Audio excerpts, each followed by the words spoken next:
Yes, chat. Welcome in, everybody. Good morning, good afternoon. What's up? How's everybody doing? Welcome in Twitch, YouTube, and Kick. How's it going? Big day today? Big day today, dude. Welcome in, everybody. Welcome, welcome. How's it going? We've got 7 hours, I think. 7 hours until we get the reveal. We're going to do some gameplay and we're going to do some reacting. There's a couple of videos that I want to watch. Very interesting videos that caught my eye. One of them is Lazy Peons, and I really like him. So I would love to watch that video. I haven't seen it yet, but it looks like a really interesting video. But yeah, we've got 7 hours to grind. We just hit level 96, I believe. Yes, 96 to the road to 100. So here we are. We've got a couple of hours in front of us. I did do a written guide of this build that we're playing because a lot of people asked me for. It's obviously a very popular build. It's not mine. I didn't come up with this build, but yeah, it's something that we changed a little bit. So we did a nice little written guide. So we have Animal, we have Steven, Michael over on YouTube. Welcome in, guys. Lovely to have you here. And then we have everybody over on Twitch. Klima, Thalos, Icy, Villain, Kronos, Black Onyx, Awesome. How you guys doing? Give me a second. Queen has sent me a message. Let me just double check what's happening.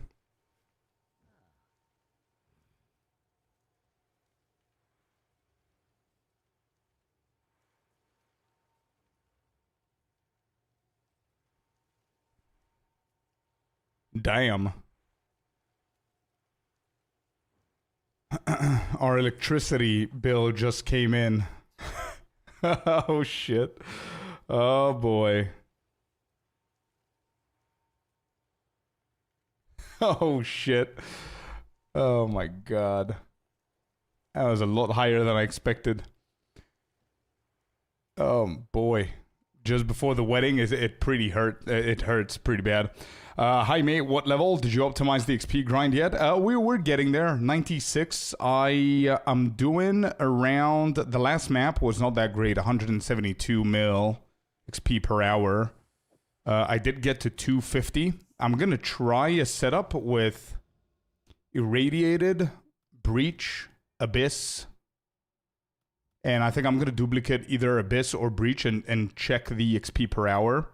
But I'm going to go for Jado. Yeah. Ours is worse than yours, Villain. Damn, dude. Ours is 400 and something. Give me a second. Let me check. 473 and 22 cents, bro. And that's euros. If you convert that to dollars... It's going to be even more. Damn. Worst timing as well. Yeah, I mean, it's insanely hot in here, dude. So we've got like 2 ACs going non-stop. My PC is on 24/7. It's pretty insane. Yeah. Pretty crazy. Yeah, you've got like 3K. Yeah, dude, the 3K that you see, where is it? Here? This is all going to the vault of the wedding. This is also a combination of the challenges that we did last week, that you guys did, the curses and the blessings. Everything is in there. I cannot take from this to pay for the electricity.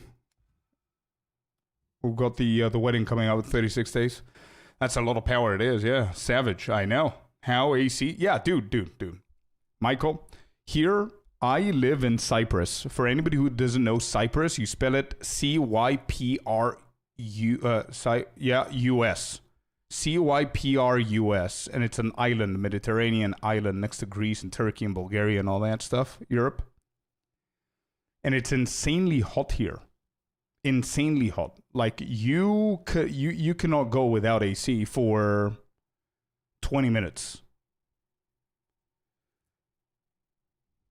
You have no solar? Yeah, no.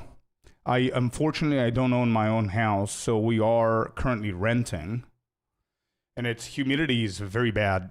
It's super dry as well. So AC is on like 24/7, as I said. And we've got AC in my room right here.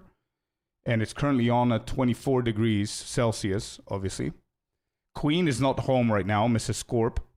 But whenever she comes home and she's in the living room, there's a second AC. Whenever we turn that AC off and she goes to bed, we turn the other AC on in our room. TV, you know, things like that. My PC and everything. 430, did I say? Yeah, 473, never mind. 473, insane. What's the cost per kilowatt? Let me see. I don't understand. I don't understand how to see that. What I see a number of total power used, I guess, is 1,624 kilowatts is the total, it says. And this bill is, I can pay until September 16th. But this bill is for 2 months, I think. Is it 2 months?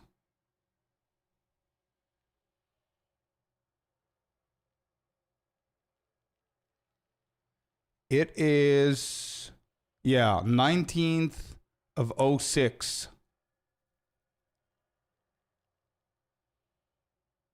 From June. So 19th of June until 21st of August. So that's 2 months.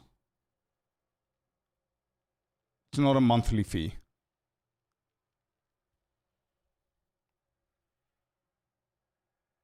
Brother, I don't understand shit here.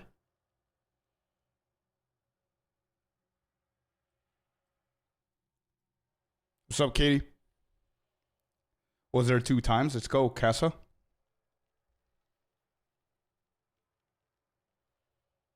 If it's 2 months, that's average. Bro, ours usually 2 months is like 250. Now it's like 470 because it's summer. I got you. I'm in Mexico. I'm going to Mediterranean in a couple of weeks. Athens. Let's go, dude. Down here are bimestrals as well, the bills. Yeah. From the Netherlands myself, but EU has bad heat right now. Yeah. Defo. My 2 months would be 600-700. Yeah, dude, I don't mind to pay what we actually accumulated over 2 months. It's just the timing is a little bit off. You know what I mean? Got a pretty expensive wedding coming up in like 35 days. I paid like a third of the wedding, so we still have a lot of shit for the wedding coming up as well. Obviously, the reason why I'm not stressing so much is because a huge chunk of the wedding stuff can be paid after the wedding is over. So that helps me not stress so much. You know what I mean? But yeah, it's still a big deal, right?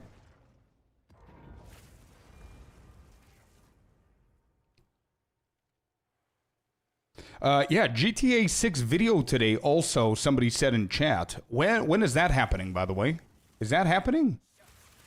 When is that happening? Is that before, after, during POE2 stuff? Anybody knows the time? I wouldn't mind looking at that as well. The worst is living where your electric bill is crazy high in the summer, then your oil bill is super high in the winter. Yeah. Well, the good thing is we don't really have that in the winter. The bill is pretty okay for us in winter, because even though winters can be a little bit harsh, personally, I'm speaking about myself. I'm not talking about my partner. I'm a winter kind of guy, so I'm comfortable being cold, and I don't get cold easy.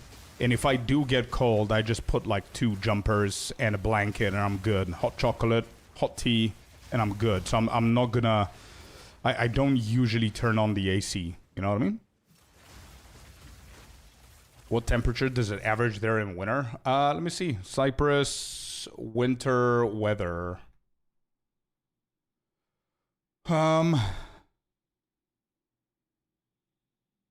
The highs reach 15 degrees Celsius, which is 63 degrees Fahrenheit, and nighttime drops to around 7 or 9 degrees Celsius, which is like 45 degrees Fahrenheit, and that's the average, right?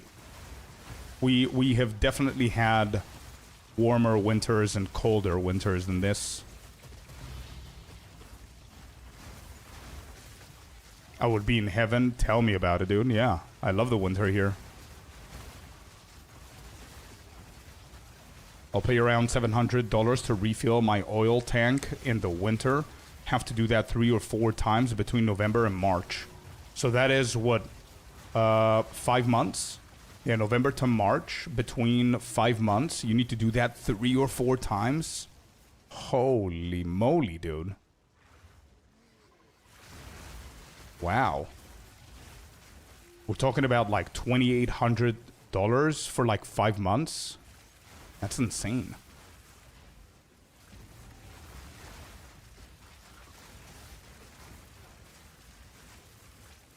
Sadly, where I am, we have 1 week's worth of winter a year. Quite sad, actually. Oh my god. Yeah, I wouldn't be able, dude. 1 week's worth of winter a year? Nah. Pass. I can't. I can barely handle the summer here.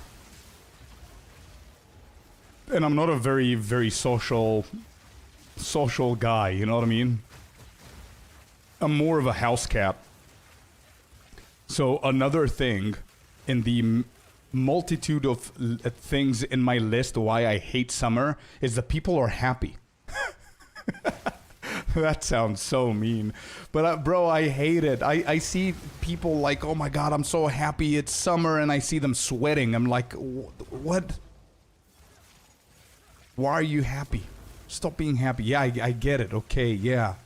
Summer, beach, and cool. We're gonna go 3 times, and then it's done. It's like a POE2 build. You're happy about your build. You go for like 3 hours worth of maps, and then you're ready to level up again. I mean, okay. How many times are you gonna go to the beach or the pool or whatever? But again, this comes from a dude. This comes from a dude that literally lives on an island. Right? I know. It's not the same. It's not the same for a lot of you guys, and I respect that. I understand. I'm sorry for being a dick.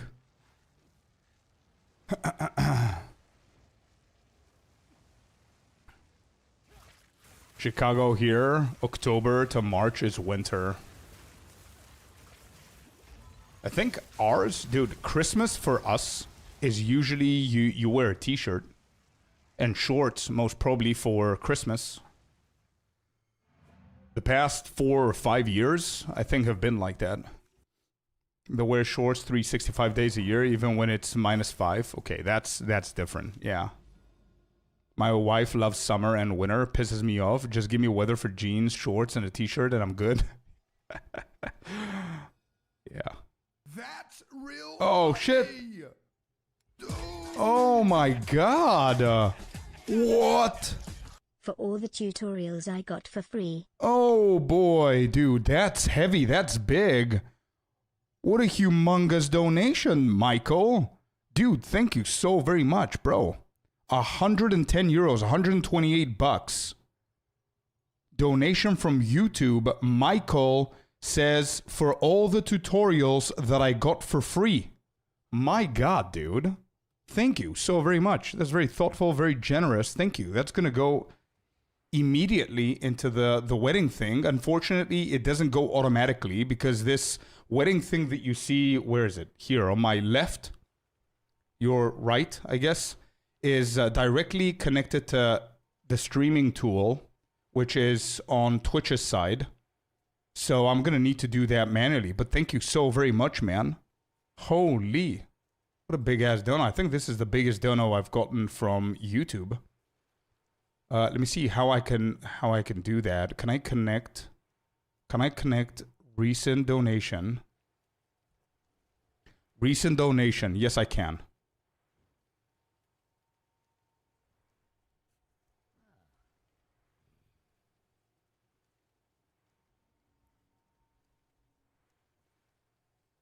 Okay, I got it.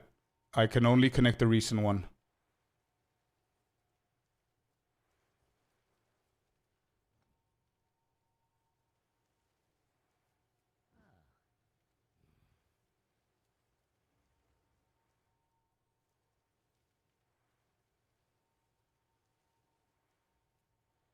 Hello? Why is it not doing anything?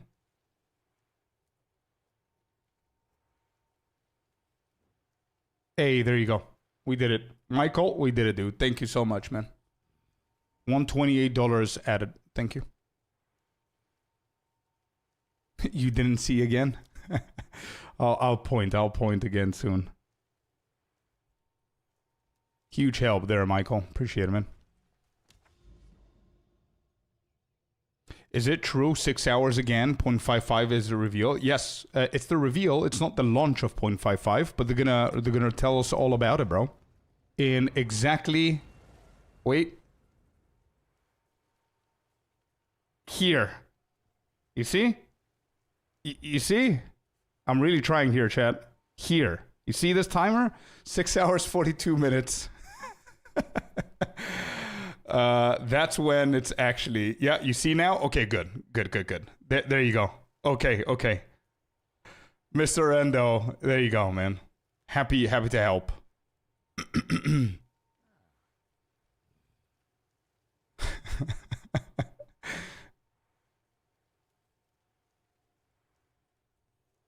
So yeah, 6 hours 42 minutes, chat. We've got 6 hours and 42 minutes to kill, and we're just gonna try and hit level 97 here. Things are starting to slow down for our road to 100. We just found a grand mirror, so we're gonna go and quickly do that, of course, so we can get the deli onto the maps, onto the city maps.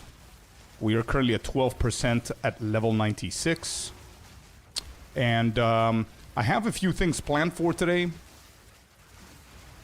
For you guys as well. Obviously the main event of today in general, and tonight for anybody who's in EU, is going to be the massive reveal of 0.55. But before that, we're going to do some leveling, and in addition to all of this, we're going to do our bingo card. I want you all to participate. I want to hear your opinions. I want to see what you all think they're going to do.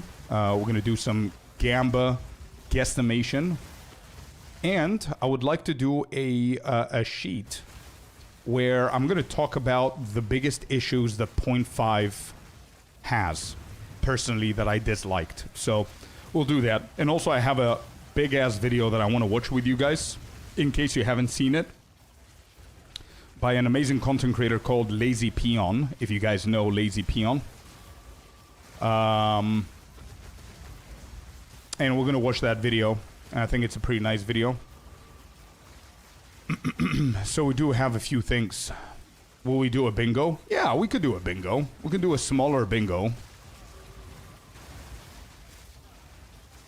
Any good beginner guides to the game? I struggle with items, late game stuff. FR, I'm pretty sure that my YouTube channel has a ton of beginner friendly stuff that can help you with builds and whatnot. But if you have any specific questions, let me know. I don't have like a tutorial on how to understand items, but I have other stuff. But if you have any specific questions that I can help you, let me know, man. Peon is one of the good guys, man. Yeah, absolutely.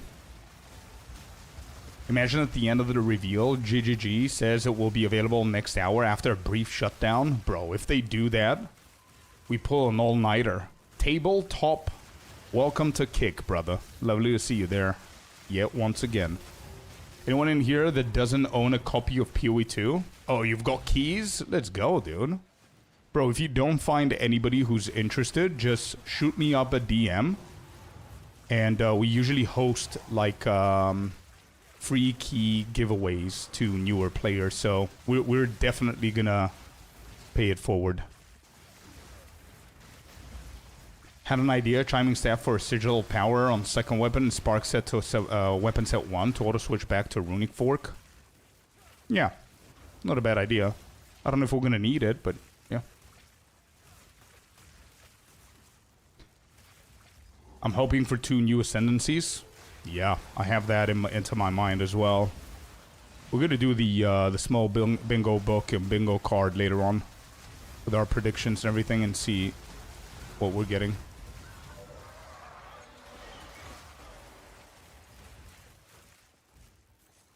Good morning, Mr. Sinister. Welcome in. Hello, Bard. Hello, Chill. Hello, everybody else. Welcome in, boys. We've got a big stream today. Do you think Swords is a part of 0.55 so they can test for... No. No, I am not. Sadly, I know that's not what people want to hear, but unfortunately, I think that's not happening. I think Swords are going to be 1.0. I understand why a lot of people are saying that Swords could be part of 0.55 because that's going to give them 3 months testing from our side for them to fix and whatever, but I think Swords is going to be the big... I mean, they did announce it with 1.0, but I think it's just going to stay 1.0. However, that doesn't mean that we might not get something else that's shiny, right? So we'll see, man. I am still on the copium train, believe it or not. I'm still on the copium train that... Wait, can I do this?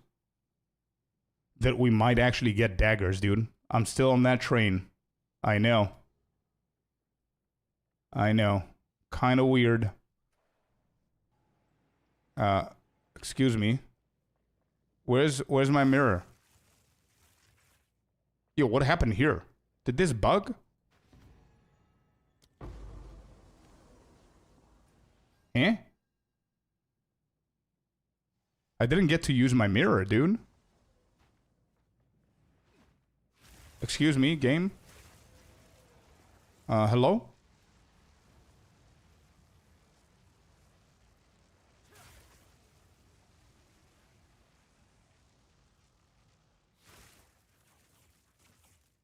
Where's the grand mirror?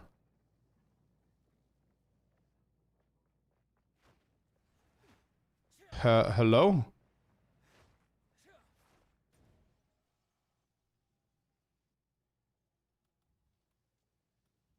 Did it just place it somewhere randomly? I don't think it did. Wait, I clicked at the very top here.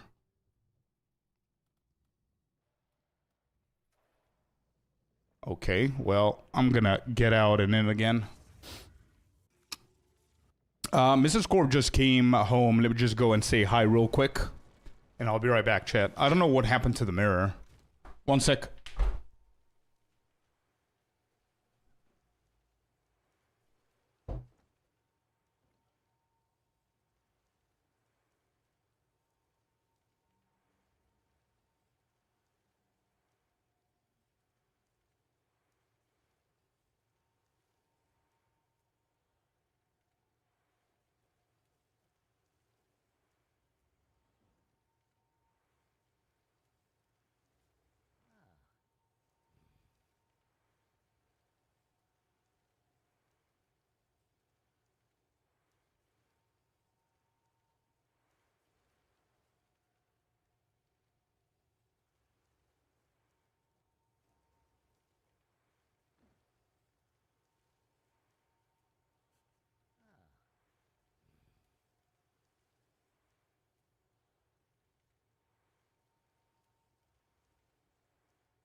All right, we're back.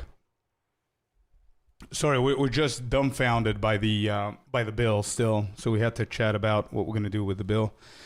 All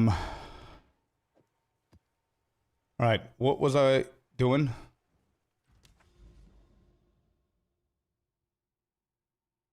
Oh yeah, it didn't. The grand mirror didn't work. Why did it not work? And they still have these black loading screens. I need an OP build for Spark Sork level 84, please. I want to start playing again with a good leveling, casual player build. You want an OP, but good leveling and casual player build. We're 96, Sinister.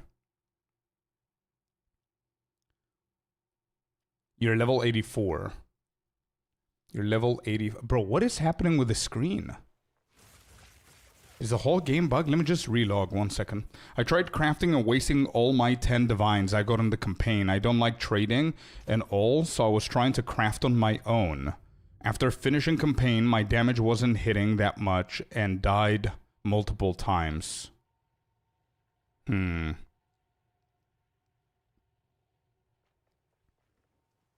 I see. You tried crafting and wasted 10 divines you got in the campaign. You don't like trading. So you're playing a SSF? Freaks? Is that what's happening? So this didn't work, did it? The 0.55 already been announced? No. You see the timer here, chat? Everybody, Kick, YouTube, Twitch. Do you guys see the timer right here? It's going down. Whenever it hits 0, GGG is going to start talking about 0.55. So, not yet. Maybe something got borked with the maintenance last night? I don't know.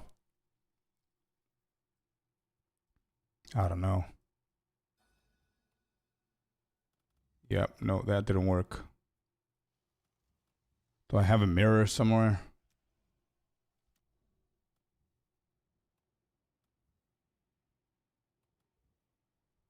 Grand mirror.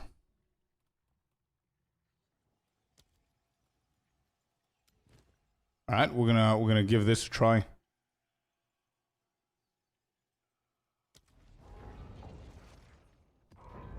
Are we expecting 0.55 to start this week or next?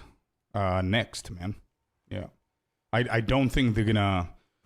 Usually leagues start on a Friday, and they usually do announcements on a Thursday. So today's a Thursday.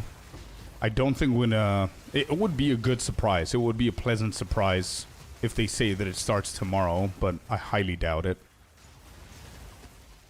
I'm expecting next Friday would be ideal. The sooner the better. So the beginning of September would be nice. What is the item to shatter frozen enemies? What is it? Palsy ring? Just got in.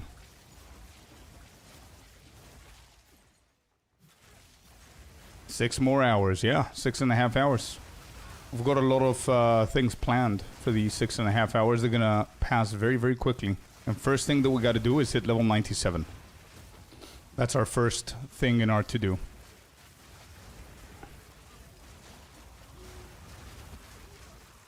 So exciting times from GG then, yeah. Pretty good stuff coming for POE2. And actually this whole year in 2027 is going to be pretty nice for games. Also, does anybody know when is the GTA thing? I think there's going to be like a trailer or a reveal for GTA or something. I don't know if anybody's interested in that, but... The Duelist looks a lot of fun. Yeah. When is the Gamescom POE2 announcement again? It was 2 days ago. Oh, is it tomorrow? Okay. It's tomorrow, it's not today.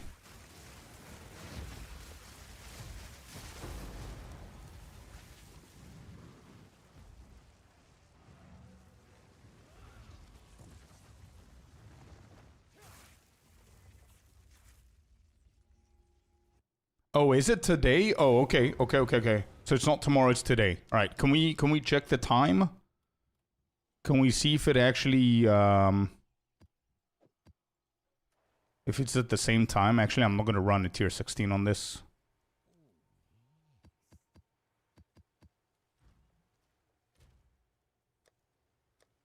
August 27, yeah. Yeah. I remember. But what time?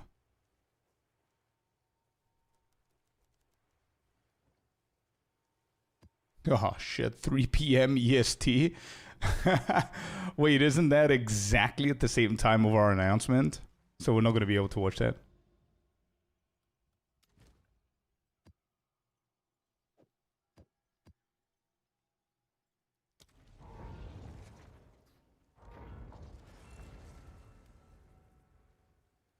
GTA thing is 30 minutes before GGG. Oh, is it 30 minutes before? Okay. If it's 30 minutes before, I don't think they're going to do a whole... I don't know what they're going to do. I don't know if they're just going to drop a video.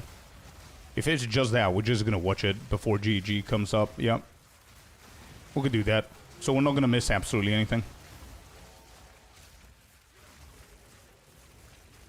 Yeah. You're right. The GTA 6 extended look will first premiere on Netflix at 3 p.m. Oh.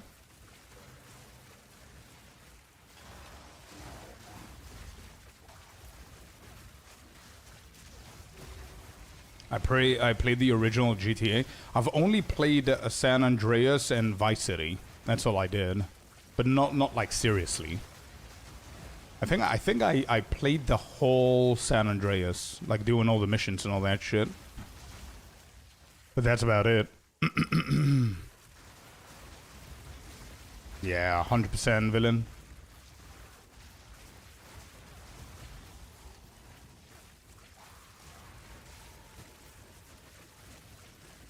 Exclusive on Netflix for 6 hours. I would check to see if you can even show it on stream. Probably not. If that's the case, probably not.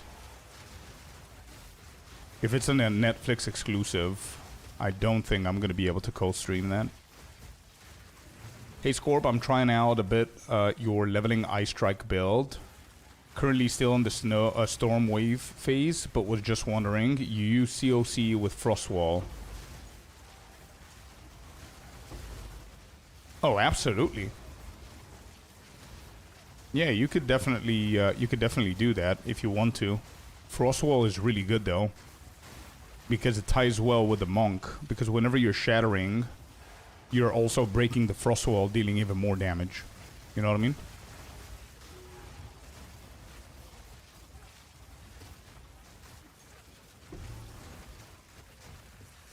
The Ballad of K. Tony was awesome.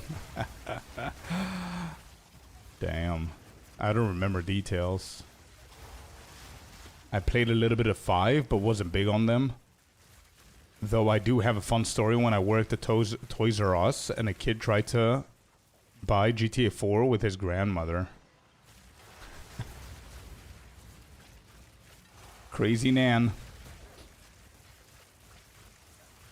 Dude, are you reading your YouTube comments also, or just Twitch? I guess you don't know that there's a delay on YouTube because I was just reading the Netflix stuff, or you just came in.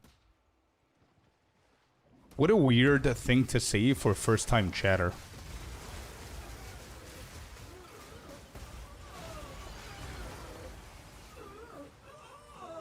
Alright, here we go. Please don't bug again. Please do not bug again. Select one map. Okay.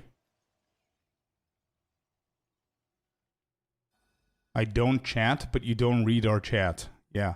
Meanwhile, the last thing that I ever read was a YouTube comment. But anyway. Alright, it's here. Is it gonna actually hit anything? Yes, let's go, dude. Successful.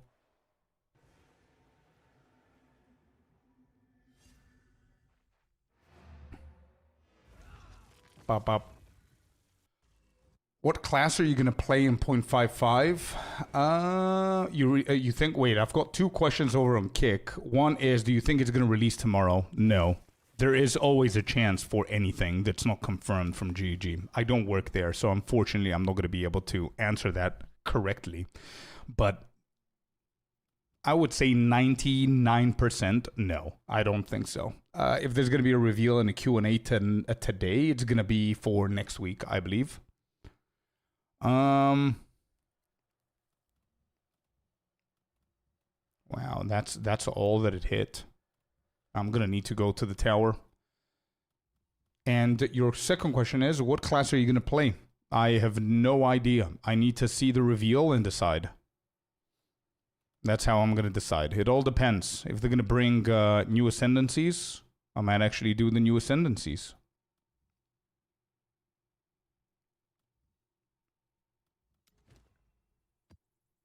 All right, let's go over here, hit the tower, grand project, hit everything else, and then we're free to do whatever we want. All good. Question for you. Maybe you can ask your viewers.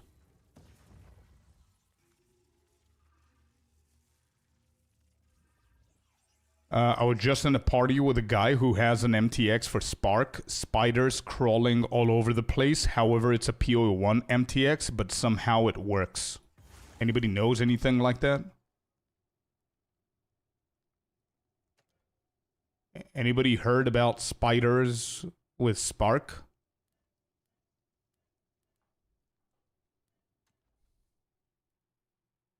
This is a Spark one, right?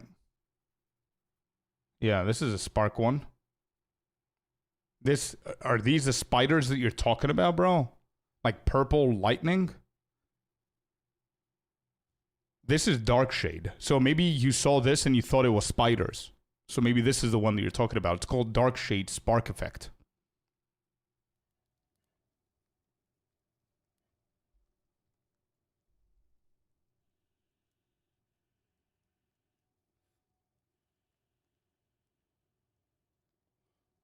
No, so it's not that.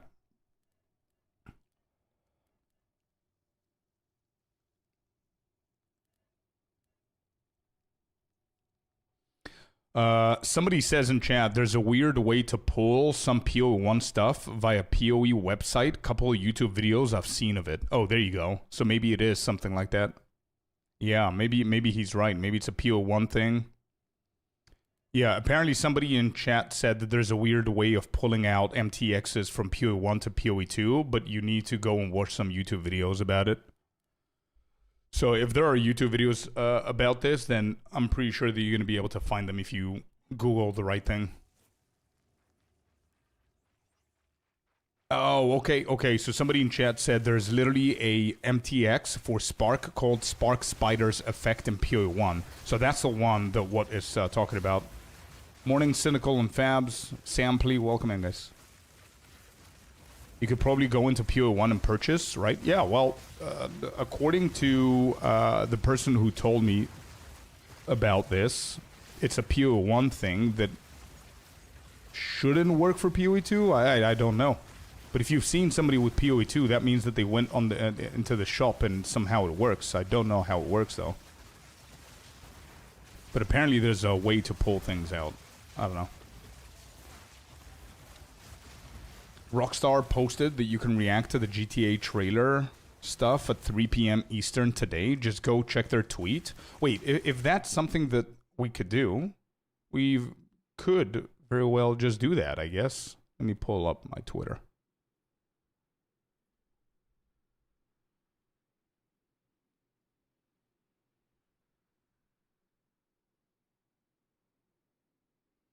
Grand Theft Auto, an extended look premieres on Netflix Thursday, August 27th, 3 p.m. ET. Where? Oh, there you go. Quick clarification. You are free to live stream an extended look from 3 p.m., providing you adhere to platform-specific guidance and you do not simply restream or repost the unedited video in full without context or commentary. Oh, yeah, okay. Okay, cool. Right. We might actually take a look, take a peek.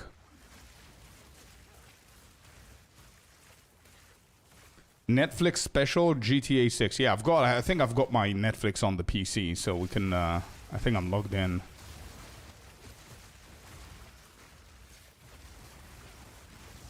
Thing is, I bought it but can't get it to work because I've been... Oh, I see.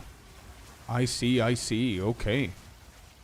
So yeah, the best bet there, dude, if you bought the spider spark thingy and you cannot use it in POE2 and you've seen somebody actually using it, and that's true, then you could very well just try and Google or YouTube something, because somebody in chat said that there is a way.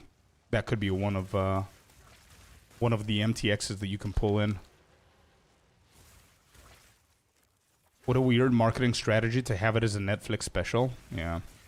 It's the PoE list of stuff. What is your build? Gemling Spark COC. You can type in the command build and you're going to be able to see the guide for it.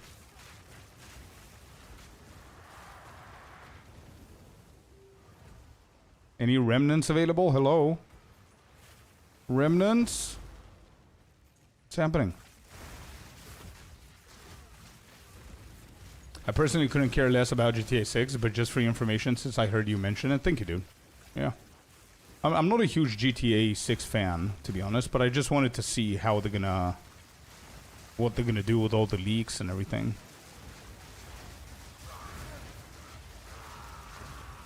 I might even forget about it, bro. That's how much I care about it, so we'll see.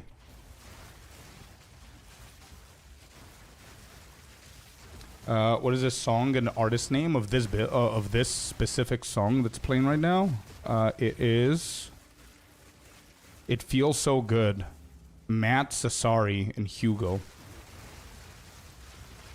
Sir, how many divines do I need for this build? This is an uber endgame build, so you need a ton, dude. You need a ton of divines for this specific build. Minimum a mirror. However, I have some good news for you. You can play something very similar for like 20 divs. The budget version with Adonias. I'm pretty sure there's going to be a ton of really good creators out there that have guides for Adonias. I am not one of them. Who was it? Anime Princess, I think. Yeah, if you go to if you search Anime Princess Spark 0.5, you should be able to find it.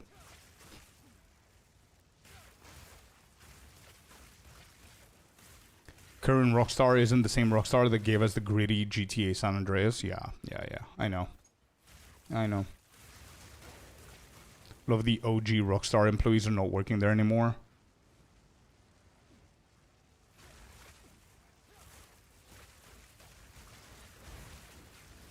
The rollout is gradual. It is. That's what they said as well. We don't have all of the available MTXs of POE1. We know that. But according to chat, somebody in POE2 was mapping with the spider's effect, the spark spider's effect, which means that there should be a way that's possible for you to get it. And then somebody else in chat confirmed that there is said way to get it to work, but I don't know what the way is because I've never tried. So if anybody's interested,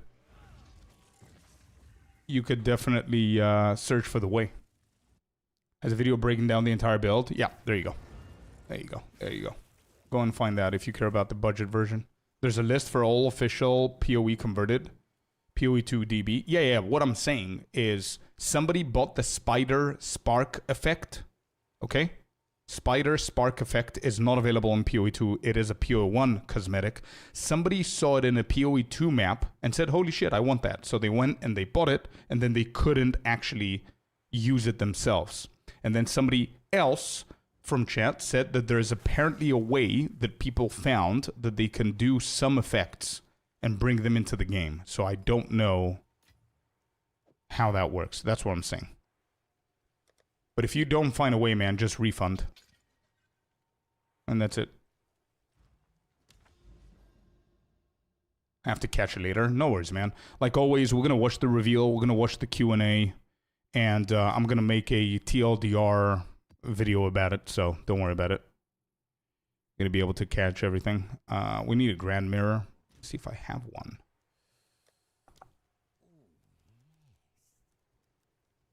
Grand project, not grand mirror.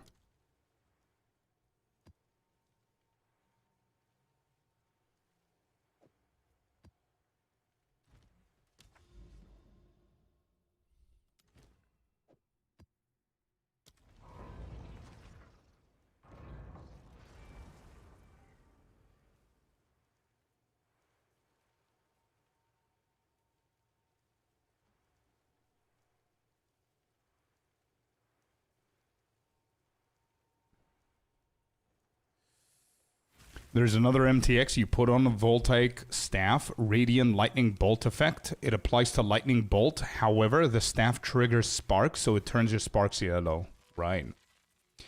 What do you think will get announced today? I'm not going to say my full thing because later on today, like in an hour, I want to hit level 97 first. And then what we're going to do is our bingo card. And I'm going to tell you exactly what I think is going to come out and what I'm hoping for. But all I'm going to say is 2 Ascendancies and Daggers. The first one I can almost bet money on. The second one I'm on the copium train and it's okay. I like being delusional sometimes. It's fine. It's healthy.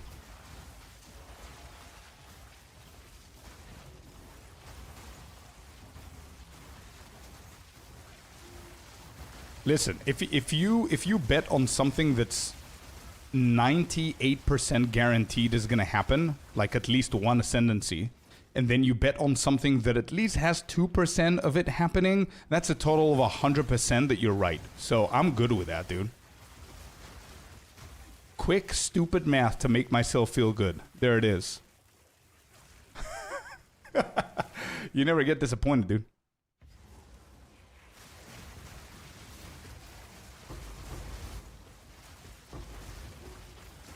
Now we're gonna make a full list because I think, as they confirmed in a previous interview, they said that 2/3 of the patch is gonna be balance changes and skill adjustments and stuff. So we're gonna do a full list of what I think should get nerfed, what I think should get buffed, and what I predict that they're gonna do. We'll see.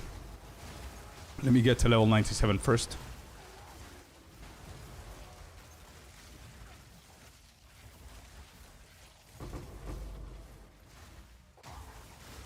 Doing math? What is that? Wait, where's that going? You think Toda's coming?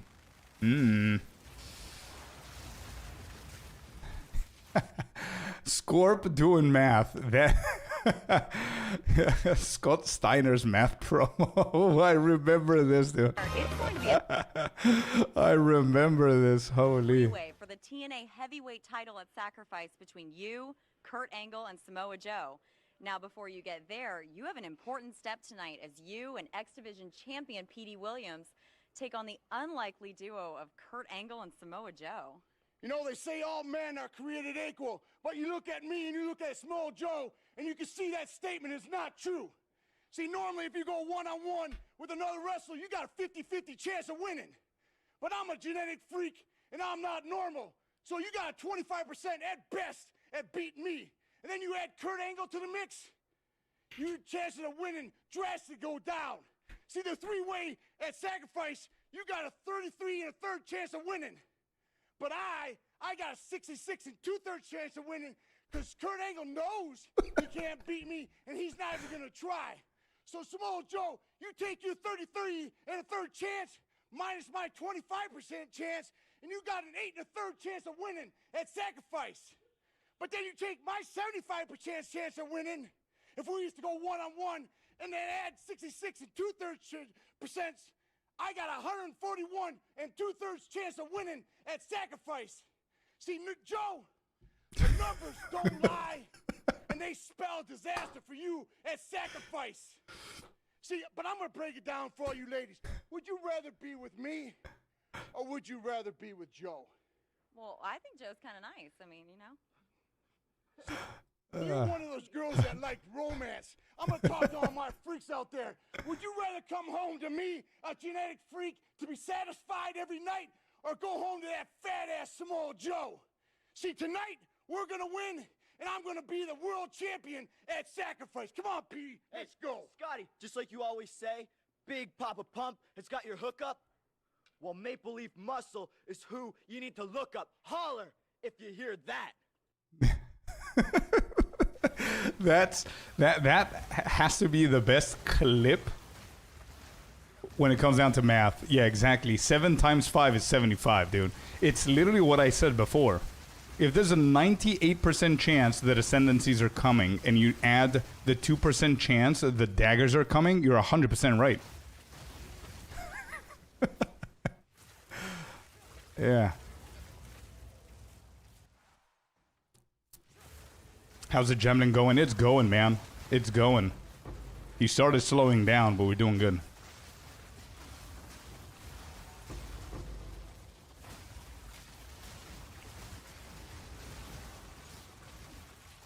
Scorp math, yeah. My Smitho Kitava is my first ever character to mapping, level 88 now. Wanted more mobility, which is why, for new league, thinking of Marshall, COC, Eye Strike. Having not too much knowledge at moment, would I be better off going Plant Daddy build?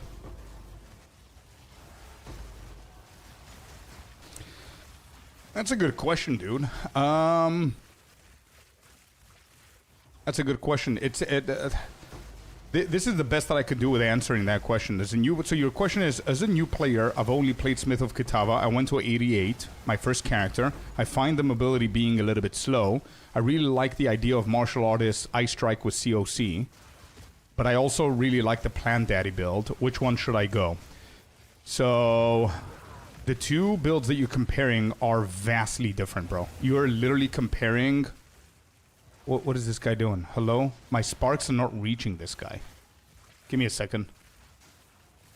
I have no idea what's going on here. They're two very, very different builds, bro. Yeah, it's apples and oranges. It is very different builds. So it's a little bit difficult to answer. Yeah, I'm 100% gonna die here. Nothing is hitting him.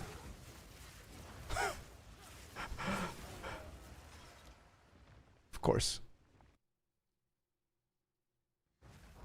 He's stuck. Well, second bug in 30 minutes. And we lost our grand project. Oh shit, we didn't. Okay, good. At least I didn't lose this. This was so bad. I'm sorry I got distracted. This is so bad, dude. Alright, we're gonna go into this tower then. Jesus. That was terrible.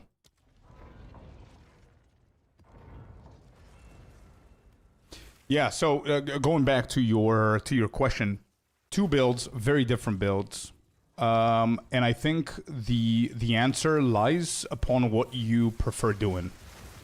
Whenever you're playing other games, do you prefer melee? Do you prefer rogues? Do you prefer monks? Things like that, or do you prefer like ranged, mid-range kind of vibe? So you answer that question, and then you have your answer. To be honest, because both builds are really good. Both builds can clear the whole content. I would say that probably Eye Strike is a little bit of a tougher build.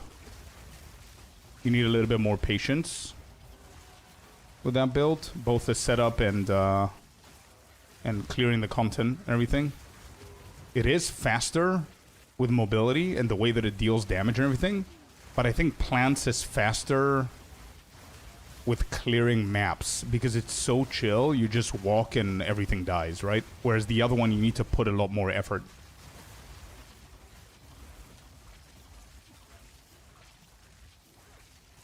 Martial artist Falling Thunder spam is so much better. Yeah, sure. But I mean, he found two builds he likes, right?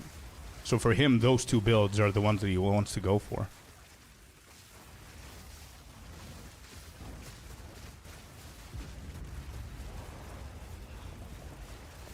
Plan Daddy seemed better, easier way to start a league, or am I wrong? You're absolutely not wrong. Plan Daddy is 100% better as a league starter. Because it's easier. However, in like Act 2, Act 3, it slows down before it goes back online again. So to be fair, just to let you know, whenever I first started in POE1, in POE2, sorry, my first ever time in POE2, whenever it came out, I did exactly that. I did Invoker. Instead of martial artist because it didn't exist, right? So Invoker, Eye Strike is what was my main build, and I loved it. And the reason why I went there, and I didn't even think about any other build, is whatever MMO or ARPG I play, I usually go for the, you know, the agile class like rogues and assassins and things like that. So Monk was the closest thing that we had here. But if I were to start again, and Plan Daddy was an option, because back then it wasn't, I would probably go for Plan Daddy. Because it's so much easier and quicker. As I said, it's effort versus no effort, in a way.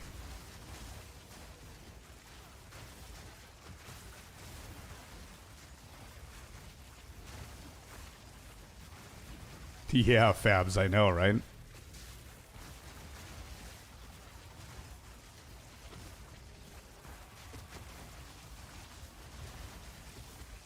Hopefully that helps you out, bro. And to be honest, I wouldn't think about it too much. Something that you might not know if you're new to POE2 is that if you get hooked onto the game and you get addicted with the game, you're going to be playing multiple builds per season, per league. So, you know, wasting time or overthinking about a specific build is not going to be a thing. Like, just this league, I think I've got, like, 8 builds, I think. Last league, I had, like, 10. So, yeah. You could do whatever you want, man. As many builds as you want. Because the second you have a main, like you have the Smith of Kitava, for example, that main might have currency that you can purchase some very, very cheap things that are insane for a new character. Insane for a new character. So your speed of clearing the campaign is going to be, like, halved.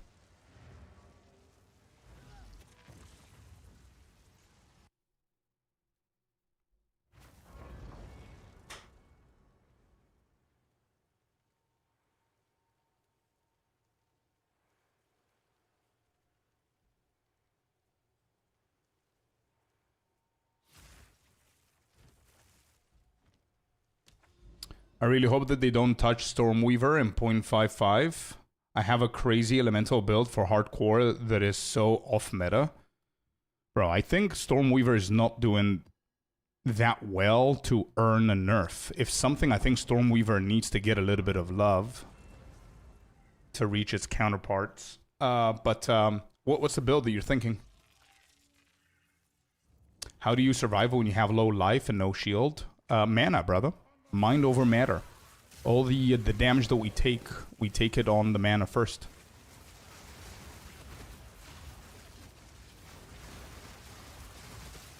Hell yeah, villain, let's go, dude. I love my Stormweaver in 0.3. I love the Stormweaver in 0.1. Do you guys remember Stormweaver in 0.1? Stormweaver's prime, I think, was in 0.1. You build martial artist with Rampart Raptor. Wait. What, permafrost? Any predictions on 0.55 date? My prediction is next week. My copium positive prediction, I would add. I would love for that to come out next week, but I do see it happening 2 weeks from now. What is the date 2 weeks from now? So it's either 4th or 11th. If it's 11th, is bang on 3 months between 0.55 and 1.0. So that also makes sense. But I don't see why they would want to stall it further. There's nothing else in 0.5, I don't think. It's been a minute since it's been out, and POE1, it's been a minute since it's been out. The only reason they would delay it is maybe if they don't have things finished. I don't know. Oh, yeah. Sadly, I started in 0.2, but you are in the first, I've heard. Bro, yeah. Well, hey. You started in 0.2. Stormweaver was meh. There's a reason behind that. Stormweaver was meh in 0.2 because it got slapped because of 0.1. Who do you think wins the race tonight? I don't know who is going to win it. I cannot predict based on who's going, because every single qualifier so far, I've been impressed by so many different names that I didn't know before, but I'm still betting on our boy on Gormus, man. I need him to lock in the way that... Is this bugged again? Bro, what is happening? Oh, those... Never mind. That was the cue for the waves. Okay. I need him to lock in the same way that he locked in the third qualifier around Act 2. Act 2, Act 3, he locked in. And then something happened. I need him to lock in like that since... Like, for the whole thing.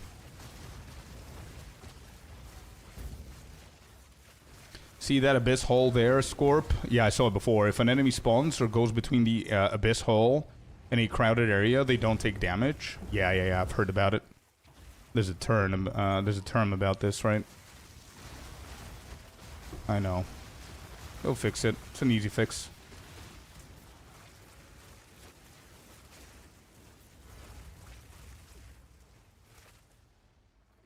One thing I gotta say about this is even though we have insane amount of damage for bosses, I don't like the bossing phase on this build.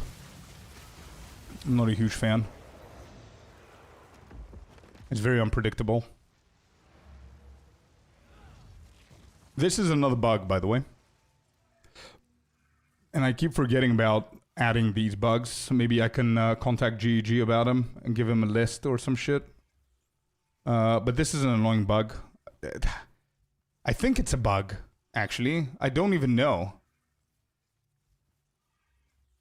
I think this has to be a bug, right? If you find, so hear me out. If you find a Hiveborn into your map and you complete the Hiveborn, the icon stays lit as if you forgotten a breach. And then you go and you just run around like a headless chicken thinking that you haven't found the breach. So this has to be a bug, right?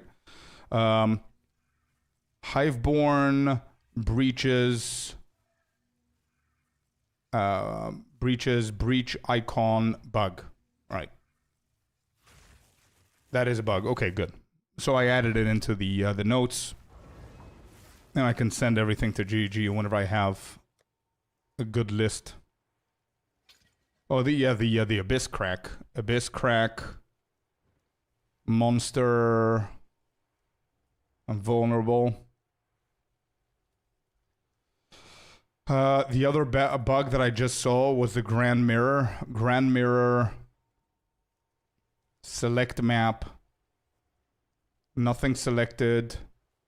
Mirror broken / gone. I don't know if I can duplicate that. Trouble checking the maps? Yeah, me too, Charmed. Me too, it's annoying.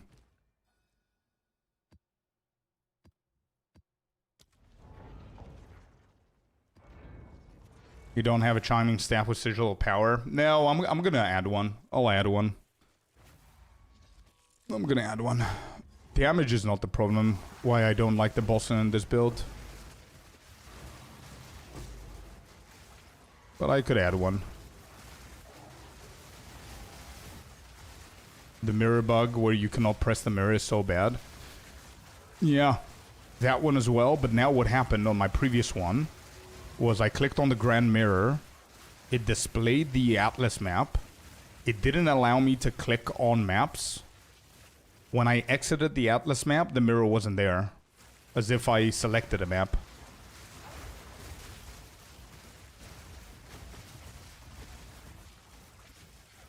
You had the same issue? So it is a bug. Okay.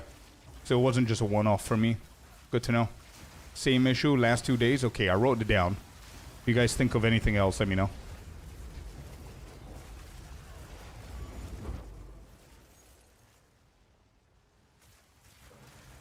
Didn't allow me to select a map to add Delirium. Yeah, same. Exactly the same. And I was like, wait, why can I not select a map? And then I pressed escape so I can try and refresh the Atlas map. The mirror was gone. Yeah.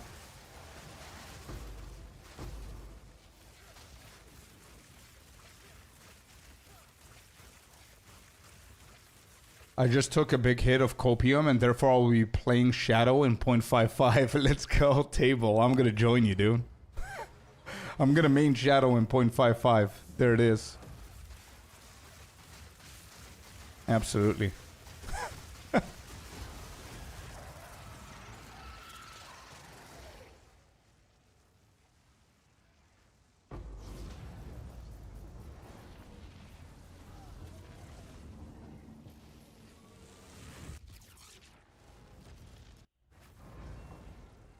I am after some advice. Let's hear it. As you know, I only really played Merc, but looking for something new to try. Not worried about super fast map clear. Being tanky would be good, so just thinking what build and character to try. So you've only mostly played Merc. I think you tried Warrior. Warrior's not in the best spot. I know. So I'm not gonna say Warrior. Something, bro. You have got to try my build in 0.5. You've got to try Martial Artist, dude. Spin to win, and then if you have enough currency, you transition into the Shattering stuff. You've got to try that. It's really good. It's tanky-ish. It's not squishy. It's not a Ranger squishy, and it's not a Warrior tanky. It's somewhere in the middle. It's a perfect balance, and it's super fun. Do you have a link for it? Of course. I don't have a link right now, but you can grab it from my MOBA. This is my Mobalytics. I'm an official partner with MOBA, and you can find all of my builds right here. All of them. Everything. 0.4, 0.3, 0.2, whatever. Everything is in here. And it's my most popular build. Here, this one. 2K. This one right here. Spin to win. And this was very successful because it's probably the most detailed guide that I've ever written in my life. World of Warcraft combined. It has like literally, you guys have 1, 2, 3, 4 level 1 builds to choose from if you don't like the sticks. Stormwave to transition, and then you have 2 really good builds, Ice Strike or Whirling, to go for level 41 plus. And then you start early end game like this, early end game like this. 2 choices, whether you go Ice Strike or Whirling is up to you, and then late game Whirling. And if you want late game Ice Strike, I have a separate guide for that. I remember, yeah, I remember it as well, bro. You guys were insane sticking up with it. I literally wrote that whole thing live. Yeah. All right, good. There it is. The extensions of the Delhi, which we're going to do actually now. So this is going to be 1 breach. We're going to go Jado, and we need Radiated.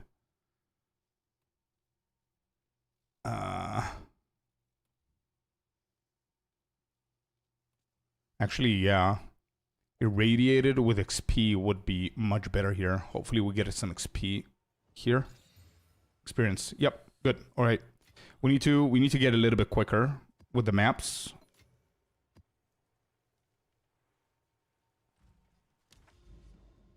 The subathon was peak. Bro, if you thought that subathon for 0.5 was peak, imagine what's going to happen in 1.0.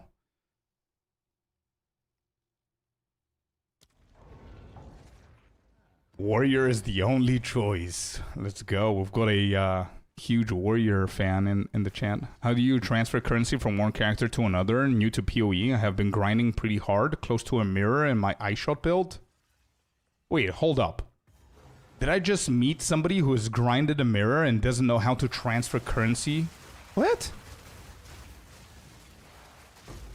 You just put the currency into your stash tab.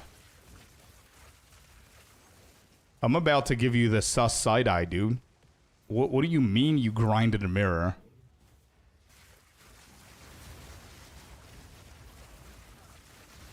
Did I read that right?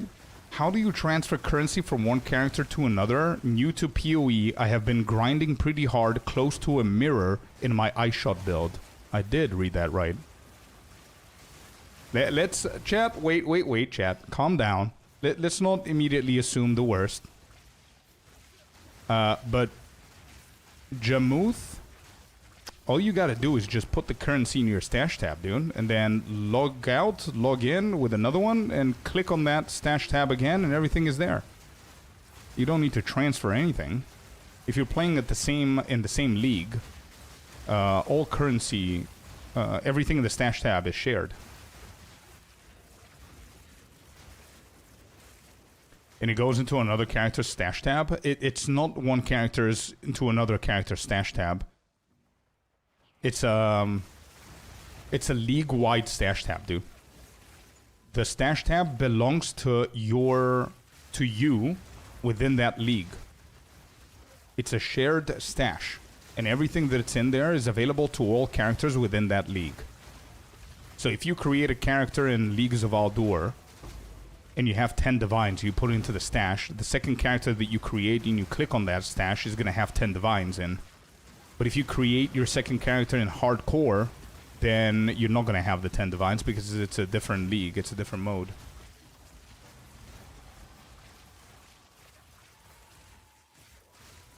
Does that make sense?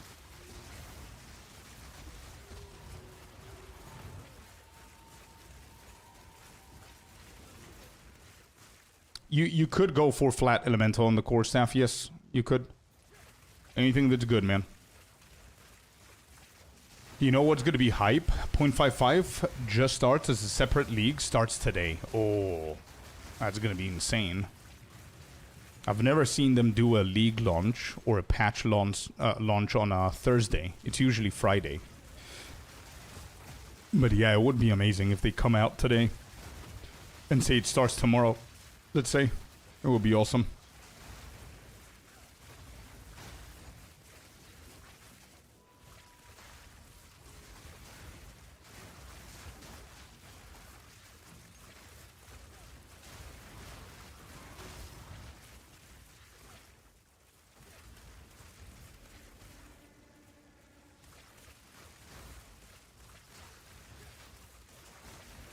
Bro, Subathon 1.0 is going to be epic. December, close to Christmas. Yeah. Absolutely. And I'm confirming from now, chat, that onto my next Subathon, the 1.0 Subathon, I'm going to do huge giveaway again for supporter packs. For anybody who wasn't here, just so you understand what I'm talking about, I did a massive giveaway worth $650. Yep. You heard the number right. $650 worth of supporter packs for 0.5 that I gave out to the community. So we're going to do something similar for December's launch 1.0. And I think I'm going to try and do even more if I can. We'll see.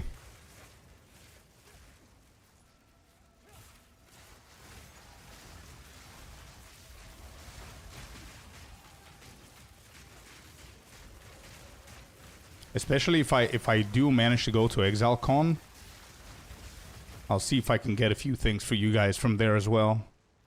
Like posters and wallpapers and, you know, signed shit as well. That would be a pretty cool giveaway as well.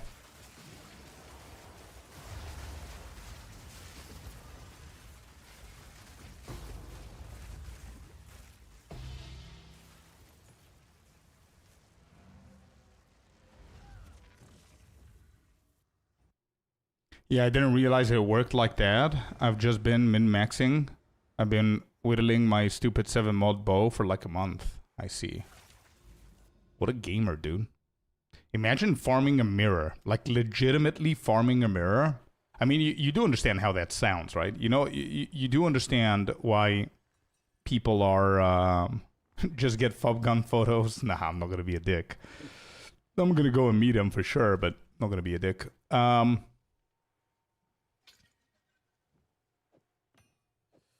Farming a mirror, but not knowing that the stash tab is shared. It's a crazy thing to hear.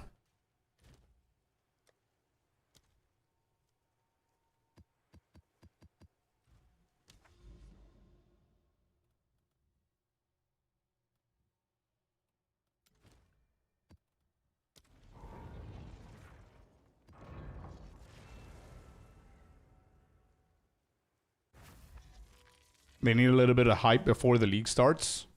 I think people are already, I feel, at the edge of their seats, man. With yesterday's announcement, I think people are happy. People can't wait for December.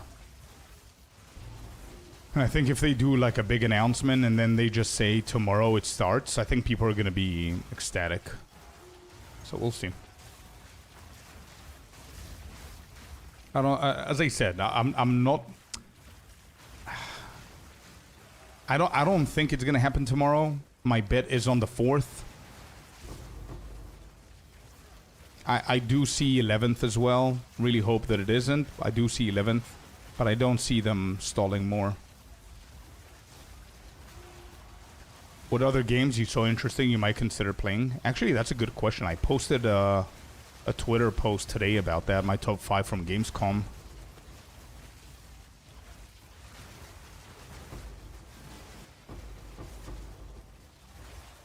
And I registered for an early access to one of the games that allows for that to happen. Let me just find my tweet. So you see my top 5. Whoops.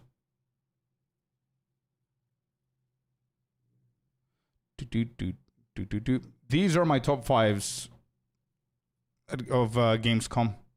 My top 5 interests that were announced. These 5. Obviously, POE2 is number 1.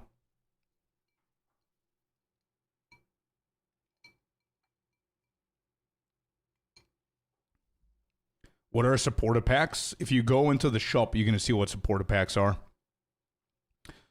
Supporter packs are all the MTXs, the microtransactions like gear and hideouts and things like that. Mizan looks amazing. Yeah, it does.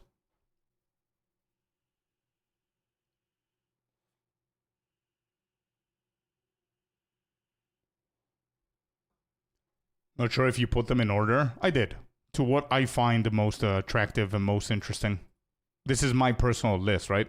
I'm not guessing everybody's personal list. I'm guessing mine. These are my top.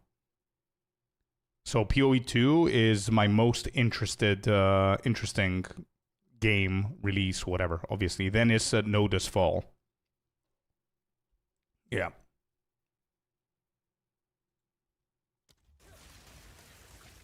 And there are a few games here and there that I wouldn't mind checking, like the Game of Thrones thing.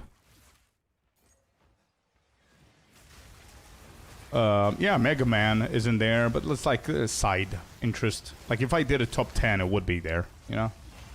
The Game of Thrones one for sure.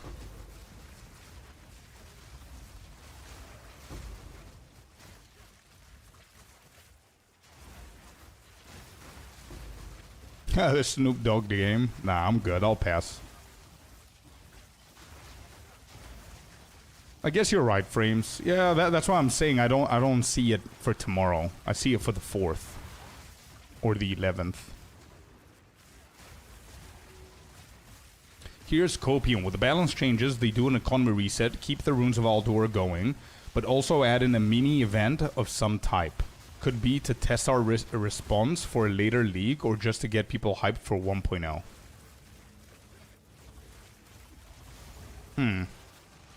That could work.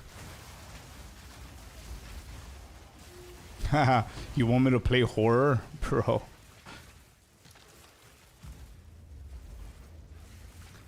It's gonna be very difficult to get me to play horror. Are we doing bingo later? Absolutely, you know it. Definitely doing with bingo. It's gonna be very tough for me to play a horror game, bro.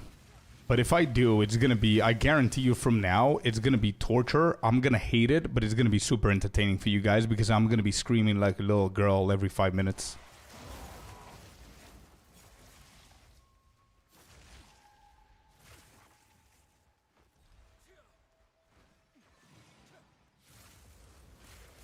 I once played Resident Evil Village, and I'm still, to this day, I don't know when it came out. I don't know how many years ago it came out. To this day, anybody in here who played Resident Evil Village? Anybody knows the game? And you played it decently, where I'm going to tell you a scene and you're going to know what I'm talking about?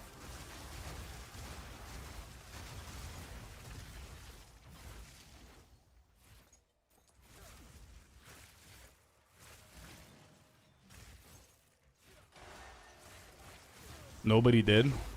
Okay. Well, there was a moment where you just go into a room.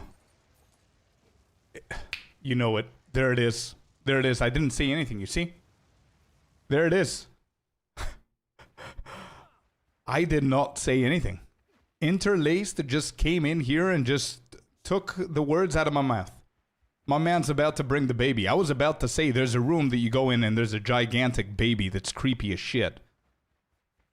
That's all I have to say. I don't want to revisit that moment. Where's hello boss? Where's the boss?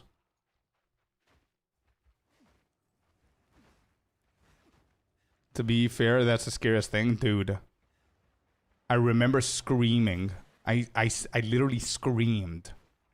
And I think I got scared twice, not just once. The first time I saw it, and then it chases you. You go to a safe space, and you think you're good. You go into the elevator. You turn so you can push the buttons. You turn back, and it's there. Yep, that's GG's. 07 for Scorp.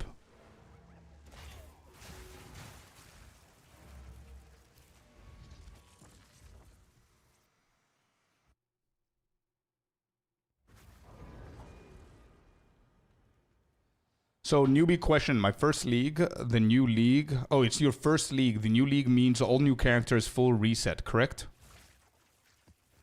I don't want to confuse you, and I don't want to make every single question a hard question to answer, but it's a little bit confusing because this is their first time that they're doing this, Charmed.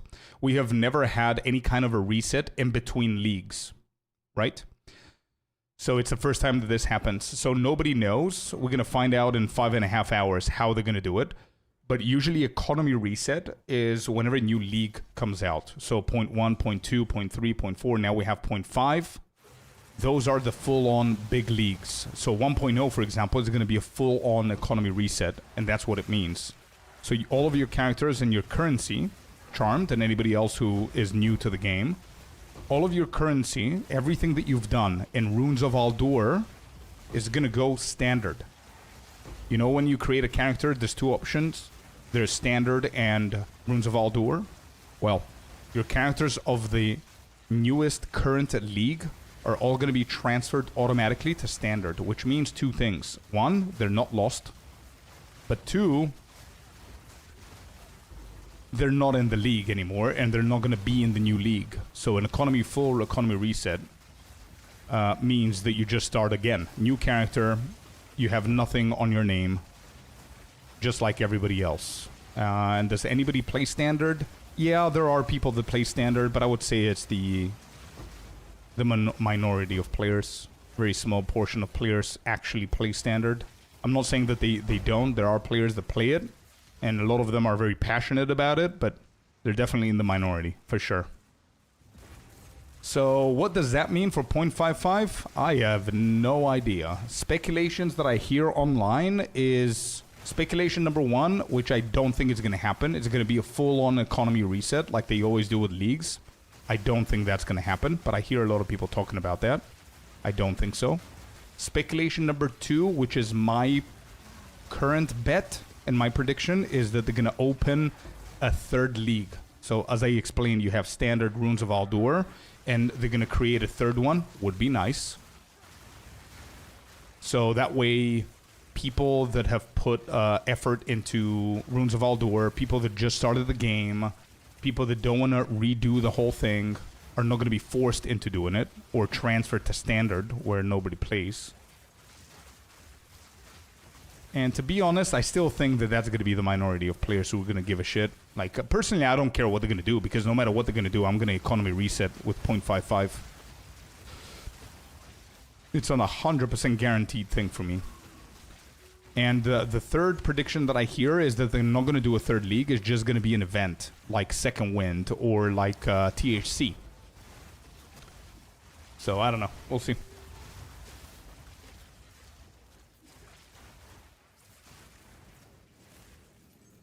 If they do, yeah, that's the other speculation that I hear. That they're going to do something similar to an event like Fresha. For anybody who doesn't know what Fresha is, it's like an event with not a lot of changes happening into the base of the game, but they just get something and they juice it up and they make like an event out of it. Like, just giving you an example, all bosses in the campaign are 10 times harder. Something like that, right? So the whole game changes. But those events usually take like a month and a half. I have no idea what they're going to do. THC, yeah, Timmy's Hardcore League is what we were playing the past 2-3 weeks. But if you don't know anything about it, don't worry about it. It's a private league. Private leagues are leagues that are created by anybody apart from GGG. So I could create a private league. And usually you pay money, real money, to open spots and stuff like that if it becomes successful. So a lot of content creators create private leagues. If the game is boring or it's been a while since the league is out and people are getting bored, you know, and doing... People crave the economy reset at some point, and that's why GG is coming in now and creating something out of nothing. This is the last new update until 1.0. It's the last real update before 1.0, yeah. Don't forget that they could do... They're going to do 0.5, 0.6, 0.5, 0.7. They could do that, so they can fix a few things. It costed 1,200, yes. 1,250, actually. And just for you guys not to misunderstand that, he didn't pay 1,250. The community did. There's like funding, right?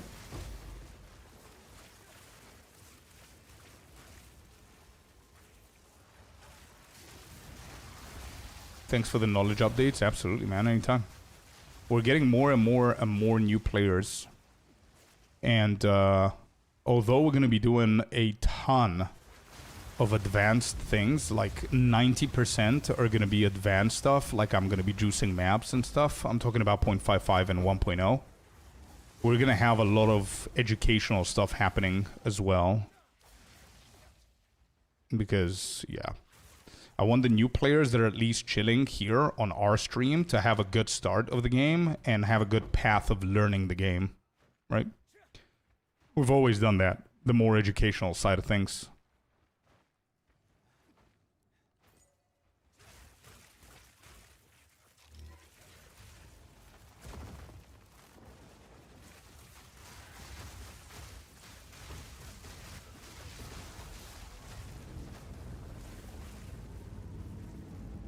Yeah, I know, Psychtooth, yeah. POE2 is trending because of the news, and people are being recommended YouTube videos that are, like, old. And the sad part is that people don't usually tend to look at dates, and they fall for them. Ice Totems from 2012? Okay, that's bad. I played 2 horror games in my life, Dead Space and Slender Man. Oh, Dead Space is the one the chat was recommending. I introduced a hardcore old school RuneScape guy to play POE2. Looking forward to his experience. Yeah. Let us know.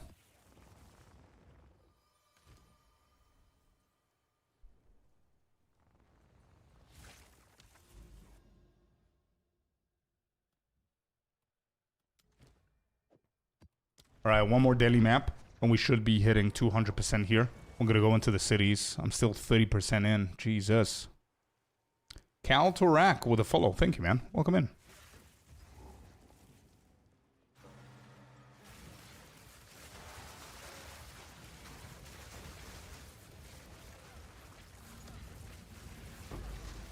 Somebody says, if you're an advanced player, why would you stop and just educate stuff and waste time?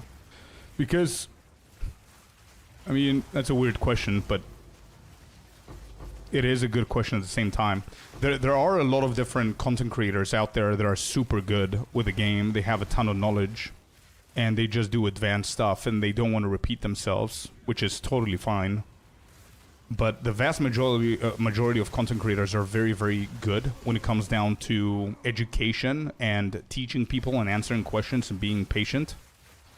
I really like doing it myself because my main channel is all about guides and showing people stuff and explaining things in a basic way and trying to think as a player instead of thinking as a content creator. That's what I love to do with WoW for 20 years as well. Like teaching all my friends and showing them stuff and learning myself and whatever. And I think POE2 is a very safe space when it comes down to the community. That is why I think THC is becoming... more and more popular every single league because more and more people see it and there's more eyes onto it, and then whenever they join, everybody's saying that the best time that they've had with the community was in THC, right? It's all about the community. But personally, why I do it is because, especially now, I absolutely love POE2, right? And especially now, POE2 is going full mode, man. Full. It's not early access anymore. So it's free to play. We're going to be getting tons of thousands of players every month, probably, from the release, or every day. So it's up to us, the vets. That's how I'm going to say it. I'm gonna call out the responsibility here. It's up to us, the vets, to teach the newer players in a good way, right? Or at least try to. It's all up to the person after that. I mean, it doesn't matter how good of a job a content creator does if the player that's new just copy pastes the build, not understanding what they're doing. Obviously, you're not learning, and you're gonna hit a brick wall at some point. But if we had 1 million on 0.1, the expecting 4 mil for 1.0, 3 times the new players, exactly. It's gonna be a flood of new players. So I'm already preparing a lot of stuff, by the way. I'm not talking much about it, but in the back I'm prepping a lot of stuff for new players that I'm gonna release closer to the date of 1.0, which is gonna make more sense. And I'm talking about very basic stuff as well, right? So we're gonna go back to the basics. Things like explaining the whole game, explaining crafting again from the beginning, end game, how to use POB, all of these things.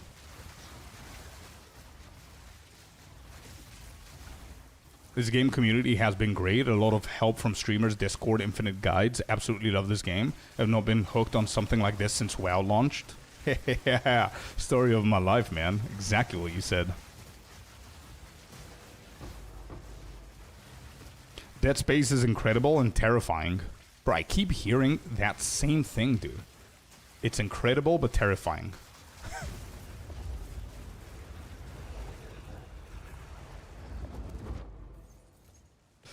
Crafting for campaign versus crafting for maps versus crafting for endgame. A video I would watch. Very good idea, yeah. I'll do a ton of basic crafting stuff. Hi, bro. What build is this? Thanks for the monk build, by the way. My pleasure, dude. This build is utilizing 2 very broken things put together. Thing number 1 is Spark. Thing number 2 is Gemling Legionnaire. And after playing a lot of off-meta builds that you need to put a lot of effort and divines into, I wanted to go with one of the laziest builds that you can possibly have. A 1-button build, which is Spark. That's what it is. If you want to check more info on it, just use the command build, and that's that. This is just letting you know, this is not my build. I didn't create this build. It's a very meta build. There's multiple different ways that you can play this. If you want the budget-friendly version, you can go for Adonius. If you want to go for the Verglass build, you can go for Dead Rabbits guide. There's a lot of guides online that you can check out, bro.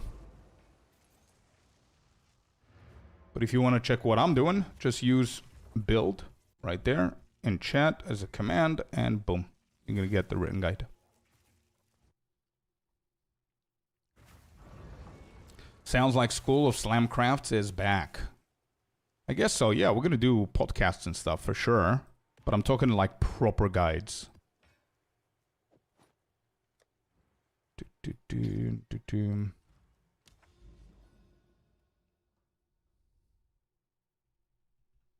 Where's the build? There. I think we got 200%. Yep, we did. Okay. Let's start with the cities. So we need tier 16s. Let's just go. What are we doing? 104? That's bad, dude. We need to try and get to 200 million XP per hour, if possible. Maps, I need fragments. I think I'm going to do 1 irradiated, 2 breach, and 1 abyss. Or 2 abyss, 1 breach.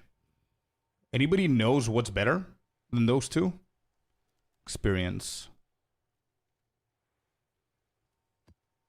This is not bad. Contains 4 additional abyss. Should I do 2 abyss, 1 breach, or 2 breach, 1 abyss?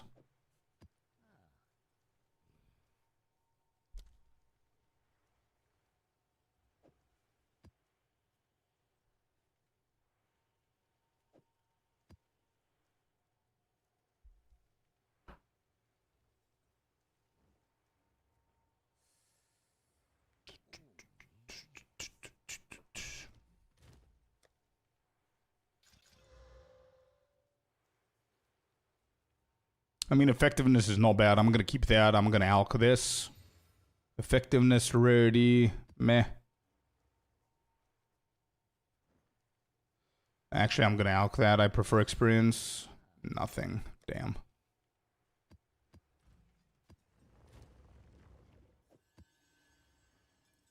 Vitamin. Do.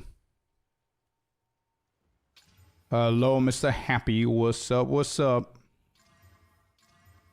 Unlucky. No lack. Nada. We're lacking luck. So we're gonna reforge it. Yeah, do.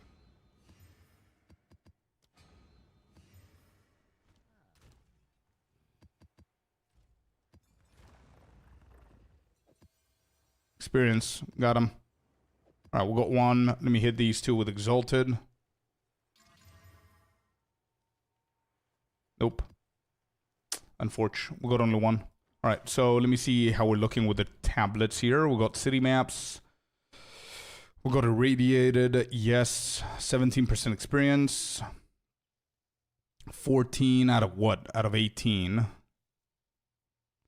I think I'm gonna need to start buying shit in a second. I'm gonna need to start buying some of these tablets. 18%, give me that. The best tablet combination for zooming maps, if you just want to path to something, is Radiator with Temple and Delirium Breach with XP mods. Now, we need to get to 100, man. It's not about pathing, it's about getting the most XP per hour, is what I'm looking for. So the question is, I know that tier 16 is definitely the way to go. Number one. Number two, Jado is definitely the way to go because of that 40% explicit for the experience gained on the tablets. Number three is experience gained on the tablets on all four. Number four, the idea is, since I'm going for Jado, I need irradiated for the +1 level. Simple as that. Very simple. Then, that's the question here, is Abyss and Breach are going to be the best XP per hour mechanics, but I don't know which one is better. So I think I'm just going to start with double Abyss, one Breach, one irradiated, check what the little number there is going to be, and then swap around, I guess.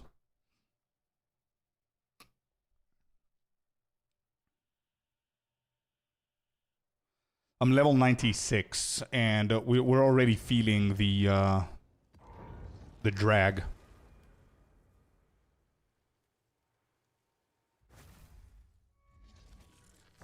I'll donate 67 billion wands if they drop sword today. Okay. I hit 97 slogging now. Yeah. Abyss is deadlier, Breach is more consistent. And not at my point, at this point with the build. Not really. Nothing in the map is that deadly, apart from a weird rogue exile. Or something in, like, chaos something. That I don't see. I'm currently running Radiator, Breach, Abyss, Deli with Hilda. 10 to 12 mil XP per hour. Level? I think I need to look for the tablets that you mentioned.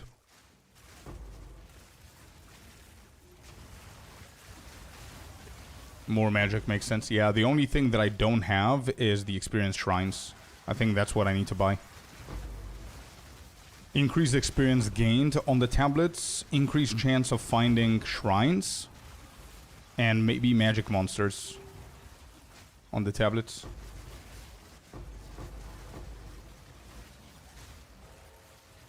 The only downside here is that I don't have... I cannot use the 5% rune on the helmet. 5% experience gain, sorry. Rune on the helmet. Because I have something more important. And I cannot use the pillars experience. Because that's going to drop a lot of the defense of this build. Not effectiveness. Yeah. I mean, effectiveness makes them tougher. It doesn't make them give me more XP. Effectiveness is great for drops and loot and stuff. And it helps with experience for sure. It helps. But that's gonna Yeah, I would say, actually, now that I think about it, I think the ideal tablet would be experience gained, chance to find shrines, and maybe effectiveness as well. I don't know whether any of those contradict the prefix and the suffix mods, but it's definitely going to be a lot higher if I add effectiveness in there, and maybe magic monsters as well. But your spark's always cold infused, and fire. Cold is coming from the comets, and the fire is coming from the firestorm.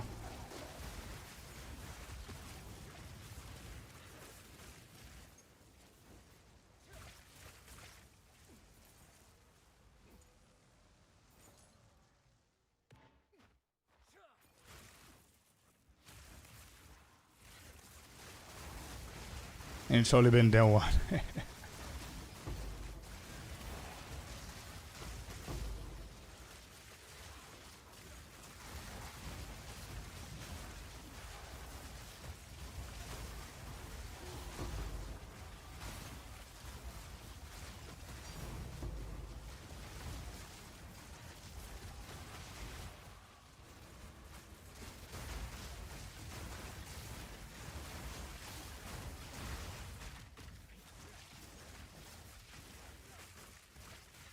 Where's the shrine?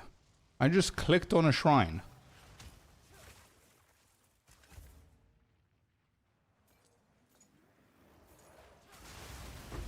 Oh, what just happened with that shrine?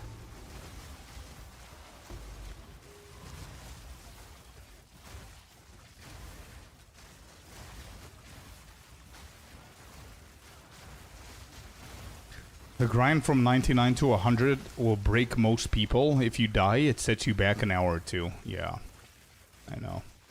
It's a dangerous grind for your sanity. If you need good tablets, just buy 15 to 20 divine worth of each tablet type. White or blue, then Owl can regal them. Sell the rest. Yeah, for sure. We could do that. We've got like 300 tablets or something. Shrine buff to bosses. I have that, and I also have the experience shrines.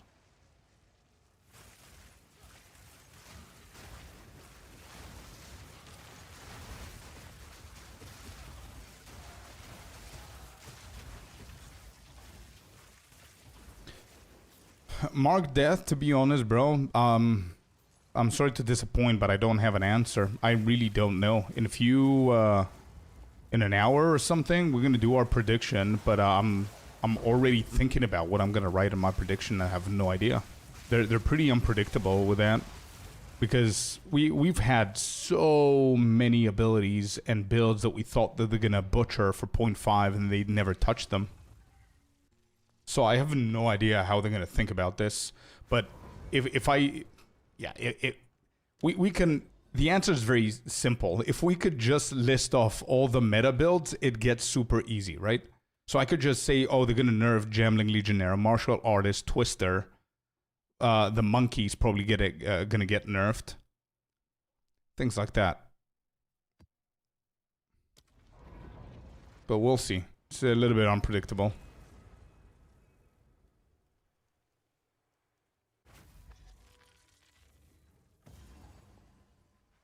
Oh, there will be. I don't think we get a pass on 1.0. I'm pretty sure there will be a few things that need to change.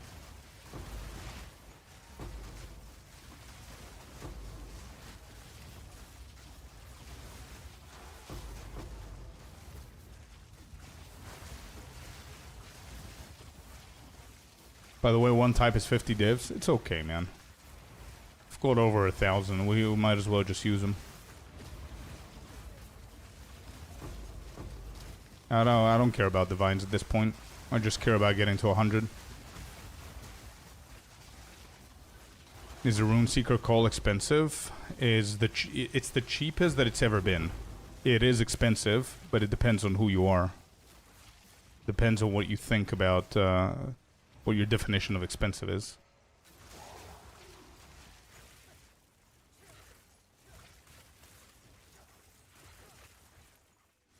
The live stream is today. Yeah, today. In actually 5 hours. 5 hours and 10 minutes.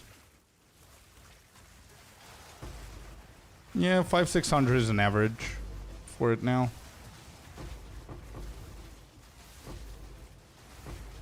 Based on what I know so far about 1.0, we have no idea. The only stuff that has been shown or discussed so far is Dualism Sword. There's some campaign stuff, but NDA.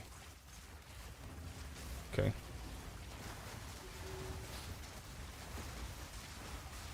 Right.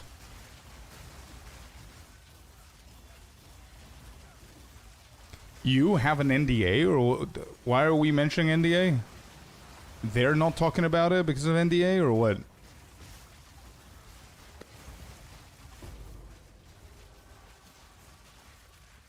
Definitely not in my budget. People at Gamescom. Yeah.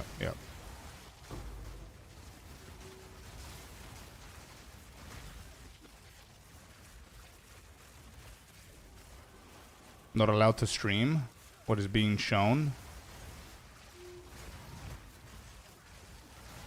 Yeah, of course. I mean, whenever I spoke to them, they said that I'm allowed to stream. I was allowed to stream, but obviously not the gameplay. And to be honest, you don't want to do that because you don't have a lot of time. The time slot that they gave me, I remember, was like 30 minutes or 40 minutes or something like that to do the playtest.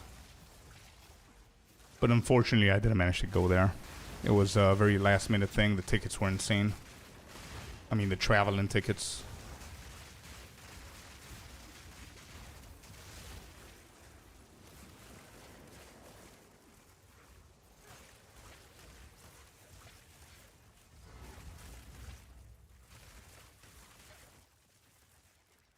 Doesn't Boss Rush give more XP? Past this level, I don't think so. Past this level, you just need to juice the shit out of the maps. Kill as many monsters per hour as you can. And do as many maps as you possibly can. Every single second you're outside of the map, it just gets harder and harder, man.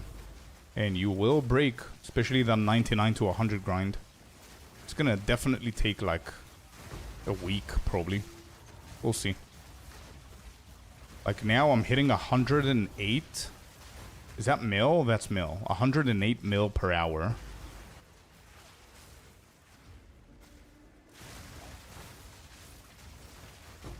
$108 mil per hour.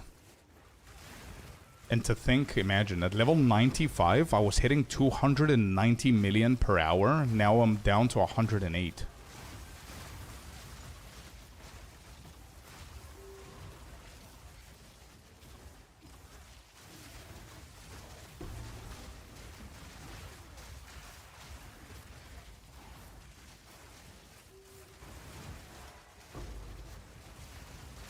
Or do you see XP per hour? I need to hover my mouse over the experience bar, and there are numbers displayed there. There. Oh, you guys can't see because of my face. Hold up. There. You see at the bottom of the screen? Took me 4 weeks from 99 to 100. Hit 100 last week. Was averaging 2 to 4 mil per hour. Face breaker. 99 to 100 is going to be 10 to 20 mil an hour. Yeah. I have to check on console. Yep.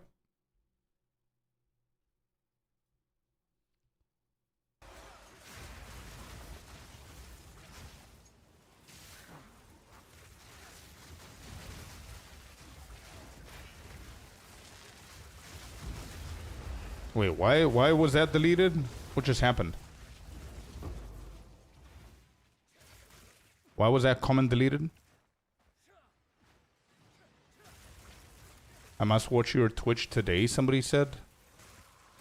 And the comment got deleted. Did it get auto-modded? Maybe. I have no idea. I could do it tomorrow. Yeah, check the drops, man. The drops are today, but here you go. Here's the link. There it is. Stream Elements did it.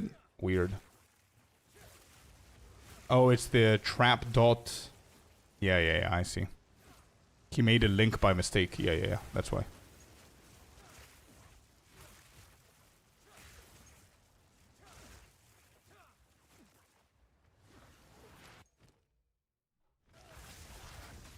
Oh, wow.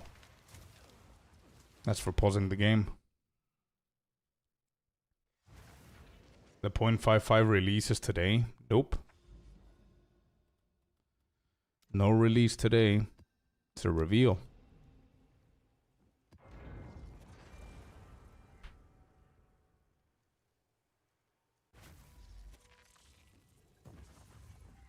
When released? We have no idea. We're gonna find out today, man. Do you guys understand what a reveal is? I don't know what's happening.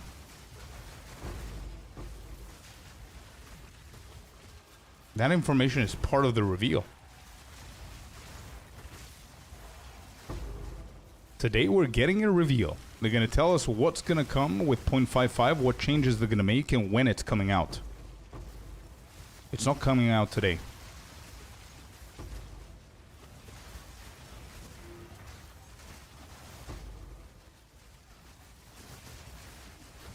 We have no idea. Speculations are it could be next week.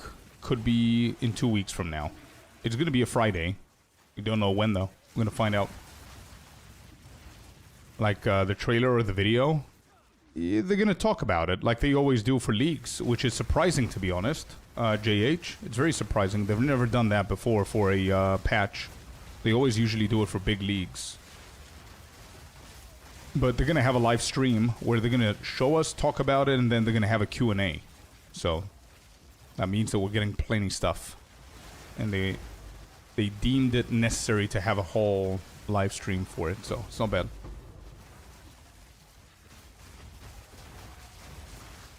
Do a shot each time that you get asked. Bro, I'm gonna be hammered. Shot of what? I don't drink alcohol.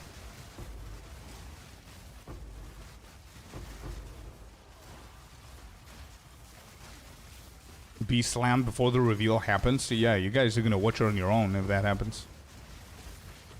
I'll pass out.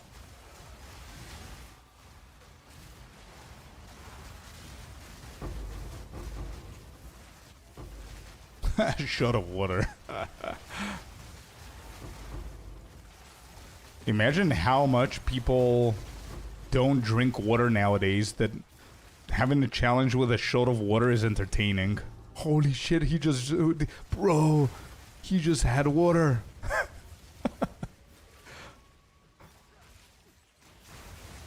Piss break every 5 minutes, yeah. What build are you playing this event? I have no idea. That's a good question, man. But I'm not gonna overthink it. I'm not gonna think about it because we don't know what they're gonna reveal. They might actually drop new ascendancies, and if they do new ascendancies and they look cool and I want to play them, most probably I'll be playing that. If they don't drop anything new, which it will be surprising, I'm probably gonna play Plan Daddy, but we'll see.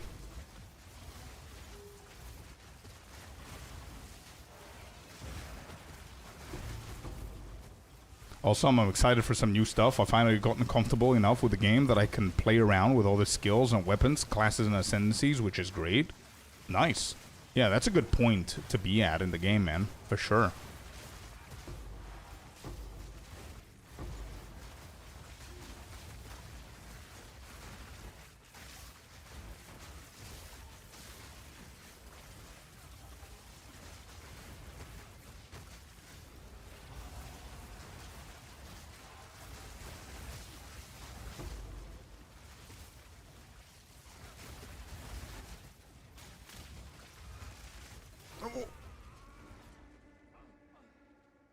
What is happening with these maps?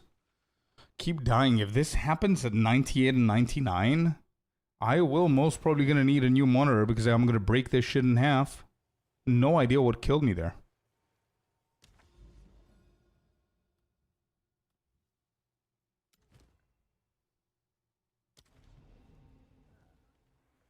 I'm gonna switch away from Abyss. I'll do one more. Sniped. Yeah, out of nowhere. Hey, what about a death summary for 0.55? I know Ice's opinion. How about that? That will be something worthy.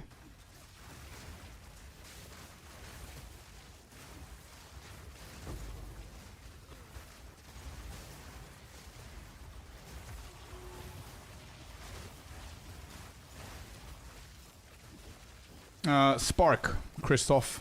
That's what the skill is. It's called Spark. If you want to check the build, type the command build in chat on YouTube. You're going to get the link for the build.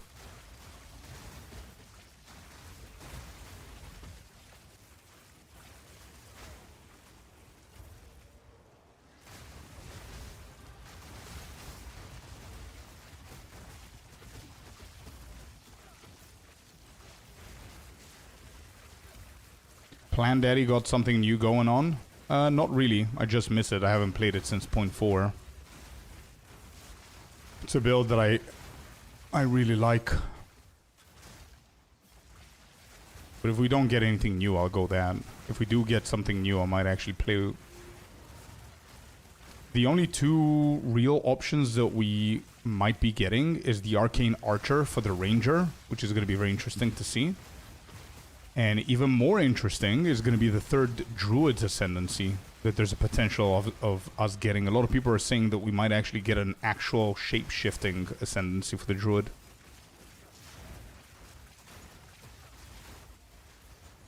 Yeah, same, Cynical. Exactly the same. But to be honest, I don't see it happening. I honestly, genuinely believe that there's going to be at least one Ascendancy coming in 0.55. Fourth Druid? Who's the third?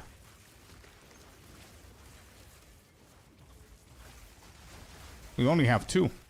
The Shaman and the Oracle, right? So Druid is due its third.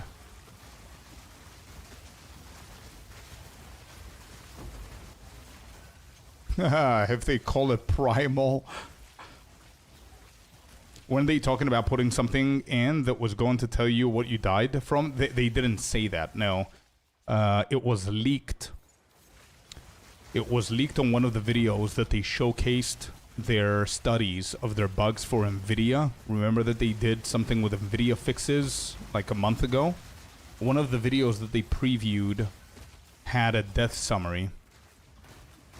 And to be honest, GG was always opposed to death summaries, but it looks like they have it figured out.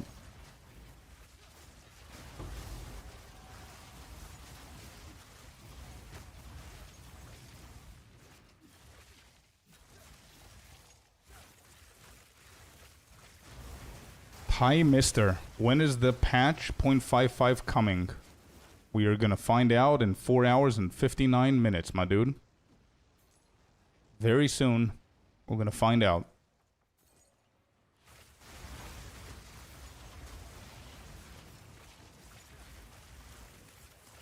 Instead of your onset ring, would you consider Calandra's touch to mirror your Sapphire? I would.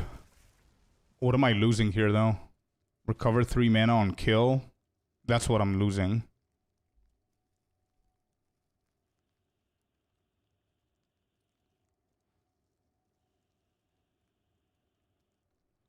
Yeah, I wouldn't mind, actually. That's a shot. Alright, sure, I'll play your little game. So I owe you 2 shots.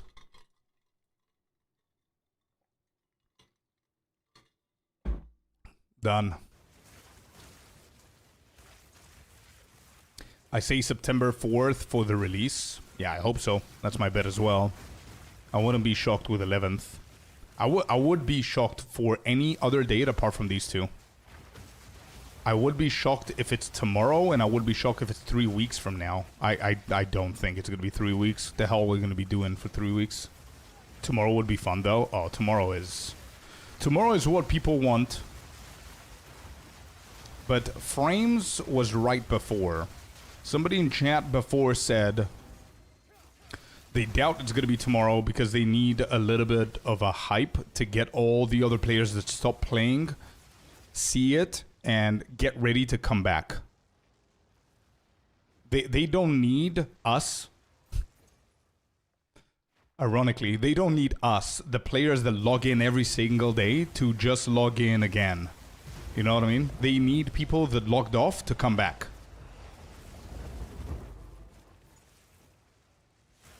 $11 would be 4 weeks. No, it's going to be exactly 3 months. So I see 11th as a logical date as well. Okay, not named. See you, bud. You have a timer? Yeah, dude. Yeah. All good, all good.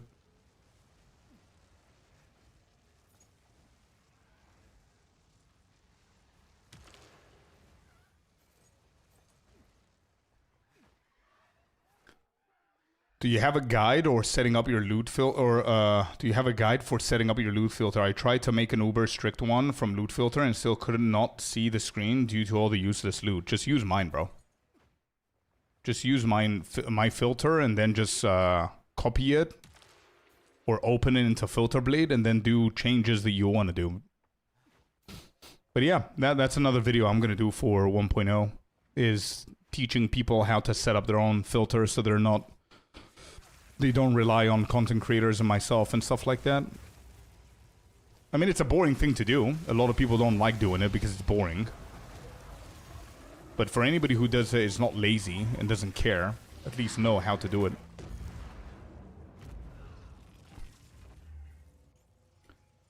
My reason for not tomorrow is they don't have patch notes ready to post. Yeah, but we don't know that.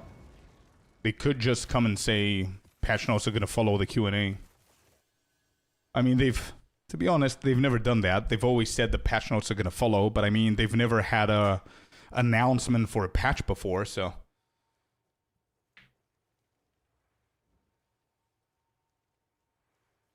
Yo, Scorpius Bloody here. In 20 minutes, I'm arriving to Gamescom, he says. Let's go, dude. So you're going for the afternoon session. We are all expecting pictures for you, man. We need the juiciest inside information that you've got. That's what we all need here, Bloody. Most importantly, enjoy it, dude. All right. We've got inside information at Gamescom, man. So we're hoping we're going to get something juicy, chat.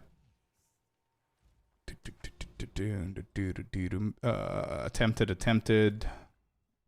We need another tier 16 here. Do I have? Shit, these are good.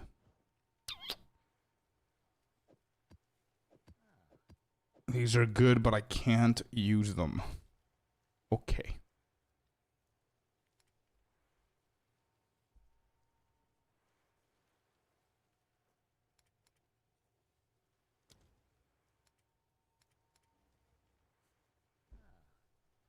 Alright, well, I'll bite. I'll try it. And I'm going to go into a full breach instead of an abyss. What are we currently doing right now? 104 mil is what we're doing now. So we're going to go like this. And like this.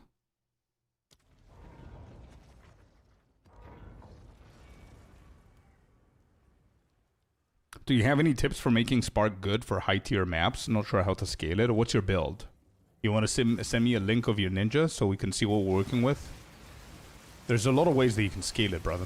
Obviously, the higher level you are, the more nodes you can get on your tree. That's going to help your spell damage, your lightning damage, your crit. Second really good way, since I mentioned it, of scaling your Spark damage is crit. Get your crit as high as possible. That helps. Especially, it depends on the build that you're playing, obviously. If you're playing COC. Another good way is depending on the weapon that you have and the tech that you're using. But simpler things that I can give you tips on is definitely the skill level. So there are two ways that you can get your skill up. Is obviously with skill gems. The higher level you are. So if you don't have a level 20, slapping a level 20, once you hit level 90 your character and you slap a level 20, the damage of Spark is going to skyrocket. A lot of people underestimate that. Don't forget those, if you have. And then you just get plus level projectiles and skills stuff.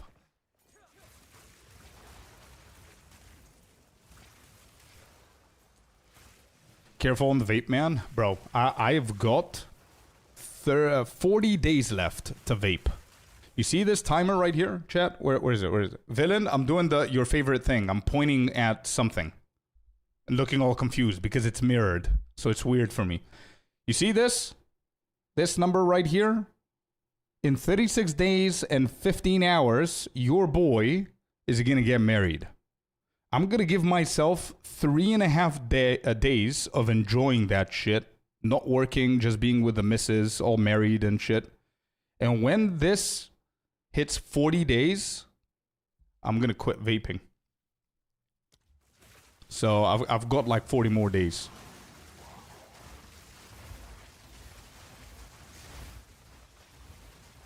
I've said it from before. That's what I'm going to do. I've always said that I'm going to quit before I have a kid. I don't want to vape or smoke or anything like that when I have a kid. So the best timing is going to be after the wedding. And by the way, no, chat, no. Before you said, ooh, what are you going to do? No, no. I'm going to produce, I'm going to spawn my minion a year after. Nope. Stop. You see, I knew it. Nope. I'm going to spawn my minion a year after the wedding. Reason why is because I want to travel. We want to travel. So Scorp Jr. is going to come after the traveling. So we're going to do a gap year of traveling, and then we're going to have, and then I'm going to spawn a character.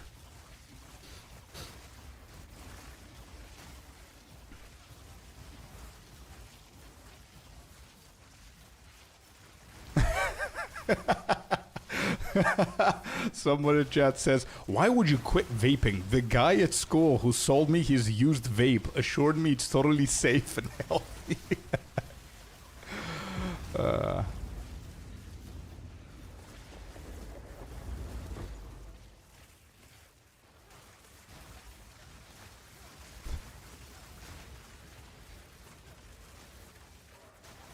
You're repeating the same life choices my dad did decades ago? Hell yeah, dude.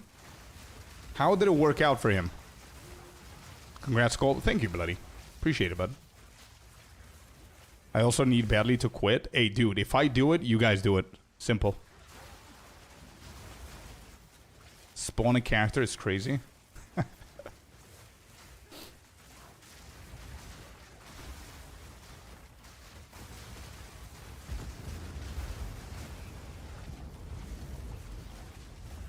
Let's do it together in 40 days.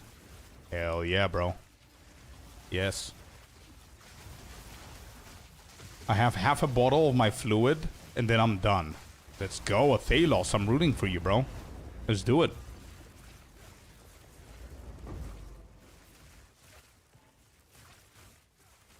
You already did Happy? Let's go, dude.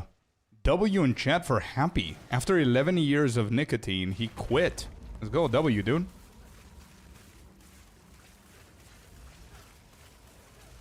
You're more based than my dad, to be fair, he says.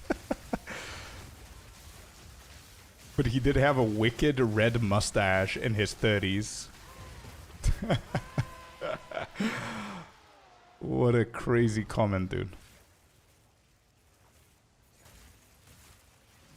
20 years smoke-free, let's go. Rua. Good job, dude.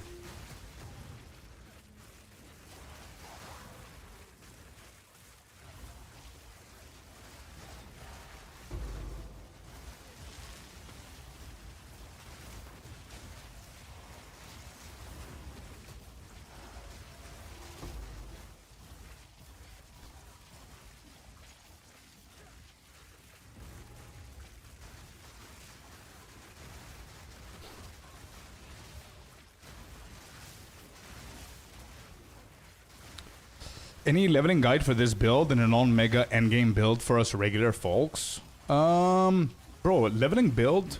Wait, do you have a main? This is my first question, Michael. Do you have a main? That question is going to change my answer. Because if you do have a main, that means you might actually be able to afford some twink gear. So instead of you taking, I don't know how many days you take, or hours to finish the campaign, might as well just invest something that your main got for some twink items. If you have a main, then I have a guide for you. Yes, you do? Okay, let me just find it. If you type MOBA in chat, Give me a second, chat. Let's help somebody out real quick. If you type MOBA in chat, you're going to get a link with my Mobalytics profile. You've got a few level 75 plus. All right, what I care about is your currency. If you have some spare Exalted and some spare Divines and stuff like that, then you're going to make it work. Let me find it first. Spirit Walker. What was the crazy one that I did? Here you go. Found it. Caster speed leveling Twink. This is all you need, dude. This, couple of hours of this, and you're in the end game. Here you go, my man. Here you go. Check it out. It's Spark. It's the same build that you see me playing now, but the mini version for the campaign. You have everything that you need, level 1 to 10, 10 to 25, 25 plus, and this is full on Twink, right? All of these, by the way, I shit you not, I also have a video. Would appreciate if you watch the video, slap a like, and all that good YouTube stuff. But I shit you not, all of this is like one Exalted Orb or something ridiculous. So it's very, very cheap. Yeah? That's it, brother. Now, for the second part of your question, unfortunately, I cannot help you. Your second part was if I have a build for the endgame guide for regular folks, like something cheaper. Unfortunately, I don't, because this build for me was simply created because I have a challenge of getting my character to level 100. That's it. I do have a written guide for what I currently have, but I don't have a guide for you how to get here.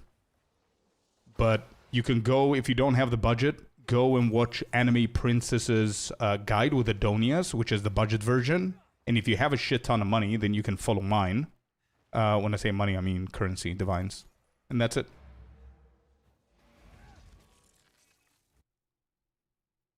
That's what I use. Let's go. Oh, here you go. Twitch. Here it is. That's the speed leveling one. And there you go for kick. Anybody who wants to look at that.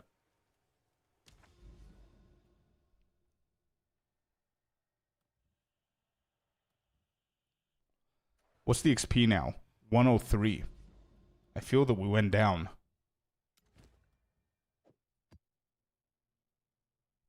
I feel that we went down.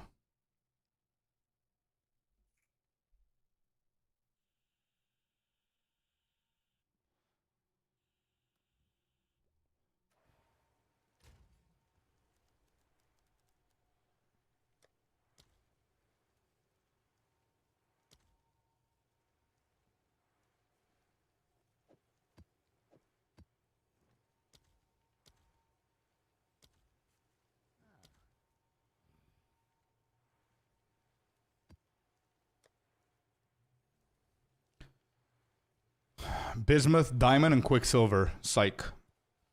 And 2 of any. It doesn't really matter. It applies to all of them. It's not bad.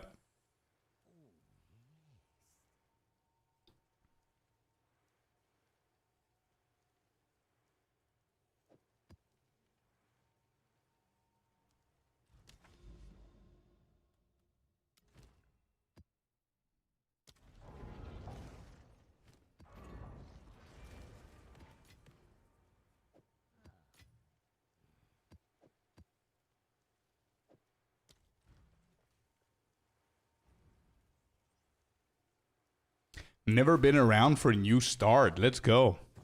I'm not going to say your name because it's going to sound weird whenever I end a sentence with that, but let's go. I'm happy for you.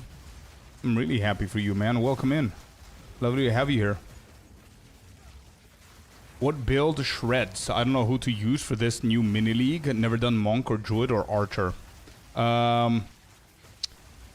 There are a ton of really good creators, bro. You're not going to go wrong with the majority of them, to be completely honest. But what you need to understand whenever you're looking at a guide is whether you're going to be able to produce the same results of what the guide is requiring from you to have.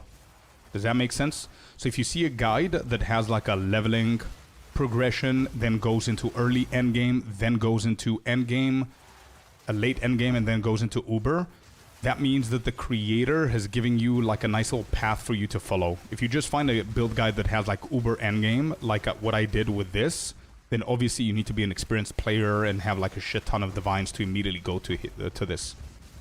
But, bro, there's gonna be new stuff. They're gonna be announced.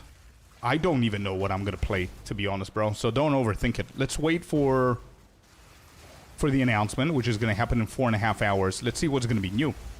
We might actually decide to go for something new and figure it out along the way. And usually whenever I do that, people follow the build. And I would say 7 out of 10 times is pretty successful. The last time that I failed on a build miserably and I wanted to punch the screen was my werewolf. We fixed it, although we fixed it later on. God damn, that was a pain. That was a painful start for me, man. That werewolf. But to be completely honest, to defend myself, werewolf came with what? Wait, did werewolf come with abyss? Yes, it came with abyss. Abyss was cracked. Abyss literally could one-shot you just by looking at you, bro. So, partially it's not my fault. Oh, nice. Look at that. Yay, Abyss. Okay, so now we know what not to run. Because that's dangerous. I just lost 7%, I think. Skill issue, absolutely.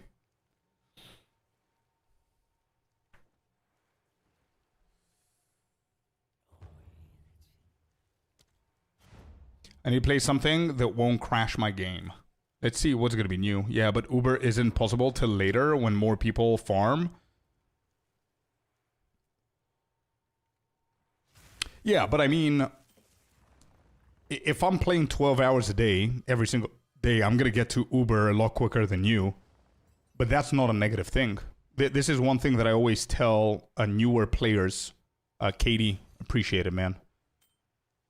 That's not a negative thing for you guys. If a creator is farming like crazy, that means that I'm going to be there before you go there, so I'm going to be able to test the build better than you and provide you with the information that you need to just do without experimenting yourself, you know what I mean? So it's a good thing.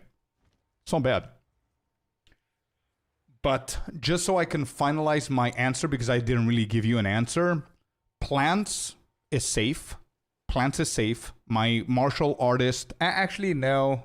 Martial artist is very fun, but I don't know if it's safe with the nerfs.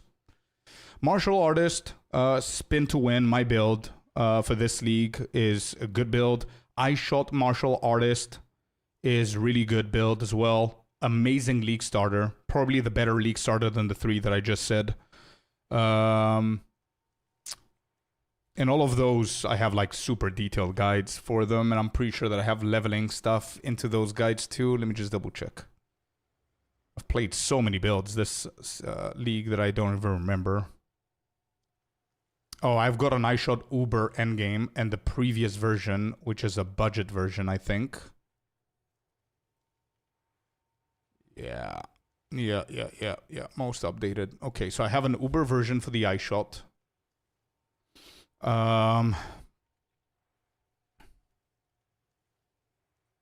iShot Monk was refreshing. Very.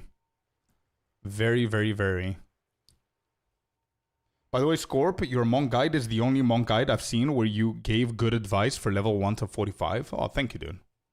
I put a lot of effort into that. And actually, now that I think about it, if you do want to go for the iShot, I only have an Uber endgame because obviously I use the same character that it was maxed out.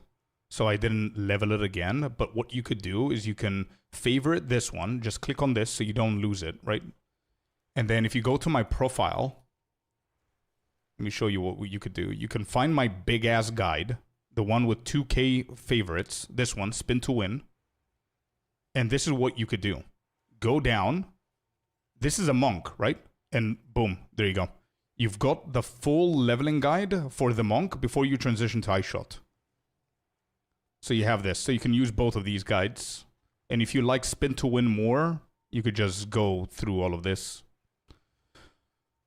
Most other monk guides have terrible 1 to 45 builds from other creators. Yeah, I'm not blaming the creators though, bro. It's a lot of effort. A lot of people don't understand how much effort you need to put to have a good written guide. You can ask chat. They were here. I was doing all of that live.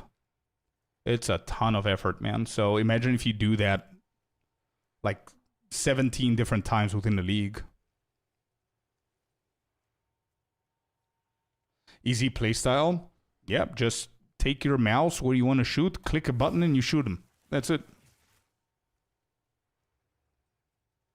Didn't they nerf the shit out of the werewolf? Yeah, werewolf is a little bit meh compared to 0.4. But I'm talking about my failure was at 0.4, the start of 0.4. But also, as I said, Abyss was cracked, so. I just recently switched from console to PC. Is there a must-have extension or anything like that? Yeah, price checker, Steven. Personally, I'm using POE overlay. The standalone version. And I think I have a... I think IC created a command for us. Let me see. PC. Let me see if that works on YouTube. Wait, do we not have it on YouTube? Or is it just delayed? Price check.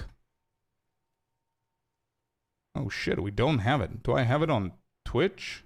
Yeah. Wow, we don't have that command on YouTube. Never mind. I found the link for you, man. Here you go. This is how you get it. At what time are they revealing the 0.55? Lawrence? Here. 4 hours and 35. That's another shot, I know.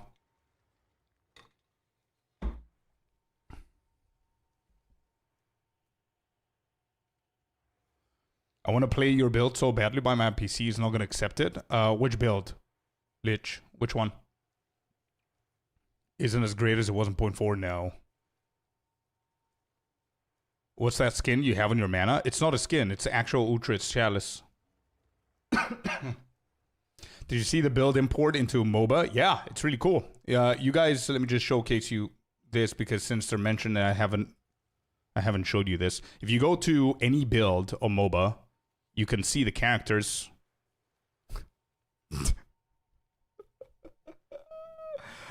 Are these all my characters? Yeah, these are all my characters. God damn, we're playing POE2. Holy.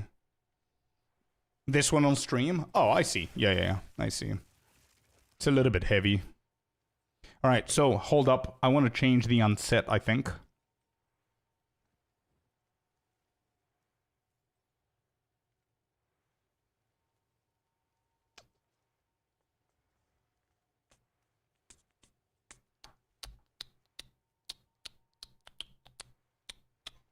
I'm going to lose a ton of damage from the spell, but I'm going to gain it back from the mana. So I got to get myself a Calandras. I sold the previous one. Let's just grab one real quick.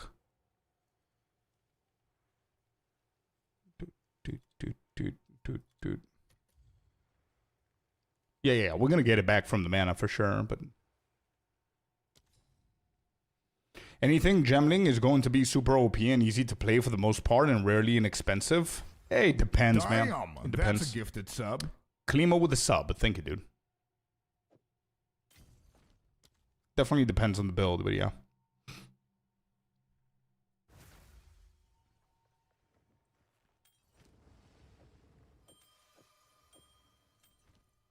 $5.2K, Katie. Just to let you know, we went from 3.8 to 5.2K on the mana. And the damage of Spark outside of combat right now is at... Never mind, it's going up. It's going to drop soon. Alright, let's just call it 550. 500,000 damage on Spark outside of combat. With the new ring, we're going to 675, chat. WKD.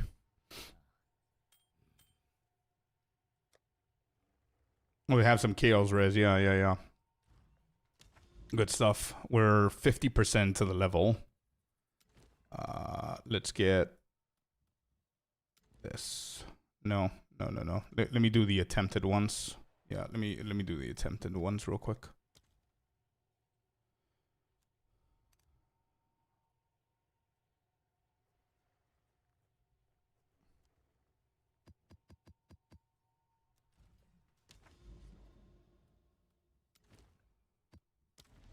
When you start to see those massive damage numbers, pose 95.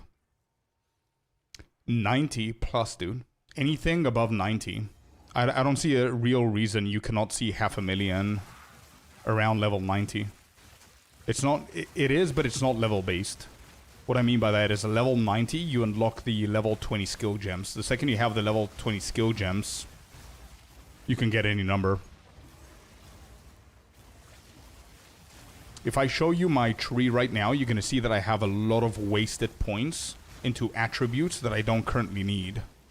So the last couple of levels, look at this. 1, 2, you see? So the 2 last levels don't mean shit.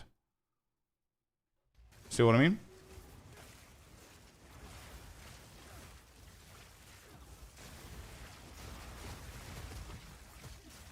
It does, Merak, yeah.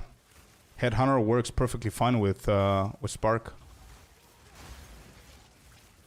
Actually, it gives a ton of damage and a lot of defense. Definitely a cheaper alternative to Mage Blood.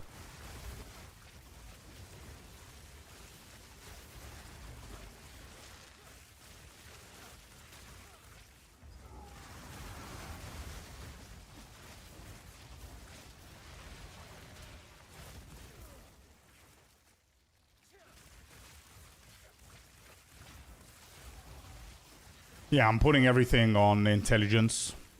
I literally don't have a single space. Oh, there you go. Yeah, I was about to say.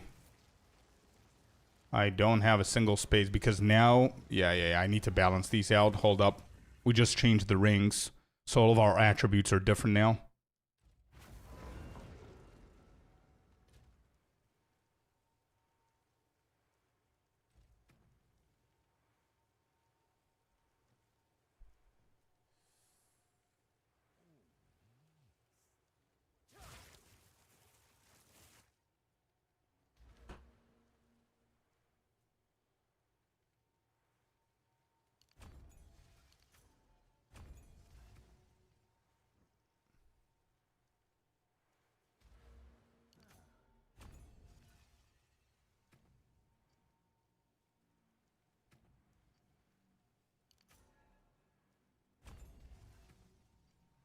Alright, done.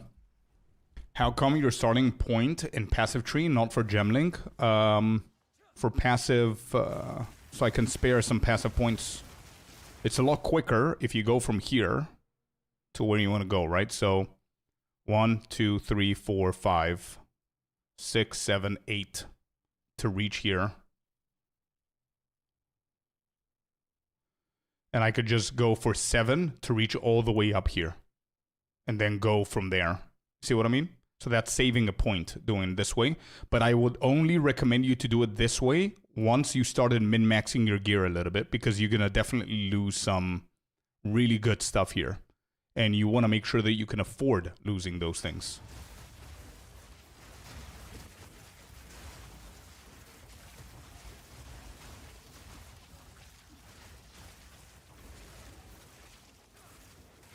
Oh, and if you're asking about the Gemling side, yeah, okay.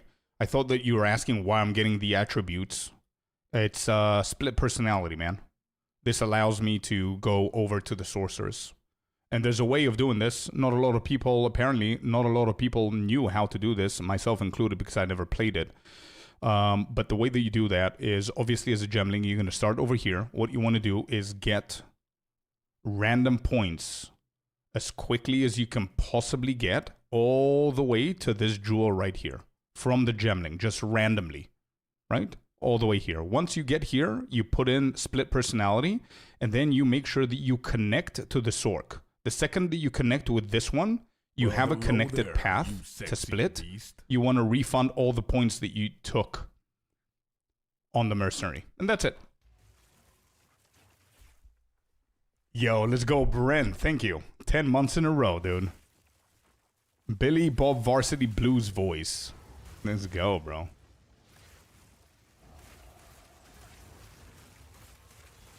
I really want to hit 97, bro. I really want to hit 97 before we do the other stuff for tonight. Alright, this one's done. Let me finish with all the failed maps that we've done.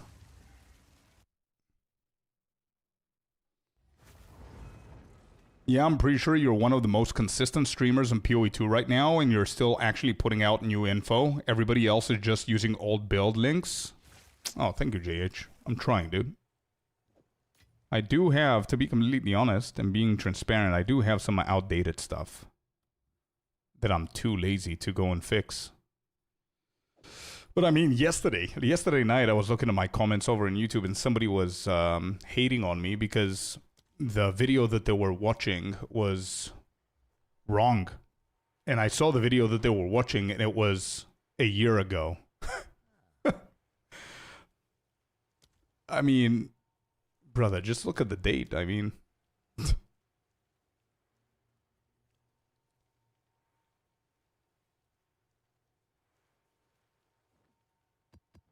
You know what? We're buying, chat. We're buying. I'm done with this. Actually, let me just grab all of these and reforge them and see if we get lucky. Let's do it. Please get lucky.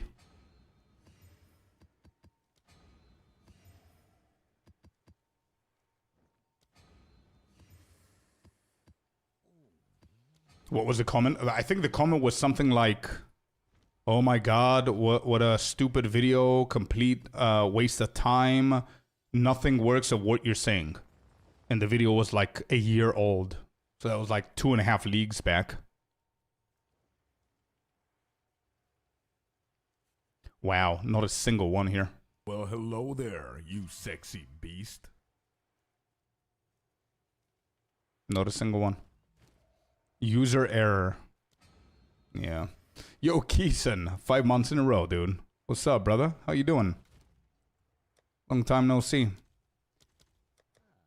I am so unlucky with these. Oh, there it is.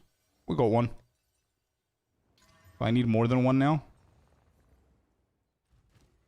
I will eventually. Alright, let me quickly do this. The longer we stay here, the less XP we get. Oh, another experience. Hey, let's go. Okay.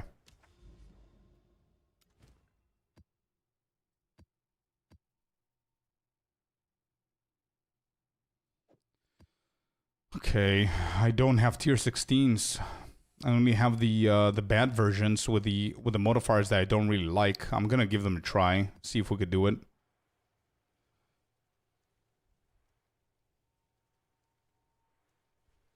Clear resistances. I think we should be fine. All right, we need irradiated with experience.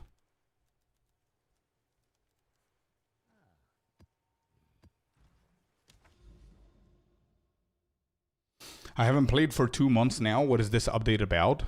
You know that we have 0.5 league. This is going to be the middle.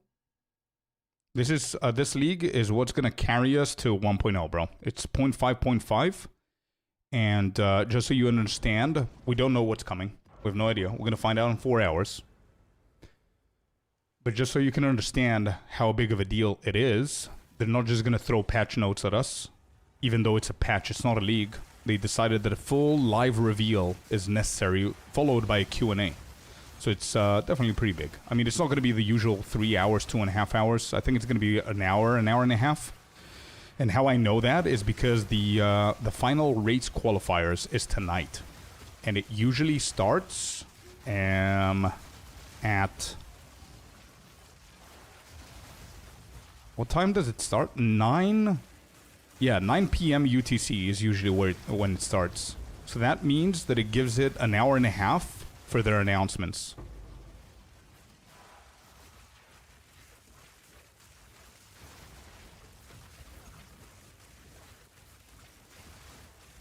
Work has been insane. I was like, a long time no see. I see you every day. Oh, I don't.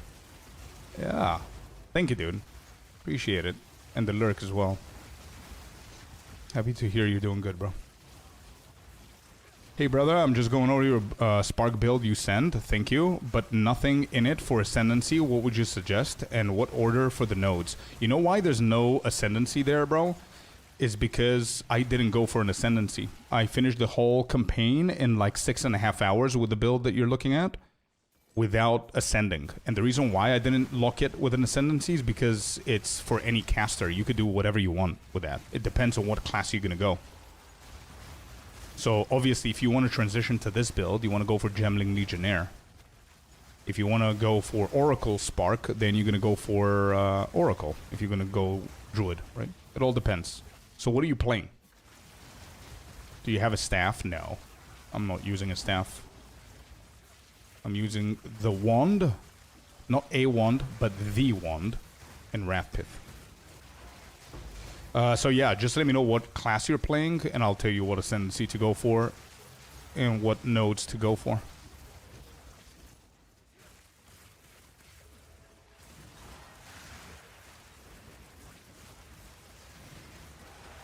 $2 p.m. PST for the West Coast gents. Yep. Are there gifted drops? Yes, sir. We do have drops tonight. Or today. I keep saying tonight because I'm EU. But yeah, we do have drops. It's going to be one of the all-flame mystery boxes is what they're giving us. Not now, not now. Drop soon. As it says on the title, it's soon. Not now. It's always whenever the timer goes 0. That's always the case. Can I level a gemling with a spark? Oh yeah, absolutely. I am a gemling. Yeah, look at that. Boom. Gemling. Of course you can. I mean, Act 1, you don't really care about it, right? You don't really need Ascendancy. But, if you're gonna do a Merc and you're potentially going for a gemling, it all depends on what you want to do. Like, either case is not bad to go. You could go for neurological implants as first. I mean, so Virtual's Barrier first and then neurological. Or you can go advanced thaumaturgy here. It's pretty good. Anything that you choose is good, man. As long as it's this right here. So you go Essence of Virtue, neurological, advanced, and gem-studded.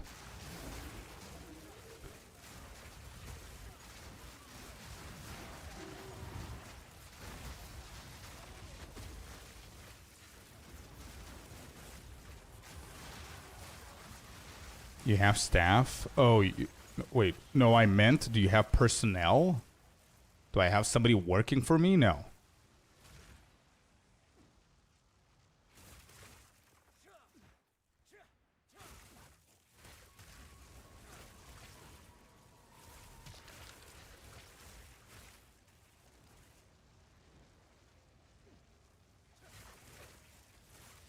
I don't know if both Mark and Jonathan are both at the Gamescom, but I do believe that it's going to be pre-recorded, yeah.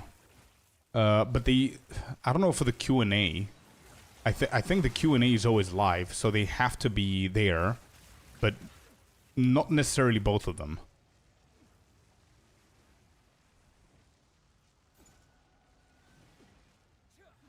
I thought they said that Johnny would be there. I don't know.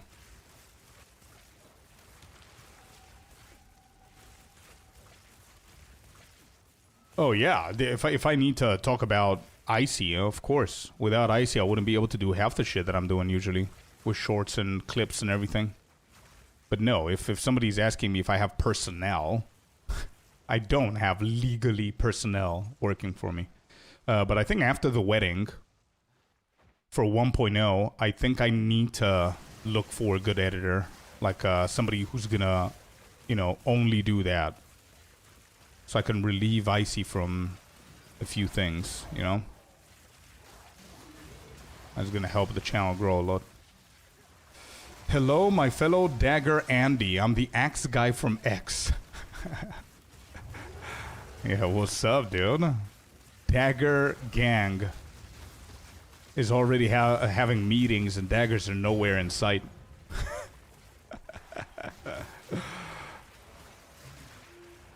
Nah, I'm good, Katie. I'm good. Let's just keep it at that.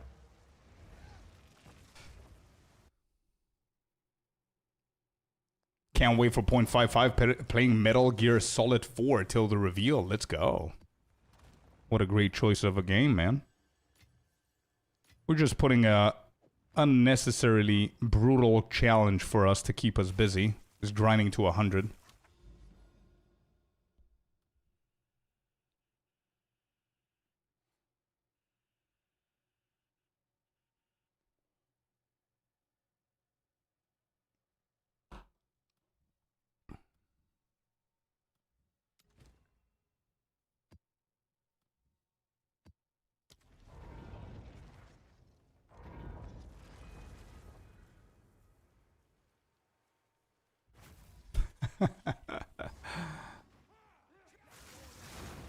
Well, hello there, you sexy beast.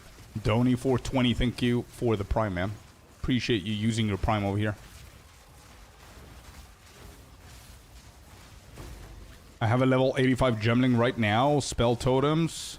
It's just not cutting it. I'm struggling anything higher than tier 10. Bro, to be completely honest, just so you don't give up on a good build, if you're talking about spark, like arc totems, that's a very, very good build. And I would recommend you to check out, apart from Rax, just check out Rax's guide. And I'm pretty sure there was one more creator that was doing spell totems, I think, before Rax. Path of Kai. KY. Am I saying that correctly? Path of Kai, I think it is. That did totems as well. Both of them have excellent guides. So check that out before you give it up, because it's, oh, Palstron did them as well? I don't know, bro. I don't know every single creator for every single build in this game. I mean, I know I'm playing a lot, but I don't follow what others are doing. I just try to remember what people are telling me, associating one creator with another build. But a lot of times, you guys are telling me this guy is the owner of this build, and it's not the case. Somebody else did it before that, so I don't want to be advertising the wrong thing. So I usually throw like 2 or 3 names, but come on, man, keep up. Yeah, sorry. Yeah, Kai, that's it. KY. Path of Kai and Rax, and apparently Palstron has a good spell totem build. So what I'm saying is, I know that you got bored and you got frustrated with that build, but check out those 3 guides and see what you're doing wrong. Because if you cannot scale past tier 10, it's not the build's fault. And I want to be very transparent with you, yeah? I don't think it's the build's fault. It's a great build. It's a meta build. You shouldn't be struggling tier 10 with the build. It has to do something with your gear. It has got to do something with your gear, 100,000%. And if you see the guides and you find the problem, perfect, fix it and see if you like that build and keep going, keep grinding. If no, then you can try a different build. You can go for Spark since you have the Gemling and try it out without swapping the gear, because I don't think you're going to need a lot of swaps anyway. And just try it out and see if you like it. And if you don't like that, only then you go back to leveling, you know? Just keep it simple for you, man. No need to burn yourself out. Because don't forget, 0.55 is going to be announced very soon. We don't know when it's going to be. You don't want to start a new leveling character and then do it again whenever 0.55 comes out.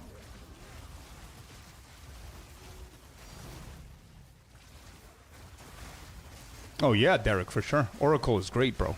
Oracle is great. You might actually be able to min-max it a little bit more with a Gemling over the Oracle, but Oracle Spark is great.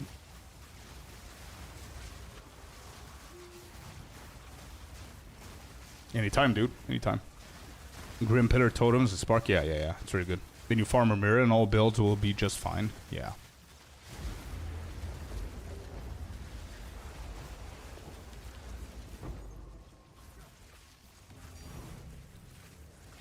Hey. Nah, Oracle is really good, bro. Oracle is really good, but no cap though. No cap, Katie. Don't you as an Oracle player? Katie's playing Oracle this build, right? He has better gear than me, but don't you think that Gemling can min-max it a little bit more with the quality stuff over Oracle? And I'm an Oracle Andy, by the way. It's one of my top 3 ascendancies, absolutely.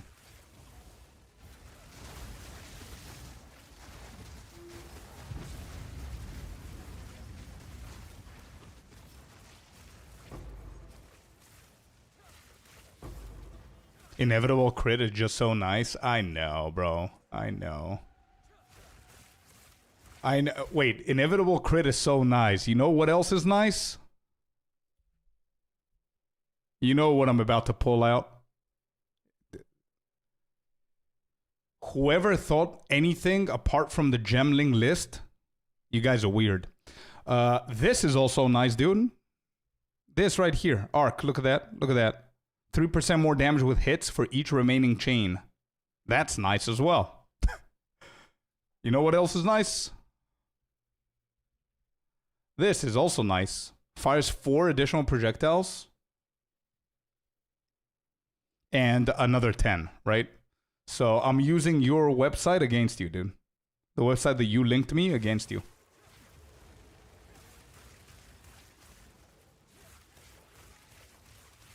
2,000. Wait, the low life infinite mana is badonkadonks. Wait, what? Infernalist? Oh, Infernalist. Oh, interesting. What are you looking at? Yeah, 100%. Here you go. Of course.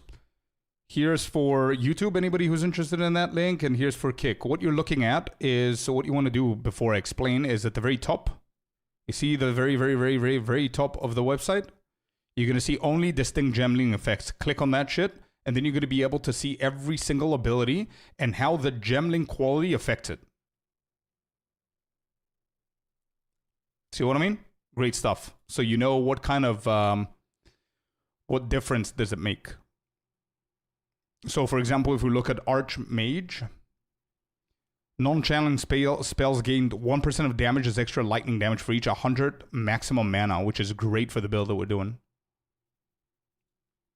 It's affordable for U-score, but not for chat. I see. Do we have a link or something so I can save it? So I can look at it and save it somewhere?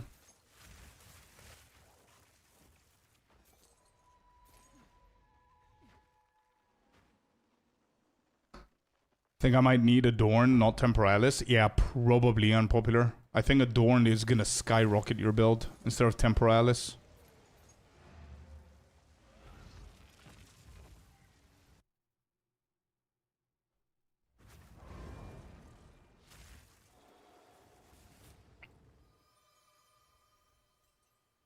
Just one of the two key. I'm pretty sure that there's both within one link. So if you send me the MOBA, probably you have the video in there as well. But I'm going to look at it another time. I'm going to save it. We need to keep going with the XP here. It's getting slow.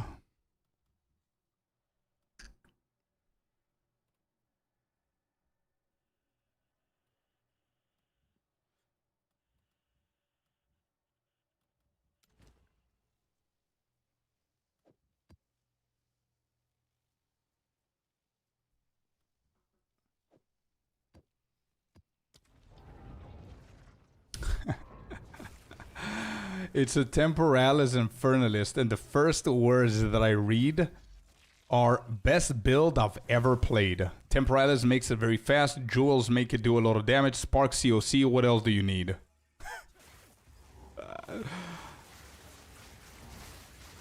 You must pay attention or you will die. That right there is a problem for me. I am the worst when it comes down to paying attention to shit. I'll tell you now, straight up. Paying attention is going to be a problem. The reason I went with this stupid-ass easy build is because I don't pay attention to the game. As you will see, I'm turned to chat most of the times. I have no idea if I'm pathing correctly in the map. So that's going to be a problem. But I'm going to give it a look.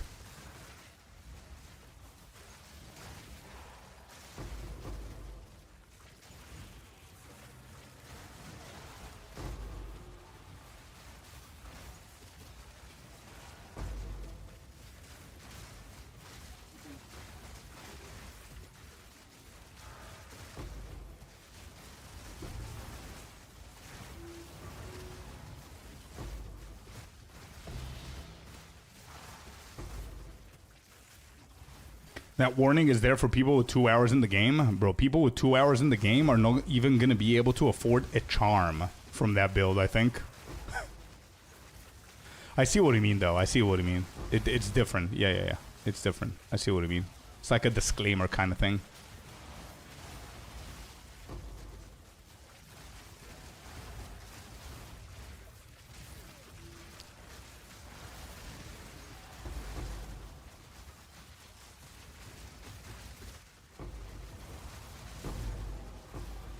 The quality on gemling is amazing. It is. Somebody yesterday said something really cool, bro. I don't know who mentioned it. I don't know where they heard it. But it's so cool, and I would love for them to do that. The pathing of Oracle. I would love to see that. The path is not taken node for Oracle. Somebody said, again, I don't know who said it, so I can give them credit. But I think it was a streamer that one of you guys saw, heard, or whatever, and you told me about it. But somebody said the paths not taken Oracle node should be tree wide. That would be great. And you don't need to path to the nodes. You could just grab them. That would be insane. That would match the gemling right there. Tree wide Oracle node.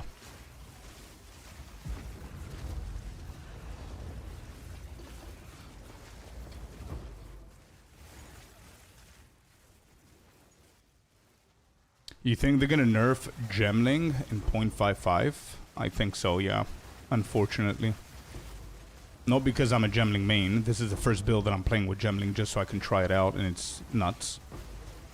I would prefer if they bring the floor up instead of the ceiling down. But I don't know if that's possible with gemling. Gemling, it has such a unique power. I don't know how you would go for a witch hunter or a tactician after this. I have no idea. They should. Yeah, I've always been for raising the bar high instead of the ceiling low, as I said. I've always been for that. I believe in buffs. But I also believe that it's going to get ridiculous at some point. And in order for you to buff some stuff, I think it's required to slightly nerf other stuff. I don't know. I don't know how you're gonna... Bro, I honestly think that they're gonna touch the martial artist as well. And that's my main for 0.5, right? I've got like 6 or 8 builds martial artist.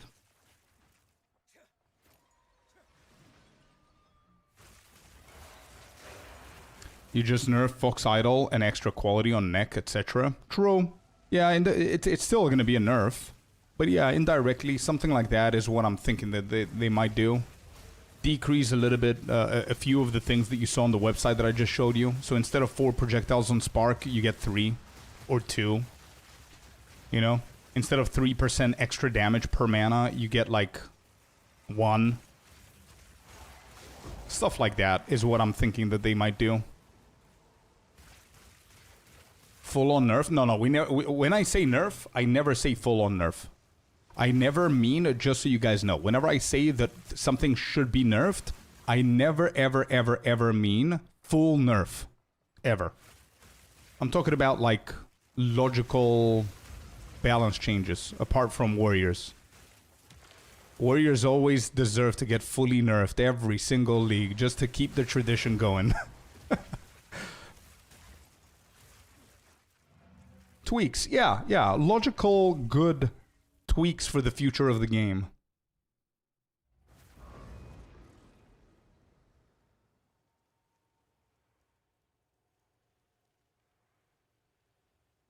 I played with players in the past who hated using comets during the time I played. Have you run into players like that? Yeah, almost every single one of them is playing with comets. Yeah. You know the warrior's an all-time low when Angormus is racing on grenades? I know. I know. Oh my god, dude.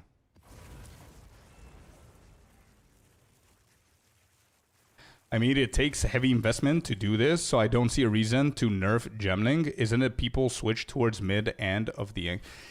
It takes investment, but it also doesn't. Because...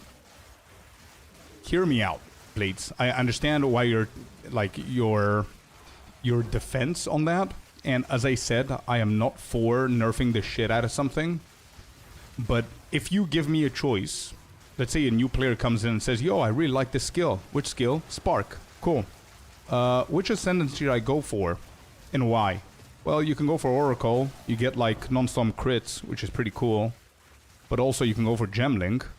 You're getting new effects on every single skill that you ever equip on that build. 4 projectiles on Spark, 1% damage on Arc, on Archmage. You get increased damage on Arc. It's like never-ending list, even at low levels, right?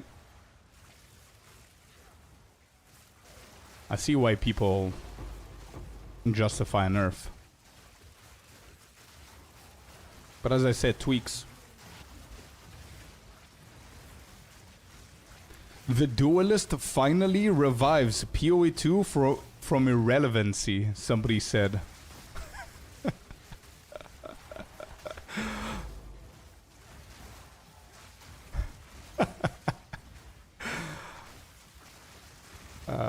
Man.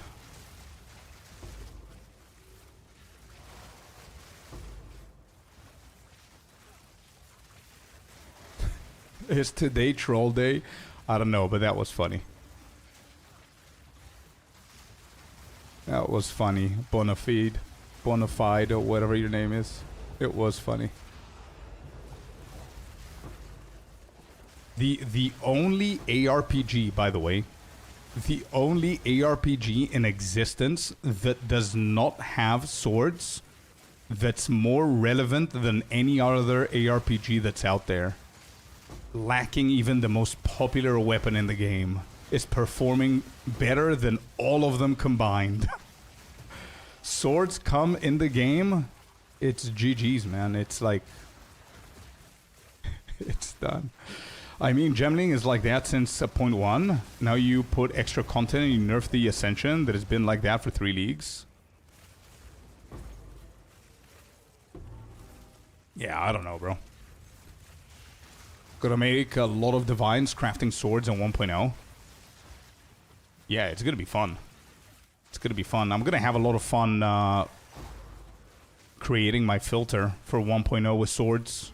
I'm gonna make like a... I'm thinking about creating like a custom rule only for swords with a special color combination and everything, and just putting like a slash sound every single time they drop. I want to see every single sword that drops at all times. I think it's going to get boring very quickly, and we're going to immediately start hiding everything, but you get the point. Okay, Lucas, see ya, dude. Sword crafting is going to be profitable. So many casuals. Yeah, well, I just hope that, not casual, but new players are gonna do some due diligence before jumping into the game, like crafting stuff and whatever.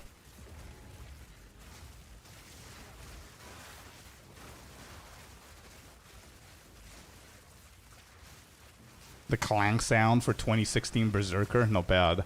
I was thinking about some World of Warcraft sound effects for swords. Would be pretty cool.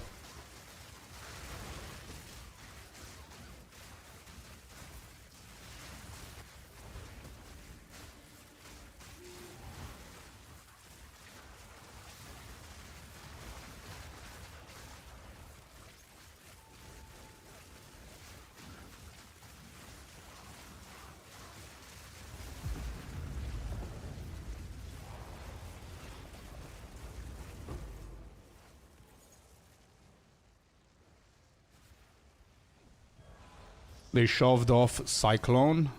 Oh, showed off Cyclone? Yeah, it doesn't look like you need 3 power charges on Tuesday and a midnight prayer to activate it. True, but you do need channeling, and you need to go through blood and wind or sand or whatever it is. Which brings me to the point where I do have a couple of screenshots that I want to show you guys. I'm pretty sure some of you've seen them. But I want to get this level, dude, before we go. How many hours do we have until the reveal? 4. Yeah, we're good. Did someone say Thunder Fury? There you go.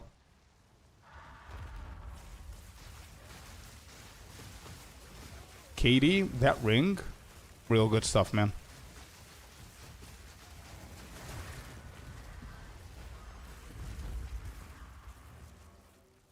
Three hours. 3? I thought it was 4. It's at 7:30 UTC, which is 2:30 EST, right?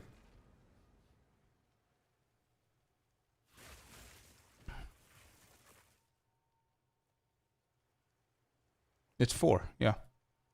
It's 4. I also remember it's 4 because once they start, after an hour and a half from the starting point of the reveal is also the qualifiers.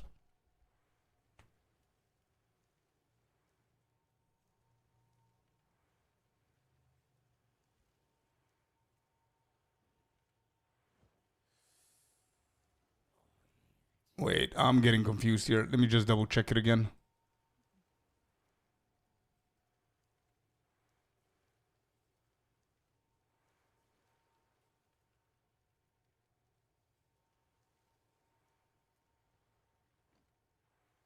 Oh, it's not 230, it's 330, not 230.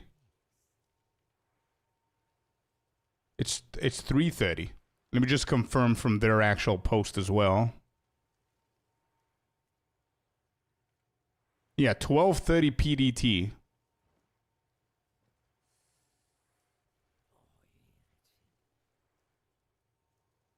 $12:30 PDT is what?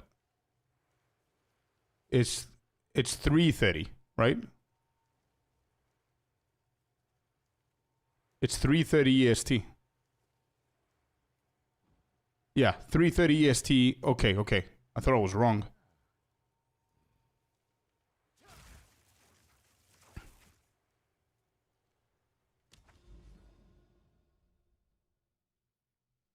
In 4 hours. Yeah.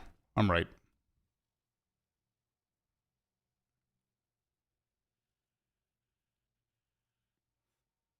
It's been the Ranger, after that Blood Mage, now Gemling. It's going to be a new meta every league. Apart from resetting all your work every few months, you cannot have a character to main and play.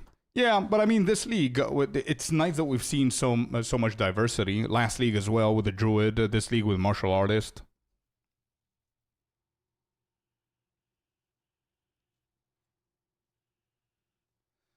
Whether it's in 3 or 4 hours, we're going to keep on checking, right? If, like, whenever my timer goes to 1 hour left or 1.5 hours left, if you're right, we're going to see their stream and they should have a countdown. We'll see. But I think I'm right.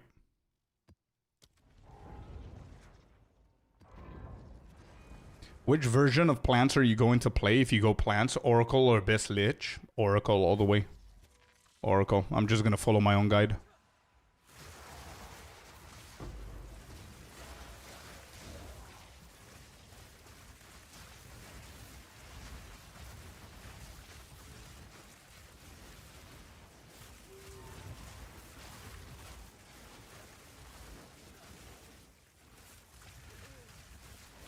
Weapon I'm using the Rune Seeker and the Wrath Pith are the weapons that I'm using. Buff the monsters. Density or... What's the buff that you want on Popular?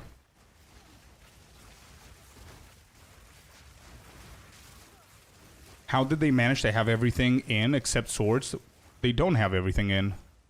They're missing axes, they're missing flails, they're missing daggers, they're missing the 2 acts. They're missing the 3rd trial. They're missing swords. There's a lot of stuff missing. It's early access.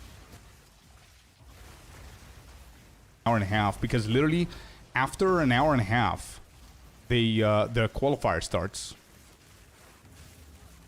So that's 9 p.m. UTC, the qualifier starts, unless they change the qualifier time, which I don't think so. If 9 p.m. UTC is the qualifier and 7:30 UTC is the reveal, that gives an hour and a half for them to wrap up. Because don't forget that Ziggy D is the host of the qualifiers, and he's also there for the Q&A. And the Q&A has never been pre-recorded because they always look at Twitch chat for questions.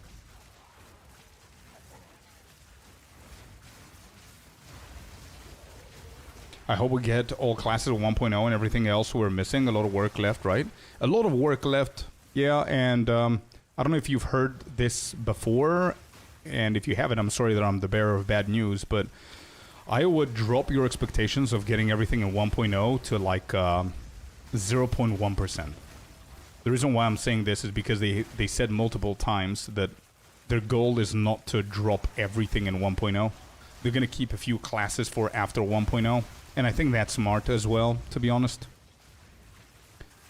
1.0 drops, and you're getting a duelist. You're getting 2 new ascendancies for the duelist, new weapon. You're getting 2 new acts. The endgame might be different. You might get a brand new mechanic, new bosses, new zones, so many new things. Potentially a new trial. Maybe, maybe not. What are you going to do another 3 classes? When are you going to play them? But they did say that they're not going to do all classes for 1.0.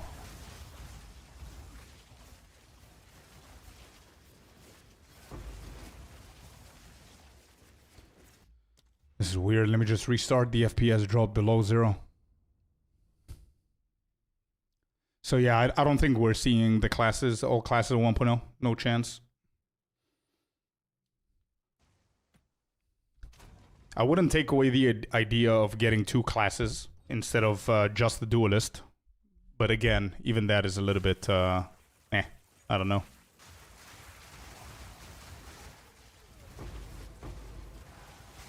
Yeah, they want to have things for later on, exactly. They don't want to put all their eggs in one basket, which is 1.0. And also what Icy said, it would be better, and that's why I prefer it, because I want this game to do good in the long term, not the short term. I don't want them to take over the world of ARPGs for 4 months and then go to a stale positioning, you know what I mean? So just having swords and fixing the game and then balancing the other classes and making them perfect is ideal. And then 1.1 comes out and you get axes or daggers is better. I don't know about those other weapons. It's just strange. I'm new to PoE and it's quickly becoming my favorite new game for the past year, and it doesn't have swords. The fact that I love it so much just goes to show it's special. I'm a swords guy. Oh, absolutely, bro. You know who you're talking to? You're talking to a rank 1 rogue in World of Warcraft, playing a rogue primarily for 20 years in WoW, and any other game that I've touched in my life, I'm usually playing daggers, assassin, or something stealthy. And I'm playing this game for the past 2 years, 4,000 hours in, and there's not even anything close to a dagger, apart from a monk. So I feel you, bro. Absolutely. As long as the full campaign is done. Last Epoch releasing 1.0 without full campaign always seemed odd. Oh yeah, I think campaign is going to be in. They said that they want the campaign to be in 1.0, so I think that's a safe bet.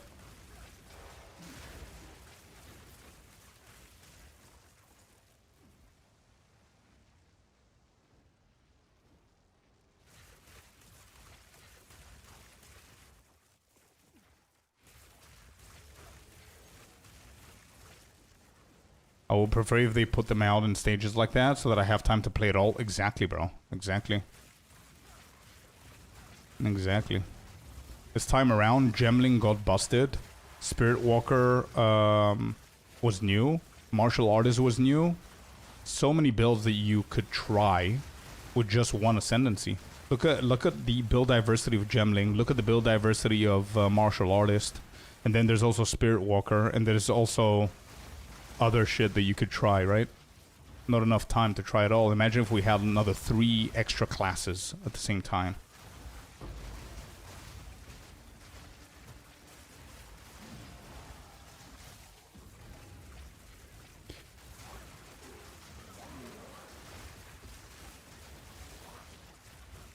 How do you feel about the state of the game's performance? Stuttering and all that, and max difficulty of maps? First of all, I believe that it depends on your rig and your build. Different rigs, different builds perform very differently. But I think that the performance is a ton better than it used to be after their NVIDIA update. A lot of people are reporting that it's worse for them, which is, again, it depends on the user. But you're asking me, so personally, the performance is a lot better. There are a few bugs and a few things that are happening like before where you saw my FPS dropping to negative. All it took is for me to log out, log in, and this is happening since 0.1. If you have the game open for multiple hours at a time, a simple log in, log out is going to do the trick. Do you think there's going to be an increase in PoE and Diablo games now that Destiny will end in a couple of months? Oh yeah, 100%. I mean, even the Gamescom showcased an ARPG that looks really good. And I have it on my list of interests. If you guys didn't catch that, Let me show you. Let me remember, first of all. I don't remember its name. But it was one of these. And I think I wishlist it. Where's my wish list?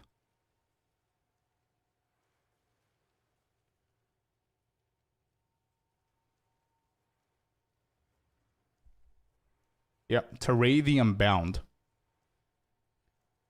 So yeah, I definitely see more ARPGs coming out. Like this one right here. This is a new game that was announced at Gamescom. It's called Teray the Unbound. Planned release to be announced. We have no idea. But it looks pretty cool. Very similar stuff to what we're used to, right? I don't know how it's going to play on what it looks like and all that stuff, but there are a few pictures that are very POE. POE2E, I would say. The graphics.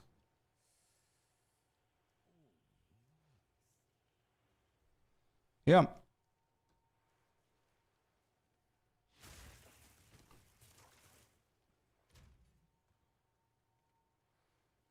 Well, if that's the way they have to go and release other stuff after 1.0, then I trust them anyway. They always deliver the best experience as a company for this game, like POE1. I agree. Yeah.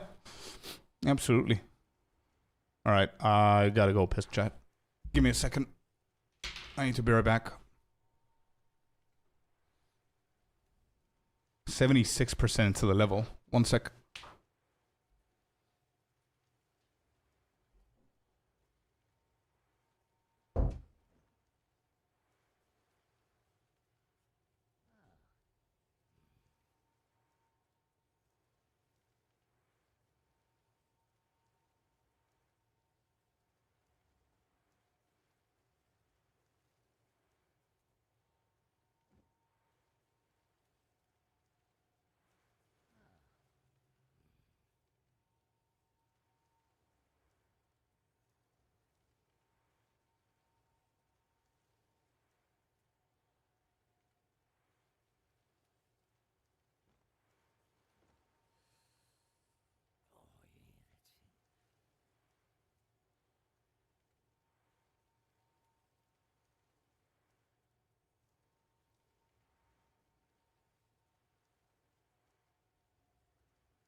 All right.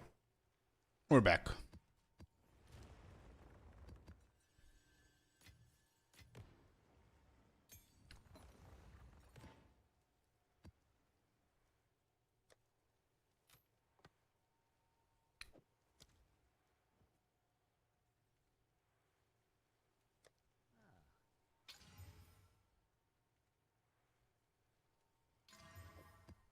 All right, these are all experienced ones. Thank you, Icy.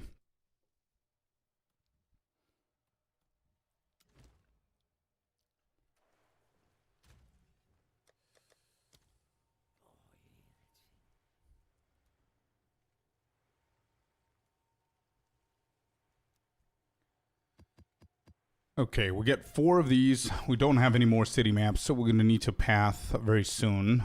Apart from this one, I'll keep that for last. I'm going to need a tier 16 for these. Oh, and I need a radiated. Okay.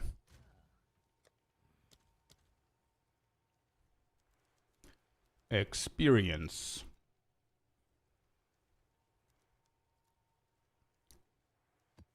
Okay, cool.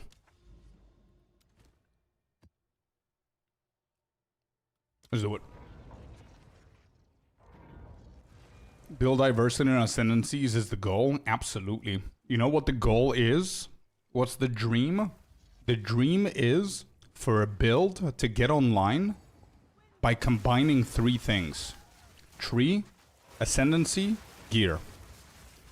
Everything else should be a side thing. And within those 3, I want the gear to be the least percentile that adds to the build. I know it's a weird thing to say with the current state of POE2, but that's why I said it's the dream, because it's pretty far away. Just the way that martial artist ascendancy enables the build because of the gloves.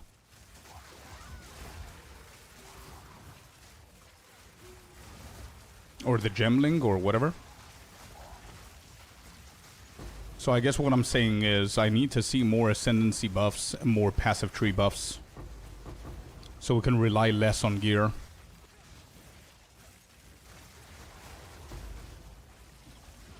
Hello Bandit, welcome in, bud. How do you feel about the new Voices unique jewel? I think it's in a good spot. It's OP if you have it. Even the +1 is good, +2 is good. +3 is insane. +4 is non-existent, which should be the case. I think it's fine, man. But this is what I'm saying, that it enables jewels so much more, and it's almost mandatory for you to get it.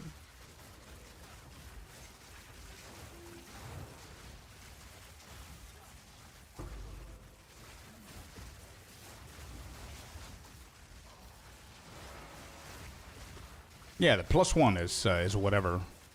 I'm talking about the +2 and above. +2, +3, +4 is almost mandatory to have with how good jewels are. With how good jewels are, it's almost mandatory to min-max a build, is what I'm saying.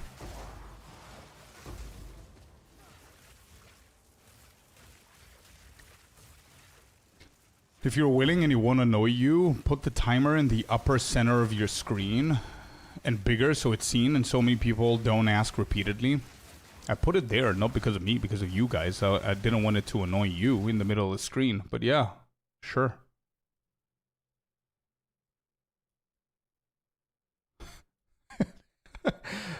There we go. Is that good enough?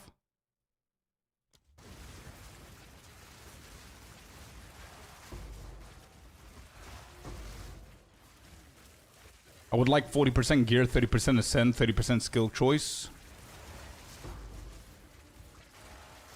When you say ascend, do you also mean the passive tree?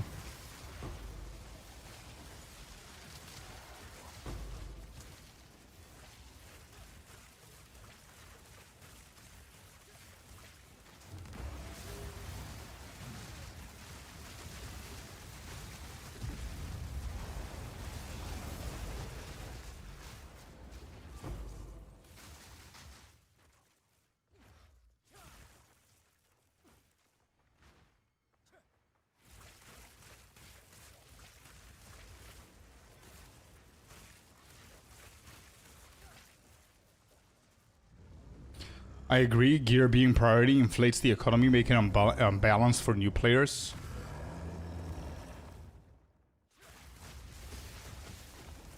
Yeah.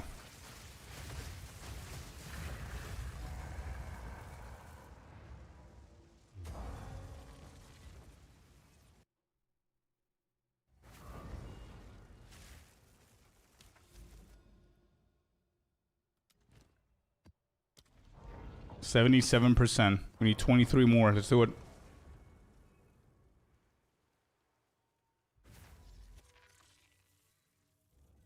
But gear is what you're hunting in the game. It has to be the majority, even with a small... Yeah. I don't mind gear being the majority of your build's strength, but it depends on the... it really depends on the gap. And right now, I feel for 90% of the builds, the gap is insane.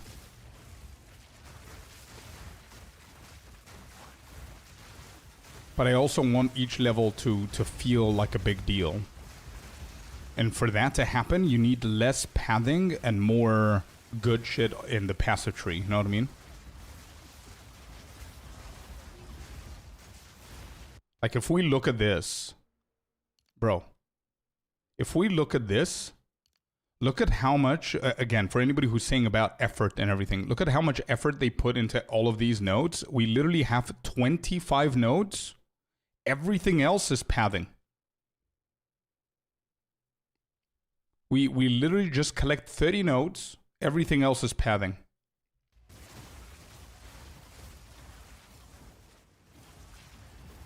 I want to see less power on the jewels, because top builds just circle the tree to get sockets instead of notables. Exactly my point. Yep. Exactly.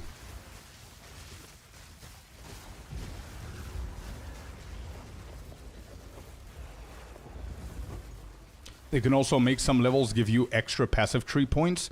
I don't know if I need more points. I just need better options. We like a jewel right now. This jewel right here. Just so you understand what I'm talking about. This jewel right here is enabling something very unique to happen with this build, which costs me 1, 2, 3, 4, 5, 6, 7, 8, 9 points that I'm utilizing in the tree. I like that. That's good. These are not the jewels that I want them to touch on. I'm talking about these kind of jewels. They just flat out give you something that you need. These kind of jewels. I'm talking about this, for example, or whatever. You know what I mean? But jewels that enable you to get more nodes and go through nodes and stuff like that, I like those because they give you more options.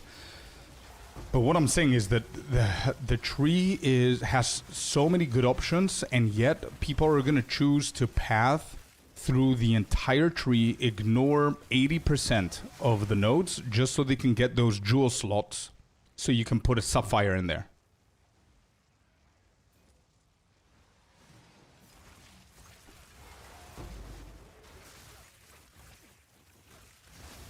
Yeah. So, somebody called it the other week, by the way.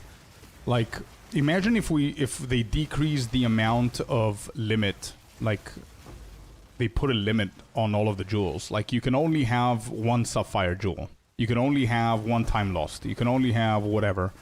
But in order for them to do that, do you guys understand how much of a change the passive tree needs to undergo in order for them to balance the nerf in that and bring the passive tree up?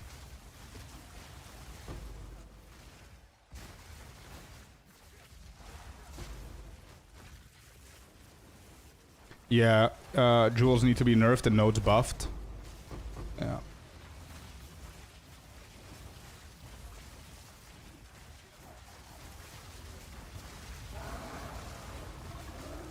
Well, they did mention in the interview that they're looking at the passive tree, but they haven't told us how much of a change that we should expect. So I have no idea.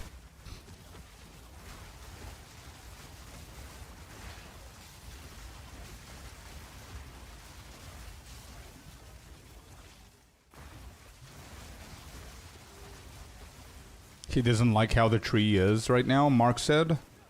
Yeah, fair enough. What is there to like if you think about it?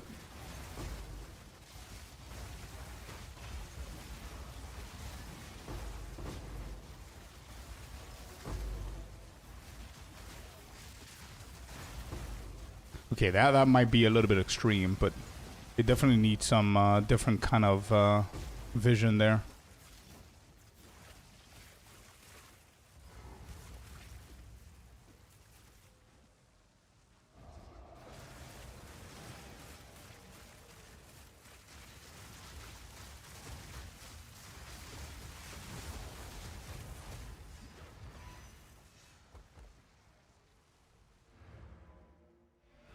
Yeah, you know what's the part that worries me the most? That recently they have nerfed a tiny bit of the gear because of the crafting changes that we've seen and some limitation that they added to the gear, which is fair enough. That's what we were kind of wanting. But also they buffed jewels even more. Not because they brought the voices, but because you can literally just socket a jewel like on the gloves, on the helmet, on this, on that. You know?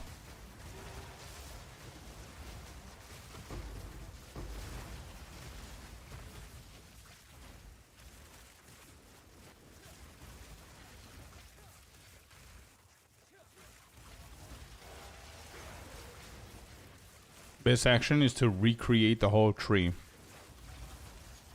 Well, good luck with that.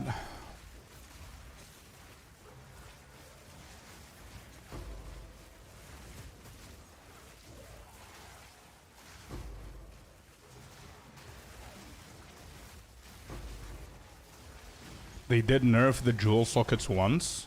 They decreased the amount of jewel sockets that we can add, and then after a few months of doing that, they brought the voices.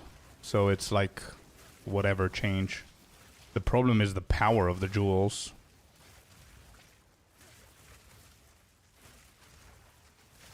I would say 90% of the tree is useless crap that nobody takes.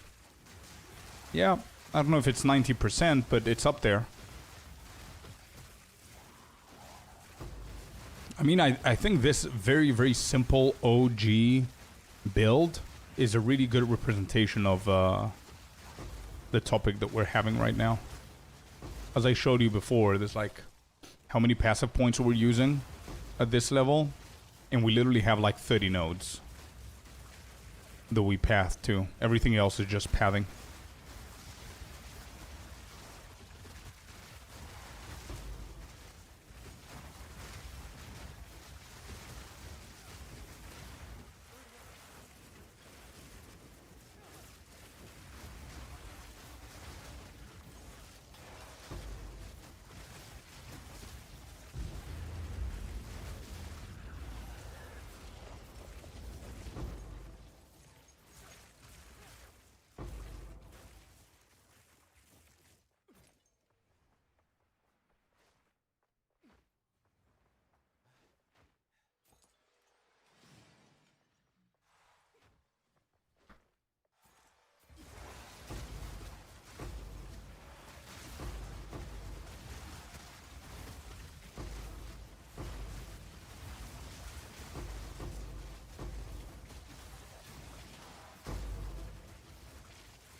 Yeah, sure. I see the argument of it depends on the build, for sure. Like Jag is saying, Twisters doesn't need as many jewels.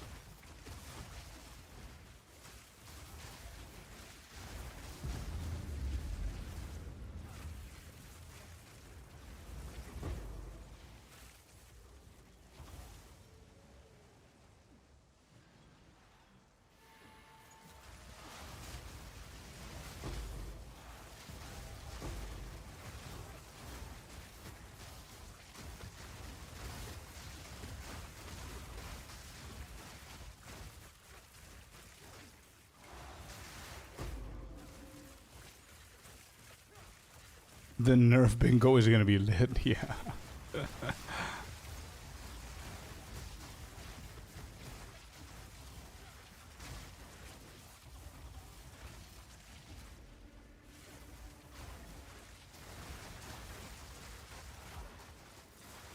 Yeah, dude, it's pretty bonkers.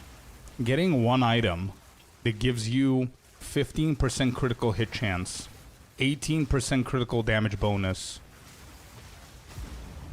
with like 20% maximum energy shield that could potentially be another 500 or 600 energy shield on top of whatever you have. And that's just 3 out of the 4 mods. Or 3 out of the 5 mods, excuse me, with a suffix increase. Is just insane for just 1 point, you know? Anyway, we'll see what they're gonna do. Alright, we're at 81%, 19 to go.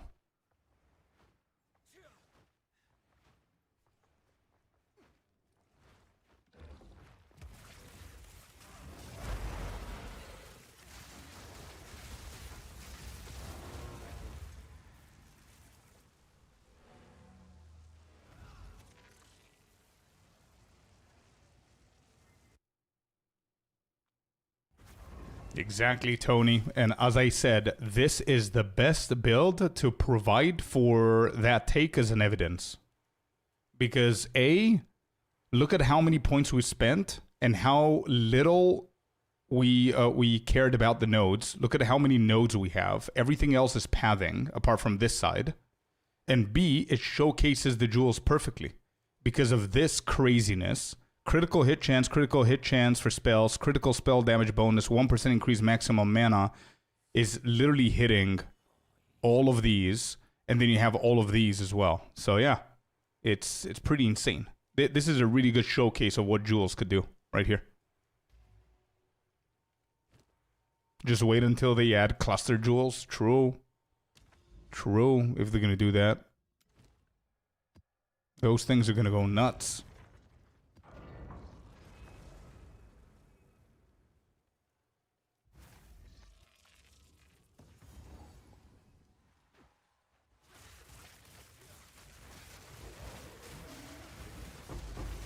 I was talking to a friend and he said that Rakiata's flow is going to be nerfed down to 15%. Is that true? Shit, I died looking at that. Does your friend... Does he have like a leak? Does he work with GG? Or... We have no idea. The reveal is in 3 hours. How does your friend know?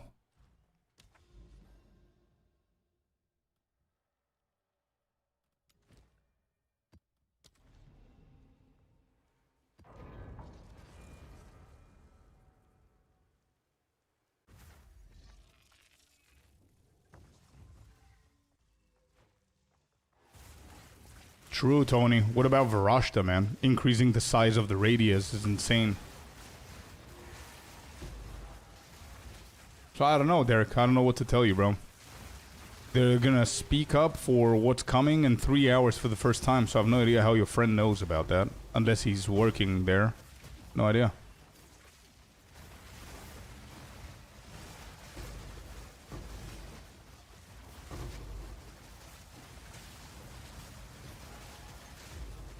Oh shit. Bro, this playlist, and by the way, I'm not kidding, this playlist has 718 songs, 50 hours worth of songs, and there's 2 Tenacious D shuffled back to back, bro. This is on shuffle. And there's 2 Tenacious D songs playing back to back. What are the chances, bro? The hell?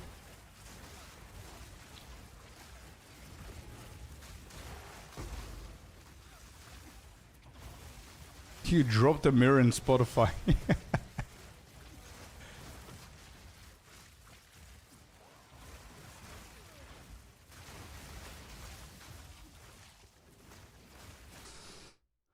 Give me 1 second. Here you go. This is the new playlist. This is the mega playlist. The one that I have in the command is just the rock and metal songs. This one has the hip hop and the house and stuff. True, charmed. Should I replace it? Nah. Nah.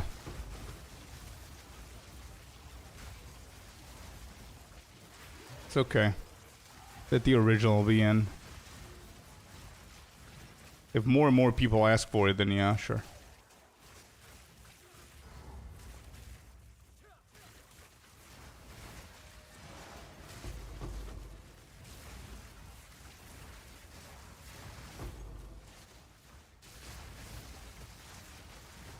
What do we drop there? We dropped 3%. That death and mutilation. We still have 2 of them.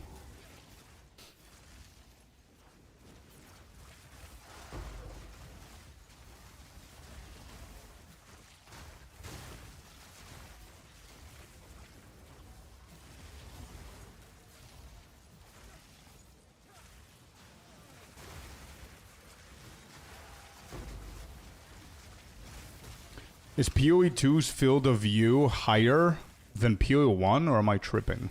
Higher? I wouldn't think it's higher.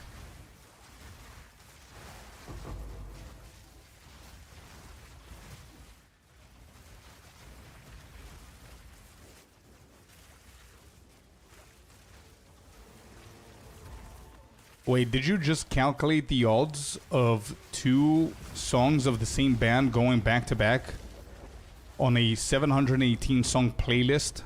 Is that what you did, Shelby? Oh my god, we are bored out of our ass. Holy smokes, dude.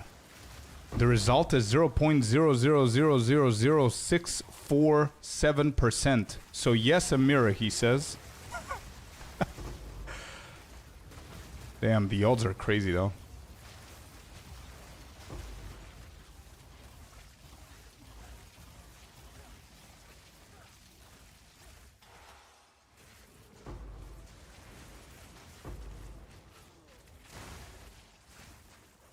Come on, Cage.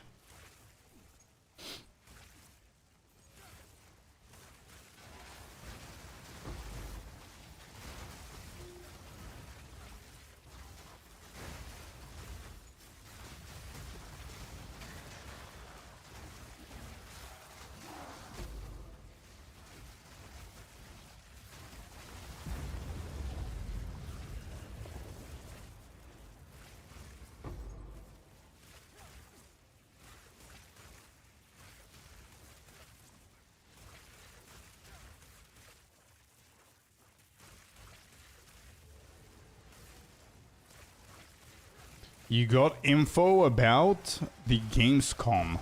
Oh, I'm listening. Let's hear it.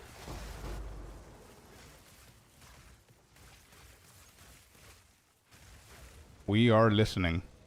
What's the info that we got? We have inside information, chat.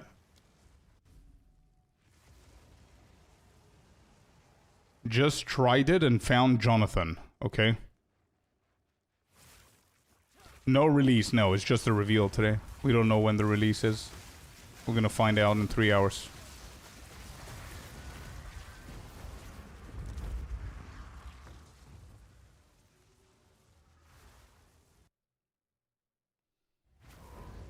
Our inside information is saying, I think Monk with dual swords is gonna be nice. Oh yeah, for sure. Yeah, I can see that. 100%. Martial artists, dual swords with those gloves. If they don't touch it, they don't nerf it. Absolutely. We're definitely playing that. We don't get an update today. It's a reveal. It's not a release. It's a reveal today.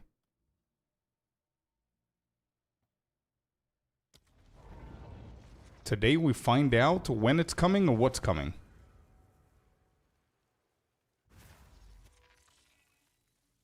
Like Abyss Lich Twister. I see. It's gonna be interesting. Creative.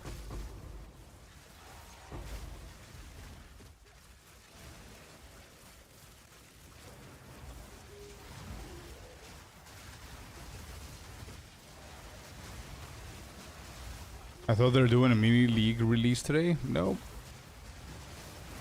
Today's the reveal, man. They never said that they're gonna do that. Today is a live announcement as to what's gonna be contained, like what's coming in 0.55 and when it's coming. That's what today is.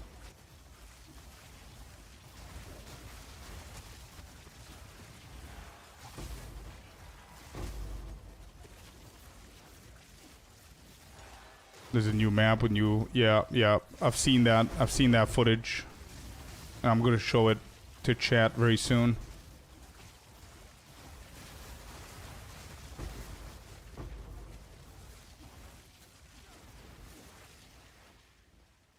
Alright. It looks we might be getting some fresh footage from our inside guy of Gamescom. And I also have a different kind of footage that was posted, and I managed to get it quickly before they take it down. I'll show it to you guys in a second.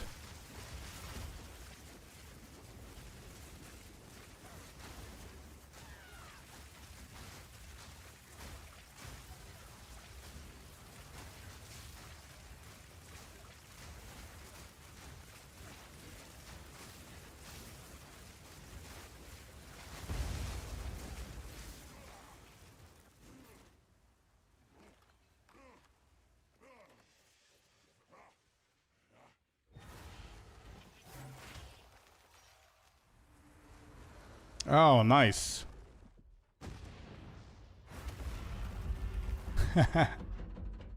Nice, dude. Yeah, that's cool. This is wait, let me just download the image so I don't show your username. We've got some inside information if you guys haven't seen it. It's not a big deal. It's just a nice little gift that they give you if you go through a map at Gamescom where GG is. They give you this thing.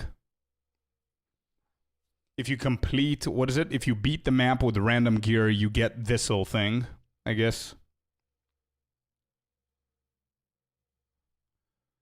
The problem was that in Gamescom there's no loot filter. I wanted to craft a sword, but I found no regal. I see. Yeah, this is pretty cool. Look at that. Pretty nice. Path of Exile, it says here. Let me check Temu if I found it there. Alright, cool.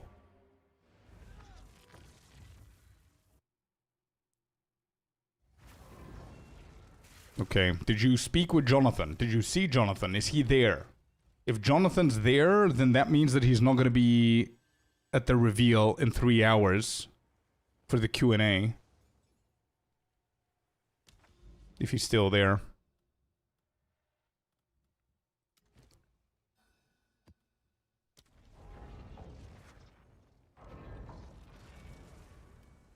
And how much time did they allow you to play for?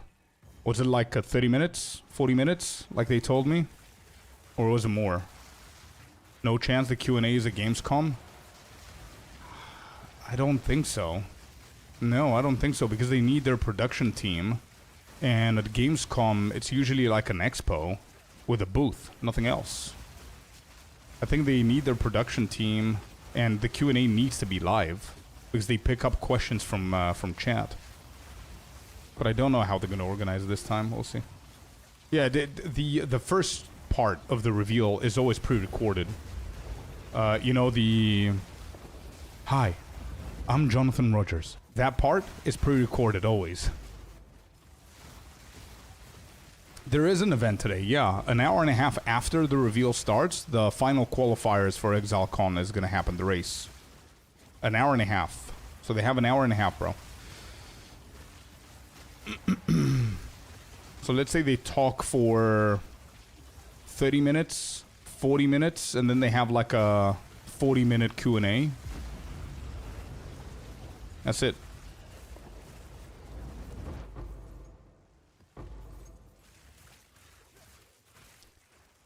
Video teleconference is a thing? I don't think so. I think Mark is going to handle it if Mark is not there.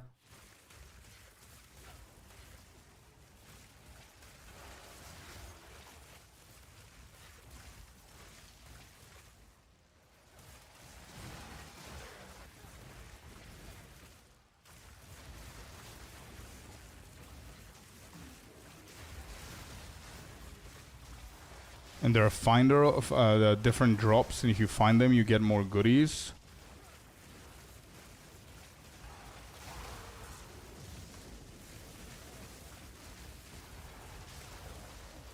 Oh, I see. Nice. Nice, dude. You took a picture with Jonathan. Hell yeah, bro. Nah, I'm not gonna show you. It's all good. Nice. So Jonathan is there. I've got proof that Jonathan is at Gamescom, chat. I've got proof. But our inside information told me not to show, so I'm not gonna show.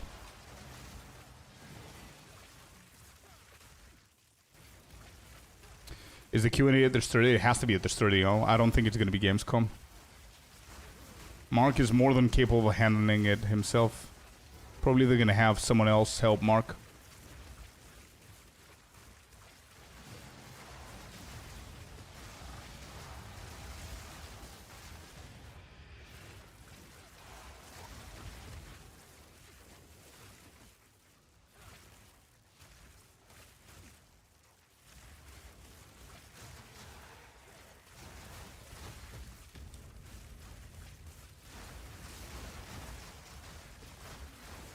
Chris Wilson.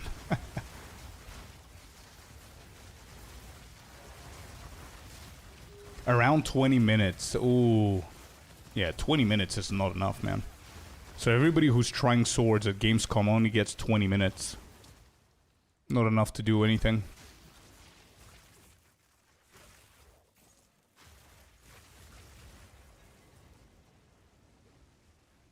Cool stuff, man. Thanks for the picks. What percentage are we now? 83.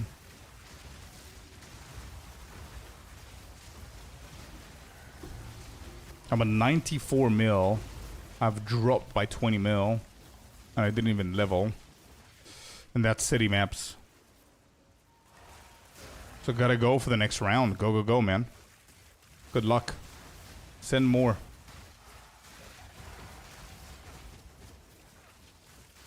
Is it like reveal plus gameplay update? Yeah, we don't know what else they're gonna... Yeah, we don't know. We just know the 0.55 is coming. We don't know when and what's gonna be in it.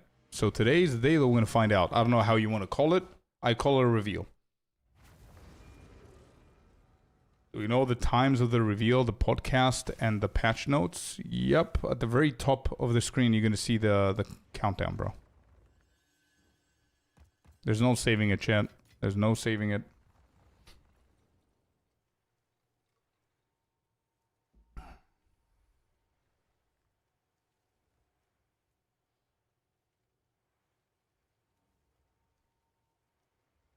Made a stupid edit, but you can show proof. Nah, we don't need it, bro. It's all good.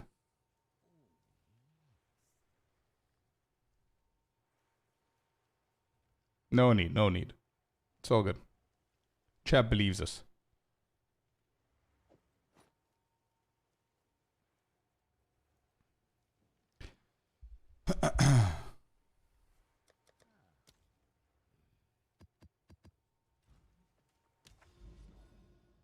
I call October? Nah, no. Don't say that. No. Nobody wants October. What the hell are we supposed to do in September, bro? Please no. For the love of everything.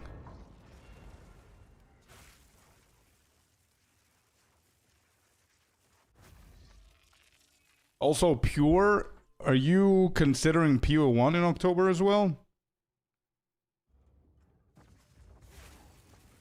Because PO1 should launch October, I think. They have literally nothing going on in the whole September, so I'm guessing either next week or the week after that. So 4th or 11th is my guess.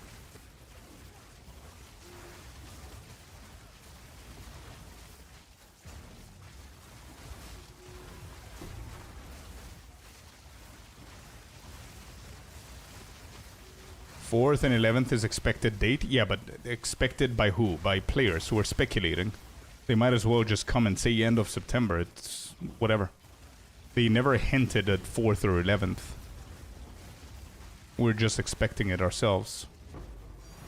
Anything can happen, right?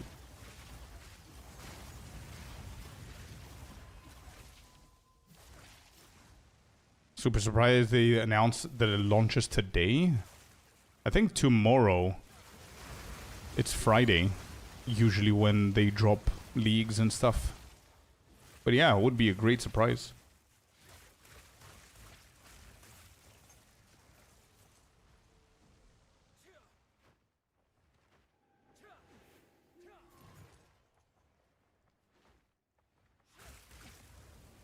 Oops. Came back.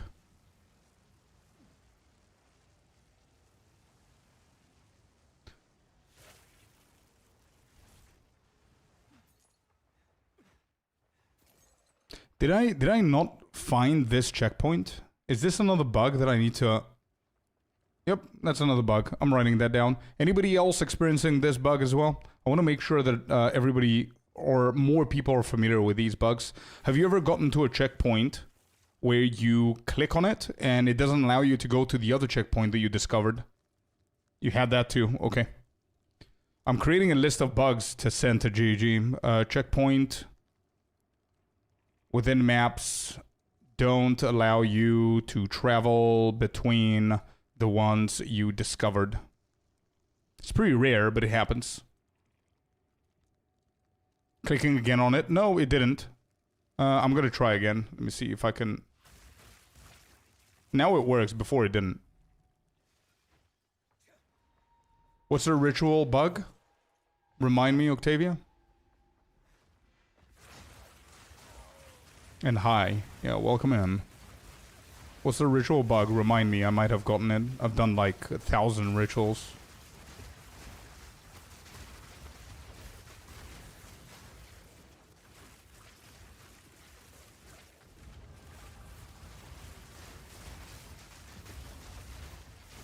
On BlizzCon weekend? When is that? When is BlizzCon?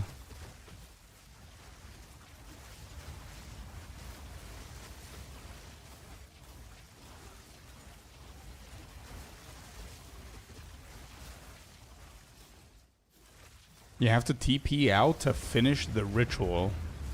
Did we ever get that?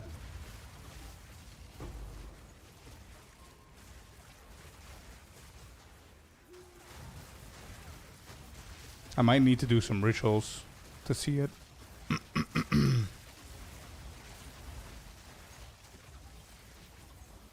Sup, Alex? Welcome in, dude.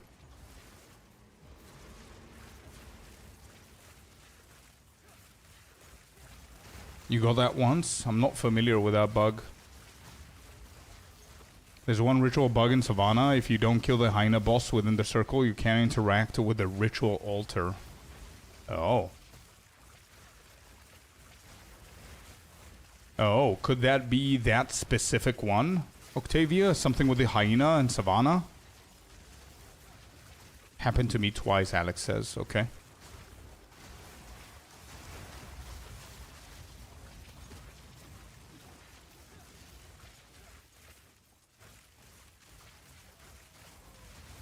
Absolutely. Dead body, yep. Shrines is a good call. Are you playing SSF as well? I personally went with Shrines and Essences first, if it's SSF. You got that mob in 2 different maps, I see. Would love to know the names of the maps as well, so I can give more feedback. Yeah, THC, that's what I did as well, and I never had an issue.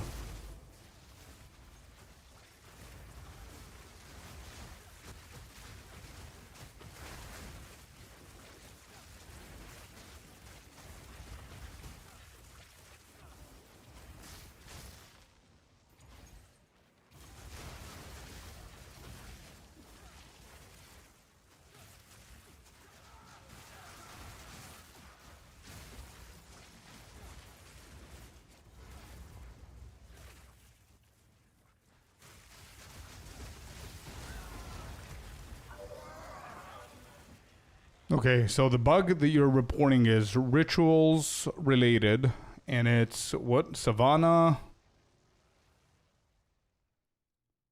Somebody said Savannah. Forge, Val City.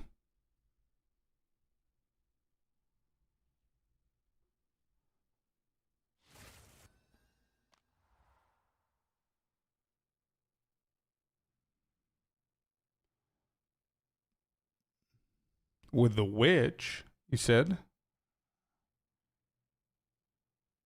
Is it? Are you sure it's Interlude 2?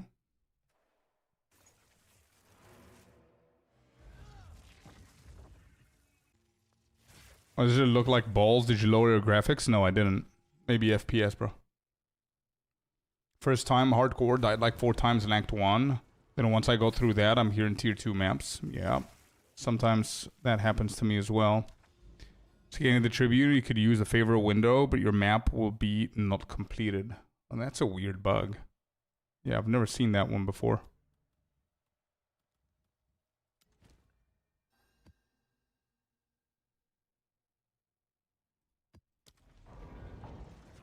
Oh, it's Interlude 1.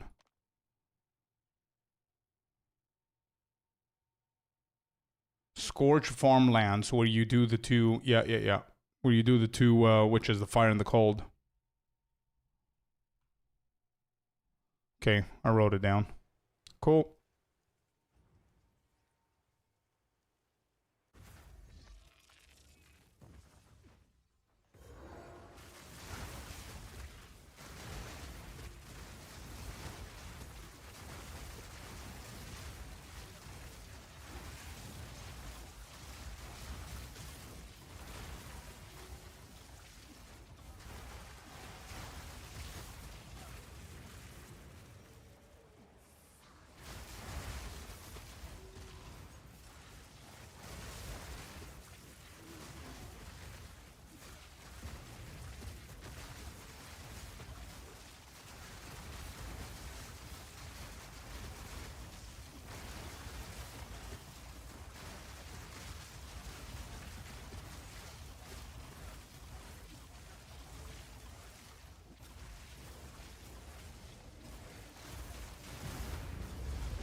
If you do your altars in order, the boss arena being the last altar, you can't interact with it to start it. That has to be a new bug. The beginning of 0.5, I did like, I think we counted 3,700 something windows of rituals. You know, the windows with the items and everything that we reroll? I think I had like 3,700 and something of those windows. We were trying to farm Mage Blood and Headhunter. I've never had that bug, so imagine how many times I've done the ritual and never had the bug. It has to be a new one.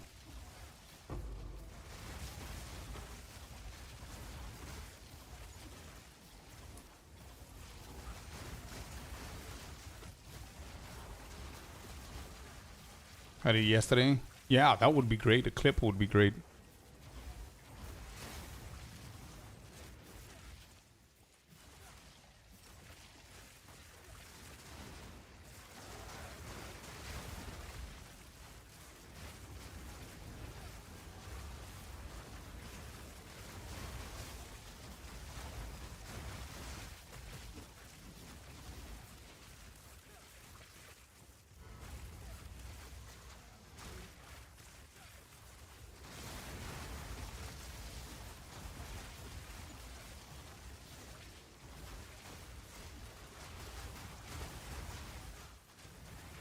$93 mil. Why are we dropping? It's probably Delhi. Yeah, Delhi. Yeah. It has to be that.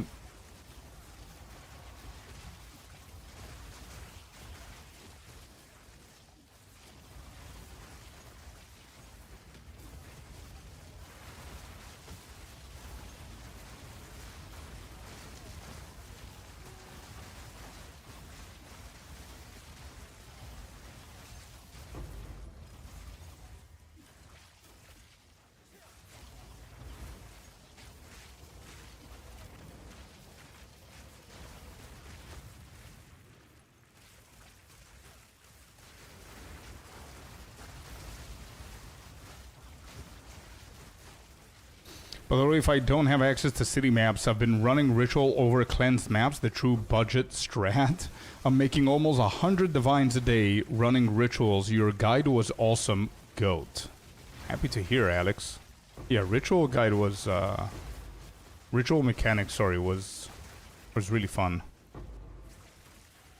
Wasn't lucky with any of the belts, but it was definitely profitable. I think it's the second most profitable mechanic for me in 0.5. After Grand.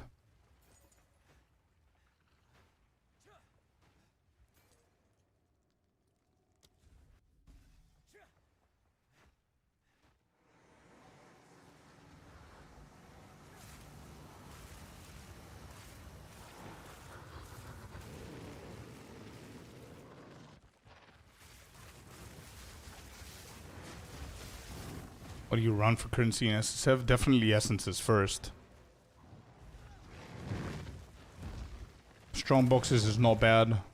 Carry always with you alchemy and wisdom, so you can get the researchers. Help with extra exalteds. That might help.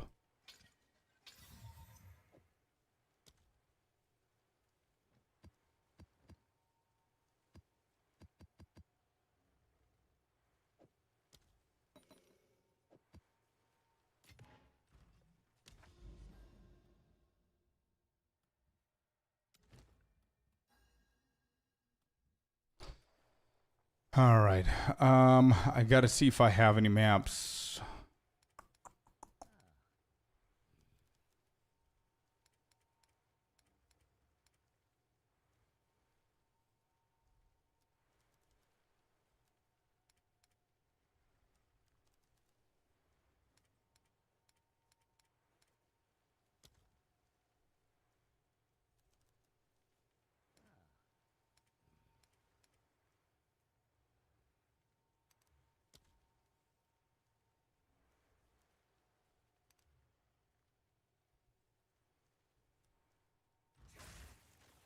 Okay, whatever. Let's just do this.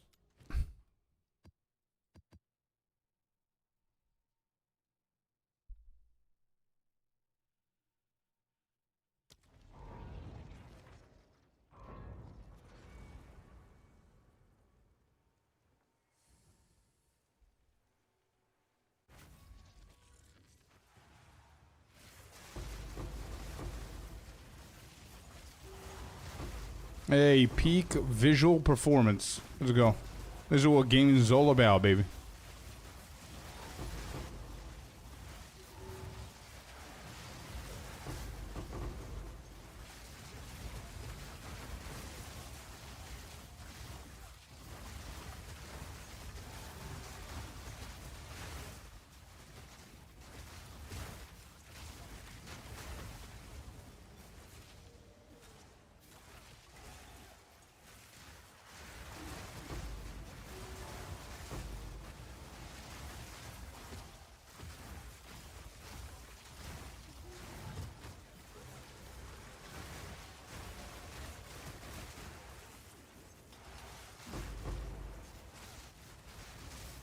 We did 90% now. We need 10 more.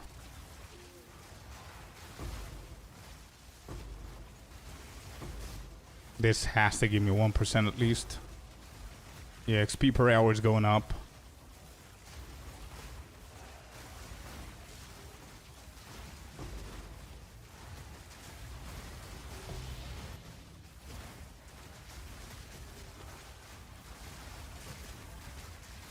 Yep, 92%. This is the way, bro. I just need to invest to buy some tier 16s for sure.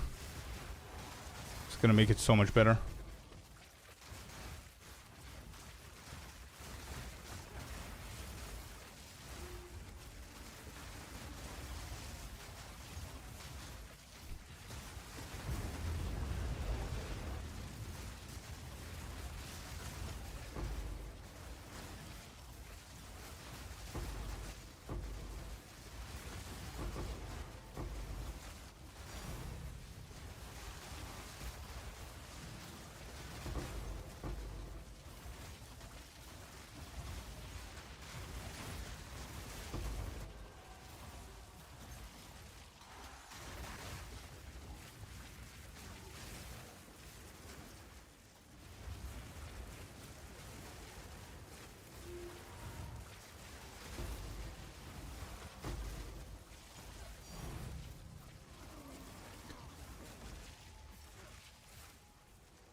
What runes on my focus? I'm pretty sure that it's mana.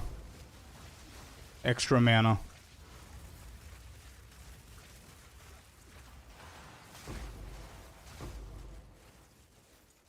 Yeah. Plus maximum mana, perfect. It's a perfect mind rune.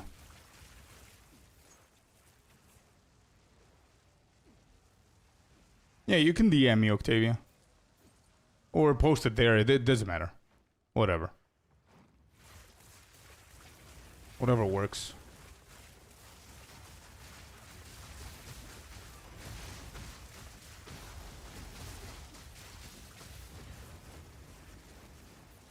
Next, chop chop.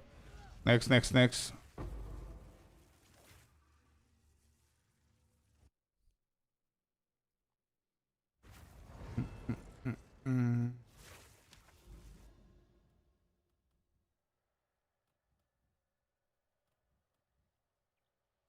I don't have any deli. So unfortunate.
$95.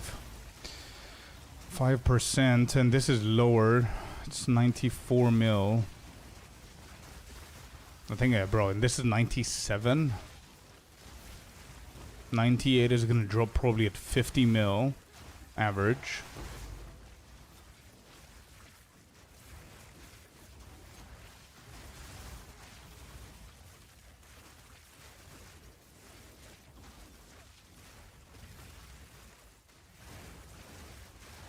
Does mapping not drop any divines? Yeah, we get some divines. We got divine, we got annulment, got some moment of lights. But no, the loot drop in POE2 is so much better than it ever was, to be honest, with normal mapping. Speaking of the devil. And imagine that this is, these maps that you see me running, Maz, are juiced for experience. I only care about experience, I don't care about divines. I don't care about divines, I don't care about loot. That's why you see me skipping a lot of stuff. I only care about experience, so everything that I do is for increased experience. So we're not juicing these for loot.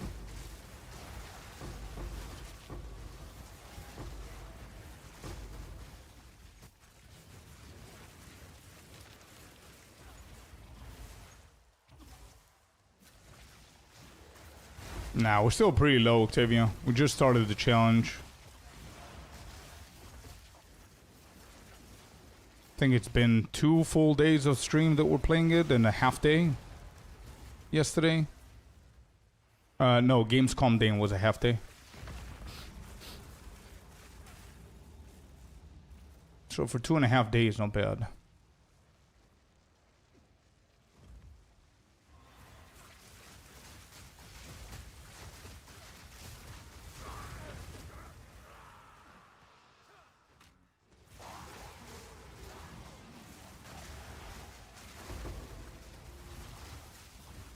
The hardest grind is going to be next week's. Because today we're going to hit 97. Tomorrow, give or take a day and a half, we hit 98. When we hit 98 is where we're going to start screaming.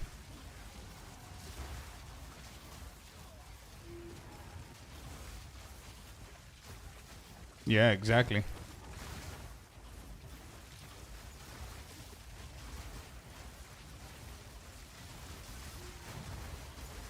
Bro, I'm gonna need to go ahead and get the pillars, the 5% XP. I need to have that.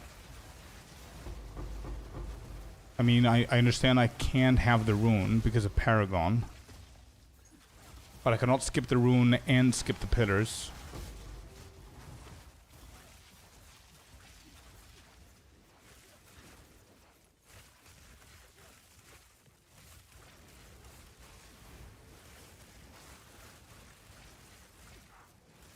Hello, Scorp. I'm lurking. Whoops. Since the beginning of the stream, quick question. Do you think the Umbral Souls of the Abyssal Lich Ascendancy worth building around? Umbral Souls of the Abyssal Lich Ascendancy. I need to see it. Need to see it so I can remember. Yeah, 5% is not much for what you're giving up. Just get a max roll XP tablet to make up for it. Probably. I need to start paying for everything, for sure. Yeah, sure, Shelby. Spark Doom Toad's Mage Blood is really good. Abyss Lich build by Dead Rabbit. Yeah, I know Abyss Lich, but he's talking about specific Umbral Souls. Is that his thing? If that's the thing, then Soul Rack, yeah, 100%. If that's the one that I understand, that I'm thinking it might be, 100% it's worth.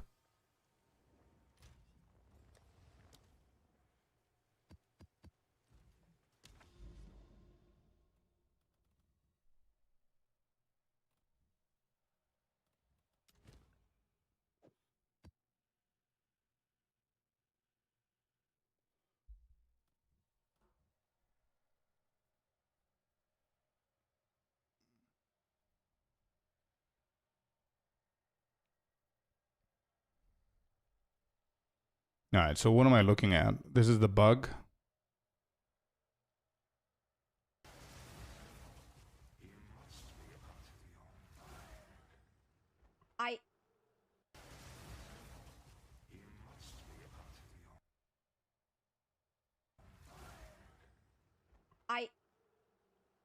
Excuse me?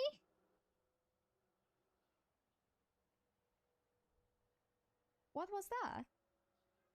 That's a good question. The hell's that? Huh? Val City.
Wow.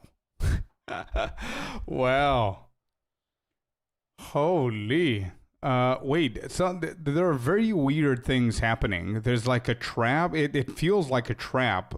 Like 11,000 mana because of the remnants, but it doesn't get to 0. There's some weird glitching happening here. Look at the spirit goes from 0 to 90, obviously.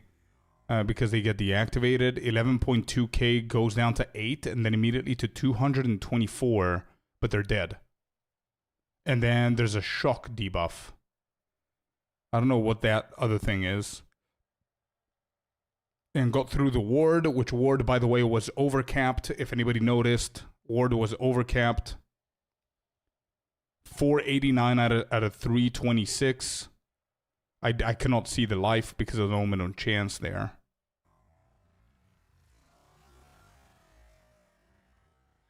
Yeah, that's weird. That's so weird. And you have a second one, apparently. POE2. Nah, let's watch at full speed first.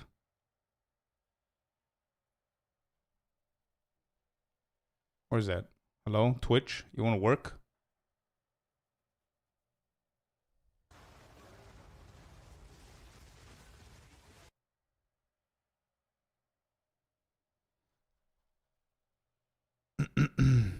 Twitch doesn't want to work with me here.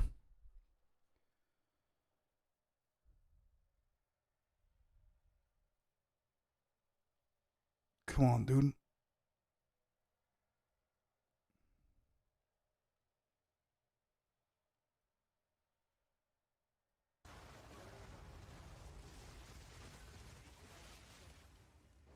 What am I dying from? That's a that's the correct reaction, and that's a good question.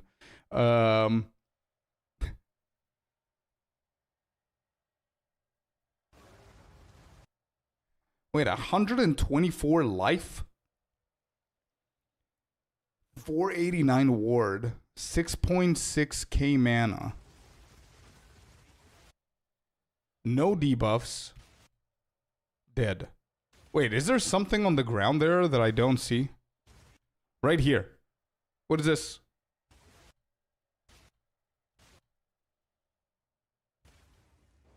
What am I dying? I can see, bro. It's the visual clarity there is... I don't know what that is. Yeah, these are good... These are good clips to show. Okay.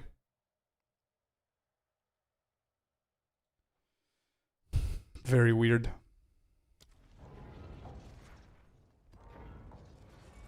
Yeah, and again, she has like... she's dead, but she has 2k mana. Yeah. Yeah, weird.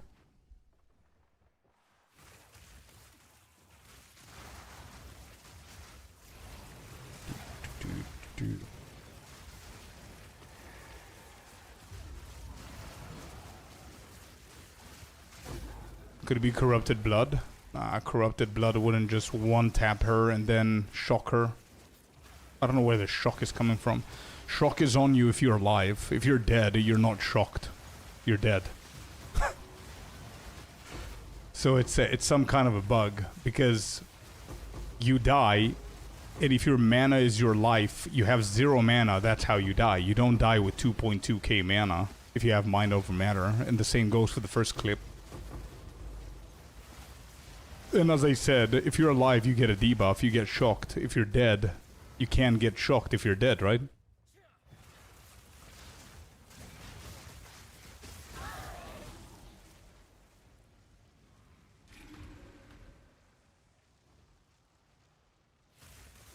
Yeah, something weird going on.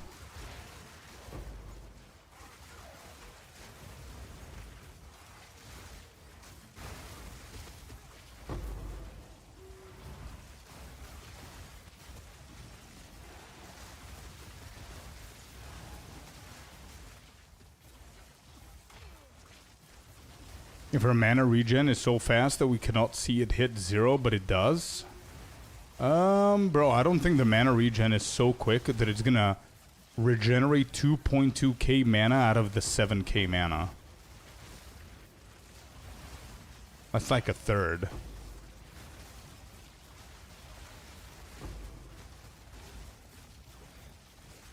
It's a bit too much, I think.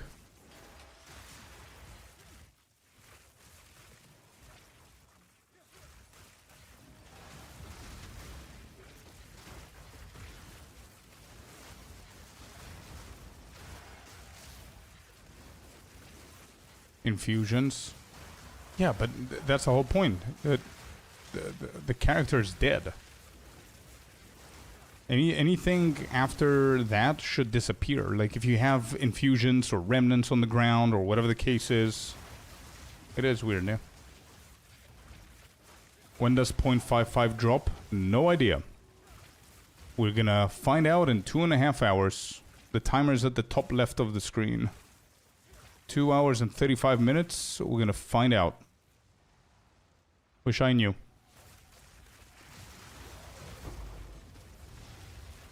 3% left, chat. 3% left, and then we do some exciting stuff. Once we hit level 97, I'm gonna show you some images and videos that got leaked. In case you haven't seen it, some of you have. I have. But we're just gonna go over them so we can talk. Do we have any Germans in chat? I might need your help. I need Germans in chat. Okay, good. We've got plenty. Beautiful. Excellent. We've got more than we need. That's good. Yeah, I didn't know if Klima is here. Leaks from Gamescom, leaks from general stuff, yeah. And I know, as I said, some of you might get excited and then you see something that you've seen already. I'm sorry if that's the case, but there's a lot of people that haven't seen them, so we're gonna check a few things, and after that, there's a video by Lazy Peon. Anybody who knows him, he's an OG creator. I really like his videos, but there's a cool POE2 related video that I would like to watch, and I'll tell you the plot. So hopefully you're gonna be as excited as I am to see the video.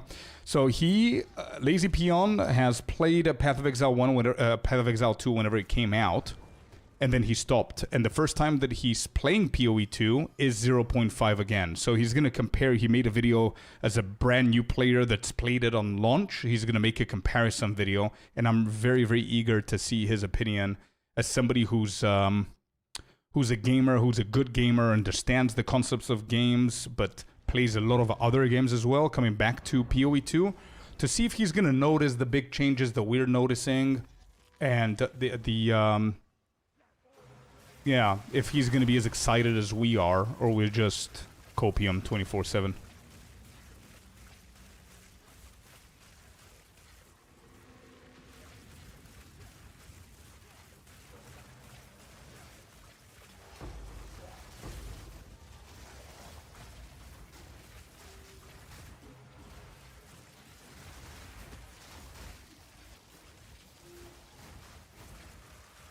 Cool video.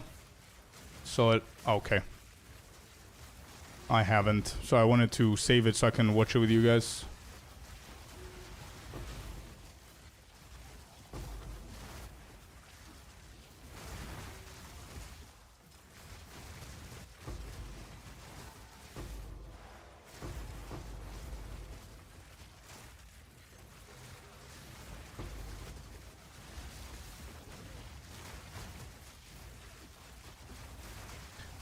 The changes that they did to the endgame is huge for new players. Yep. Last league when I started, I got to the endgame and I was lost. Now what? Yeah, absolutely. There's a very, very obvious progression line that they created, which is something that I've always said that we struggled since point one. So definitely, even though they made it a little bit more linear, a little bit more straightforward, and you know where you're at in the end game, which is very, very important. I also wonder how new players find the end game, because end game is pretty complex and confusing, and there's so many things to do that even people like myself with like 4,000 hours in the game get confused and get lost whenever point 5 came out. So I can only imagine how it is for new players. So that's why I wanted to see that video, to see. I'm pretty sure that he's going to like the fact that, okay, we're spawning here, and now the game tells me I need to go here, and then I need to go there. Like, you know, the whole... I'm pretty sure the new players are going to respect the first couple of quests. You know, the first couple of maps that you go to unlock the... What is it called? The Burning Monolith. And then go into the west and east gate. And then going deeper into the gates, and then coming back. fighting the Arbiter, unlocking the door, going in, going for the Enigmas, then fighting the second Arbiter. I'm pretty sure that's what new players are gonna like, but what I'm interested in is after. Is unlocking all the mechanics, doing all the quests for the mechanics. So many different things happen at the same time. You have Hilda's quest, you have Doriani's quest, you have Jado's quest, you have... oh shit, now is the Whomping Willow, then we have the... this, that, you know, it's so many things that can confuse even a vet, you know what I mean? So I want to see how new players react to it.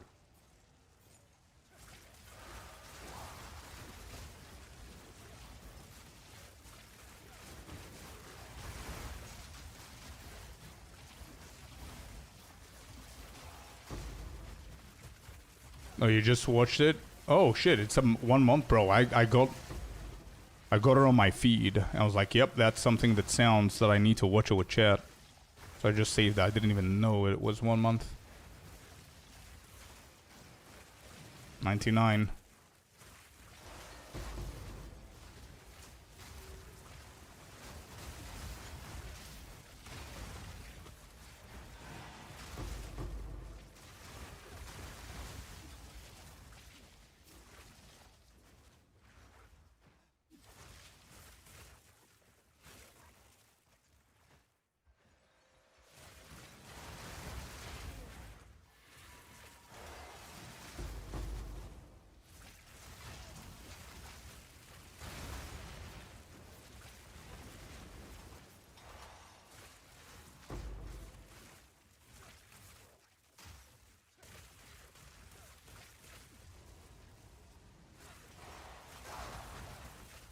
Yeah, algorithm moves in a mysterious way, man.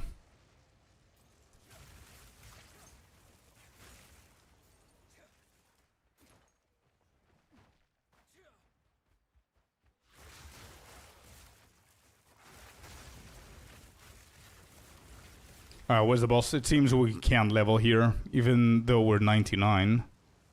99%, I mean. Just do the boss and that's it.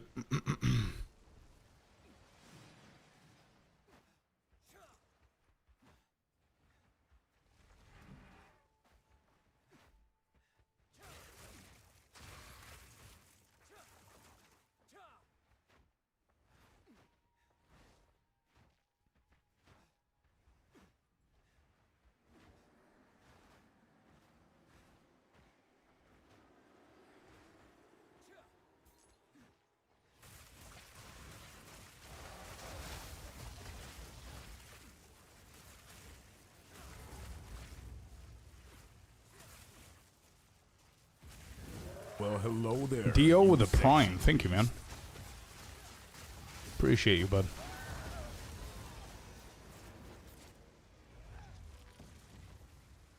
I guess we just need to go and kill a pack or two.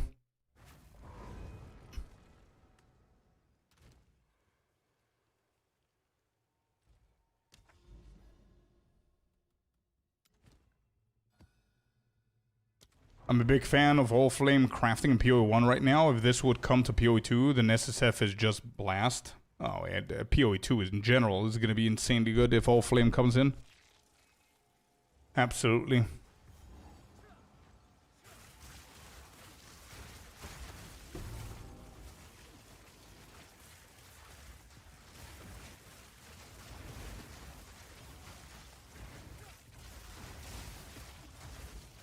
You play PO1 too? Yeah. Not from forever. I played whatever Mirage came out for the first time, but I dove very, very deep. Like I did 40 out of 40 challenges, absolutely everything done. Ubers and whatnot. I couldn't, I don't know why. I couldn't do it. This league, I played a little bit, played like 2 weeks or something, and I was done. Alright, 97. Damn. We got what we wanted to do today in the game. Alright, cool. So, we got 97. Let's move on to the next task of the day. We've got 2.5 hours, chat. 2.5 hours. We did a lot of mapping today.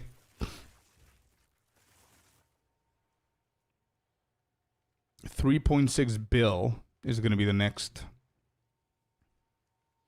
Interesting. So we need around 300 million, 270, something like that, for 98. Okay, well, anyway, I will start by showing you guys a few things, okay? Before we go into... There are two more things that I want to do after showing you what I found for anybody who hasn't seen them. Number one is I want us to create a bingo book and predictions and everything of what we're going to get in 2.5 hours. And number two is we're going to watch that beautiful video. And that's that. So let's go ahead with these. So I'm going to start very simple. We're going to start with a big ass sword that I saw. I don't know if everyone saw this. But look at that. Look at that sword, chat. Look at this beautiful sword. So cool. Yeah, it does look like a gacha game sword, right? Kinda. And then we have this right here.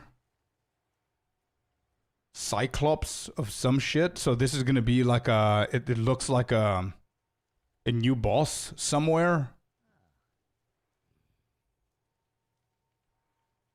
See, like this is the boss that they previewed in the trailer with the big ball, with a chain in the ball. And he's called something Cyclops of Trarthus.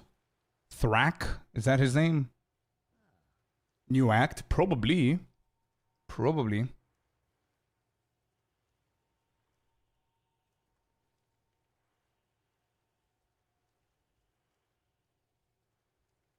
But yeah, there it is. This is picture number one that I wanted to show you for anybody who hasn't seen these. The big sword and the big sword again in action with the new boss. It's called something Cyclops of Trarthus or whatever his name is. I see a few spells here and there. I don't see anything crazy. We still have 3 charms. These look like ultimate flasks. So this could be Act 5 or Act 6, actually. I don't see anything else that we don't know.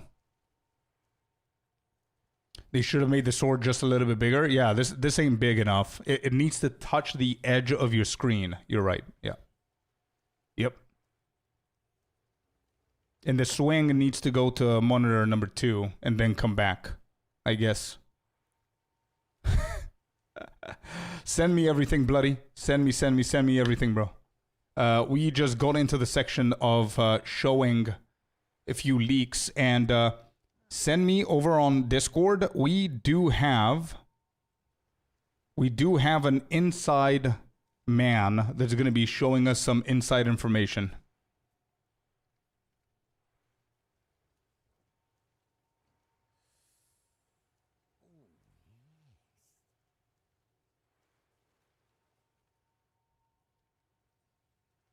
Oh, I see what you mean. Okay, gotcha, bloody. Yeah, send whatever you have.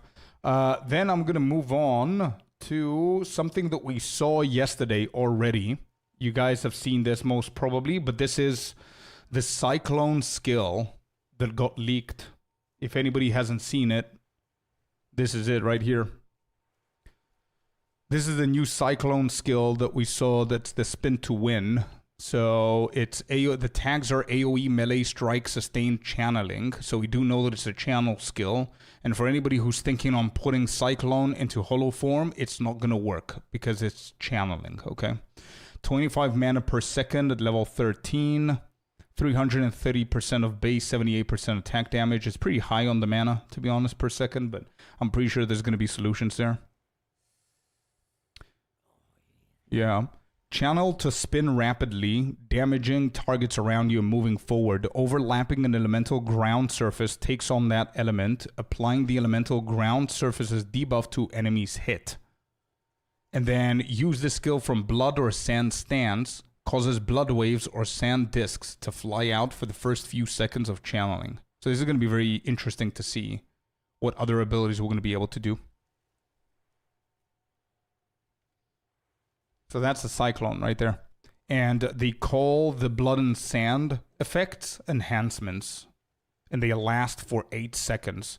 So the enhancements, if you don't understand what they are, if you saw the trailer the other day, whenever they were spinning, they showed 2 different spin to wins. One of them was throwing bloody projectiles. The other one was throwing like sand or wind projectiles. That's what they mean. So if you're in blood stance, it's going to be throwing like blood projectiles. If you're in sand, obviously it's going to throw the yellow circly things. Cannot be knocked back while channeling. Pretty cool. Other modifiers to attack speed also affect this skill's cost, by the way. So it's going to make it even more expensive if you go for attack speed stuff.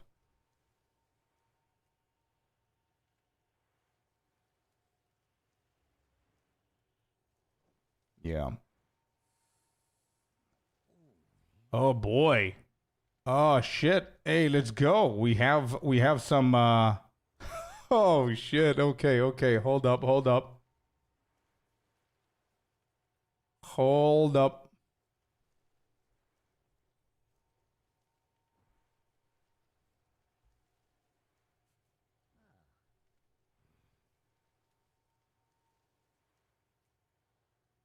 Yeah, we've seen that cyclone right there. What is that behind it? Oh shit. Oh shit. Hold up. Wait, do you have a screenshot of that? Oh, now I'm getting excited, dude. Our source is coming in clutch, baby. Let's go. Oh shit. All right. Hold up. I need to stop making sounds because I'm getting you guys excited. And I need to save all of this so I don't leak anything that shouldn't be leaked. Oh, I like these names. Okay. Oh shit. Wait. I think we might be the first ones that have access to this, maybe. Is there a better image of this?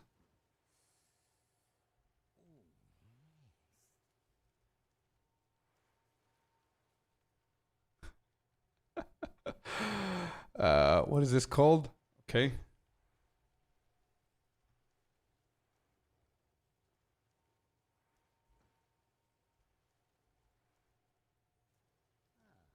Nah, there's one that I'm very interested that I didn't get a screenshot of. Oh, I'm very interested about this one, but there's no info.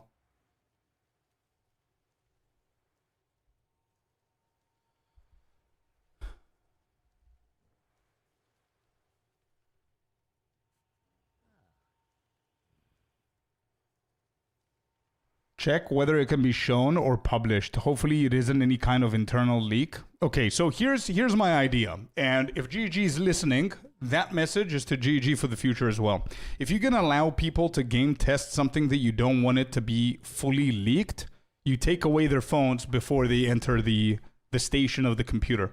If you don't want leaks, right? If I've been told that people were allowed not only to use their phones, but they're allowed to take them out so they can screenshot, so they can use Google Translate, because I think everything was in German. So if they're allowed to do that, they should expect that people are going to be taking screenshots and they're going to be posting shit, right? Those German photos, I think I saw them on Reddit. Bro, I've got 7 photos that I don't think anyone has. They are on Reddit. Okay. Do you guys know an ability called... Let's see if this was on Reddit. Blade Plunge. Do you guys know about this?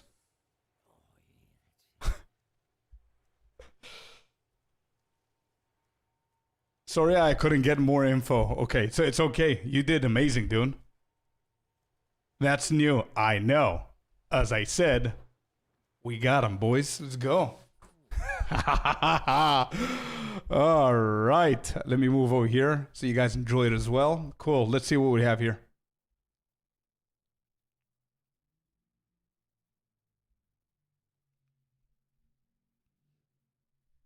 All right, so keep in mind that absolutely everything could change, right? So everything that we read here, there's like 3 more months. They can completely change everything. Blade Plunge is the name, and this is a 2-hand sword. It says single 2-hand sword, by the way. So as you can see, these could all be changed. I don't know what this means. And it has, the tags are AoE, melee, trigger, sustain, physical, duration, and channeling. 27.9 mana per second, level 13, 150% of base attack speed, and 155% attack damage. Plunge your blade into the ground. Oh, that's the triple thing that we saw. Plunge your blade into the ground, damaging nearby targets and sending out multiple fissures that trigger buried blade when they end. All buried blades explode after you finish channeling. Channeling for an additional attack time primes the buried blade, causing their explosions to deal more damage in a large area. Using this skill from Blood Stance or Sun Stance creates blood pools or sand discs around the buried blades. Oh, those things that I noticed in the trailer that you guys told me that they're like totems are not totems, they're buried blades. Remember I guys showed you some things sticking on the ground whenever they killed something? Those are the buried blades.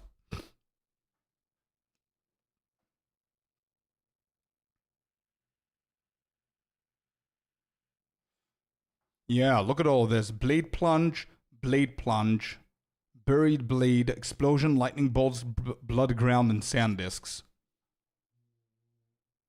We won't get... No, it's December. This is 1.0.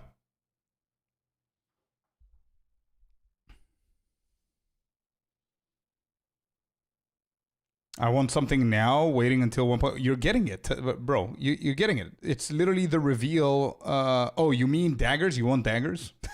Okay. There's also something else that's very interesting in this image, by the way, is the abilities behind this. Alchemist's something. The hell is that? Level 8. It looks like there's a twirly thing that's spinning, so this could be an aura. And this, I think it's double O, B, and I think there's something else here. Boon could be a boon. Could be boon. Alchemists. I think it's B double O.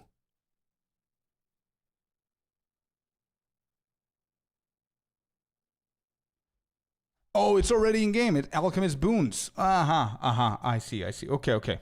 Earthrend. All right, cool. I thought it was something. Yeah, I didn't even know that this shit existed, bro. What the hell is that? You already have it?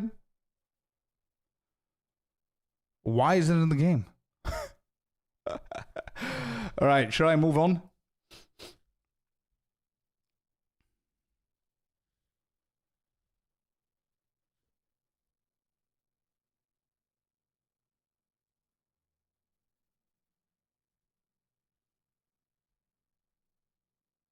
Yeah. Okay, so this is Perforate. This is a better image of Perforate.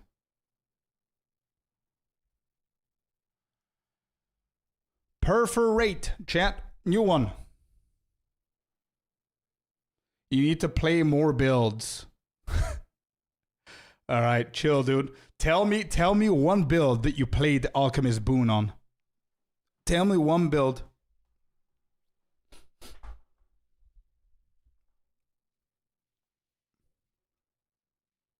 None. Yeah.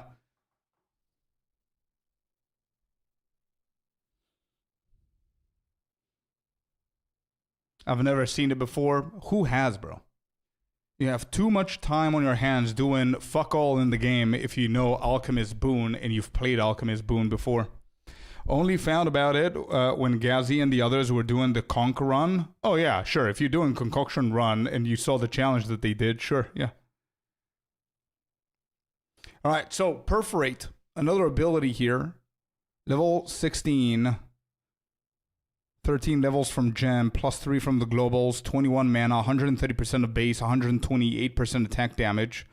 Stab forward 3 times in rapid succession. The final strike in the sequence drills forward, causing rapid additional hits that inflict bleeding. Using this skill from ready stance immediately performs the final strike. And additionally causes the drill's first hit against each enemy to release a blood nova if you are in blood stance, or sand discs if you're in the sand stance. So this is the perforate, the one that we saw that it's piercing, like in the trailer. They showed it multiple times. So the strikes drill blood wave sand discs, 0.5 meters to melee strike range. Second and third attack hits separately with both weapons while dual wielding. 20% less damage while dual wielding.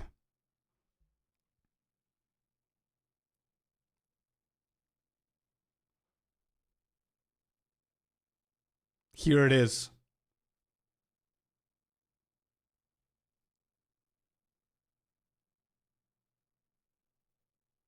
What is this?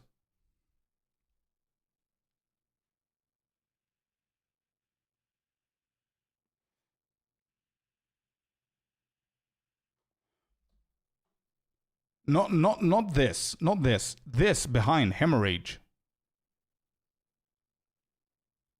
Hemorrhage. That's the one that I'm looking at. Yeah, I saw those. I'm gonna showcase those in a second. That's why I was asking for Germans.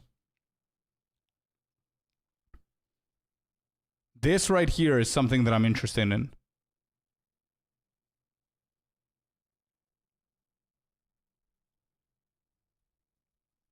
All right, so perforate. That is a double slash in POE1. Exactly why I'm interested in hemorrhage, because I think what we saw in the trailer is not flicker strike. I think this is something to do with dashing, because in POE1 it exists. Yeah, it's a melee attack skill that performs 2 slashes, one aimed just to the left, then the one to the right.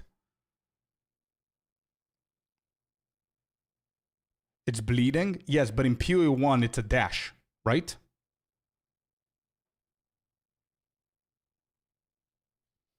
If it's a dash in POE1, this could be the dashy one that we saw, the slice and dice thing. So you can translate the whole thing. I don't know what this means.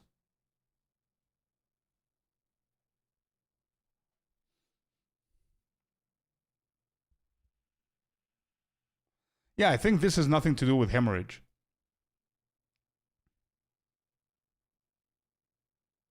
Yeah, I'm looking at hemorrhage. Tap on the word. Yeah. Okay, so this is done. Let's go to the next one. See what else we have here. I found another one. Blade conduit, chat. Here we go. Blade conduit. Look at how many leaks, dude. Use your sword as a conduit for lightning, calling down a surging nova around you, leaving behind shocked grounds. 54 mana. 6 seconds cooldown time, 65% of base, 288% attack damage. Shock sword, yeah. Converts 100% of physical damage to lightning damage. Explosion and shocked ground radius are 3 meters. Shocked ground duration is 4 seconds.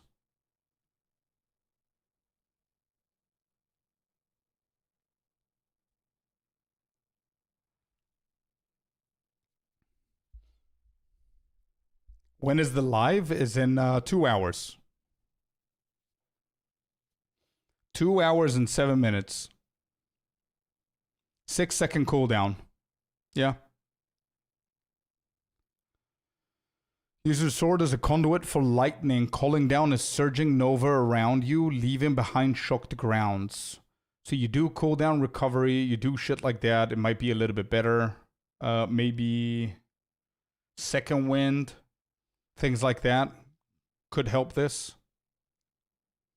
What's the damage behind it? I think that's a 1. Actually, I can't tell. It's 345, and it's a 4-digit number.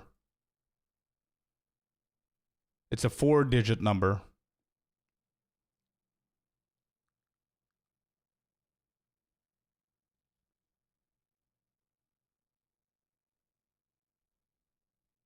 Okay, so that's another ability, another leak. It was blue sword and rest was magic. Yeah. But there's there's something pretty exciting here. Can you guys spot it? Can you spot the exciting thing? Something else that's new.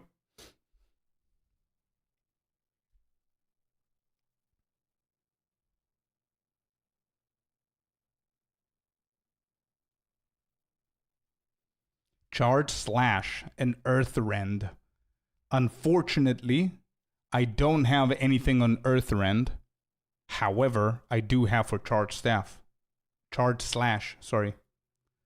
Boom, here it is. A little bit of a weird picture here, but it's still something. AoE melee strike projectile lightning, 13, 18 mana, 115 of the base, 133 attack damage, one hand sword, two hand sword, slash in front of you, dealing shocking hits. If used from ready stance, instead perform a spinning slash that creates chaining projectiles of electricity. Charge buried blades on hit. There's ready stance. And then it's base and readied. It's 75% of physical damage to lightning damage, 325% more chance to shock. While dual wielding, both weapons hit separately with 30% less damage.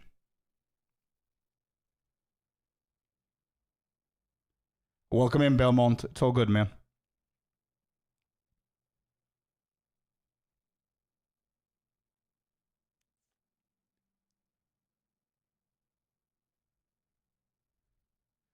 I was thinking, yeah, I think this, yeah, Living Lightning wouldn't be bad on this. Looks very usable. Also projectiles, yeah. If used with ready stance, instead perform a spinning slash. I think we've seen it. He was fighting the boss in Act 4 with the ballistas in the prison. You guys remember that? And I think the first move, I don't know if anybody can fact check me. I think the first move that they showed on that boss was charge slash with the ready stance.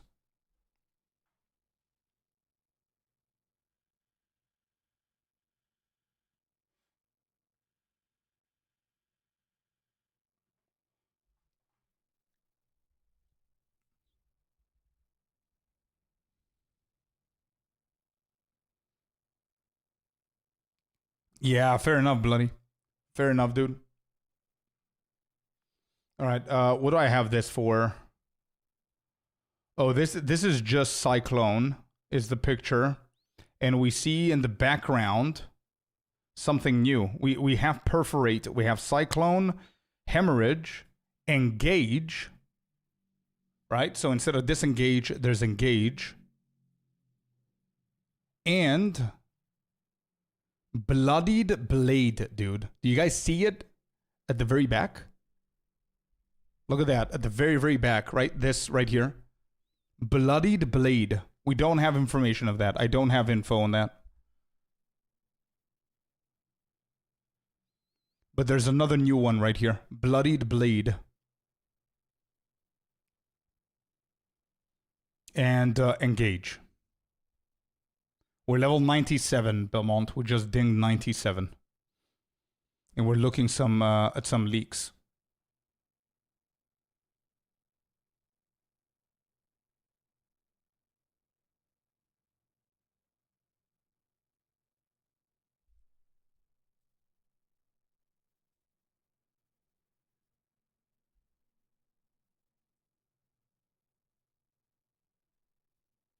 Also, World Cutter.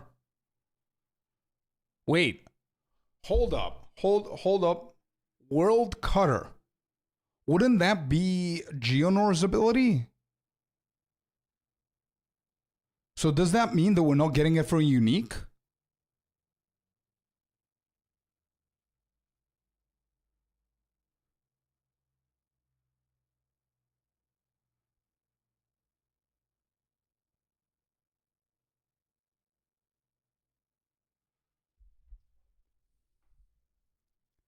Oh, could it be the Chaos one? It could be the Chaos one, yeah. But I see Like it seems like it's a big ass sword, like an ice sword. You know what I mean?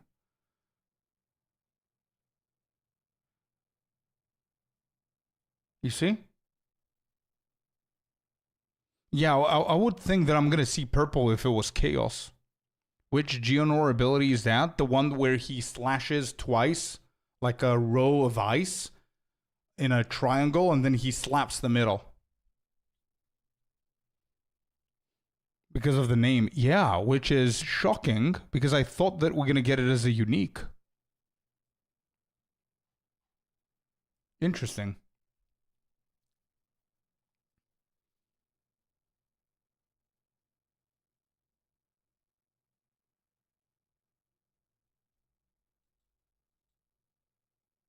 For the Bleach fans, yeah. Do I have anything else? So I showed you Perforate.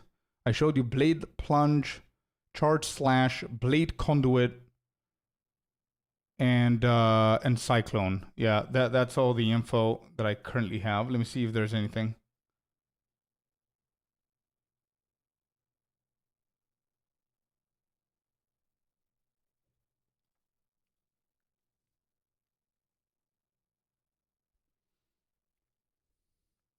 Wait, so my source says the following. Now, World Cutter is a normal ability. It should be from a unique, they say. So there you go. Okay, I just saw the message now. This one, make the sword bigger. Charges it. Wait, World Cutter?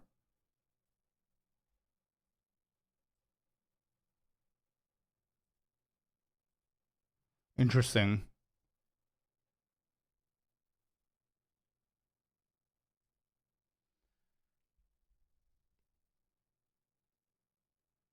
Let's go, Celestino. Welcome in.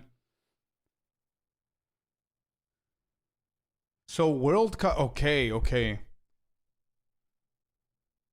So World Cutter is making the sword bigger. So that's what we saw with the Bleach sword, looking sword, the picture. Interesting. I don't think so, Cynical.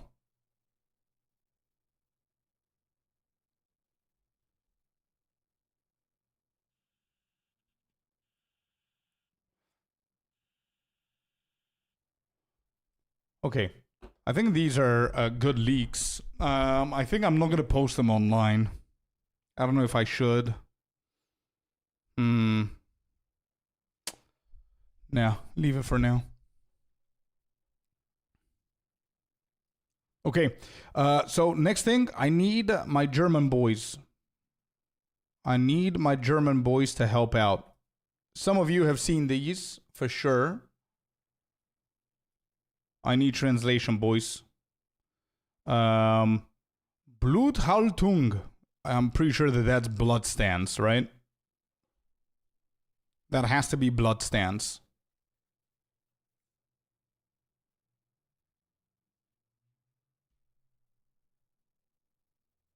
Blood stance. Okay, good. Zwei Schwerter. What is that? Two swords. Okay, so blood stance. Wait. Blood stance is a two-handed sword only stance?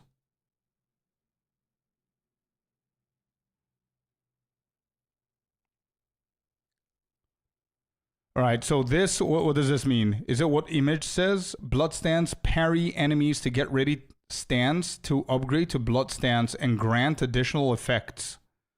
So this little thing right here says blood stance, parry enemies to get ready stance to upgrade to blood stance and grant additional effects. Okay, and then this halte means halt, probably stop, like, or hold, like hold your whatever middle mouse to parry, then you parry, then you charge, and then you use it. Correct? Check Discord DM.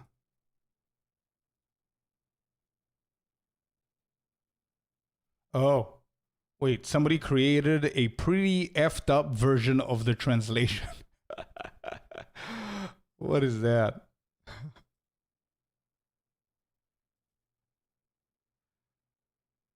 Blood stage. Okay, it's not very accurately translated.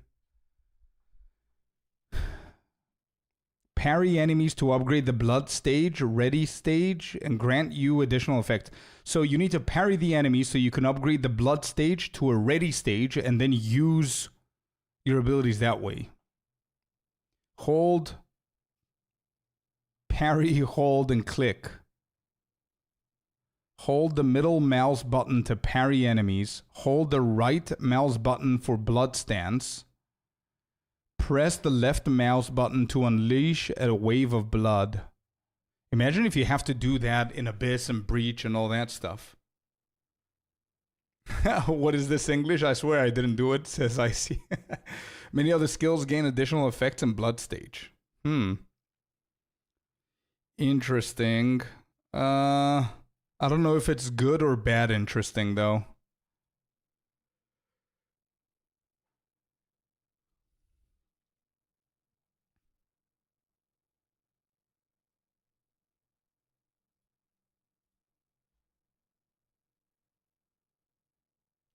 Any theories on what the ascendancies will be? Yeah, Arcane Archer and the other one we don't know. I think Arcane Archer and maybe a Druid. Shape-shifting Druid, hopefully. And I have one more image that I don't have it translated. Oh, for Duelist? No idea. All right. Germans, do your thing. What is this? Is this Sand Stance? And let me guess, this is for one-handers or is it just two-handed as well?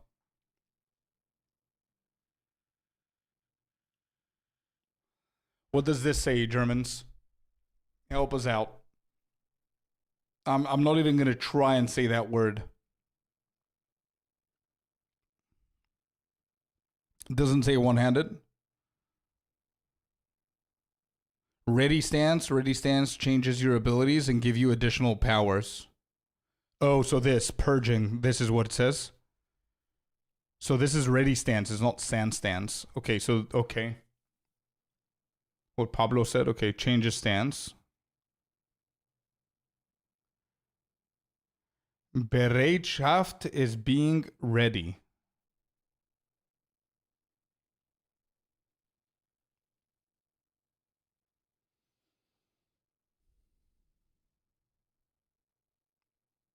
Okay, so this image is an extension of the previous one. Am I right? Because the previous one tells you that you need to go from, you need to parry in order for you to go from blood to ready.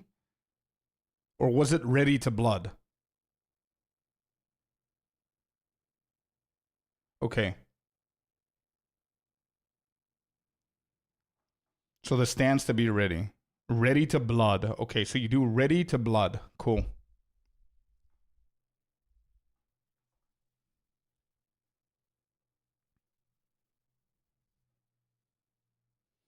Okay.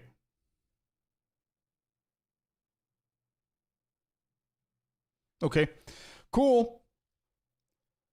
So there's stance dancing, which I think stance dancing is just going to be probably 2 or 3 builds.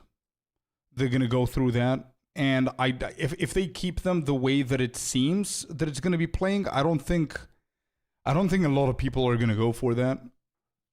Like, imagine if you're in a juiced map, like a tier 16 map, 4 tablets, and you're waiting to get parried. How much time until the big time? An hour 40 or an hour 50, I think. What is it? Yeah, 151.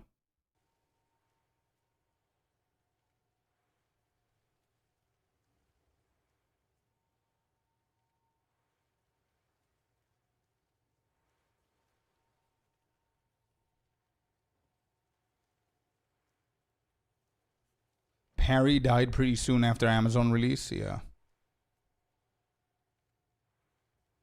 Yeah, nah, let's not talk about wars and politics in chat, please.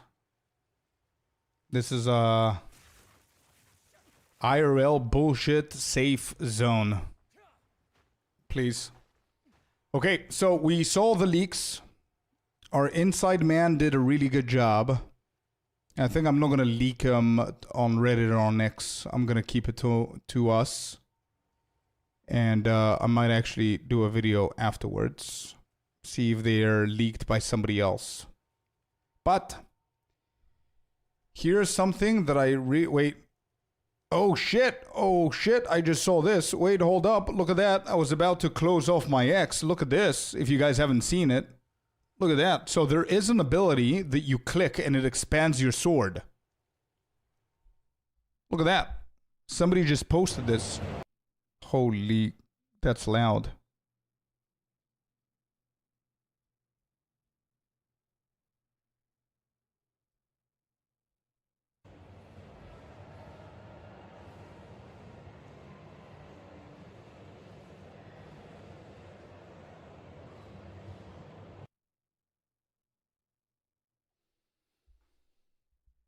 So that's channeling again. What's up? Perhaps World Cutter. I think that's it. Yeah.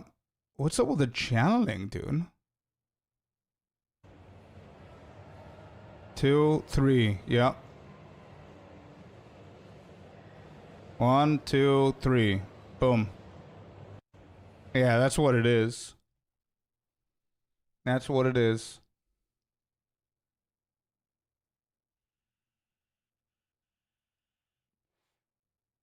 The leaks are for 1.0. Swords are coming 1.0.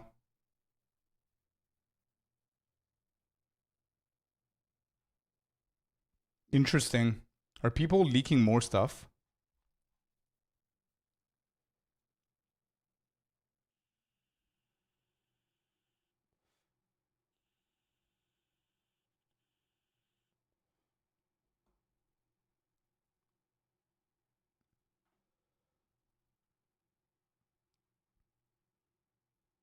What is that?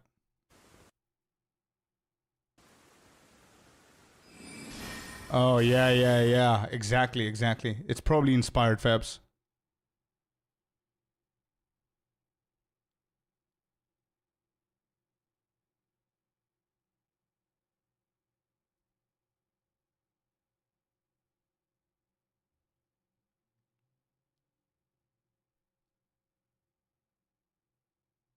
Nice.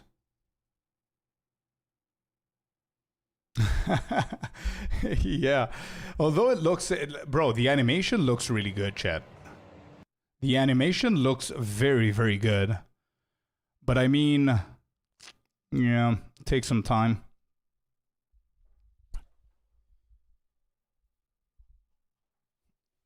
The ground effect's pretty cool, yeah. You have to stun the boss for sure. I want to see if there are more leaks.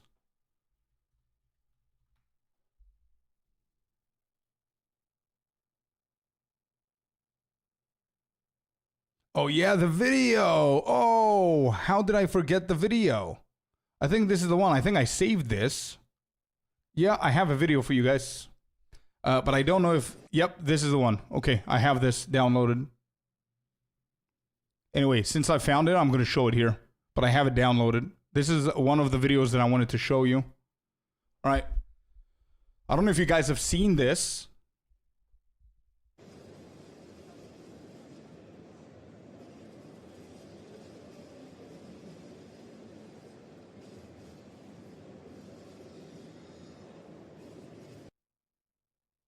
All right, let's watch that again. What is happening?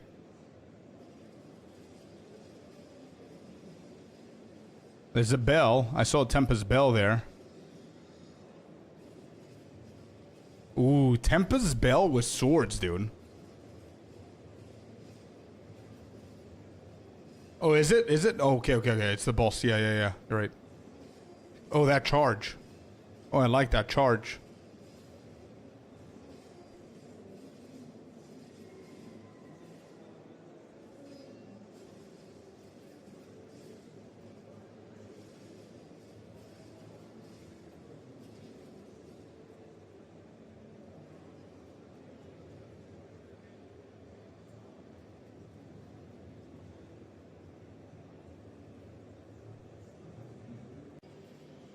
Why is the trailer involved here?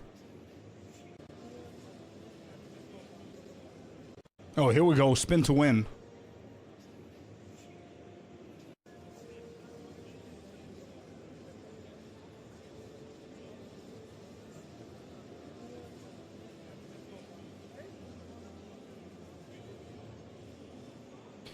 Wait, did I see new monsters?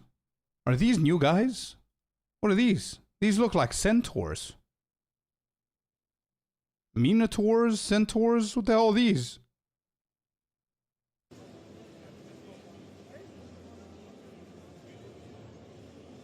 Act 5 monsters, yeah.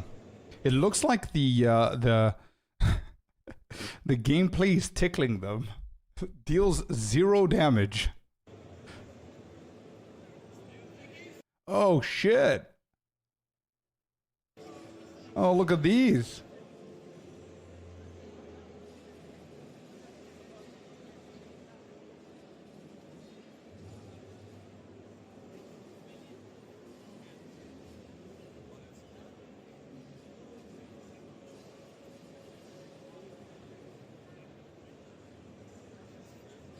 Path of Mythology. Oh, there it is. Look at that parry. Look at that. Boom.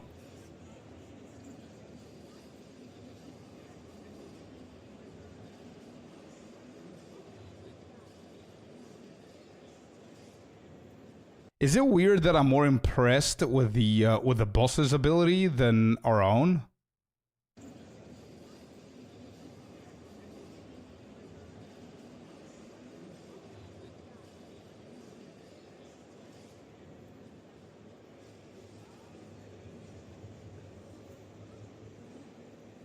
Whew. Okay, who's excited for this weapon now? I wanna get this chain with the ball.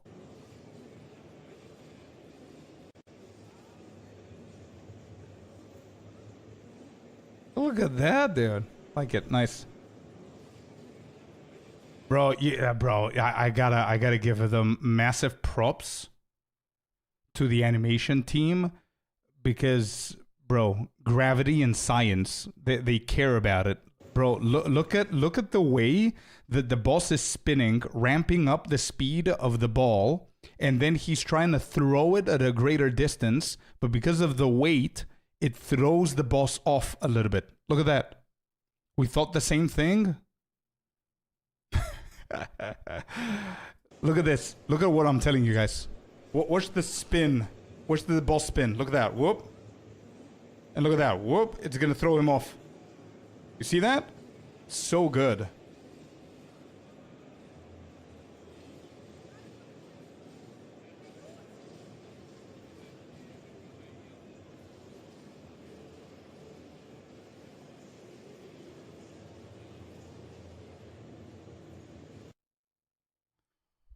Wait.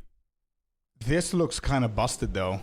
Low DPS because obviously they're not going to showcase something insane, but this is kind of cool.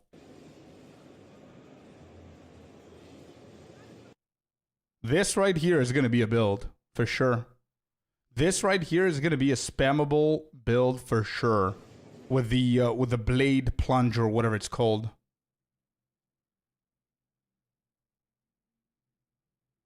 You can see ready stands quite good in this clip. Watch when he flashes before the attack.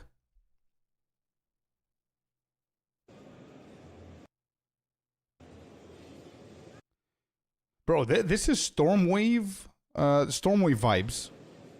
Sweeping the floor.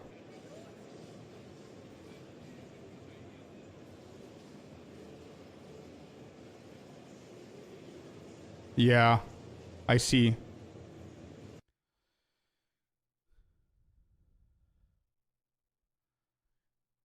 Good for Cyclone, yeah. I was thinking Stormwave as well. A little bit slower, maybe. Yeah, it's slower, but I think this is like no support gems kind of thing. Everyone that I know that went to the Gamescom that reported back said that they don't allow you to put more support gems or to upgrade your gear. Can you add an announcement timer? We have it. Give me 1 second. Let me transfer this bad boy over here.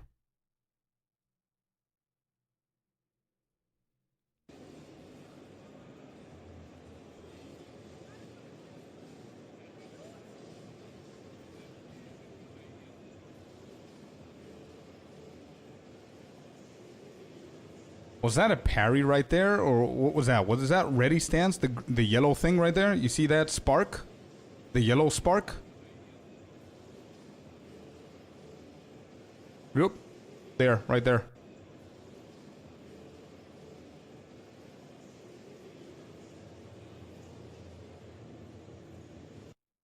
I see.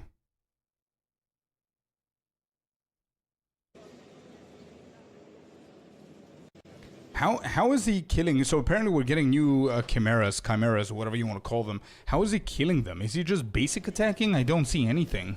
Not here. I saw the projectiles, but now. That was a parry into a pierce. I saw that. Parry into a boom. Yep, sure. Dodges that. Goes, oh, disengage, and then engage, I assume, because we saw the new ability engage.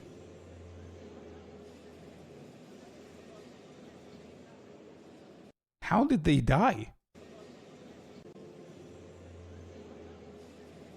Oh, projectiles. Yeah, the quality is so bad that I couldn't even tell that there were projectiles there the first time.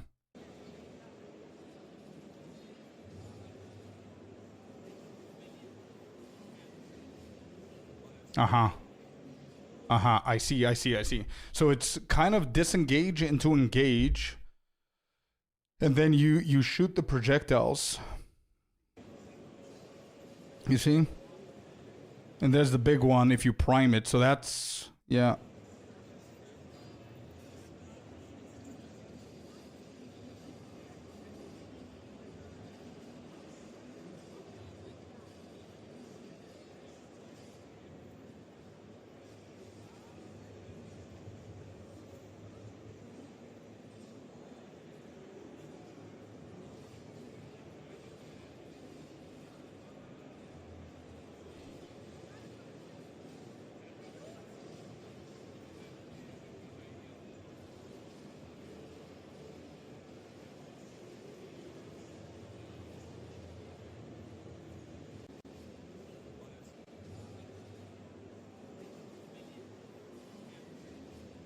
Yep. Good eye, by the way. I didn't even see it. Good eye. He did gain a frenzy charge and then consumed it for the big one. Watch again, chat. Look at the player. The player is going to get a green little swirly orb around him. That's usually frenzy charge. He's going to parry that. So you see this is parried. He's going to move in. There, he has a frenzy charge already on him. You see? There's a frenzy charge right there. And uses it. And then oh, it's there. It's still there. Wait, the quality is so bad, bro.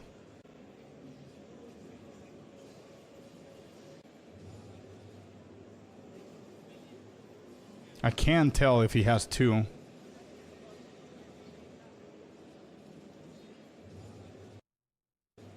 So there's definitely one right here. You see? The green thing. That's a frenzy charge. Shoots these three.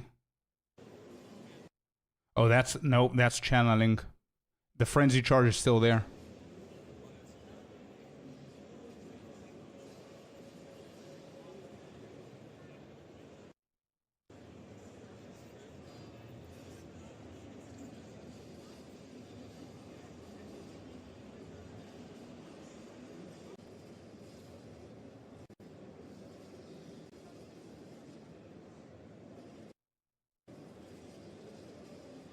Yeah, the first clip has a frenzy charge as well. Big spin to win.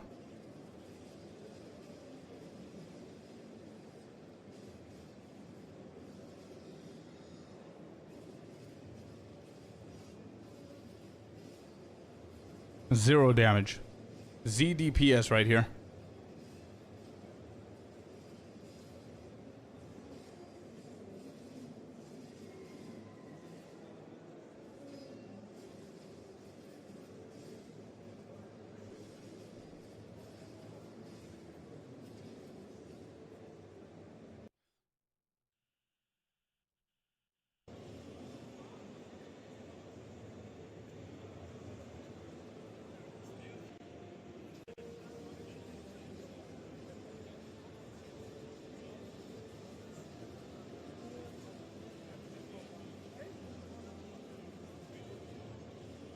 Bro, I'm worried about this cyclone ability now.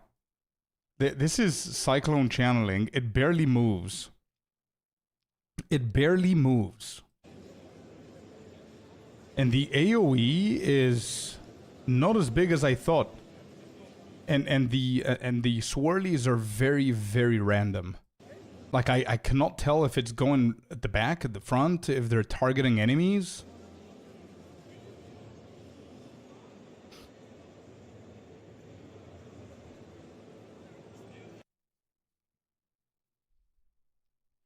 Can't you hold down the cyclone? You can, but it's they did something with blood and sand stance. So this is the sand stance. This is not blood. If these little things are coming out, so for anybody who doesn't know, they're bringing the blood and sand stance. In POE1 that exists, and it's like an aura active ability kind of. It's an aura, but you select which one you want out of the two. One of them gives you damage, the other one gives you defense. They completely changed that around for POE2, and they brought 3 different stances as far as I'm understanding it correctly. One is blood, one is sand, and the other one is ready stance. So blood, you use blood, and if you use cyclone with blood stance, you're going to be able to channel cyclone, and it's going to start projecting also blood projectiles, dealing bleed damage and all that. And if you're in sand stance and you're cycloning, it's going to do these little swirlies. However, you can also use blood and sand, the stances, with other abilities, and if you parry, you become a ready stance or something. I think ready stance is only with parrying.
Oh, that was... Wait. That was that primed? I just saw a prime. Is that prime or is that...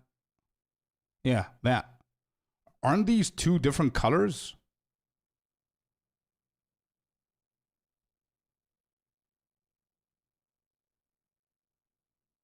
There. I think both of these are primed.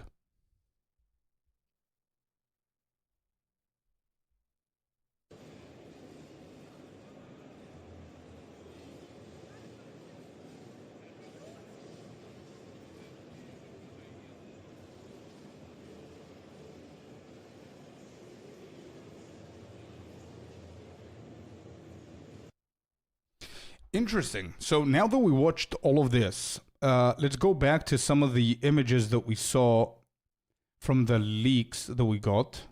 Blade plunge. Plunge your blade into the ground, damaging nearby targets and sending out multiple fissures that trigger buried blades when they end.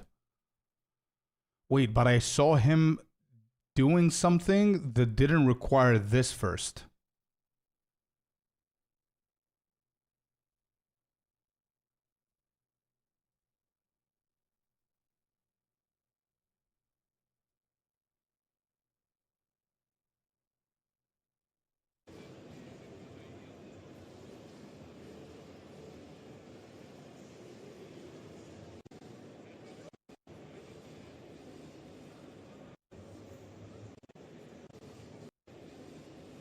Where was... I think it was here, right? The plunging on the ground. Yeah, there you go. You see? These are the little blade things on the ground. There. The blade's on the ground, but he didn't do the blade plunge thing. Where's the blade? There it is. There's the blade plunge. Boom. That's the blade plunge. So I guess the auto spawn as well. But do you have to have something active? This is the blade plunge right here. We see this. Blade plunge. Blade plunge, buried blades. Maximum channeling time is 4 seconds. Modifiers. I found a mistake. That confused my brain. Yeah. These half of these things are probably like gonna change for sure. Modifiers to attack speed also affect this skill's cost. Plunge damage radius is 1.1 meters. Fissure branches do not create a blade. Yeah, they just destroy it. Triggers buried blade at fissure and location.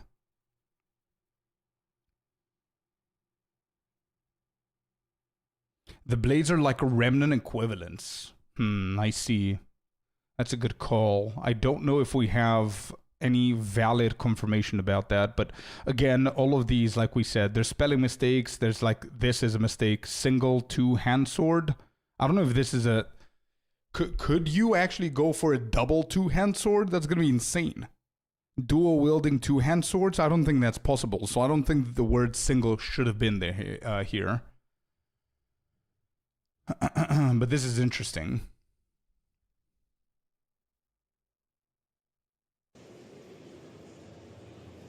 Giant's blood.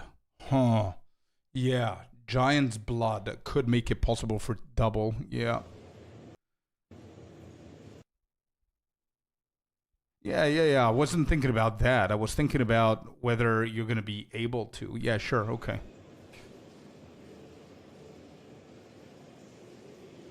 Okay, that ability right here. This ability, we have information about this one. I've got the leak for this one as well. You see this roundy looking lightning thing? Whoop. That thing is...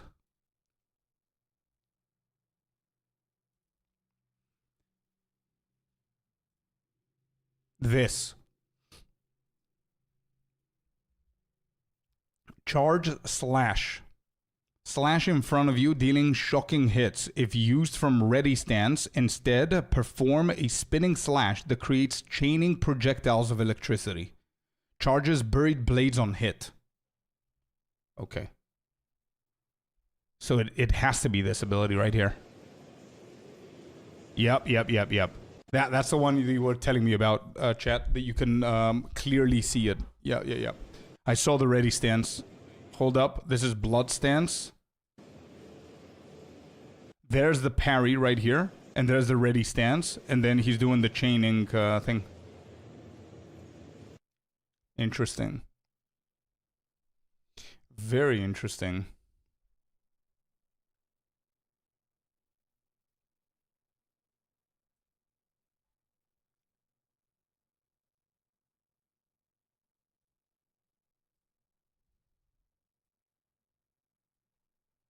Yeah, two-handers look pretty cool. The abilities and everything.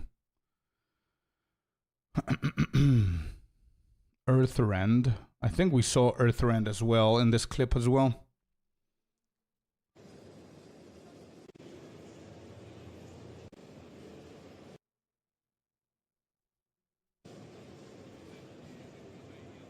Could that be Earthrend?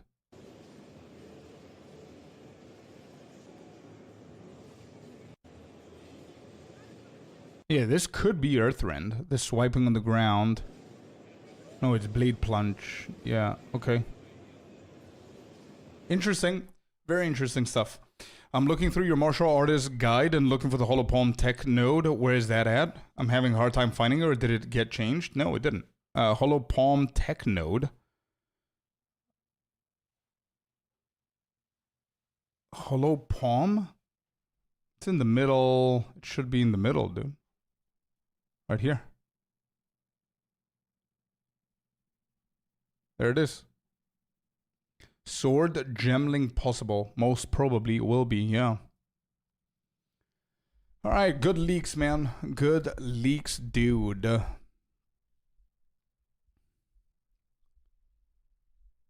the attack speed scalable with increased attack speed? They are, but they're gonna, like, cost you more. So look at this. Look at that. 330% of base attack speed, and then it says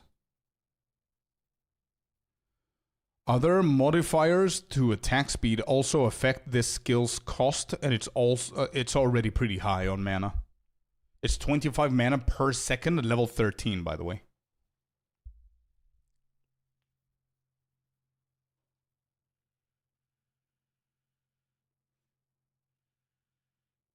All right, anyway, good leaks. Chat, we have 1 hour and, what is it? 1 hour and 25 minutes. I think I have the best way for us to kill some time. Right here. This is the last thing that I want to do before the reveal. For anybody who doesn't know, this is Lazy Peon. A pretty good content creator. A pretty old school content creator. And he has played Path of Exile 2 whenever it came out, and he stopped, and then he started playing Path of Exile 2 whenever 0.5 came out. So he's going to talk about comparing those two experiences. I'm very interested to hear what he has to say before we do our bingo card. Yeah. So the video is already 32 minutes long, and I'm not going to pause a lot, but I do want to see what he has to say. So I don't know if you guys have watched this, but this is going to be a good watch for sure. Path of Exile 2 is a game I absolutely loved when it first came to Steam Early Access at the end of 2024. Back then, I was someone who never really got into POE1 due to finding the game a bit confusing as a new player, but POE2 I found to be much more accessible, intuitive, and I preferred the WASD movement controls with the dodge roll. Since then, the game's had a lot of updates, multiple seasons have passed, the end game has had a complete rework, new classes were added, new gems, skill tree rework, Act 4 was added, and honestly, it's just too much to list. Now, as much as I enjoyed POE2 at launch and have been meaning to jump into previous seasons, for whatever reason, I could never find the time to put in enough hours. But with patch 0.5 Return of the Ancients, I was finally able to blast my way to endgame to see how much the game's improved since launch. In this video, you'll get my first impressions of POE2 in 2026 as someone who hasn't played since launch. Very smart choice, I gotta say, very smart choice. I just saw a footage there with Ice Shot. So if he's going Ice Shot with his return to Path of Exile 2 after 0.5, is a pretty smart thing to do. It's a great league starter. It's a great way to hop into the end game as quickly as possible. And yes, he is a WoW player, or used to be. I'm not following now to know what he's doing, but I know that he's playing a lot of games. And as somebody that I know that he knows a lot about gaming, I want to hear his opinion as a new player. That's why I want to watch this. And at the end, I'll list all the things that I liked and disliked about the game in its current state. Okay. I did something similar not too long ago with Diablo 4, so this is the There you go. POE2 version. Maybe Last Epoch is also due a revisit too. But before we begin, please support the content by listening to today's sponsor, Raid Shadow Legends. Oh, shit. Oh, Raid with the sponsor, dude. Oh, boy. Raid is literally picking us all up like flies, dude. Holy. Yeah, I'm sorry, chat, but I'm part of that as well. You're going to see it very, very soon. But, dude, all ARPG gamers need the bag at the moment, dude. Things are a little bit slow, you know what I mean? And Raid is where it's at, dude. So, yeah, I'm next. You can... I'm already working. Me too, yes. Take it, worth the money, yeah. Me too, brother. Well, I gotta, dude. I gotta. Things are tough now with POE2. I gotta. Anyway, let's go, Raid. That caught me off guard. Now we riot. Hey, listen. Unless you guys are gonna give me the bag, you don't complain, okay? You just skip or watch, support, whatever the case is. Yeah. Low key, Raid Shadow Legends is the GOAT. Bro, I don't mind the game. I honestly don't mind the game. I do understand the fuss about it and how people don't like it or whatever. I don't mind the game. I was forced to play it, and I'm not even kidding. I'm gonna prove it right now. Look at this.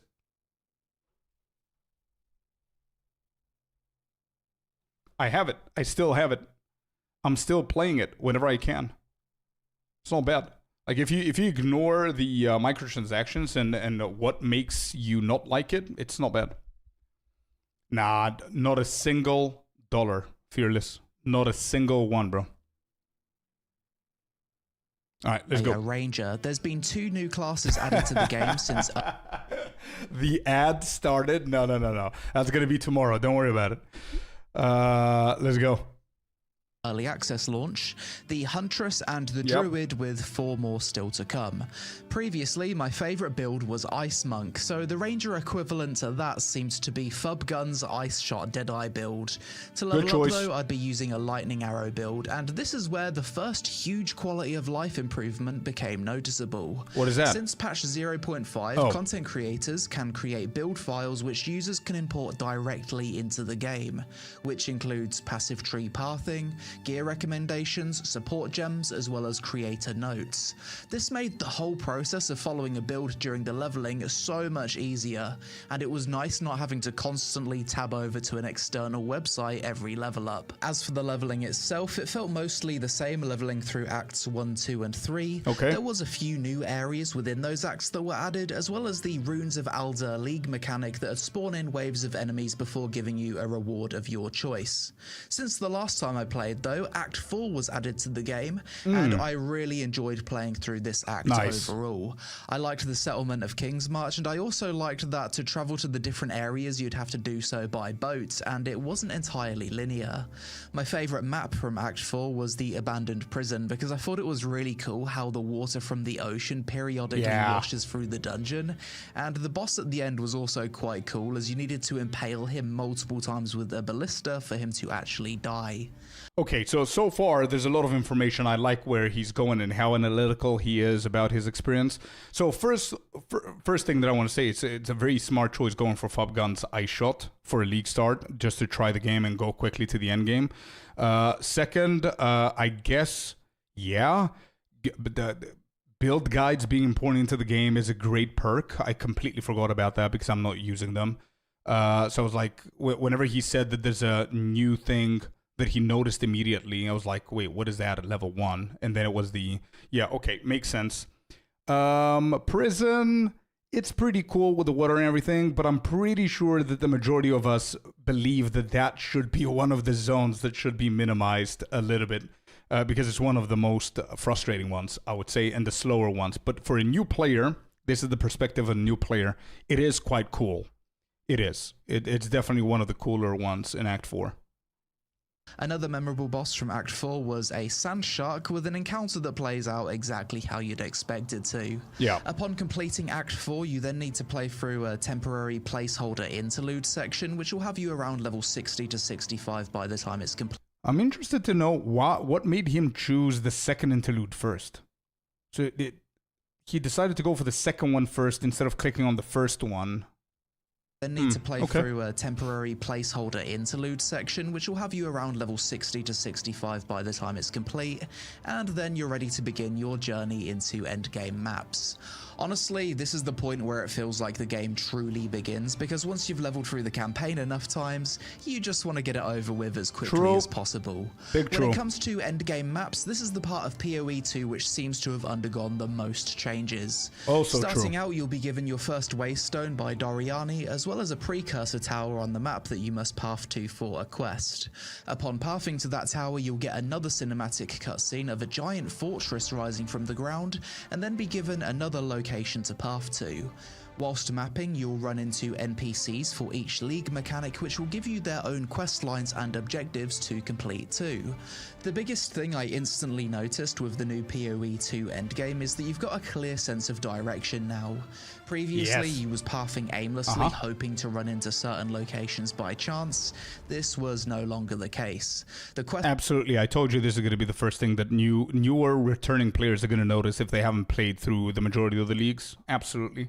The way that they connected the dots in the end game is really good. Absolutely, yeah. Lines given to you by the NPCs will unlock the Atlas trees for each respective league mechanic.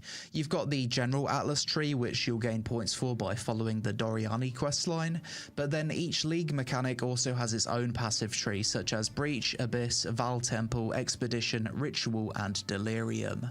As a new player playing your first league, you should no longer get to maps and feel like you don't have any goals. Patch 0.5 was also the first proper challenge league for POE2, so if you complete all 8 challenges, you'll earn a full microtransaction armor set, and by the time you've finished all those challenges, you'll probably feel like you've completed the season to a satisfying enough degree. Another huge improvement to POE2 since the last... Nowhere close to what we deem as satisfactory for finishing the league. I don't think the challenges are that challenging, but I see why new players would finish it and say, okay, I've done enough. I see that. It's probably the same with what I said for POE1, although POE1's challenges 40 out of 40 is like a big deal. But yeah, I see what he's saying. Last time I played was the addition of an in-game market browser, where you can buy and sell items without the need for both players to be online. If you're an MMO fan, this probably sounds like something you'd expect as standard, but previously in PoE2 you'd use an external website for trading. You'd have to whisper the seller, accept a group invite, and trade player to player. It was a bit tedious, but now that's no longer the case. Something that did seem relatively unchanged from... Wait, hold up. The price checking and everything in the game, I don't think he mentioned the price checking. He mentioned the auction house, the marketplace that they added, but the price checker he didn't mention, and I wonder,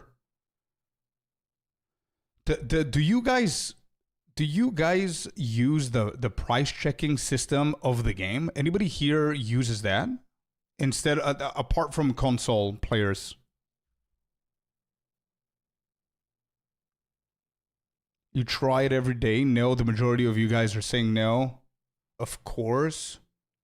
Exile Exchange. Yeah. I mean, so basically the question is, are you using the in-game price checker, or are you guys using an external software like Exile Exchange, POE2 overlay, Sidekick, things like that? There's an in-game price checker. You don't even know that there exists. It's so bad, yeah. Overlay, of course, Exile Exchange. Yeah. No. Okay.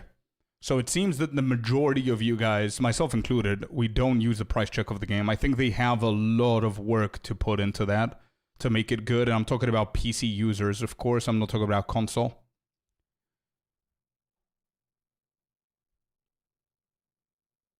The prices they give are way off. They are, yeah. Yeah, it's pretty bad. You're right. Okay, cool. It's just it. I thought that he's going to mention it, but I don't know if he's going to mention it later on. Okay. From the last time I played, though, was the Ascendancy Trials, the Trial of Sekemas and the Temple of Chaos. I did both of these a bit over-leveled because I always found it to be horrendously boring content, and that hasn't really changed. I think out of the two, I dislike Temple of Chaos the most. It's not particularly difficult, and the only time I failed was due to bugging out on one of the lifts, but it's just not fun. There's a lot of waiting around, slow wave-based challenges, escort challenges, and to get your final ascendancy point, you need to go through the 10 waves 3 different times. If you disconnect midway through, then you need to start all over again. I think the Ascendancy Trials is the one part of PoE2 where I'd like to see a complete redesign. This should be content that you look forward to doing. I'd honestly rather them just design a completely unique boss fight for each Ascendancy point than what they currently have. Shortly after...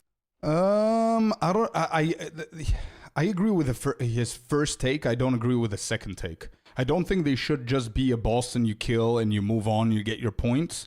But I do agree with the fact that it needs to be something that you look forward to. So here's a question. Anybody here looks forward to completing Trial of Sekemas aside from the fact that you're ascending? So you're not that you're... Obviously you're looking forward to ascend because that gives you power, but are you looking forward for the content? That's the question.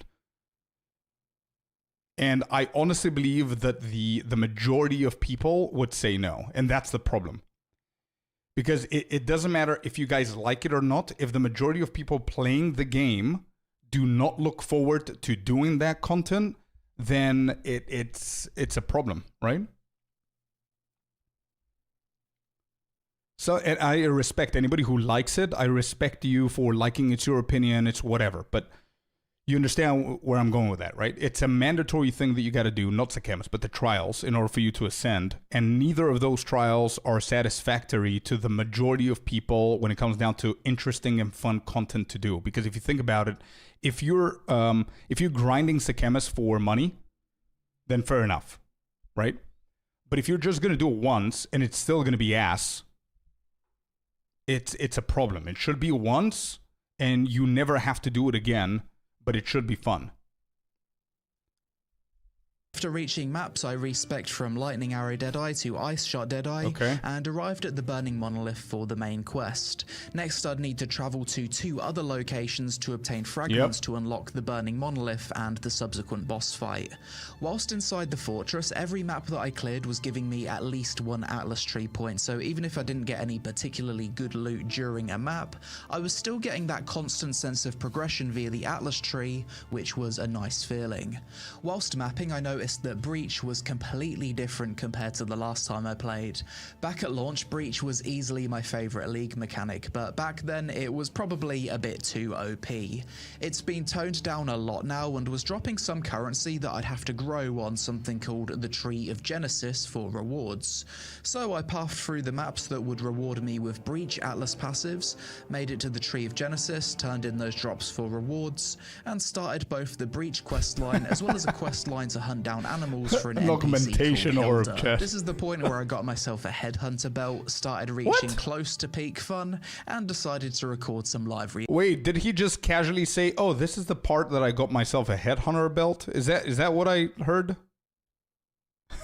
quest line to hunt down animals for an NPC called Hilda. This is the point where I got myself a headhunter belt, started reaching close to peak fun, and decided to record some live reactions. I think I can now do the Burning Monolith because I've got this crisis fragment. So what is this? Cool. Is this the Arbiter boss fight? If it is, I've never done this one. This was in the game back at launch, but I could never find the towers to actually fight this boss. Wow. I think so. That's a good feedback right there, bro. That's not a small thing. He said he played the game before and he played it pretty extensively, and he never managed to go to Arbiter because he couldn't find the citadels. You guys remember that? Yeah. And look at that. That's the first thing that you do. That's a pretty significant change that we keep forgetting. A lot of people that played it back then have no idea who Arbiter is because they never managed to go there because they couldn't find the fragments. This is going to be like an easy version of him. Frozen. Big damage. Doing some Good damage, mechanic. dude. Oh, more health. Oh, Nice. okay. I guess we're a bit strong. Bloody flying mount. That was the guy that we freed earlier. It says ascend the elevator. Travel to the origin tower. Okay, so we got another tower. It appears the end game has only just begun. It seems like maps have way more of a sense of direction about them now. I started here, then I was told to go here, unlock the door, then go here, and then I had to go get keys. So I had to go over here to the left, grab one key, over here to the right, grab another, then unlock this, which is now allowing me to proceed further. And every encounter I do, like past this point, gives me these Atlas points. Over here, because it requires a minimum of tier 6 or higher, that gives me 1 Atlas point per clear. But through here, it's now going to start giving me 3, which is nice. And now it requires Waystone tier 11 at the minimum. So it's got I feel that either he knows exactly what he's doing and he's a gamer, or he has friends that are helping him understand things or whatever, because his gear looks perfect, dude. Look at that. All the bases look correct. He's got Kadiro, he's got a Headhunter, he's got a Lavianga, he's got the good nascent one, he's got the Battle Axe, he's got gloves that are modifiable as well for the projectiles.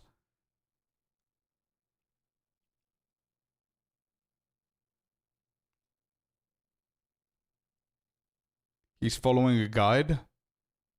Friends are helping him. Okay, okay. Yeah, nevertheless, though, he's doing really good, bro. He's farming. He's done a lot of maps here. He's got double and triple socket gear. So, yeah, he knows what he's doing, or he's getting some help, which is fine. He's good at using a guide. Maybe. Requires Waystone tier 11 at the minimum. So, it's got a very clear sense of progression about it now. Ice Shot Deadeye is really starting to pop off now. Recently got myself a Headhunter, so absolutely zooming through maps now. First time ever using this item, and it's absolutely crazy because every rare mob that I kill, I inherit all of its buffs. I feel like there's more elite mobs in the maps now than there was the last time I played at launch. I think that's due to the new passive tree. The new Atlas tree. 3 Atlas points after clearing that one. That's crazy. The boss has spawned on every single one of these rituals. Since when does it do that? Level 90. Challenge is complete. I do quite like these summoning stones. They're quite fun. Don't take too much time. Get to kill more bosses. And sometimes you can summon them back to back. That's it. Now I've unlocked the upper part. Interesting. I wonder if he's going to say the same thing about the summoning stones in, I don't know, the 2 weeks in playing the game. Because I do find the summoning stones pretty boring to wait for. I usually click on them, go and do other mechanics and come back to them. Because it just takes too long to just stay there and wait for them to get summoned. Part of the Atlas tree. Previously this was locked until I beat the Burning Monolith, and this part here is locked until I beat the Arbiter of Divinity. I also like how easy it is to quickly bank all of your stuff now, just dumping all of your stuff. So they've got so many different currency tabs for everything now. Let's go to the Hive Colony and see what 16 Divines at level 90 pre-Divinity is pretty realistic. Right, chat? It's pretty realistic. Yeah, I think it's good. Yeah, it's fine. what this is all about. This is a proper breach map. It's a completely linear map. What the? Oh, what was that? Grasping coffers. Oh. Okay. What's this? Oh. Is this a breach? Yeah. Okay. Do all this. Oh, I guess that's like a defensive thing. Maybe I shouldn't have clicked that. Just you know what I like about what he just did? He's just randomly clicking shit. Nobody has time to read in this game. He's one of us, man. Nobody reads that shit. Oh, there's a purple shiny thing that I have to click. We click. Doesn't matter what happens. And after 5 seconds, it's like, wait, why are they spawning? Why is there smoke everywhere? What's happening? Yeah, click them all and see what's happened. What's the worst thing that can happen? yeah, it's getting chaotic. Wave 20 out of 20. Is it going to end in a boss? Surely. Travel to the Hive Colony. All of this is blocked off, so I can't finish the level. And it says I need to destroy the breach. What do you mean? Oh, yeah, this is me, chat. This is 100% me. He literally just read the map objective and he forgot to read the end of it. He just read, destroy the breach. He didn't read the end escape, so he doesn't know that he needs to escape. We did the wave thing, now what? The fact that these vine things are appearing on the minimap makes it look like I need to destroy them somehow. It says the map isn't complete, it says destroy the breach. And escape. What more can I do? Brother, what do you want from me? I can only conclude that the map must be bugged. Or maybe if I leave the map? Bro, this is me. I'm not kidding. 0.5. I was stuck in here, and if you guys didn't tell me what to do, I was blaming the map for a bug. Nobody reads, bro. It's confirmed. It doesn't matter what gamer you are. Yeah, it doesn't matter. He's convinced that the map is bugged now. I can't even make a portal or TP out. Interesting. If I was playing a minion build, surely I could just AFK and get free XP. If I had a minion build, I can just probably play AFK and get free XP, he just said. Because they're just infinitely spawning. Okay, what if we go down? Uh-huh. I had to leave. What? Well, that was unintuitive. So now because I completed a breach-related event, I can now spend points in the breach Atlas tree. Okay, onto the Hive Colony. I'm guessing this is going to be a big boss fight. Let's do it. This is the boss fight. Oh, tool on Ash. Freeze, big damage. This is a long boss fight. It seems like you can't just nuke this one down. Oi! Dodge through that. Just getting all powerful. Yo, this is cool. Slowing me the hell down. Oh my god. What do I do? Just dodge? Yeah. Wow. Fight them both at the same time. Just keep spamming dodge. There it is. Breach Lord sack. That's what I came here for. A fresh sack. So now we put this sack in here. Activate. What the fuck? Is he a friend? Apparently so. Into the twisted domain. This thing needs to go a little bit fast. Wow, I said wow before because I didn't know the tool in this have so many mechanics, bro. There was a mechanic that he jumps and hits and then it spreads the purple stuff. I've never seen that before. Breach has definitely been neutered heavily. And I've gotten their sacks like multiple times. Since the last time I played. I remember before, Breach was my absolute favorite content in the game. Because it was like super OP and the mob density was mental. But yeah, they've definitely toned it down a lot since then. Now it's just kind of meh. Straight to the boss. Oh, wow. That's an interesting point for Breach. I didn't expect that returning players are not going to like the new Breach, to be honest. But he showed a clip that he played in 0.1 with Breach that was like insane density. Versus now, it's like nothing compared. But personally, I really, really like the new Breach with the timed thing, and then it stops, and then Zesht is coming out and all that stuff. It's pretty cool. 11 headhunter modifiers. Let's nuke him down quickly whilst we're fast. Okay, just outspeed that. Where's he going? Oh, he's chasing me. I remember. This would one-shot you. Flashes and... Ah! That's it. And then he starts doing this. I think you would run over here. That's it. That's gonna one-shot me. No, it's not. Freeze him. There it is. Got him. 6 Atlas skill points. Wow, you can really fill out these Atlas trees quite quickly now. Praise the chosen one. Quest complete. I think Delirium kind of sucks now. Like, I just don't get it. Like, I killed a monster and it revealed this thing here on the minimap. And it says that there's something here. Nothing dropped and I don't know what it means. Yeah. I've ran so many Delirium maps. We're all the same, dude. We're all... It's like literally... Out of 100 people, 99 of the POE2 players that saw the new Delirium are going to sound just like Lazy. There's going to be one dude out of 100 that's going to understand what's happening. I've even asked my friends how it works now, and no one seems to get it. It's just weird. The mobs seem to drop next to nothing. It doesn't really make a whole lot of sense. I'm going to have to like look up some YouTube guides on how Delirium works, because I've tried to intuitively figure it out myself, and I can't. And this used to be one of my favorite League mechanics back at launch. Seems weird now. Like here, there's a little icon on the map. Okay, I go here, I smash it. Nothing. I kill the thing. Nothing drops. And now what? What does that mean? What does that do? Okay, so this one is now appeared as gold. What does that do? Oh, that summoned a little boss. Interesting. So why did this one summon a boss, but the other ones didn't? But now the boss thing's glowing. What does that mean? Nobody knows. Val Ruins is probably my most hated League mechanic. I just don't bother with it. It's not fun. 27 buffs. Wait, how does he know that? Wait, how does he hate Temple if he hasn't played 0.2, 3, and 4? From killing rare monsters. 28. Holy, what a fun item. The Origin Tower. The Origin Engine. There's going to be another boss fight. Travel to the halls. And once more. Interesting. So I guess this is where the next boss fight would be. But first, I'm going to need to make my way over here and clear each of these. Each of these give 7 Atlas points. Very nice. Holy, this map has some mob density. Very fun map. POE2, it really is an ARPG where it just becomes more and more fun, like the deeper you get into the game.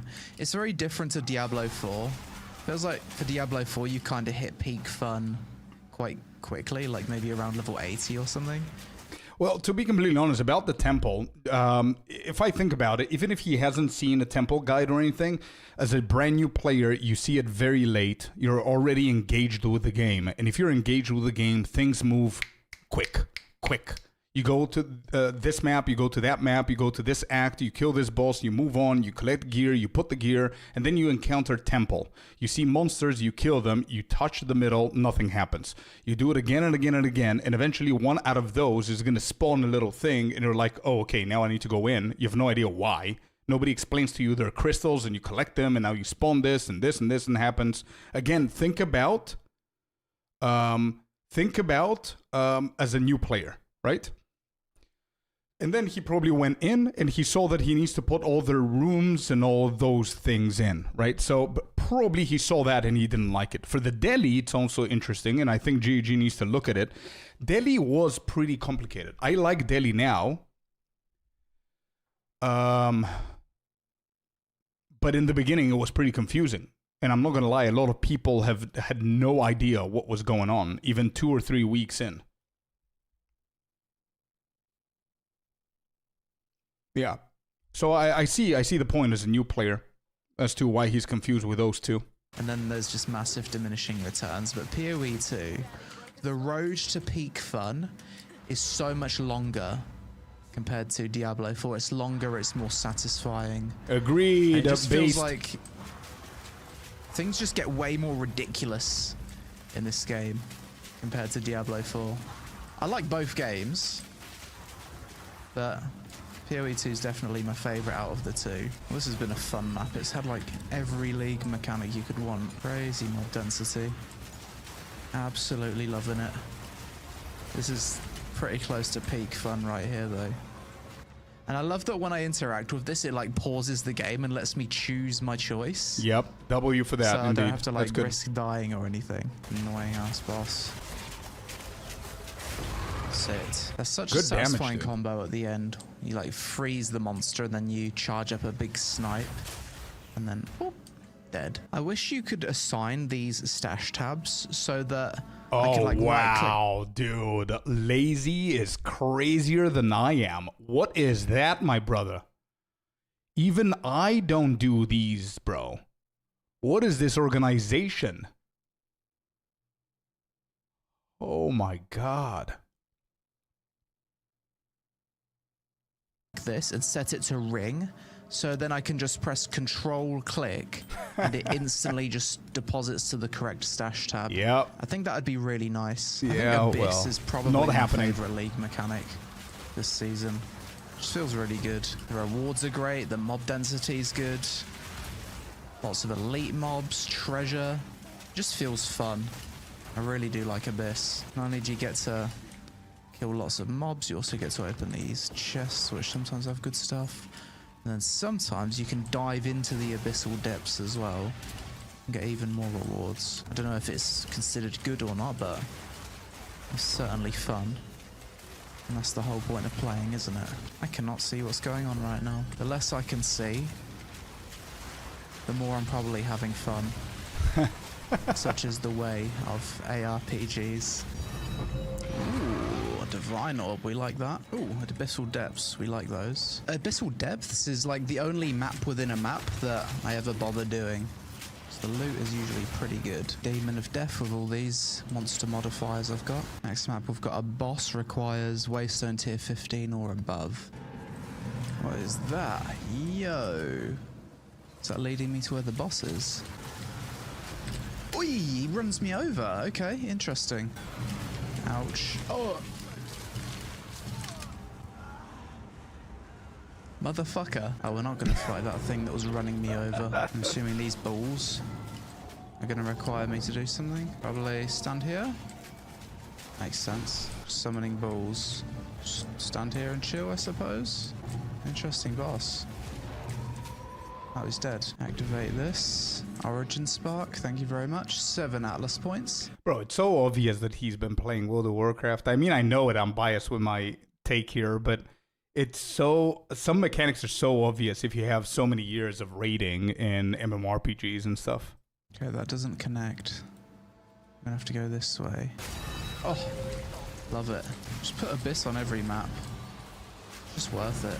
Alright, he's loving Abyss so Pays far. for itself. Even if the map turns out to not be that great, it's really nice getting one of these Atlas points at the end of every one. It just gives you that constant sense of progression. Oh, so many things are spawning. Beautiful. Absolute chaos. Anything good? That's level 91. Obviously cannot leave the map without doing Abyss. Oh, yes, and that's why.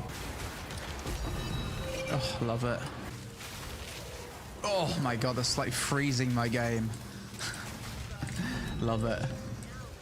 Thank you very much. 5 random currency. Let's go for 5 mirrors or 5 divines. Imagine if I got 5 mirrors though.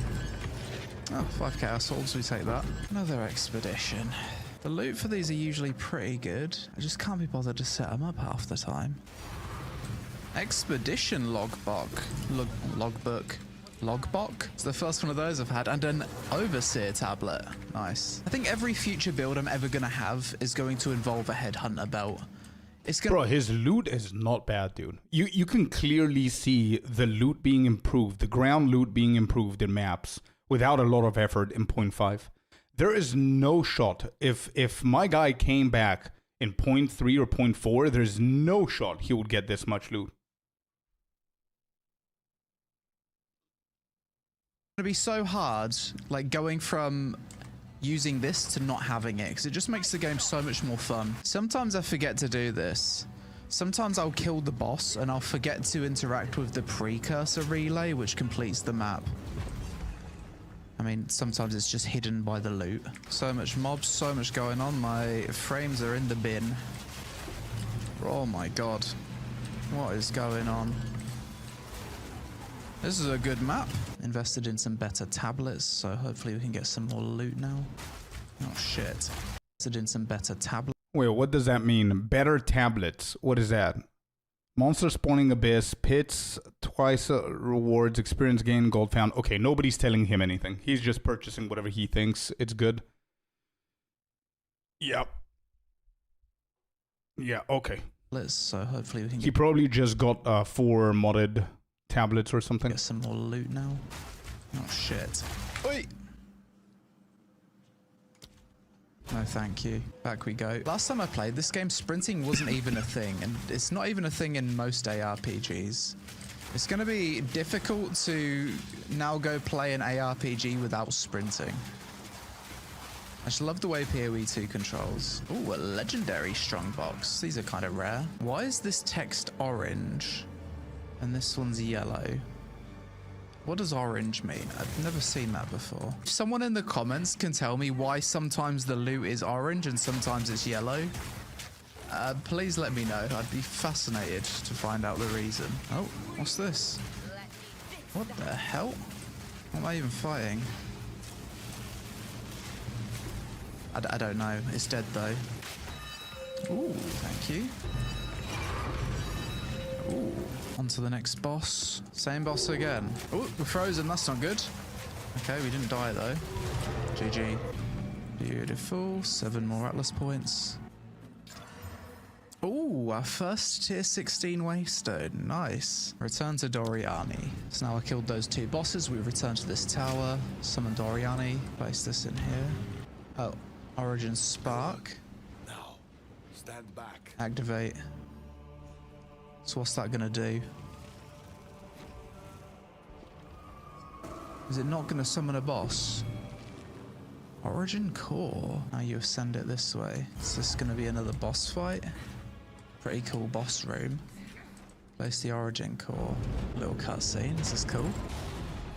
Up a little cinematic. Don't think I've seen an in-game cutscene like this in POE2 before. Your kind shall never obey the first edict. Okay. Arbiter of Divinity. Let's go. Whoosh. Big damage. He doesn't know about uniques, but he knows about tier 16 maps. Well, tier 16 maps existed in 0.1, and he's not talking about uniques. The orange color that he said is not it wasn't a unique. It was a slightly different shade of yellow. It wasn't a unique. The slightly different shades of yellow is from the filter telling him that it's a higher tier item that he dropped, but he doesn't know that, of course. I guess he's just rolling with a default filter. Oh, almost got him. What's going on? He's healing himself. I guess that was phase 1. What's going on? I'm trying to locate the boss. Yeah. But bro's off screening me pretty hard. Dodge that. Whoosh!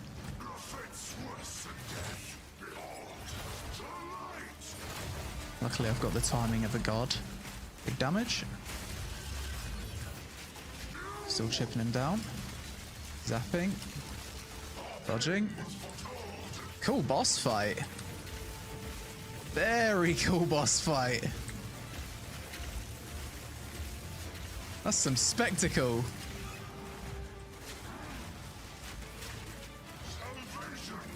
Oh, that doesn't look good. Dodge here. Wow. Okay, I enjoyed that one. Very cool boss. Activate the ancient mechanism. Oh, there's more. Activate tower relay. Oh? What's that done? That's given me 50 passive Atlas points. What? So I guess I can now go here. They've made some massive improvements to the structure of this end game since the last time I played. And the dopamine of getting 50 Atlas points to spend at once, that feels good. And now all of this is unlocked as well. Irradiated precursor tablets may now be found. That's why I never got them before. How many have I spent? 153. So you can just get all skill points if you want. And that seems to be the end of the standard quest line. So now I've got 2 precursor towers to clear. And then that's going to unlock something else. So let's go do that. This game is just so damn fun. It's just the best ARPG. What are these precursor bosses like? Displacer, mechanics to dodge. No, it's not too difficult. 4 more points. So after clearing that precursor tower, I can now venture over here. But these do not give me Atlas points. These are just probably random, infinite, endless maps. So for me to get all of my Atlas points, I'm going to first want to clear everything in here, because these give 1 each. So imagine that, right? So he just killed Divinity. It looks like he's having a lot of fun. It seems that all of this has been done one session, or he doesn't change his t-shirt, is one or the other. But if it's one session, he's doing really good. He's dodging really good. He's a good gamer. We know him from World of Warcraft, Lazy Peon. But it's all smooth sailing. He's playing a really good build as well. But what I'm noticing is that he's thinking very similarly to us as well. Like his complaints so far about visual clarity, about this and that, about the boss fight being a little bit confusing and everything, but cool at the same time. It's very similar to our reaction whenever we played 0.5. What's interesting to see is the dopamine hits that a new player is getting, like with the 50 Atlas points and all that stuff. It's really good. But he has no idea that he needs to do Divinity again to get more Atlas points, because I think the only section that says that is within the Atlas tree if you hover over your points, which he did before.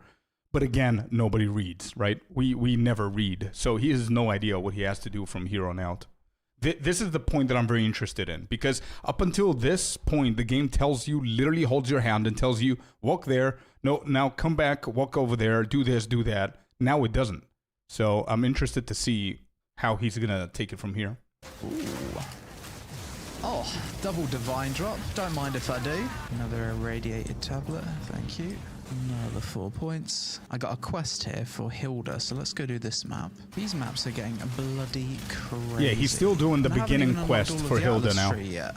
Things that he knows. 3 divines. Beautiful. Holy, bro, the loot. GG. Complete the quest. What is this? So good. Hilda's hunting. I feel like it'd be cool if they added some kind of bonus for you completing all of the map content, because it tells you like everything that's included in a map. Just a small bonus would be nice. That would be interesting. Maybe some treasure chest or something. I don't know. I see. So I get to choose from one of 3. Wow, I haven't heard that before, by the way. Wait, I haven't heard that before.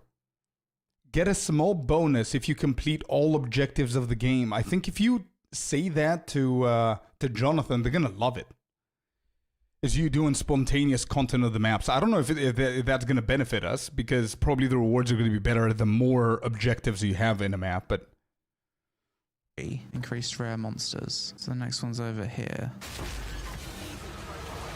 Level 92. Whee, perfect exalted orb. Wow. Interesting. One perfect exalt is worth 1,200 normal ones. I continued playing off camera and next made my way to a... Hold up. What? When did he play?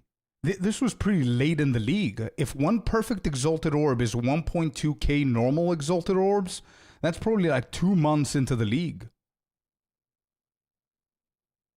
Continued playing off camera and next made my way to a corruption stronghold, which upon completion gave me a point to spend in Doriani's science. I did eventually complete the Hilda's hunting questline to unlock all the points, and that's when I realised that for these NPC specific talents you can only have one active at a time. So if you activate Hilda's bonuses, then you won't benefit from the points that you've earned with Doriani. After that I decided to complete the Abyss questline, since this was by far my favourite league mechanic this season. The questline had me venture deep into the Abyss area, then close the north, south and eastern abyssal scars on the map. Then I was able to return to the Well of Souls, jump inside, then take on a boss fight, of which I had the choice to take my loot early or fight the boss at full power. I chose the latter, defeated the boss, dinged level 94, and that's the point where I stopped recording for this video. So after revisiting Path of Exile 2 in 2020... Okay, so... he got level 94, killed both arbiters, did almost all of the mechanics that he liked, apart from Temple and Delhi and all that stuff. He got a ton of things, really good build to where he was, in pretty juiced maps. I think he did really good, man.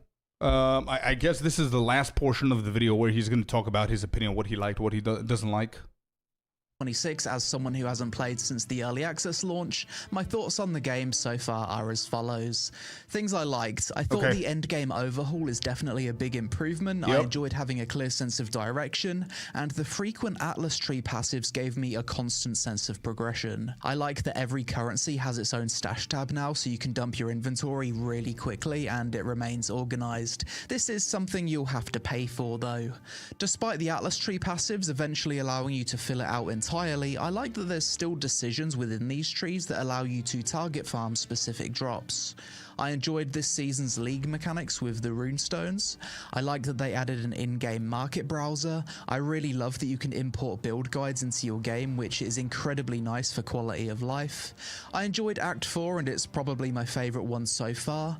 I like that crafting seems way more deterministic than back at launch. In the future I do plan on doing an SSF run, so this will definitely make things smoother. I love that they added sprinting into the game back in patch 0.3. I also think the knockdown risk was a good way of balancing it.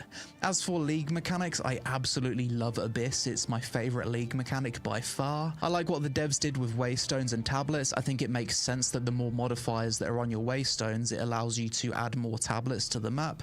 As someone who likes Abyss, I can make sure that every map I run has my favourite league mechanics, whereas the last time I played it was much more random. And finally, I like that you can earn microtransaction cosmetics through completing all of the league's challenges, and this also gives you a good end point to aim for and consider yourself finished for the season. Things I disliked. I was honestly surprised that the Trial of Sechamus and Trial of Chaos are pretty much the same as early access launch. This is by far the absolute worst content in the game in my opinion, with the main challenge being staying awake until it's completed.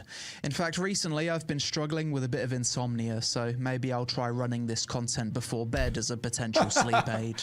There was a few league mechanics that I thought felt really bad. Val Temple in particular is by far the most boring one to do. It's a map within a map and it's annoying to set up. Apparently the rewards can be good, but after doing around 10 of them whilst playing, I hated how low the mob density was and all of the running around.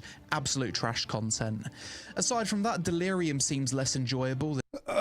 You know what? Let him. He's got the momentum. I'm gonna comment on all of these in a second. I don't want to stop it. It was back at launch. I'm not a huge fan of Expedition because it takes you out of the grinding flow, and both Breach and Ritual feel okay but not amazing. I guess I'm trying to say that the League mechanics should be better balanced in terms of fun and reward. During my time playing, I encountered server stability issues on multiple different days. Yep. At one point it was so bad that I had to stop playing. I wish you had the option to assign stash tabs to different gear slots such as rings, belts and necklaces like you can for currency to make loot dumping even faster. And as much as I don't mind playing through the campaign once per season, it's probably my least favourite part of the game overall. Okay. And I dislike having to check my map constantly for the permanent campaign power increases and skill points. Overall, I really like the direction that Path of Exile 2 is heading, and the game seems to be greatly improved since the last time I played. I would consider POE2 to be my favourite ARPG. I do think it's better than Diablo 4 overall, however, I do still enjoy both games, and I think they can both exist alongside each other because they both offer very different experiences. Considering I gave Diablo 4 an 8.5 out of 10 the last time I played, I'd have to give POE2 a 9.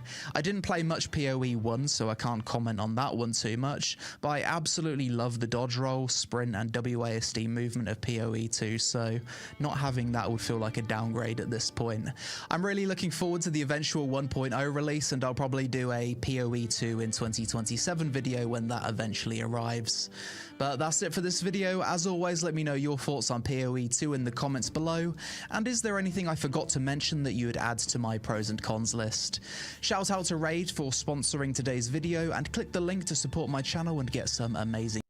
Okay. All right.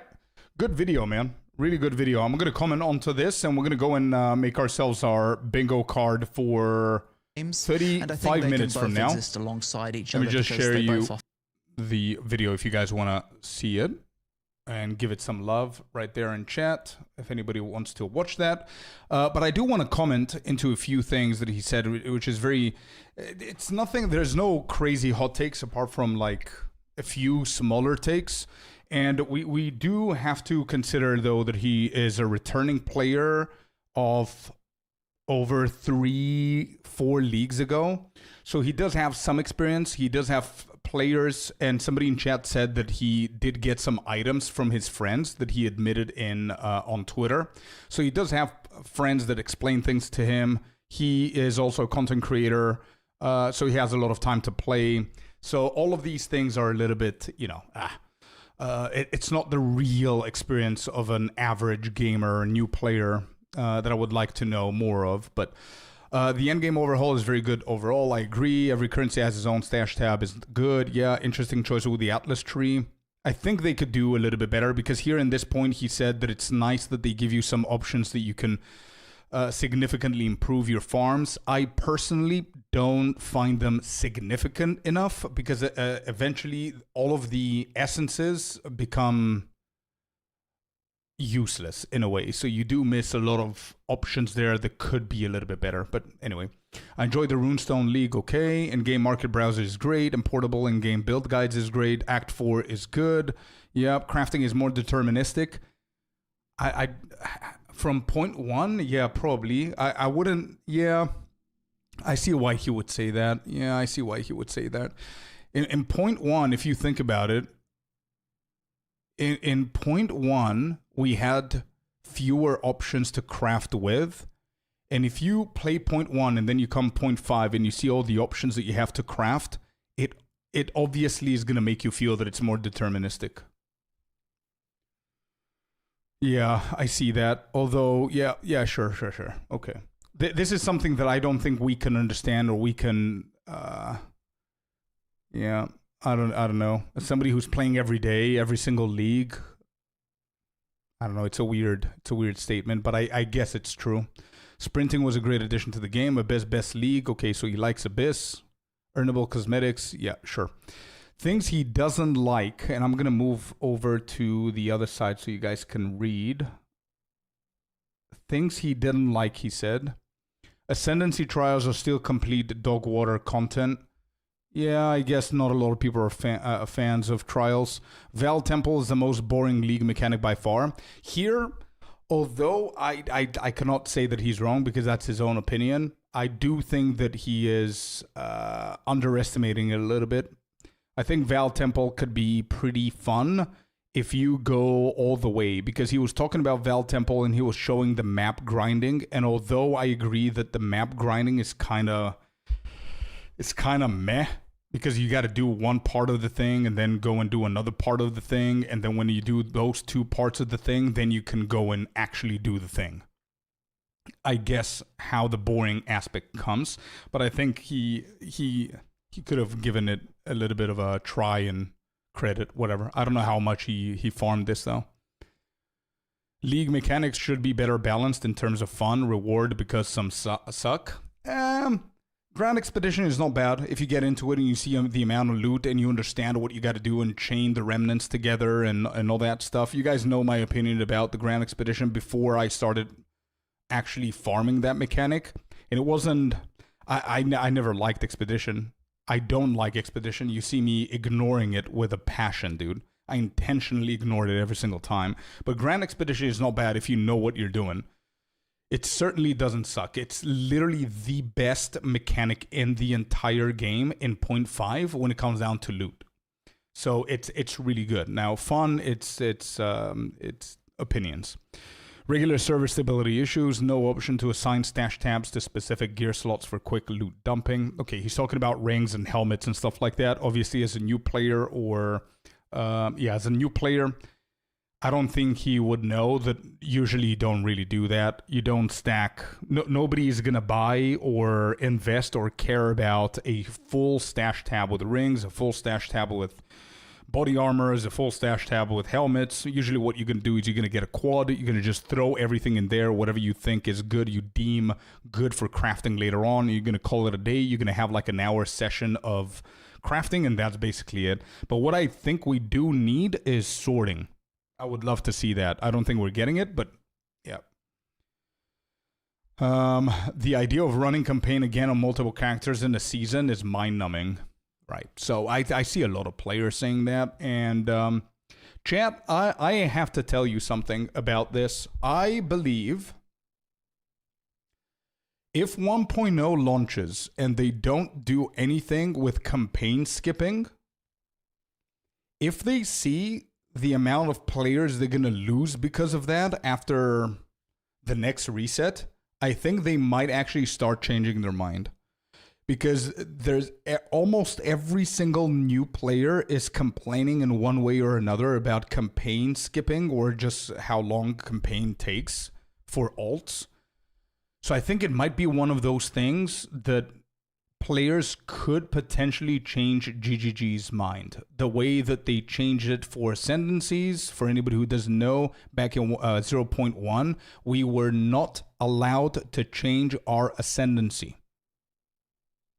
If you selected an ascendancy, you're stuck with it. If you want to try another one, you need to re-level again. That's how it used to be at 0.1. And they were very adamant that that's how they want to keep it because of punishment, choice punishment, whatever. Consequences of your decisions is what they used to call it. And then they quickly changed their mind whenever they saw how much hate that had. Then something similar that had this amount of hate is tower stacking. That's gone. They were adamant with that. That's gone. Campaign skip has the same volume. I honestly think that players could potentially convince them. Twin gear is fast. Oh, yeah, absolutely. Absolutely. Campaign is quick. Get good. Get twin gear. It's part of the game. Suck it up. POE, I hate skip campaign idea. Yeah, I'm not saying that I'm for it, but as I'm saying, the majority of people are not going to see it like that, bro. The majority of people don't even know what the word, not majority, but a lot of people don't even know what a twin gear is. I'm getting a lot of comments about that. I don't want campaign skip. Yeah, well, it's one of the hottest discussions and the hottest points that people are asking for. And okay, Diablo 4 8.5, POE2 and 9. I agree with I even gave POE 2.5 an 8 because I'm just stricter, but if I had to compare with D4 season, it's 7 and 9, I guess. Anyway, that was a good video, man. That was a nice video. Nice video, dude. Cool. All right, let's do our bingo, chat. Let's do our predictions and everything. I really enjoyed that video.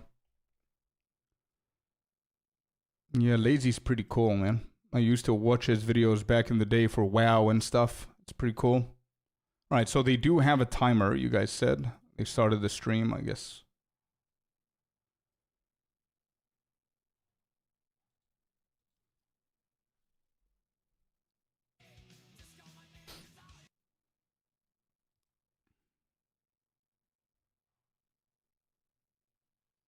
Where is it? Found it. All right.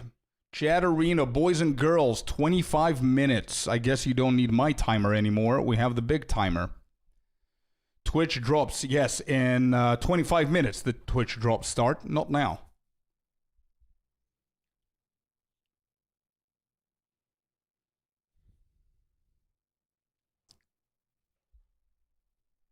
Okay, so.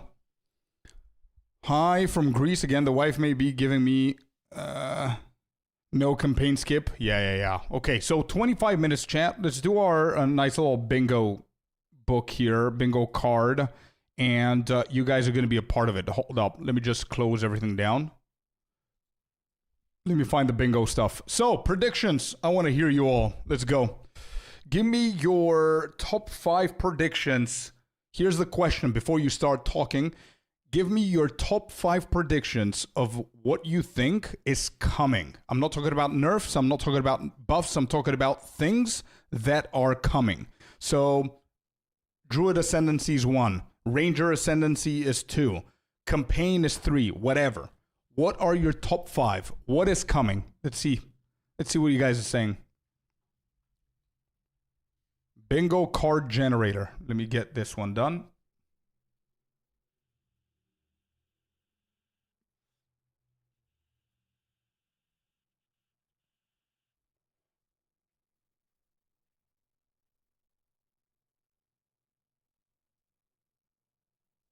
Okay.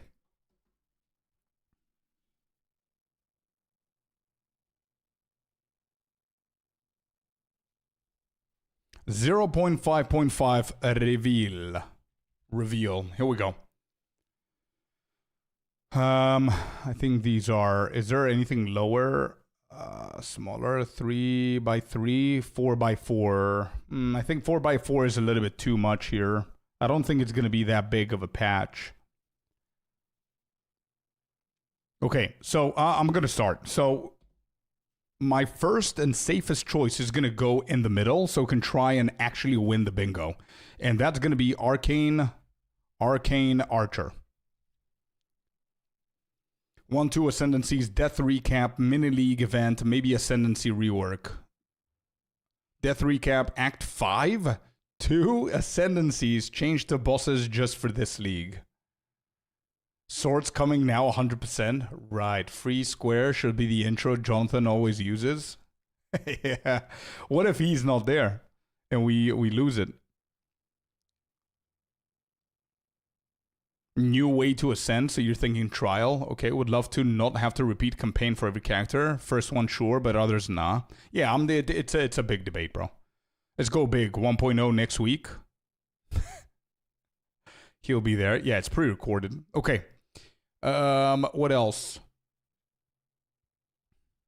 Death Recap could be a good one, yeah. Mini event. I think that's a given, no? Left leg above right knee. The third one, Death Recap. They mentioned they created a recording tool to fix the NVIDIA bug. Yeah, I remember that one. I don't think Toda.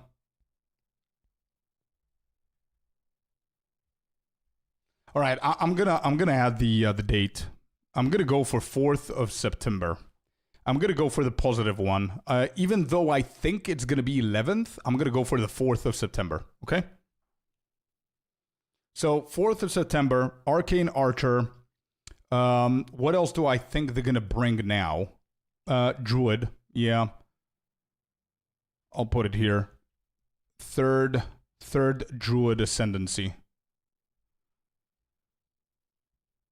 Act 4 navigation / changes. I want to see. So if swords are coming 1.0 and they want to test a few things, what could they do without bringing the swords, without bringing the duelists? Could they bring us the stances now? Could that be something that you could use with other weapons as well? I feel that that's a good question. Would that be something that they could do so they can see how it works before bringing the swords?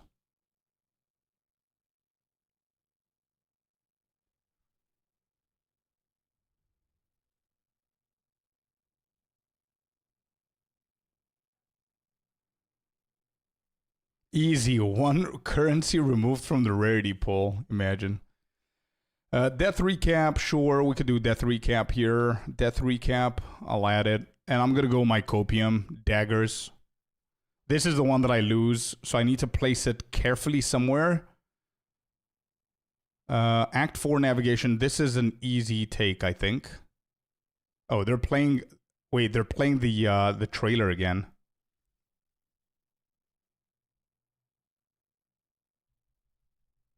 I'm gonna go here instead.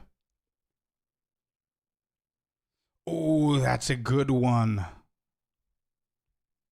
5x5, sure. Yeah, but it's too many things, bro. Too many things for a 5x5.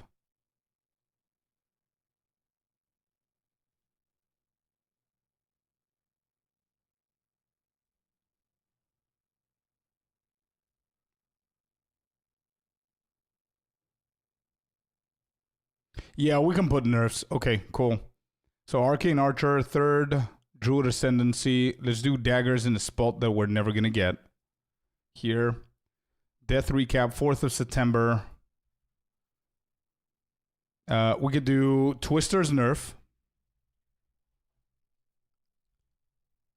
Martial Artist nerf.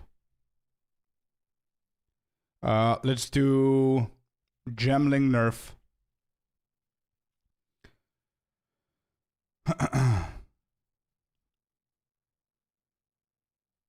Hold up. Daggers, Arcane Archer, 3rd Druid Ascendancy. Let me remove it so close. Let me put it somewhere here, maybe. Okay. The Jewel nerf, 1000% bingo.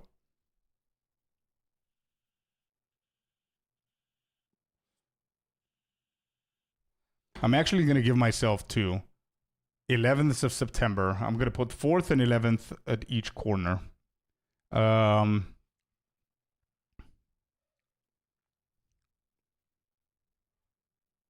League that has to do with Soul Flame. They'll probably say balances, but I think certain classes will be nerfed hard, and so we'll receive some buffs. Yeah, we're going to wait for the patch notes.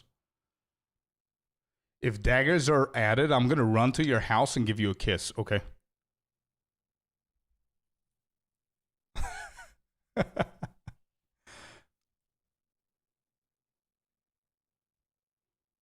Imagine that, Cynical.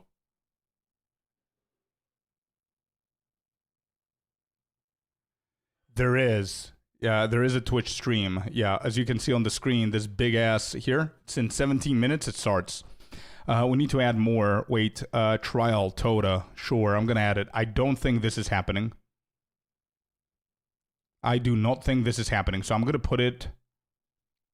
Where do I put it? I'm going to put it here. Yeah, whatever. It's the same. I don't think Toda's coming. Tablet loadout. I like that. Tablet loadout. I do believe that that's coming. I would hope. Ooh, city. Bro, do we do it? Wait, another copium? Hold up. City map rework. Or 4th tablet rework.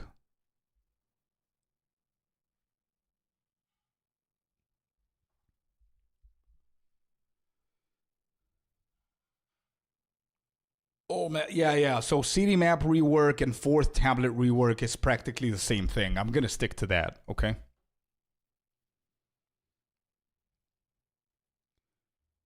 I'm gonna go for stances, chat. I don't know why I have this gut feeling that they might actually add stances now for us to try for 1.0, because it's gonna be a big part of daggers as well.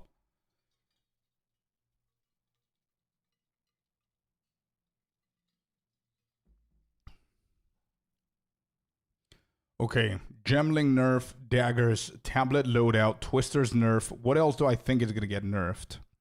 I'm not putting Comet again, because we had Comet for 0.5 and they never touched it. Warrior nerf as per tradition.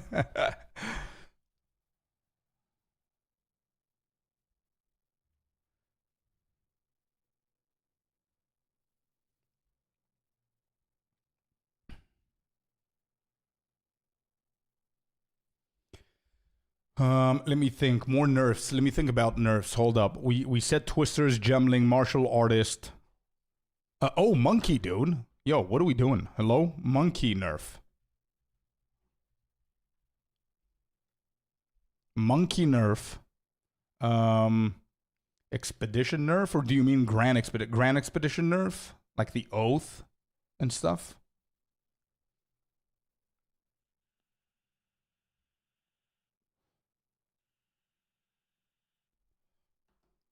Grand Expedition nerf. Bro, to be honest, they shouldn't. They shouldn't. I'm getting angry just by typing this. They shouldn't. They shouldn't nerf. This needs a hell of a build and a hell of a setup to get it to go good, and it's still RNG. I don't think they should.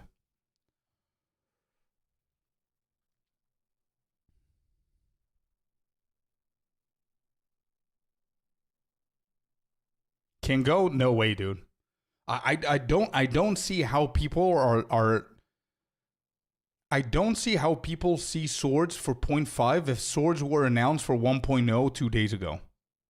How I genuinely want to understand, how do you guys think that works? I mean, they went to Gamescom, they announced swords for 1.0, and then they're going to come 2 days later and say, psych, swords are now.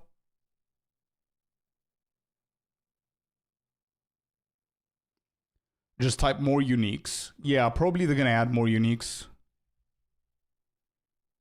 New uniques / reworks. I think this is very safe, bro. I'm going to go for new uniques. I think reworks is very safe. Thought it makes sense to add it all, test out before proper balancing. Nah, I don't think so, bro. I don't think so. 1,000 new socketable items, yeah. Strongbox buff, I would love to see it. Can you stance with mace and quarterstaff? I have no idea. But if you can, this would be a good timing to add stances in the game, because that's going to bring so many more builds now. Right? So I think this makes, would be nice. I don't know, I have a gut feeling. I don't know. Mark would explode, true. Atlas point refund.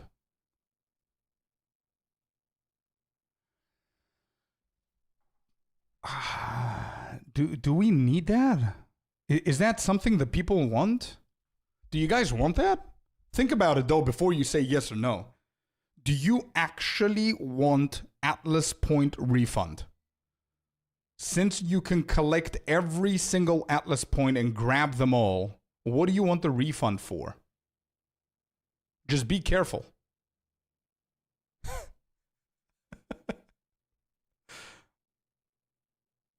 If one says you will get shit on and the other one says it's easy enough for you at this point, don't pick the first one.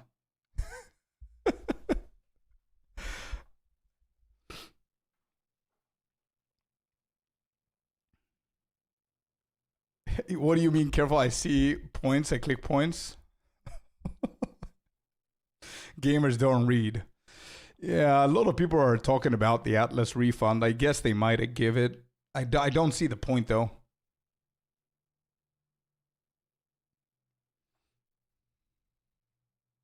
Hello, LZ. Welcome in. Spark nerf. You know what? I don't know if I should blame the ability. Yes, good. I forgot about it. Divinity, trailer skip. Yes.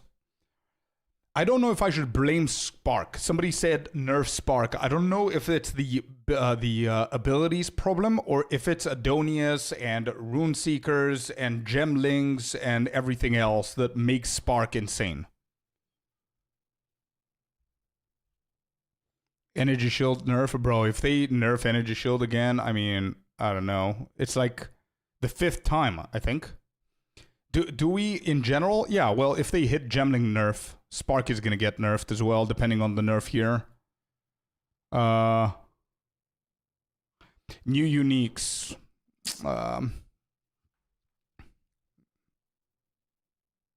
Yes, passive tree changes. Big passive tree changes, and then we're going to define what big is. So big passive tree changes, I'm talking about, they're going to do another trailer, yeah. This is the trailer they previewed for 1.0. Big passive tree changes is obviously big passive tree changes, right? So if something gives you 15 strength and they make it 10 strength, it's not considered big. I'm talking about big passive tree.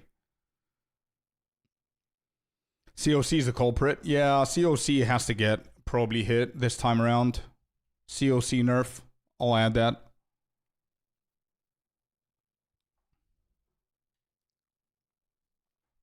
It would be nice if crafting is less random. I don't think that has place in 0.55. I think that's going to be in 1.0 if they do something.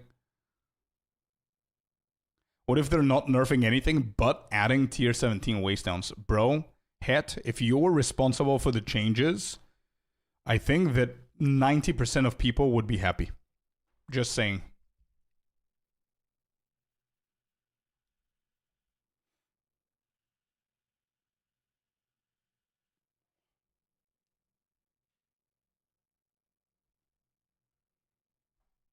Do you have a copium square? Of course I have a copium square. Where's my copium square? Right here.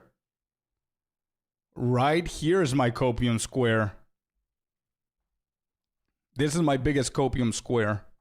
I think this is copium as well. Oh, I know. I had the gut feeling, you remember? That's why I'm leveling to 100. You remember the why I'm leveling to 100 right now? This. I don't know why. I don't know why I'm feeling this shit. Actually, I know why. I'll tell you why right now. 1.0 is coming out. They know they're going to quadruple their player base. New players are going to come in. And the heat about the XP penalty and how difficult it is to level up is going to quadruple. So doing any changes with XP right now is going to allow us to test it for 3 months for them to be able to adjust. You heard it here. Yeah. Any kind of XP buff. If they nerf the penalty, then I get this point. Dream on plays. True. Dream on plays while I'm pointing on daggers. I know. XP buff would be nice. Yeah, master changes. Ooh, yes. Good call. Master changes is going to be... Actually, Master Atlas Masters could actually be the new league. Because Jonathan said it. So I don't know if it was just a brainstorming thing that he did in that moment or if it was an oopsie. But I'm not going to call out the league. But I'm going to go for Master Atlas Master reworks. I think some of them need to be rebalanced. Some of them are so much more overpowered than others. And yes, you might say that some of them are good for different cases. That's how Atlas Masters should be. But I would say that Jado is the best choice 7 out of 10 times. Hilda is the other 2 out of 10. And Doriani is 1 out of 10.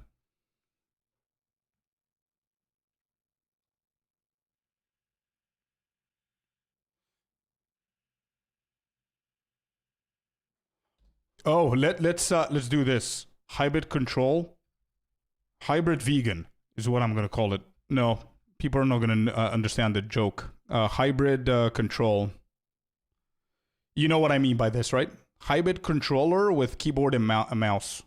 This would be a good time before 1.0 so they can test it. I think that's smart.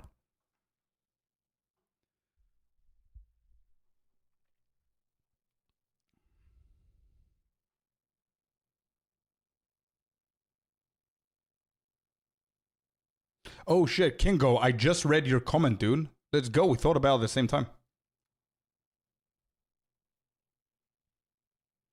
Third ascendancy trial method. I have it here, Toda. I would love to see that. Yeah.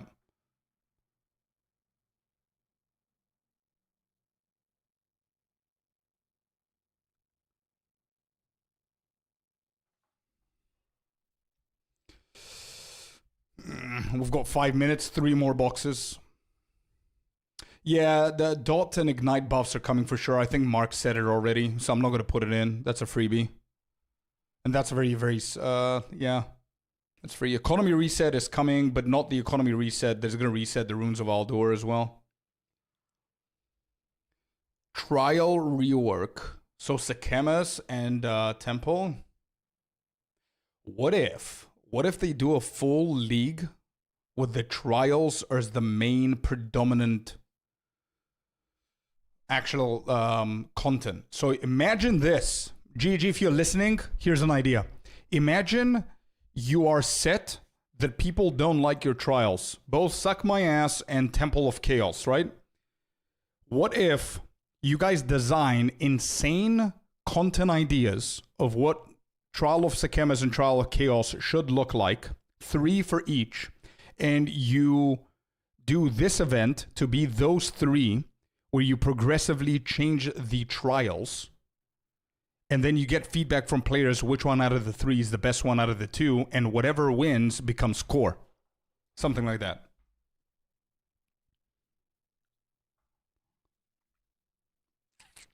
Move Arcane Archer and put Hyam Jonathan. Yeah, because we have this one. Yeah, you're right.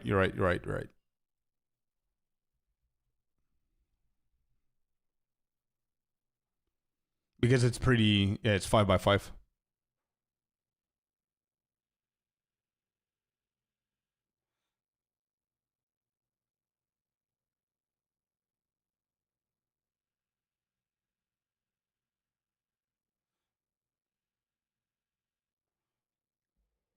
Yeah, LZ, but they're not going to be presented as mini trials. They're just going to be presented as part of the event. You're not going to know that they're testing Trials Sekemes.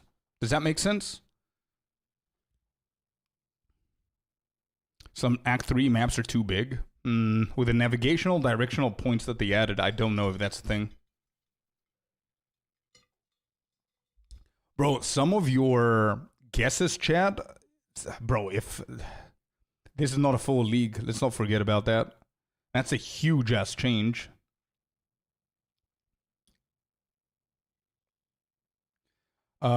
Jerry, I have that. I have it here. City map rework. This means the tablets as well.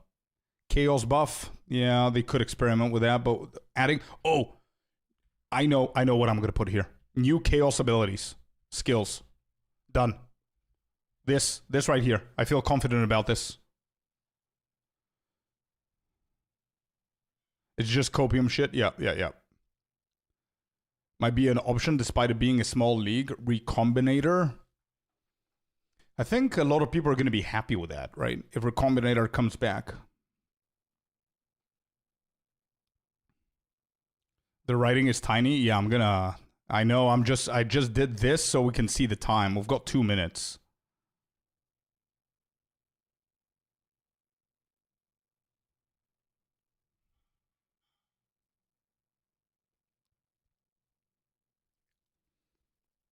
You know what? I'm just going with Grand Expedition nerf because they tend to do that.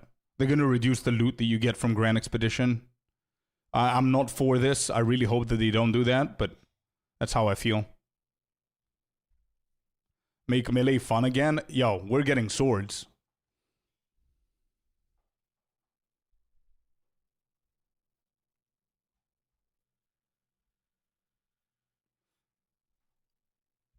I'm kind of happy with this. I'm kind of happy with this. I'm going to screenshot it just in case I lose it.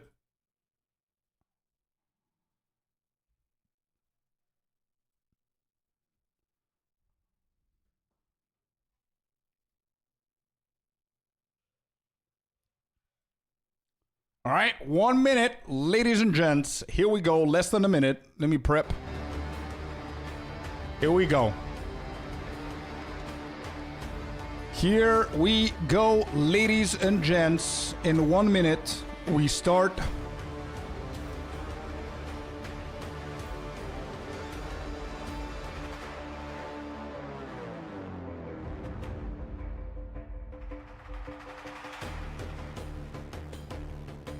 Nice music.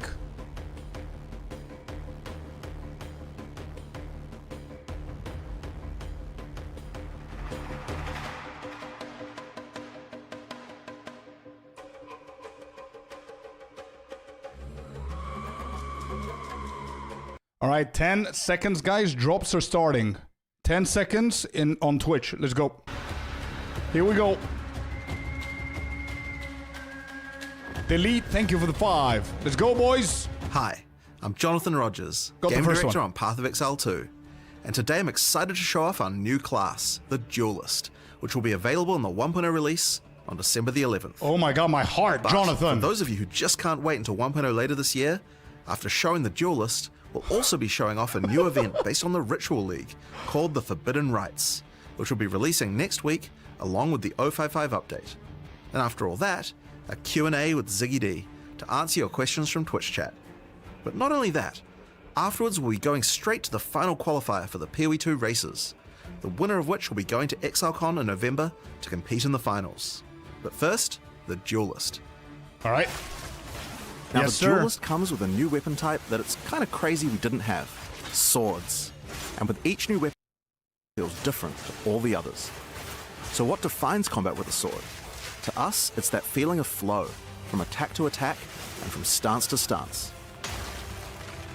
And what better place to demonstrate the Duelist's abilities than the ruins of the Grand Arena? The corpses of the dead continue to fight endlessly as the arena collapses around them, and should you get to the center, you'll be able to face Thrax, their champion. The first mechanic we need to talk about is Ready Stance. After using some Duelist skills, you can keep holding the button to ready your blades for your next strike. Normally, your basic sword slash would look like this, but in Ready Stance it turns into a deadly AoE slash instead. Your Ready Stance also has the ability to be upgraded. This is Sand Scour, another Ready Stance attack, and if you stun enemies with it, you'll enter Sand Stance, and using this with your default attack will send out a Sand Disc.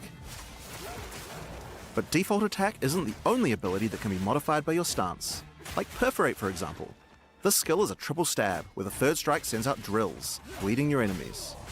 But from Ready Stance, you can skip right to the drills. If you use it from Sand Stance though, it will send out a bunch of mini sand discs from every enemy it hits.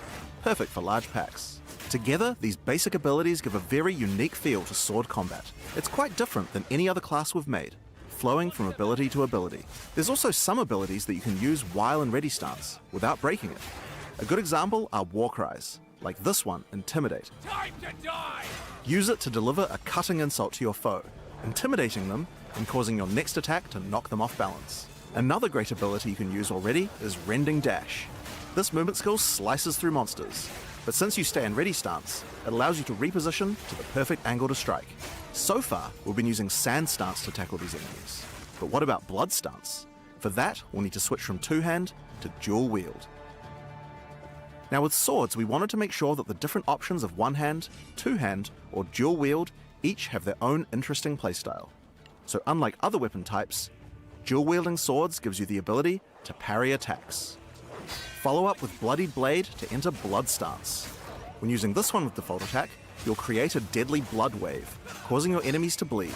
And of course, Blood Stance will also work with other skills that benefit from stances. So use it with Perforate for example, and you'll get a bunch of mini blood novas. Once your enemies are bleeding, you might want to try out Hemorrhage. This skill creates deadly blood slashes that drastically speed up the bleeding on your enemies. And once the enemies have built up enough blood loss, slice through them with a Rending Dash to consume all the blood loss for a giga bleed.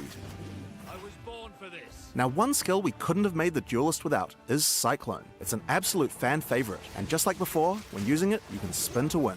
But this Okay. class is all about using stances, so how about we try it with one of those? Use Cyclone from Sand Stance, and you'll be spewing sand discs at your enemies left and right. Great for AoE clear. Now, Parry also had a significant upgrade compared to before, and it's a lot more reliable now. But there's also another way to parry monsters that doesn't require waiting for them to attack you. Okay. By switching to a shield, you can now bash enemies straight out of ready stance to parry them without waiting for an attack. Damn.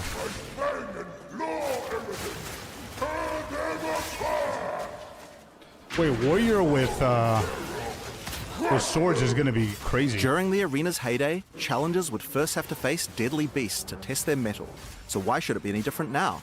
Before you can face Thrax, you will need to defeat these dangerous adversaries to prove your worth.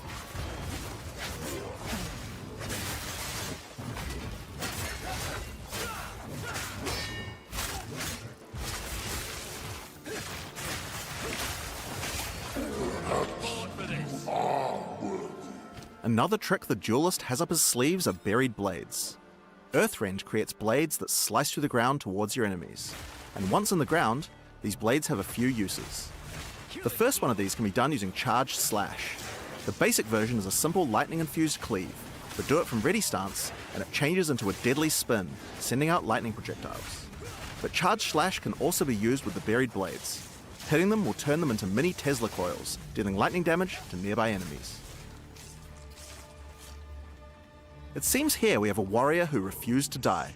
I'm sure we could put his equipment to better use. Just a petty thief. Quiet. I've no guilt in this. You could also switch to a two-hander to plunge your blade into the ground, sending out a set of 3 blades that explode. But if you use Earthrend first, then you can get even more blades, and Wow. the blade plunge will make all of them explode. If you want an even greater field of blades, using ready stance with Earthrend has an interesting effect.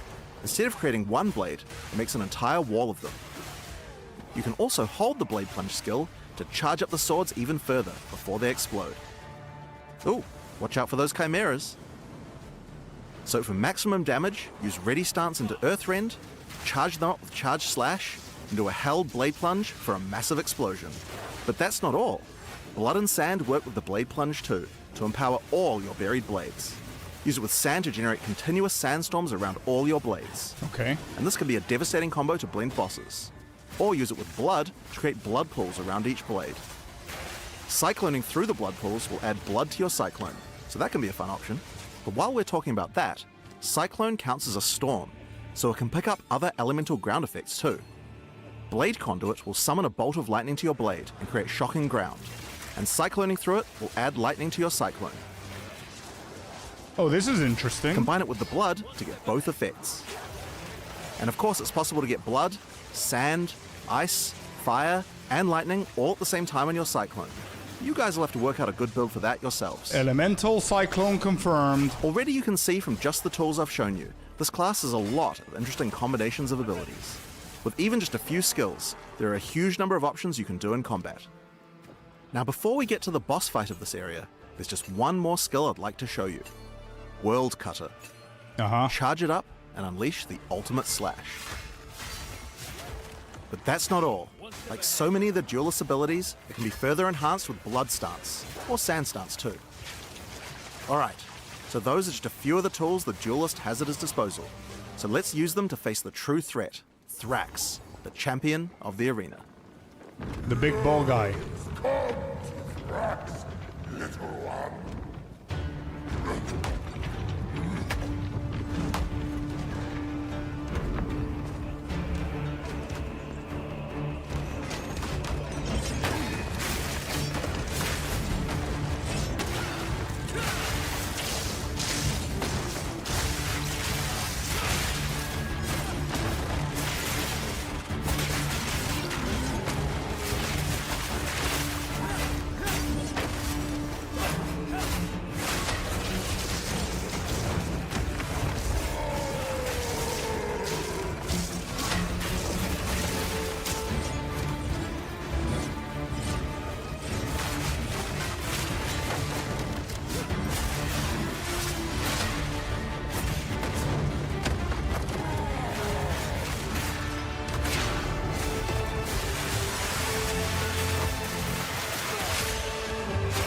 Nice.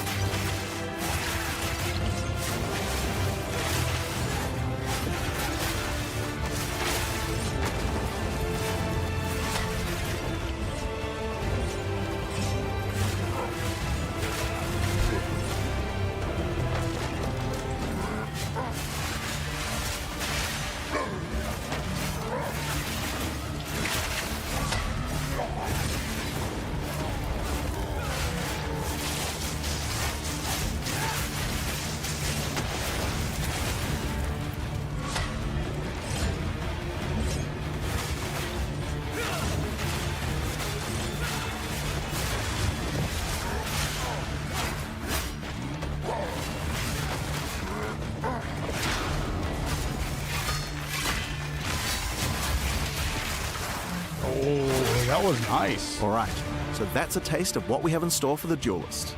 It's my favorite class I've ever worked on, and provides a really dynamic combat experience that's just quite unlike any other ARPG. But we also wanted to show what kind of possibilities there are for the Duelist in the endgame. To do that, I'll hand things over to Mark. Hi, I'm Mark Roberts, Game Director on Path of Exile. Today, we're going to go through 2 in-game builds that we've put together for the Duelist made by our developers. Our first build is called the Bringer of Blades, a mighty name once feared in the arena. This build is all about rising buried blades from beneath the ground. Some say each sword created by this build is from a foe slain in battle in the gladiator arena. Look at that, and from the afterlife, they offer their sword back to you in respect. The bread and butter of this build uses Earthrend, supported by the lineage support Calm's Madness, to maximize the efficiency of creating buried blades. It combines that with the Blade Conduit skill, to charge up all the blades with lightning. You can also use the Astral Projector support on it to be able to do so from ranged, if you want to minimize risk and play shock round underneath your enemies. Not bad. We also have Earthrend supported by Electrocute, so that we can keep the enemies crowd controlled. Then it's just simple. Spam Earthrend, occasionally using Blade Conduit to refresh the charged lightning on all the blades. For stronger enemies, or larger packs, we want to be able to get sand stuns. The best way to do that while clearing is using Combat Frenzy. Simple. Now you're generating frenzy charges. Okay. With those, we can use Sand Scour to enter sand stuns. And from sand stuns, use Blade Plunge to cause sand discs to appear on all of our many buried blades, covering the screen in storms of sand. Of course, you want to use eroding sands too, because as the sand discs are doing many small hits, you want to make sure enemies have as little armor as possible for maximum damage. Alongside that, since we're doing lightning damage, we're also going to throw in the new support Sandstorm, which causes our sand discs to become infused with lightning. The other tool we're using is this support, which causes all your buried blades to add miniature auras that give you damage. To double down on that further, we have this new passive skill Notable, which also causes your buried blades to make you angry, causing you to generate rage on hit while near them. With those, we want even more buried blades. So, let's take it to the extreme. And for that we have this skill, Rain of Steel, which allows you to call down a whole ruckus of swords, covering the entire battlefield in buried blades. It's pretty obvious what to do next. Just use the existing combos, and the entire screen becomes surging with lightning as sand discs run wild. There's more coming even still. Alongside the Duelist, we've made a whole bunch of new epic swords. I mean, just look at them all. This build in particular uses this sword, which causes all your buried blades to be enhanced by Karui magic and become ancestrally boosted. Then, take these new passive skill notables, specifically for boosted attacks, to improve your efficiency even further. There's a few new ways to boost attacks with the Duelist, and we're excited for you to discover and integrate them into your builds. With all that combined, look at this actual mayhem.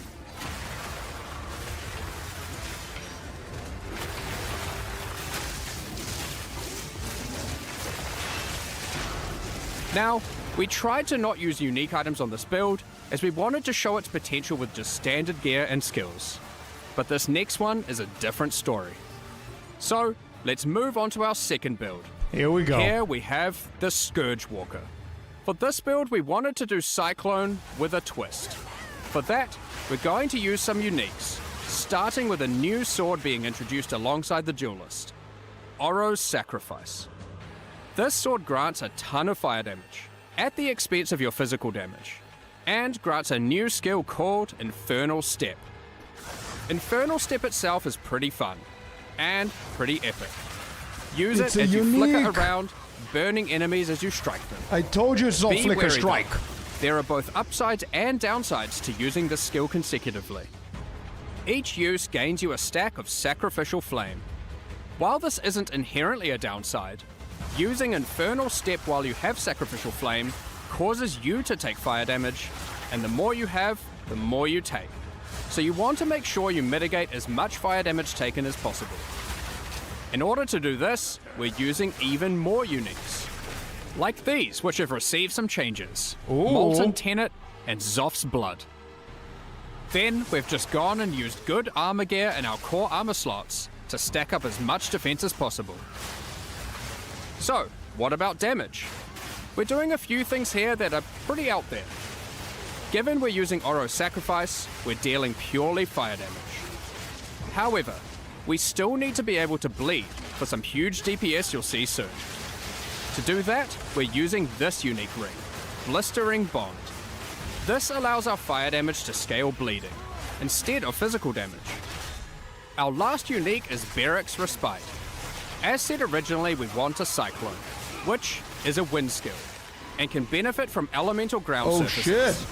Now, our Cyclone is a fiery vortex.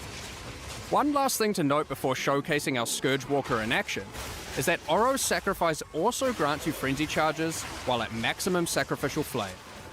This will allow us to fold Bloodied Blade into our rotation between Cyclone sessions to get Blood-enhanced Cyclone. Alright, now you can see our basic rotation. Let's see it. First, we use Infernal Step a few times. Yeah. Then, once we have a frenzy charge, we use Bloodied Blade. This puts us in Blood stance. And then it's simple. Cyclone away. As you can see, we have the perfect harmony of demonic powers. Blood and fire fill the screen. Honestly though, we need to add some horror and flesh to the build to really embrace the fantasy. For that, let's use this new support gem, which we will put on our Cyclone. Given we're already bleeding, this can cause enemies to shed chunks of flesh when hit, which explode after a short delay. Check out this ruckus. Oh, and while we're at it, let's add even more fire by using the Fan the Flame support. At this point, you can already see how much this is getting out of control. I love it. You may notice we have an excess of frenzy charges. So, you want to throw on Echoing Strikes. What? Which consumes all your frenzy charges to cause our next Cyclone to create a bunch of Cyclones. Feel free to add Infernal Cry to the mix, cause why not? Okay, well it's already pretty damn strong, but we can push it further. What about single target? For that, we're going to make use of our second weapon set, and use a one-hand sword and Targe, which grants parry.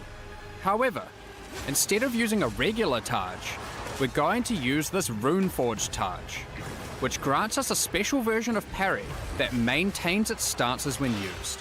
So if you are in Blood stance and use it, you will remain in Blood stance afterwards.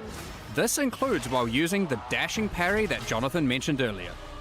We are going to want our parry debuff duration to be as long as possible, so we can spend more time spinning. To get that, we're using another new sword base type. This one adds base duration to parry. We've also then invested into as much parry duration in this weapon set as possible on new passives on the tree.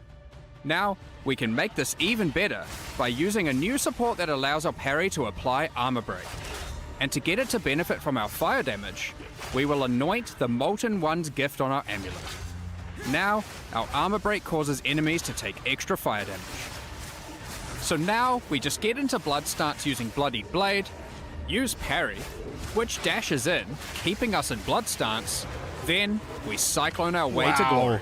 Don't forget to also use Echoing Strikes once you get enough frenzy charges. I mean, just look at this damage. You may have noticed we didn't show any Ascendancy classes. That's right, these builds weren't even Ascended, so their build potential goes so much higher. And the Ascendancies are pretty epic. Here's some art to tease them. But to find out more about that, you'll have to check them out when we show them at ExileCon later this year. We hope you enjoyed our Duelist demonstration. Okay. We're really excited to have you get your hands on it and start slicing and dicing throughout Rayclast. Okay. Now, Path of Exile 2's full 1.0 launch is later this year on December 11th. But if you just can't wait till then, next week we are doing our 055 update, and it includes a bunch of changes as well as a new event. Given that, it's finally time to talk about Forbidden Rites, a new event based on the Ritual League that will be starting with our 055 patch next week. But that's not all. We also have a massive overhaul to the Trial of Chaos, some new endgame Abyss content, and more. So, let's dive straight into it. The King in the Mists and his cultists, left unchecked, have spread their influence. By his will, the Nameless have been performing gruesome rituals throughout Rayclast, all the way from the forests of Ogum to the deserts of the Maraketh, and even Utsal and the Karui Islands, afflicting everything around them with a foreboding darkness.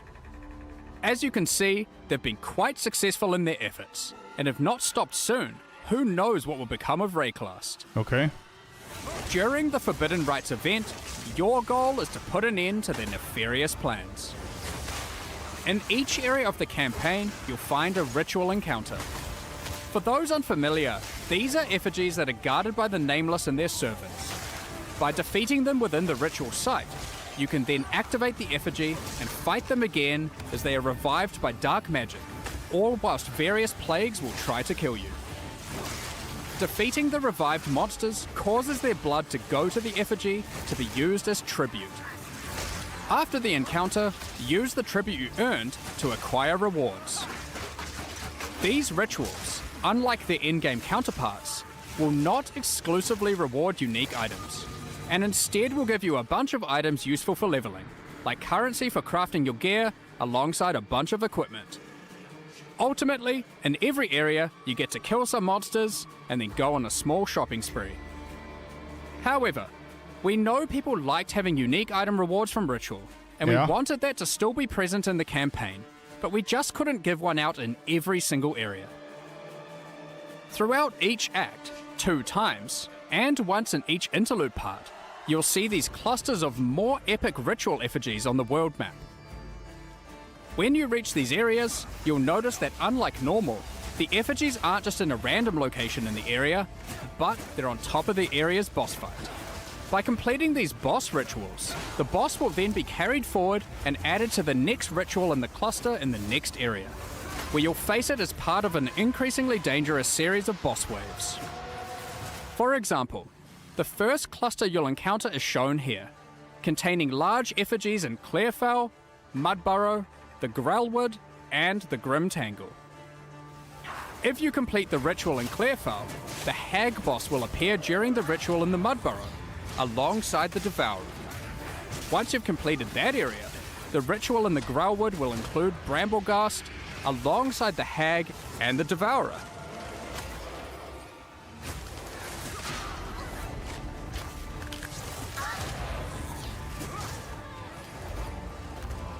Then, to top it off, when you get to Grim Tangle, the ritual in that area will have its boss, the Rotten Druid, and the previous 3, totaling 4 boss fights in one epic final showdown.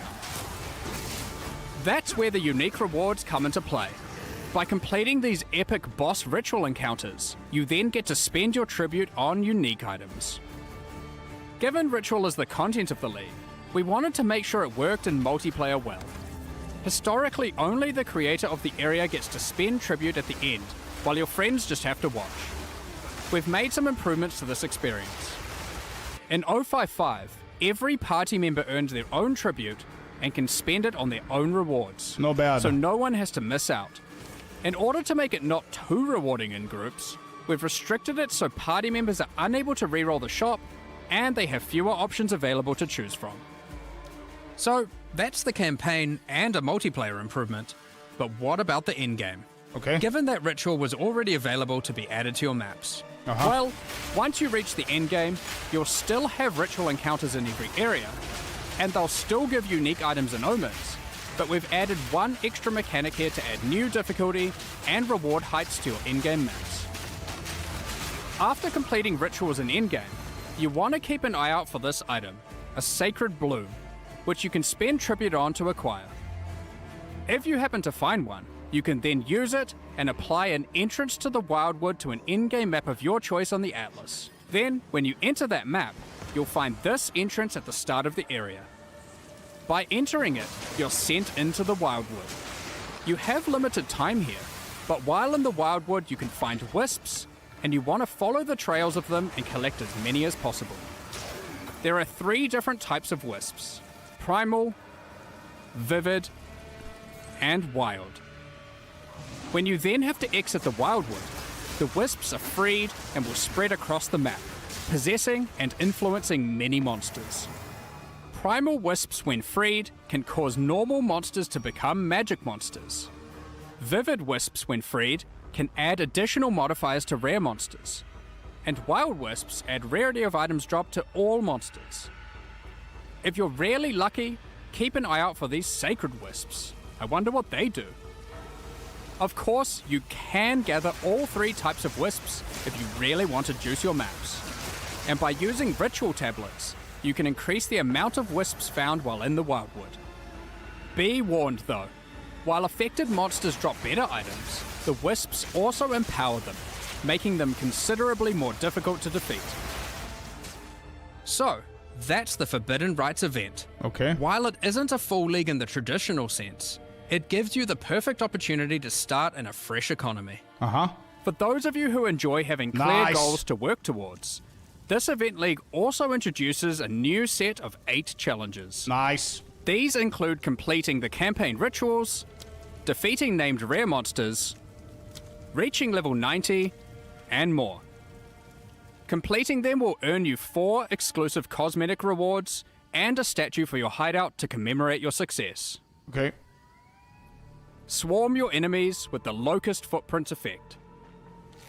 That you'll never see, by the way. And send your foes scurrying to their demise with the Locust Swarm Finisher effect. Ugh. Fear the dark no longer with your Wildwood Guardian pet at your side. And level up in fashion with the Wildwood Affliction level up effect. Next, let's talk about the Trial of Chaos. Since Early Access launched, we've received a lot of feedback about the Trial of Chaos. True. It was just obvious that it wasn't good enough. So we've gone through pretty much every part of this trial and made improvements across the board. Please be good. There's so much to cover here, so let's just fire away with some of the more important changes. Starting with a banger. You can now leave the Trial of Chaos between rooms and resume later at your leisure. Nice. Big. Huge. Beast. Let's go. Alongside improving almost every aspect of the encounter types, we've made far more of the rooms just about slaying all the enemies, instead of the more specific objectives like escorting the statue or implanting soul cores. We've increased the size of that pesky elevator and made them more responsive. We've made the doors between rooms open quicker and from further away. We've shortened the distance between rooms to have less running. We've added a lot more inherent scaling to the area and to the Trial of Sekimas too, to account for the lack of Atlas Tree. We've made the Trial Master only time freeze to spawn in all the monsters once at the start of the run, instead of in many of the rooms. On top of that, we have done a full pass on all the modifiers, making them significantly less dangerous at lower tiers, and rising to the same difficulty at their maximum tier. Additionally, all the modifiers now grant bonuses to item rarity too. The modifiers now also have better descriptions, being more explicit about what danger you're signing up for. Nice. We've also added a new kind of modifier, called a wager modifier. These are meta mods that can significantly increase the danger and reward of your trial. For example, this one increases the tier of every modifier already applied to your run, but in exchange for that, doubles all the currency you've earned so far in the run. There's about a dozen of these, and they have some pretty interesting effects. Sometimes you want to apply them early in the run, other times late. They add a very cool dynamic element to the mod selection between rooms. The Uxmal the Beast Lord boss fight in the Trial of Chaos has had its arena redesigned entirely. Less Thank flying, Lord. more attacking. The more significant elite monsters that spawn during the Trial of Chaos are now more dangerous, but more rewarding. Speaking of rewards, you can now also find these chests between each room to get some bonus items for your efforts. And the rewards available when choosing modifiers no longer offer random corrupted items, now exclusively offering only currency items and soul cores.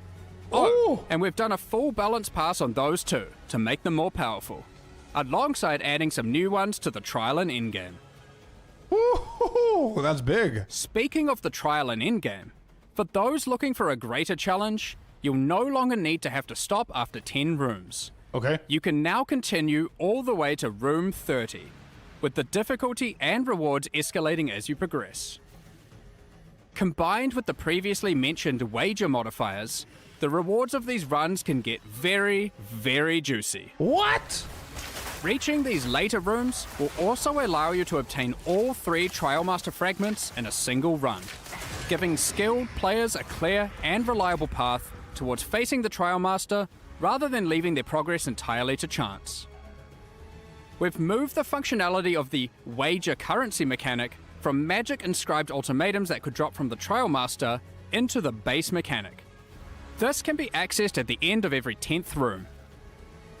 Overall, this is a much more polished version of the Trial of Chaos, and we think it addresses many of the concerns players have raised over the past several months. When we introduced the new endgame in Return of the Ancients, we wanted the journey through the fortress to feel epic. Okay. And it was. Yep. But your first time progressing through it, it is a massive undertaking. Okay. With a fresh economy, we wanted to make the fortress easier to complete. So in 055, we're making some changes. After completing the main quest line, you can now just venture out of the fortress and find another Arbiter of Divinity key. By defeating this more difficult version of the boss, all remaining sections of the fortress will be automatically completed. Oh shit, okay. Now, onwards to Abyss. We're introducing a new Atlas feature centered around it. We wanted to add more things to find when exploring the Infinite Atlas. So, we've added these new abyssal ravines that can appear. Each map on the ravines has abysses in it, and as you complete each along it, the next map gets more and more rewarding as you push the Abyssal Legion back. When you reach the last map on the ravine, you'll have a guaranteed Abyssal boss encounter. The Forbidden Rites event will not have Runes of Aldo content in each area. But fret not. Pharaoh, Danig, and Expedition content is still going to be available in the Atlas as core, and that includes standard leagues.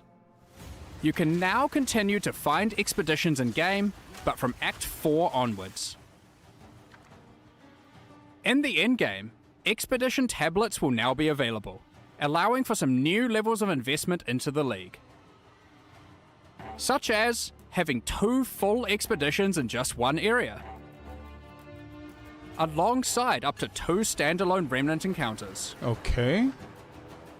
With tablet mods, you can now even get many sentries per expedition, resembling an almost sentry minion build as you run around and apply runic modifiers to monsters across the maps.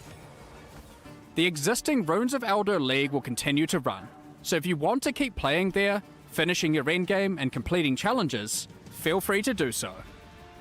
So that's all our new content summarized for this event league and 055 update. In case you didn't see it alongside Path of Exile 1's release for Curse of the Allflame, here's a reminder to check out our supporter packs and mystery box that release with it, which are now fully available for use in Path of Exile 2 as well. Huh. These include the Plague and Remedis supporter packs, and the Curse of the Allflame mystery box, with some epic items including armor sets, weapon skins, weapon effects, map devices, hideouts, a new tracking scroll, some otters, and much more. Wow, if you would like I'm to kind of purchase shocked the about Curse of the the Allflame ascendancies. mystery box, it's available now through the in-game shop and Path of Exile 2 website. For more information, head to pathofexile2.com/mystery box for all the details. We'll also be releasing some cool new shit. armor sets and skill effects alongside this release. What was that? Check these out. If you're interested, keep an eye out on the store with the new release. Thanks for your support. Yo, look at that. Now, we had originally thought we were going to deploy a much larger balance pass in this patch. Yeah. But unfortunately, with all the other work going on for our 1.0 release, we were not able to get these changes ready in time. Here we go. It's been a lot more work than we expected. So rather than deploy something substandard, we decided it would be better to take our time with the balance changes and just release the Event League anyway. All those balance changes that were slated for 055 will now be happening in 1.0 instead. Wow. The full release patch is shaping up to be a huge one, and if you haven't done so yet, you can acquire exclusive milestone rewards just by signing up at pathofexile2.com for the 1.0 full release. Also, we hope you join us for ExileCon on November 7th New Zealand time to see what else we've been cooking up. But in the meantime, we hope you enjoy the Forbidden Rites event, which starts at the end of next week. See you in Rayclast. We're just about to start the Q&A with Ziggy D, so get your questions ready. Wow. All right, very quickly, because they're going to start very quickly. I think the event is pretty cool. I think we're going to have a lot of fun. Do I think that we have content enough for 3 months? I don't know. Knowing GG, 0.5, 0.6 might bring something. I don't know. We'll see. The event looks cool. Some of the new additions, Trial of Chaos is really nice. Soul Cores and all that cool stuff. However, I am kind of shocked and a little bit disappointed that there's no ascendancies, no balance changes, no new skills, no new almost anything. Pretty excited for the Duelist and the swords and everything, but that's in 4 months' time. Oh, there you go. It's G'day, digital. welcome back, Exiles. Okay. I'm joining you from around the It's world. virtual. I'm Ziggy D in Australia. We've got Jonathan over at Gamescom, and we've got Mark in New Zealand. So we're all over the place this time, coming at you remotely for some Q&A to talk about what we saw with the Duelist today, the 0.55 event update, and various other little questions that you might have in a bit of a mini Q&A session. Thanks for joining us from all over the place, folks. Jonathan, you're at Gamescom at the moment, where some lucky folks are able to actually play the Duelist. How's it been going? Absolutely. So yeah, it's honestly been great. It's really good to see players just being able to play and experience the game. It's always fun. But you know, my voice is actually a bit screwed right now because I've been kind of yelling over the loudness of the Gamescom. You know, trying to explain complicated Duelist mechanics. You know, in yelling form. So my voice is a bit messed up. So hopefully you guys can forgive that. But yeah, it's always fun talking to to players and journalists and seeing what they think. Yeah, have you been able to get some like good kind of in-person feedback there, since you're right there with people as they're playing? Yeah, for sure, absolutely. I mean, yeah, it's great. We've also got Kevin, who's been one of the designers, doing working on the Duelist as well. He's been able to get direct feedback, talk to players as well. It's been really good. Awesome. And Mark, you're over in New Zealand, where you were just working on the endgame builds that you showcased in that video there, which were pretty spicy. How are things going over there in the studio? Well, I'm at home right now, but it's been pretty hectic. Just putting it always is for these deadlines, just pulling everything together. But yeah, these in-game builds we just had to put together in the last, honestly, it felt like the last week really is when I was like, okay, we've got to theory craft some epic shit. Let's put it together. And came up with, I said made by developers. Technically that is true, but I kind of theory crafted both of them and was like, let's get cranking. And they both seemed pretty fun. I mean, they were definitely fun to play. Hopefully they were fun to watch, but there's a lot more as well. So there's like, good dozen builds I had in mind, and I was like, oh, we were going to go with them, and we're going down a whole bunch of different paths, and it just kind of ended up, I was like, I want to do something traditional that uses a bunch of swords and something demonic, because why not? So it was quite interesting that I ultimately just got to pick a fantasy and then make it happen. But of course, the difference between me making builds and players making builds is you have to make a build with what works, whereas I make the build and then I'm like, go and make it happen, development team. Thank you. So change the balance until it works, basically. Yeah.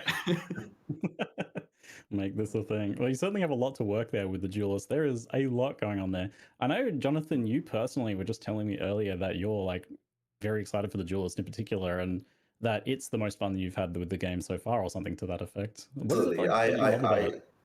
I really love this class. Like, you know, I really love melee combat in games. Like, it's something that I really enjoy. And this one really, honestly, I would say finally kind of delivers something that I would say is like peak melee in an ARPG. Like, I honestly really love it. But also just there's so many intricacies to the skill design in this class that's really interesting. Like, I don't think we've ever sort of woven so many different ways to kind of do mechanics with all the different with all the different skills. Like every skill is like designing 3 or 4 skills, honestly, just due to all the different ways that you can use them. But at the same time, it's like it's all quite diegetic, by which I mean like, you know, you kind of like, you know, there's metal in the ground, you electrify it, and now it's like zapping things and things like it's like it's all kind of obvious in some ways, but also kind of complicated too, because, you know, yeah, there's just so many ways you can use everything. There's a ton of nuance to it, but even so, I had a chance to play it last time I was visiting, like a couple months back, and there's some sort of intuitiveness to how the skills end up working together, where you can almost play without reading some of those descriptions, I think, which is good because there's a lot of descriptions you did have to write for those, given the It is actually kind of interesting in the studio. Yeah, by the way, to just say for people who are asking me about Twitch, it's not my issue, it's Twitch's issue. If you guys have an issue with Twitch, that's from their side. Something wrong with the browser. I'm getting an issue from my side as well. Be like, okay, then buried blade when it's got electricity, and then buried blade explosion with electricity, with electricity, right? Or versus just the electrical hits, and it just ends up being like half a dozen stat sets on every skill that you, which is what we call the different tabs that you see on the skill gem. So yeah, if your first experience of the game is like looking at the skill gem hovers and like looking at every single stat set, then you're not necessarily in for as good of a time as if you just like try out the skill and see what it does. You know, I guess that's sort of quite different than what a lot of our skills have been like in the past. But I honestly really love it just because there's so many interesting ways to use the skills. With this, just having such an extensive set of like skill interactions compared to anything you've had so far, how challenging is designing this one and getting it to work and be playable in that way, being, say, compared to the Huntress and the Druid? Well, I'll tell you what, this is one of the hardest classes to design, and a lot of it was like, okay, swords are pretty much the most generic weapon ever, right? And you ask like 10 different people what a sword does, and they'll give you 10 different answers. Like there are certain fantasies, and we kind of had to make sure we were delivering like pretty much anyone's fantasy of a sword, and there's like quite a few different ones, right? So, you know, you have to go through. But I think the kind of like thing that ties it all together is that to me, swords are about like the kind of that flow feeling. That's what I kind of wanted to nail, and that's where the whole sort of ready stance thing kind of came from. So it took a lot of iteration to get there. I went through so many different designs of the way that swords could work. And eventually it's funny because the whole blood in the sand thing wasn't even part of the initial design. And at some point I realized that some of the stuff that we were designing was coming kind of close to that. And I'm like, oh yeah, hang on. In POE1, we've got this blood and sand theme. What if we actually took that and like effectively used that theme on top of some of the mechanics we were designing? And then it all kind of really rapidly came together after that. Like we suddenly realized like, yeah, this is sort of the feel, like the theme of like physical stuff that we can go with for the duelist. And it ended up working really well. So I'm really happy with the way that ended up. Yeah, the stance thing in particular, I remember when I was trying it, like, and you're talking about flow and how important that was. And I remember I was having an issue where I really wanted to get into ready stance and then move to the next monster to execute my next skill. Right. But that would break ready stance. But I noticed that that's something that you've solved in the new iterations. You've got this way that you can even carry through now. Yeah, so since you played that, we added the idea that there are some skills that you can use without breaking ready stance, and in particular, the rending dash that you can use to sort of dash from one place to another. Having that be an option that you can do without breaking ready stance sort of allows for that repositioning that you can do, and it honestly speeds up quite a lot what you can do. I didn't use it that much in the demo that I was showing, but for actual like practical play, I highly recommend using it because you know, if you're someone who likes to zoom around, then using that skill can really add quite a lot to what you're doing. I think people are probably a little bit confused in general about like the ready stance and the blood and sand as well. So how do those just effectively work ultimately? Yeah. So fundamentally what you've got here is that there are two different, or at least two that we showed, ready stance skills. One of them kind of moves backwards as more defensive, and that's the sand one. If you stun a monster with that, then it's going to put you in sand stance. The other one is moving forward, more aggressive, and that one, if you hit a parried monster, it's going to put you in blood stance. So if you're into the sort of parry gameplay early on, then blood is the one for you. If you're more into, if you're not into that, then using the sand one is like more your style. Then you can go that way. But all of it is bypassable with frenzy charges as well. So one of the questions that we often get is like, oh, what if I don't want to parry? What if I don't want to do the stun stuff? And frenzy charges effectively act as your bypass. So as Mark showed in one of those builds there, combat frenzy is like a good way to be able to kind of like, get those stances without that. But there's even other ways as well. So there's also support gems that allow you to get blood and sand without having to even do either of those skills as well, and like quite a few different options. Like there are actually a huge number of different options that got a couple really uniques as well. We've got at least one sand stance unique and one blood stance unique right now that weren't shown. And then there's also the thing of getting blood on the ground as a way to get blood on things like Cyclone. I actually didn't realize this was going to happen, but in one of my demos, I had one of those vampire monsters from Act 1, and it's like use one of those blood pools on the ground, and that actually triggered the blood. And I had no idea that we actually had done that even. Like I didn't realize that those blood pools technically were the same mechanic. So yeah, you can like get blood-coated Cyclone from just playing against one of those vampire monsters.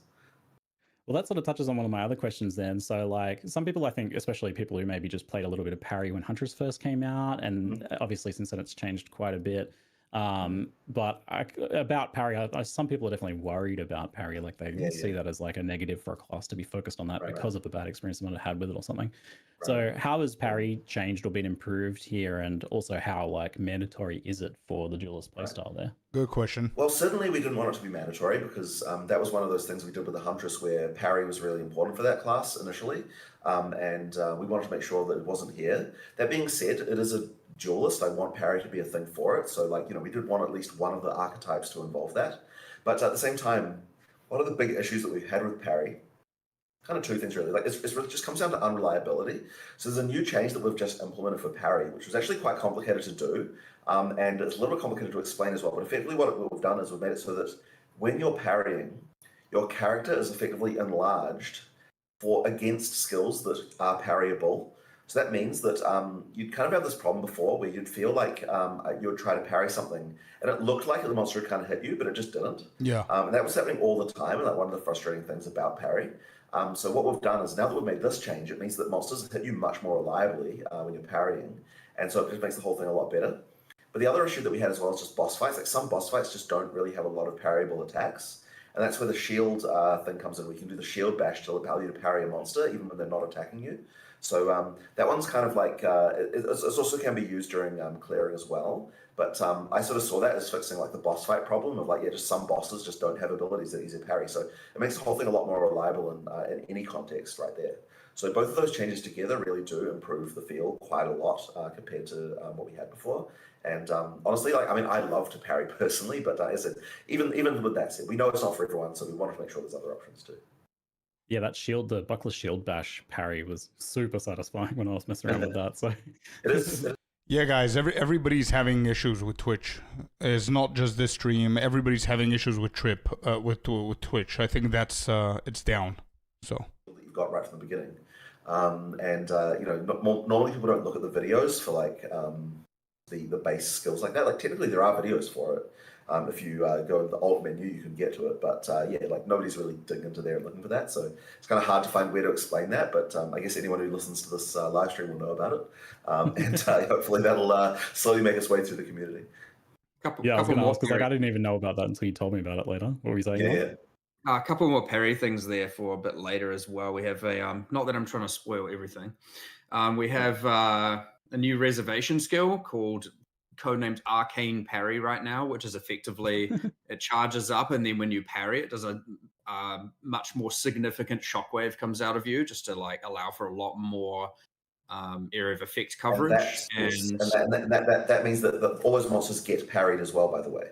So the point of this is to effectively make it so that, like, we had this thing before where there was a period there where parry was like had a really, really huge range. And it was good for endgame, but we didn't really like that it was so non-physical. So by adding like this kind of like effect to it and actually making it into a mechanic that you can do with a spirit reservation, now it becomes a thing that we can much more readily accept. And it is a good way to actually make parry viable in endgame as well, by just making it hit like a much larger area. That parry fix where you're enlarged, is that in 0.55 or is that a 1.0 alongside Duelist change? It's probably in 1.0, I would imagine. 1.0. I'm pretty sure. Yeah, it'll be 1.0. All right. What were you saying? But yeah, we also have a new unique helmet coming, which causes your war cries to parry enemies, What? and then in the Damn. full radius. And we also have we're currently trying. We're hoping we can get this, but just so that if people want to play two-handed sword and want to still engage with it, we're trying a two-handed sword base type that grants parry, and you can parry with that. So that'll be a very specific base type. I'm excited about that. Base type definitely. Yeah. I was definitely a little sad to see that you couldn't parry with the two-hander, but I kind of get not wanting them all to be the same. So having the difference. Am I the only one who's not excited a single bit for the parry mechanic, for all these parry conversations and changes? Bases, right? Like the other ones as well. So you've got the parry with those, but that lets you a unique two-handed sword parry. That's pretty cool. I mean, you guys might like making more work for yourselves. That means even more animations, right? You have to make a two-handed parry animation now. Sure. Just for that. Sure. You know, it's fine. It's fine. It's fine. I was going to ask about the animations actually, because these are definitely some of the cooler animations that we've seen so far, and also just in general, like some of the coolest sword animations I've seen in any game. Even noticing like some real kind of like authentic aspects to some of the movements. And stuff. Like obviously it's over the top, like giant sword slams and stuff, but some of the like movements in like say the Cyclone and the way the swords twist around and the swords are handled and stuff like that. I'm like, oh, there's someone knows sword stuff on your team. It has done a phenomenal job, not only of the animation itself, but also just researching stuff. And I actually had someone at Gamescom, like a journalist, say to me that they actually know how to, you know, they've used a sword and done some like, you know, blade practice. And the first thing he said was, oh, you know, like, did you like hire anyone to like advise about this? And it's like, no, one of our animators just really interested in this stuff. And what they do is he's got like a, you know, weighted plastic blade that he's got in the studio, and he can film video reference of himself like doing things, and sort of get some of that to get video of it that he can use to kind of work out how to do the movements.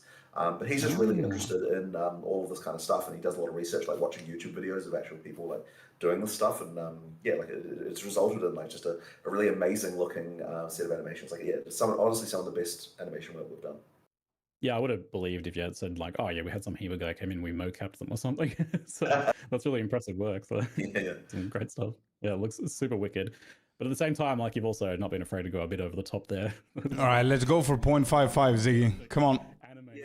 I mean, there has to be some level of anime inspiration if you're talking about swords for certain things. Like as I said before, like everyone's got different fantasies about what being a swordsman means, and the sort of anime sword thing is definitely one of those. So we kind of had to have it.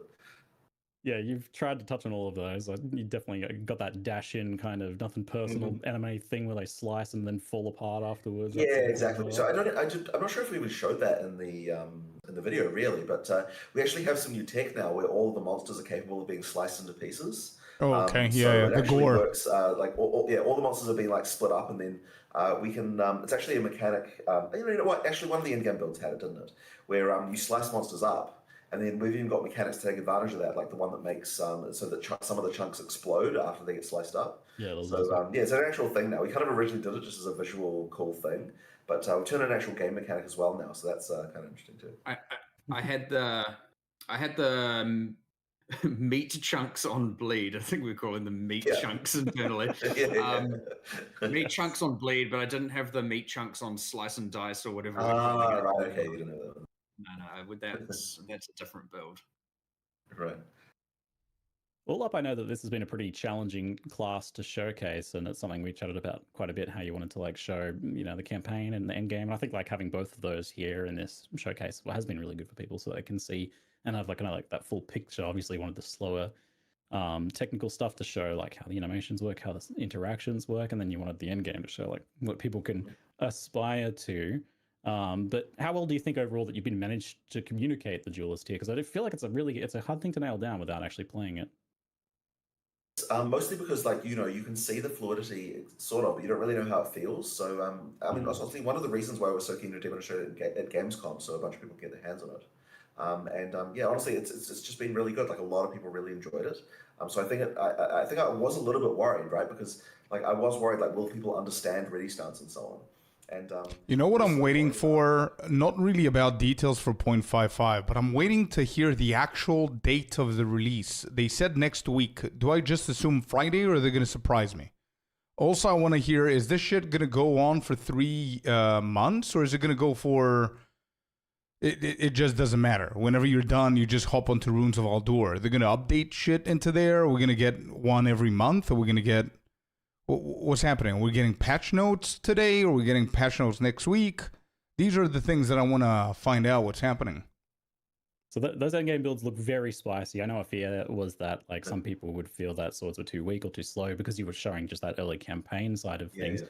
But if anything, after seeing like those endgame builds, I'm wondering like almost the opposite. Is like, is there a risk here that like the endgame power level of players has just become so high that opportunities to enjoy some of that deeper gameplay is becoming like too far and like too few and far? It is a potential concern for sure. Balance will be tricky, I suspect, to get right. Well, you know, all those things you saw, like the current balance, but maybe Mark, you've got some more theories about that. Those builds when they were getting filmed, I was like, they're just too strong. They're too strong. And I think even Jonathan, you had some feedback. You're like, just make them a little bit weaker. Like you don't need a one hit to literally everything. Mm-hmm. And I was like, we're already filming these in tier 25 map equivalents with like... Okay, so they do have an official announcement on the website that confirms it's September 4th. I'm gonna read this. I'll let you know if there's something more important. September 4th. Which patch notes? There are none. Yeah, there are. Trial Chaos. The Soul Cores have been buffed. There's a lot of shit that they need to provide. It's definitely very, very powerful right now. Some of that dust has to calm down, but that's okay. You know, we'll get there. These things take a lot of time to iterate on, and of course, we have till December 11th to do that. So I'm not concerned about the amount of time. In fact, we've never had a class this ready with this much time. So okay, I found out about the patch notes as well. It's going to be next week, closer to the release. They don't specify. The release of 0.55 is going to be September 4th at 1 p.m. PDT. And the patch notes are going to be next week. We don't have a date. I've played through the campaign a whole bunch of times on it, and I'm just like, you know, I shouldn't be this powerful. Like comparatively with everything else. Like I get that people at Gamescom might not have the same kind of, because like that's you're starting in Act 5, you're on a pre-made character. What is the gear even like? It's like not necessarily optimized and all of that. So, you know, people there are probably going to have a different experience, but you know, what you see is very strong. Also... But again, and that is filmed in, I understand tier 25 map. What does that mean? We have, obviously we can just set the levels of any area. That is a tier 25 map equivalent of filming for those in-game builds. So yes, there are some power concerns, but it's, again, with this much time, it should be pretty easy to deal with it. It's nothing new, really. Yeah, I mean, so this is like way earlier than you've ever been able to showcase Glass. So getting that hands-on in the public, it gives you lots of time to make those tweaks and see all those points that people are like, oh, people keep missing this detail as you're going around and being like, oh, you can do that. You'll get to kind of learn where those pain points potentially are. Mark, I noticed a Bejeweled implicit on Oro's sacrifice. What does that mean? Yeah, well, okay. I've mentioned a few cool base types. So we just to clarify, there was the two-handed sword with ready stance. With parry, right? And these are base types. So we've put a lot of effort into making the base types of swords real like epic. And honestly, I want to then propagate it to every other weapon type. To be honest, so we've got, just to clarify before we get to Bejeweled, we've had. Parry two-handed sword. We showed a base parry duration one-handed sword. What was the other one we showed? Two-hander. There was the buried blades are ancestrally boosted that we showed in that video. And then Oro Sacrifice has Bejeweled, which is the base type property of the Twilight Longsword, I believe it's called. And it just means that item comes with a dual socket instead of regular sockets. So it's not necessarily better, but it's sort of interesting, and it's trying to just create a bunch of different things with all the different base types where, that whole suite of them that will drop at endgame. You know, so currently, like a lot of weapons, you probably get like 5 base types at endgame, maybe 6. Pretty much the entire sword line will have a endgame counterpart with all the implicits, just because we've put a lot of cool stuff there. And you do still have your traditional, here's the one that's high attack speed, here's the one that's got some crit, here's the one that's just the bonk damage and all of that. But then all the others we've tried to make sure have really special implicits, and that includes the base type of Aura Sacrifice. So yeah, hopefully people enjoy it and think it's cool, but I definitely was pretty excited about it. And honestly, I find now the base type itself like has some build enabling properties, which I would say hasn't really happened. All right, chat, I gotta be honest, I'm not interested in this conversation. They're not moving to 0.55, and I don't think there's anything in 0.55 that I want to hear more of. I might actually listen to this tomorrow as well in the morning, see if there's anything wow that they mention, but the most important thing is for me to know when it's coming out, and it's 4th of September. Okay, let me see if he's gonna ask. You did mention that you were hoping originally to get a big balance pass. Okay, I want to hear that. In 055, in the lead up to launch, but now that's the bulk of that at least is being pushed until launch. Is there some stuff that you feel like you really want to get in before then, though? Is there anything that you do want to get into 055 potentially? Well, want to and realistically possible are the two things that are at clash here. I wanted to get all of it in. It just wasn't coming together in a way that wasn't just going to... Like, the things with this is you can't like half-ass it and deploy it. If you remove all of X and don't do all of Y, it's just like, okay, why did you just remove all of that? I don't understand. And we weren't just able to bring those packages of changes together, especially while we've got a whole new class in development, getting fully balanced and prepared. And that made it even twice as hard because, as Jonathan's mentioned in the past, and we've talked about, every single time we make a new class, we end up changing every system under the sun. And then we want some of those in and some of those not in. And it was just this giant ruckus of, it's like a kind of just massive writhing changes everywhere. And it was so hard. Literally just merging the changes was a disaster. Like, just like picking the things, like the commits, like, did these ones go in, did those ones not go in? Like, we're in the middle of doing like a massive bleed revamp in order to do the duelist, and yet we also want to try to somehow, like, what parts of that need to go in and what parts don't. And, you know, like, it's just like such a crazy puzzle. And we are at the point where literally, like, our producers were like, we don't know if we can make a build of this. Of like what you want. Like, we've got a bunch of changes. We don't think we can even create a build that works in the timeline that we need it to be. So yeah, it was challenging even on that level. But not only that, there was the issue of just like more changes were needed, like more things needed to actually happen as well. For example, to support echoing strikes, we had to make it, we effectively refactored our entire cloning system, which kind of touched on every single skill in the game. And it's like, okay, well, we don't want that because it's untested, has a bunch of ramifications and stuff we still need to iterate on. Yet now any change we have to make to every single skill now has a conflict when we're trying to merge it to the actual build. And honestly, it was just turning into an absolute disaster. And it was like, okay, this just isn't going to be ready, and we're just going to have to keep delaying it, and to the point where, like, what are we even going to get here? And yeah, it just wasn't really feasible, honestly, and it was causing us, I mean, honestly, I would say that working around all of that was making everything take significantly longer, and then all of a sudden now we're getting less done because we're having to work around that, and it was just not coming together. And it is sad, and I am real gutted about it because there's a lot of like real cool stuff there. Like, we have ascendancy class reworks, we have, you know, many new uniques, reworked uniques, we have just stuff everywhere. And I was like, man, this stuff is cool. And I was even just describing it all to Jonathan and how excited I was about it. And I was like, no, I want it all in there, but it just honestly wasn't production wise feasible at all. So it's sad. Go ahead. It is more for 1.0 though, so that's always good. Yeah, I was gonna say, with it being such like a eldritch horror of interconnected balance changes there, are you worried about putting it out at 1.0 then? Because that was like no, the thing. Because the difference is that when we're making like an 055 patch, what we're doing is we're taking changes from our kind of like development version. We're merging them in. But when we're going to make a entirely new release, that's what's called a retag. We effectively like take everything that we have on our development version, and it's all going to go live. So there's not like this kind of same production hell that you get when you're trying to like make a build out of parts from. I think he means from the test.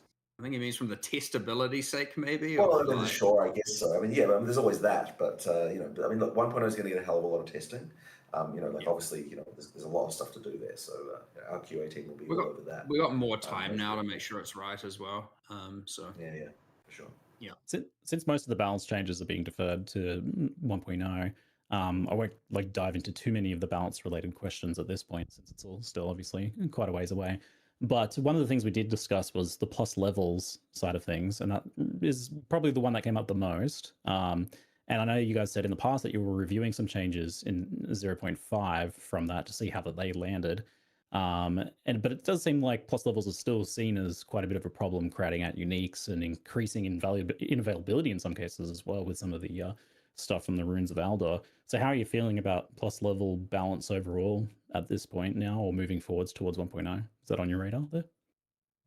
It is still on the radar, yes. I haven't actually done the changes for it yet, and I don't 100% know exactly what to do, but I mean, we've had probably 15 discussions about it now, so it's one of those, it's turning into the next dexterity for sure.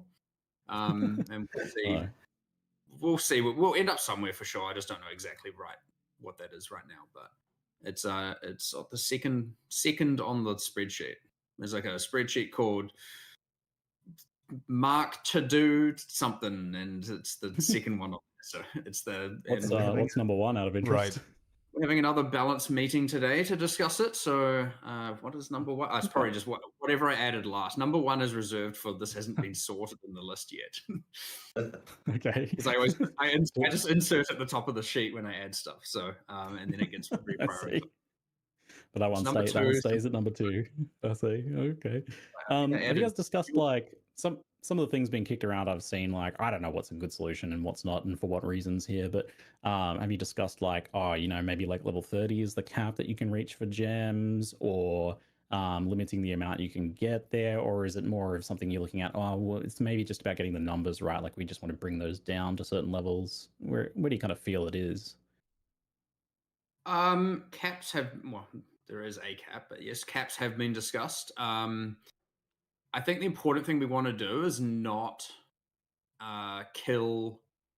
Well, honestly, I would say there is a few problems with like caster itemization, and I want to make sure that we don't just take away that itemization.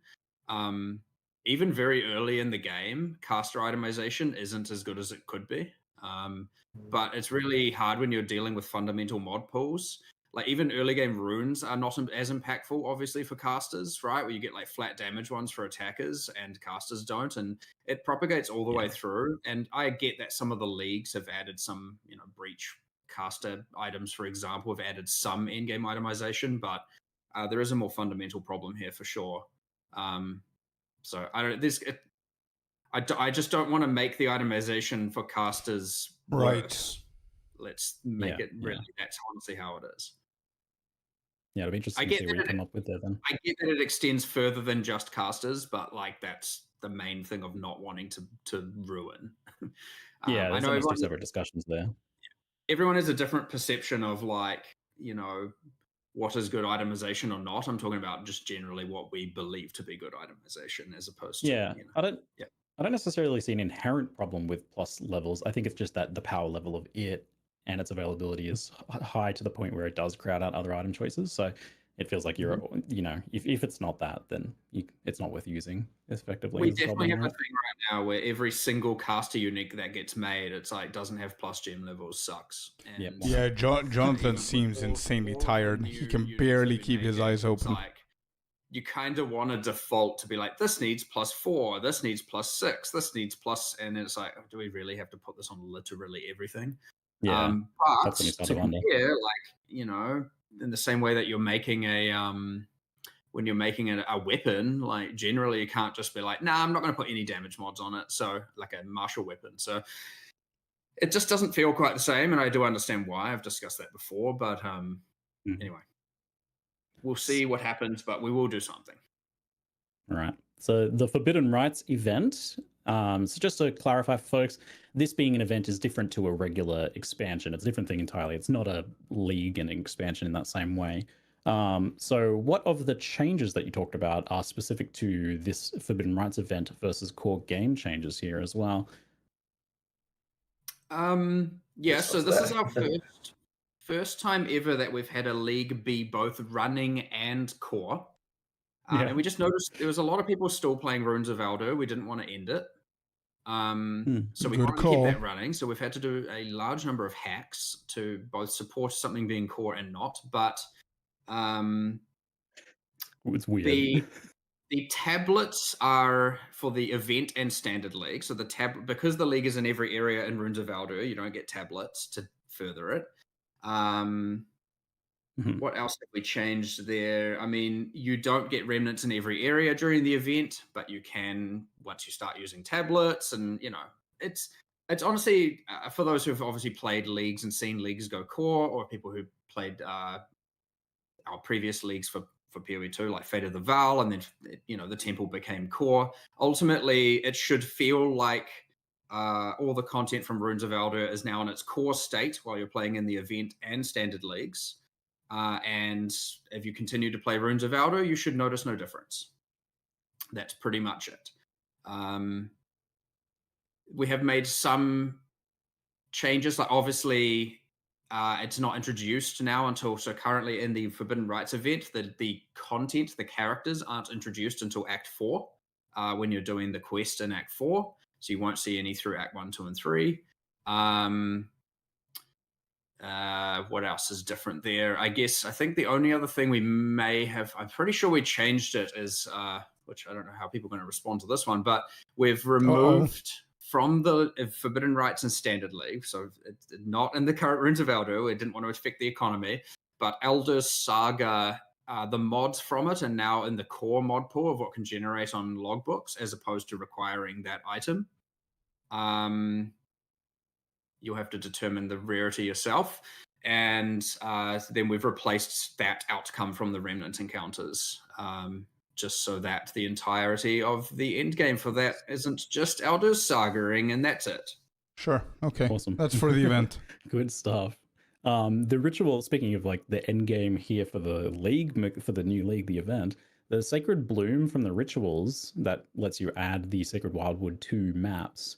How rare are these roughly? Is that something we can be applying to every decent map, or just kind of the most juiced ones because it's like going to be rare and valuable? It's a big thing, being able to get the Wildwood. It's about 1 in 5 maps to get one about, but give or take. So yeah, you're not going to run it every map, but of course it's tradable. So yeah, feel free to just go ahead and buy them. So yeah, I don't know. I think that was a pretty decent rate, but we may still iterate on that. That seems like the sort of thing you could easily afford to run fairly frequently then. With that being the case, back when we had this before in Affliction League, it was probably the most insane juicing thing we've ever had. So both in terms of difficulty and reward, which is really cool for a number of reasons. Like obviously people like big loot explosions, but also you could make the hardest monsters of all time outside of deepest of delves. Is this potentially going to be a similarly spicy thing for Path of Exile 2? It's obviously pretty hard to compare the drops because it's just an entirely different drop ecosystem. Are you going to be having to hover and identify 100 heavy belts in every map? Probably not, but for those who, that is my strict memory of Affliction, is I am so sick of looking at heavy belts on the ground. Yep. I think they actually got 2 mirrors in that league as well, which I feel like shouldn't happen, but maybe even more than crazy. I've only ever got one in more. Yes, I have equal memories of Affliction. Don't worry about that. But the way that the wisps scale the monsters is a bit different anyway. So instead of just rarity, POE1 did rarity, quantity, and chance for items to be currency, I believe as it was. Instead, here what we've done is blue wisps turn monsters magic. Normal monsters magic, yellow wisps add mods to rare monsters. Do you guys think that there's a pretty good chance for Jonathan to sleep? while the interview goes. And the I think there's a pretty high chance. It's definitely a good percent. right combination to get. So are you going to expect the same levels of juice? Hard to say. It should definitely be a good alternate way to juice in-game maps compared to, say, something like Delirium right now. And of course, though, you can stack both of them. So, you know, to some degree, of course, because they both get better with tablets, so they are contesting with one another, but you can just run both and stack it with everything else that is in the in-game currently. So should be jet be lag out is there. probably Pretty crazy. It's probably a big one. Right on. Rapid fire. The Trial of Chaos was the changes there look amazing. It was one of my least favorite parts of the game. So those changes, there's huge set of improvements there. Love to see that. Is Sekima's likely to get a similar treatment in some way on the way to 1.0? It's not as bad in my opinion, but still be good to see. It is in terms of content, that existing content that needs improving. It is the next. Like as an actual in content, not like character side or balance or anything. It is the next thing on our list that is the worst thing. The next worst. So yes, we definitely want to, but obviously lot to do for the end of the year. So we'll have to see if we can fit it in, but we'll see how that goes. But yeah, like if not, I would say if not for release, then you'd look at it for 1.1 kind of territory for sure. But honestly, the changes we made to Trial of Chaos are like it's so much better. Like oh my god. And it should never have been in that state. Like I was writing and reading all the patch notes, and I was just like, we should never have had to write this. This should not have ever needed to have been a patch note. This is like horrendous. And I'm sure when we get through Trial of Sekimas, we're going to have a similar situation going on. So it's not as bad. At least there's like a kind of strategy there to some degree, and ways to make money, and divines. But yeah, it needs a substantial amount of love for sure. Awesome, good to hear it then. So a few more rapid fires on the end game. The challenge level of end game caps out pretty early currently. That's good for build diversity, honestly. But it does mean that there are some limited options for like testing your more powerful characters. Uber bosses and more challenging like end game content. That's something on the radar for maybe for 1.0 or something. I don't want to commit to like higher tiers of boss content and difficulty to too much of a degree, especially with respect to Uber bosses, until we have the character balance in the right spot. And in theory, 1.0 should have them in the right spot. But you know how balance goes with these things, with live service products in particular. And similar to POE1, right? It's every single league we have balance changes. So it's one of those infinite tasks. That being said, I definitely don't want to add Uber boss content until we've felt like that's in a stable spot for sure. Right, okay. I actually went out of my way to play a number of kind of atrocious builds this league. Just like I picked literally the worst thing, the things that were being played the least, and I played them. And honestly, fighting those pinnacles with those characters was insanely difficult. And I was like, if we were to add content beyond this, it's just impossible. It's just not going to even be possible. It's okay.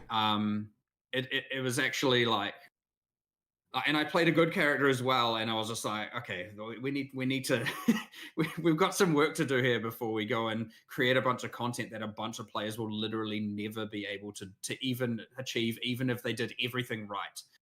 Because the character balance is the low end is just not in the right spot at all. And honestly, the very, very top end, the top 1% kind of builds is not in the right spot either. So once we get that, I'm hoping to be able to actually start, thinking about it. Okay, but I mean, the Wildwood will go towards making things harder. So rest assured. Yeah. Some juicing potential there. There's been a few questions about the state of tablets, focusing on tablet management, trading, rolling them, the work that kind of goes into getting the modifiers that you want for your in-game farming strategies. You get it compared to things like Scarabs, which have those set effects. So they've got that double whammy of like random modifiers and the limited uses. What do you like or not like about current tablet design? Is this something you're thinking about at all, or is this kind of the first time you've heard that brought up? How are you guys feeling about tablets overall there? We've actually discussed it pretty in depth recently when talking about POE1, with respect to Okay, Scarabs versus the current tablets. state of endgame there, and talking about all of the changes we want to make around there and how it compares to POE2 and what parts do we like and not like. Personally, I really like the tablet, the mod rolling side of things. And what we've found is generally over time, there is at least an audience that are more aligned towards wanting determinism, and thus the mod rolling can get phased out. And I actually think that this has been a big part of the discussion where we're looking at this. I feel like by adding more determinism and removing these like random axes, the strategies end up becoming quite dull and then have to just be balanced around that determinism, and then they get neutered, and then you've just lost kind of everything because everything is all equal and everything's all balanced. And it's had that effect. Like, definitely it's had that effect as to where the fine line is between the kind of mod rolling and the determinism. I'd say that it's something we still have to kind of figure out, but I'm quite happy with how that is right now, where there's like some crazy stuff you can do, but it requires specific tablets with specific mods. And so, yeah, I immediately caught us. We were actually doing this for 055. I was like, all of a sudden I saw a bunch of the really spike modifiers getting kind of like people pushing to nerf this, nerf that, get this in line with the rest of the content. And I was like, let's not do that right now. I think there's one or two that like, okay, I understand the beyond reason, but I was like, let's pull back some of that because I want to actually reevaluate how much power you should be able to get out of these random modifiers as opposed to things that are just baseline always on. So yeah, there's still some evaluation to do there, but personally, I'm quite happy with it. I love that you get some tablets that are out of control and cause you to have, well, my recent demonstration, an army of sentinels or sentries following you around, adding runes to everything. We have some crazy stuff with the Expedition. I mean, the Expedition tablet mod is actually a lot larger and has a lot more spike stuff at the top, so I'm actually quite curious to see how people feel about that in the Forbidden Rights, to see how that plays as well. We've tried to make sure that mod pool is larger than the other tablet mod pools to see if that is a something people resonate well with or not well with as well. So yeah, you can. Anyway, my point being, like, we're still discussing it, and we're still kind of testing some stuff with the tablets, and Forbidden Rights will reveal some of that. But ultimately, personally, I'm pretty happy with where it sits overall. Awesome. Yeah, it's good to hear it's in discussion then. One thing I saw that was like maybe an easy win was to get bookmarks in for the in-game trade, because I think people use that for convenience when trying to trade this stuff, and being able to set those up and bookmark those would be pretty sweet. Pretty sure that is a thing. Oh. So yeah, we have favorite trades and recent trades as two things that are internally, as of yesterday, implemented on POE2. Oh hell yeah! Awesome. I think it was on gamepad and or console, and now it's on keyboard mouse as of yesterday internally, and that we should be able to get. Okay, interesting. Yes, bookmarks on the trades. Easy win. Good to hear. Well, I will let you folks go, and we've got a race to prepare for. To swap over to here in just a moment. Oh shit! I'm looking forward. We're out to of time. The grand. Okay, well that was it. That was out of time. I would love to hear more about other stuff, but it is what it is. Yeah. Well, wait, Jonathan's talking. You guys enjoy the Duelist when you finally get to play it on December the 11th when the game comes out. Look forward to seeing what you have in store for us at ExileCon as well. We'll see you Yeah, then, absolutely. maybe. Well, there's certainly a lot more stuff to announce. Yeah, thanks everyone. Okay, well, it was a meh Q&A. All right, so here's my full opinion about this. It's once again one of them things that we thought the big things are coming, and not much came. So who's at fault? It doesn't really matter. I mean, they said a lot about it, but to be completely honest, it's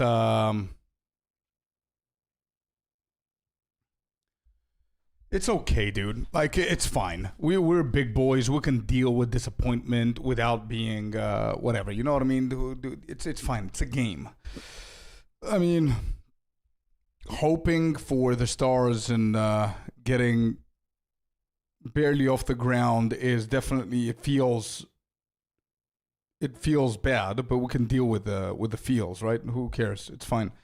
So basically, what is happening is everything is being prepared and everything is super hyped up for 1.0. What we are literally getting, if I need to go a little bit more into the positive side of things, what we're getting is literally just an event. That's it. That's it. We're just getting an event. Nothing more. If they have never said that they're going to do a shit ton of balance changes, if they've never said that they're going to do, what do you call it? If they never said they're going to do balance changes, if they never said they're going to bring ascendancies, I don't think we would have been expecting so much. We would just expect a league event where it would be sitting in the middle between 0.5 and 1.0. And this is literally what we're getting. However, I have to say, communication from their side is pretty rough once again. It's pretty rough once again. When was the interview? When was the interview with Ghazi and DM? I'm very curious to find out. Give me 1 second. There's a point behind what I want to do now. Give me 1 second. It was Ghazi that posted it, I think. 3 months ago. There. It was 3 months ago. Why I'm bringing this up is because 3 months ago they had the interview with DM and Ghazi. It's where they raised the bar. It's where everybody had the expectations that we had. It's because of that one interview. And some others, but that one's the main one. Within that interview, they said that they're going to bring new uniques, rework all uniques, bring new skills, rebalance. 2/3 of the patch is going to be rebalanced. 2 new ascendancies, probably 1, but looking for a second one. Act 4 changes, passive tree changes. That was 3 months ago. Where my problem is, and again, it's just, I'm not trying to create something out of nothing, okay? But I found all of those changes logical because this is your final patch before 1.0. This is where you want to test things. This is where you want to start adding more things into the game, which you don't have, like ascendancies or cleaning up Act 4 and things like that. And since they said it and they were very confident at it, obviously I expected it. Sure, I could have gotten the different route and say, you know what, I'm not going to expect anything so I don't get disappointed, yada yada. But we're building up to 1.0. You want your players to expect shit and to be excited, right? We still have like 3.5, 4 months to go. Right? So what I'm getting at is 3 months ago they said that. They were pretty confident they could do it. And they just said that the workload has been too much. I don't think they realized that yesterday. I think they realized that a couple of months back, and that's where my problem is. If you realize that 2 months ago, I think they should have communicated with the player base. Saying something like, yo, we know that we said this and this and this. However, unfortunately, due to production and doing, I don't know, without revealing anything, right? Due to production being whatever for 1.0 and preparing for ExileCon and stuff like that, we're not going to manage to do a lot of the changes. Stay tuned. Whatever. I think they could have found a different way to communicate with people. Just so they can, you know, tear that band-aid off and let people know.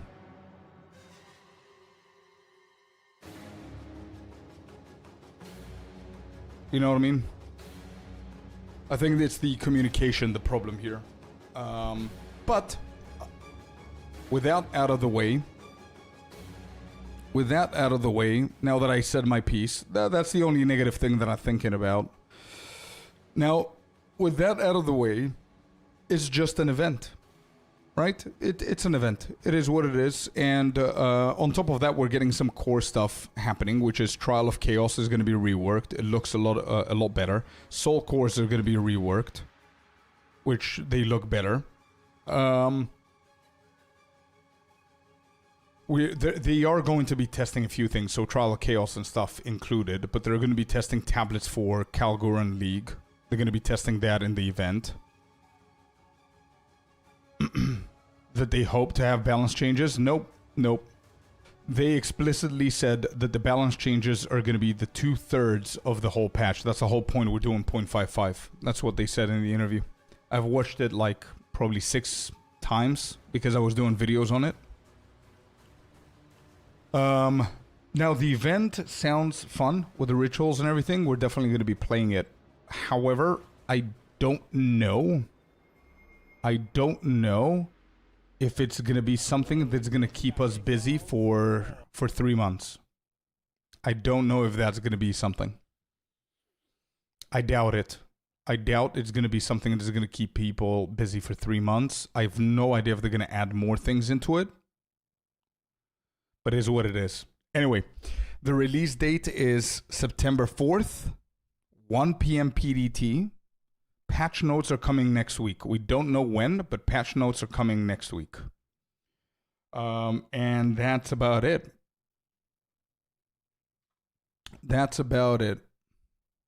What was the other thing that they said here? What else? Here you go. This is it. This is what's happening. So they wanted to push more details about the duelist. Forbidden rites in the campaign, that's the ritual event mechanic that we just said. Trial of Chaos rework, that's core, that's good. Faster fortress completion, this is only going to exist in the event. Runes of Aldur to core is going to be in the event, but obviously they're going to test it, they're going to see how things are going to work, so it's going to become core 1.0. New Wildwood encounters, this could be interesting to juice things. Endgame Soul Cores, this is going to be core. Abyssal Ravines is going to be pretty interesting to see how it plays out. And new tablets type expedition. We'll see how that plays. That's basically it. Then rush it and get it wrong. Oh yeah, sure, I agree. But as I said, the only issue I have is their communication. That's the only issue, bro. I don't mind waiting. I don't give a shit. If I get it now, if I get it in 3 months, I'm playing the game. It doesn't really matter. It's just the communication, bro. The communication is very important. And I get that we can always say, oh, it's okay. It's good that they're not pushing changes that they cannot develop. Sure. Yeah, but don't... I don't know what the saying is.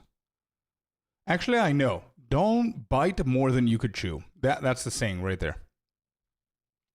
You know what I mean?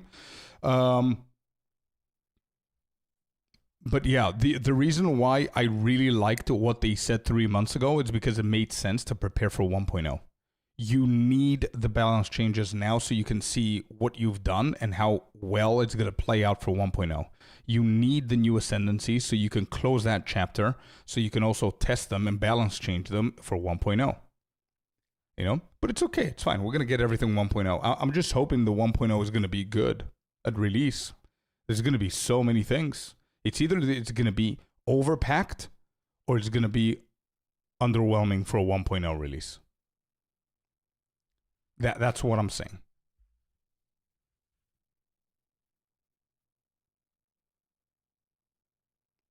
We got plenty of content for an event, to be honest. We got plenty of content for an event. You mean redo the whole thing again?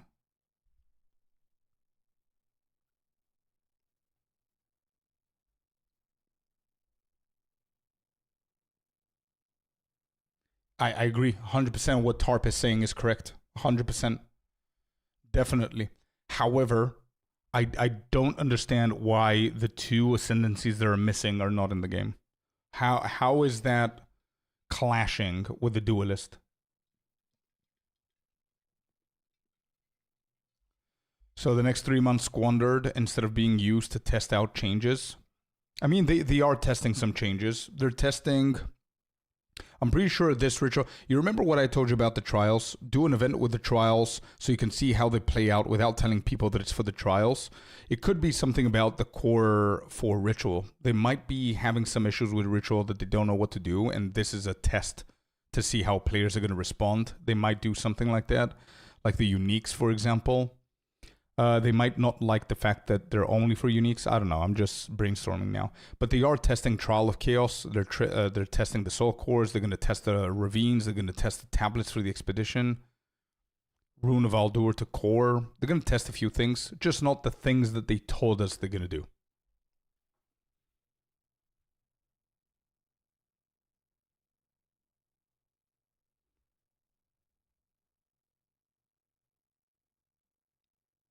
And wow them in 1.0. Probably that's going to happen, Towery. Yeah, probably. On point exactly. Again, nobody's crying, just saying they missed an amazing opportunity for us to test the changes for them. Yeah, I guess so. But I mean, hey, at the end of the day, it doesn't matter what we say. It doesn't matter if we like it, if we don't like it. If the guys creating the game cannot create the game, then they just cannot create the game. It is what it is. It doesn't matter what we think. If they couldn't do it, they couldn't do it. And it is what it is. But again, communication. I don't think they figured it out yesterday. They probably know for weeks, for months. I still think the unkillable Act 4 drum monster inside Ritual was not a coincidence. They might have problems with bots Ritual duplicating. Maybe.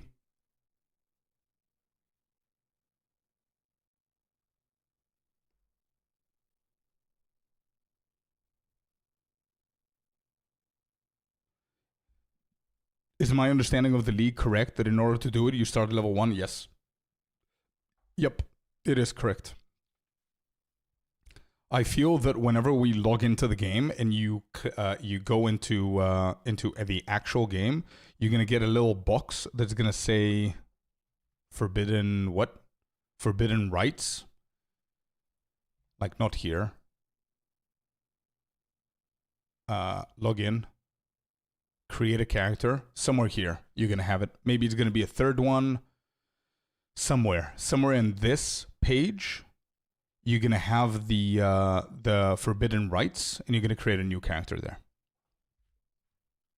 No, you're gonna start with new characters because the whole point of the event is doing the event within the campaign. Forbidden rights in the campaign.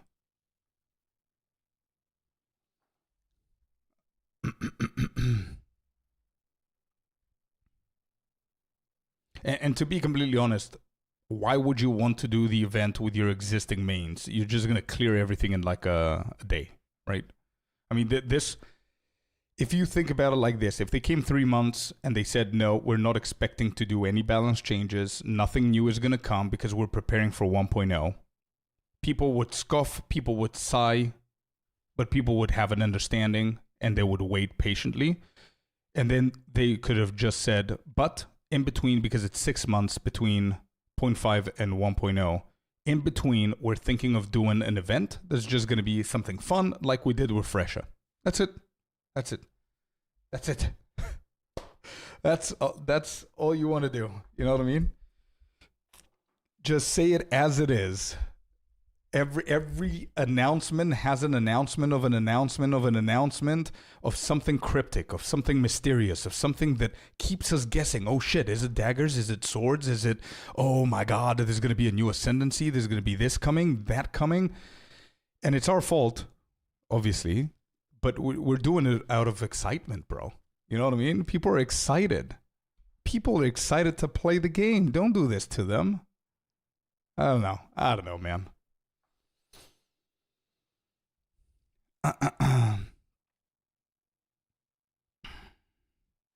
At the interview 3 months ago, they said at least one ascendancy. Yeah, they said a lot of stuff. They said at least one ascendancy, hopefully both.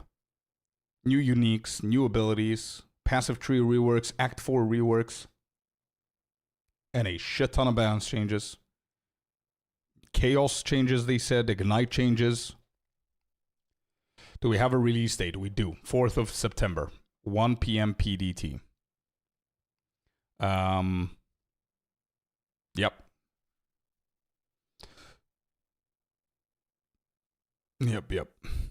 New ascendancies over TOC changes. I think both are equally important. You know what I'm surprised in 1 week? Yeah, the next Friday. And patch notes are going to be next week. You know what I'm surprised, Chad? I'm going to be honest. I'm surprised that they worked a brand new Abyssal mechanic, a brand new Wildwood encounter,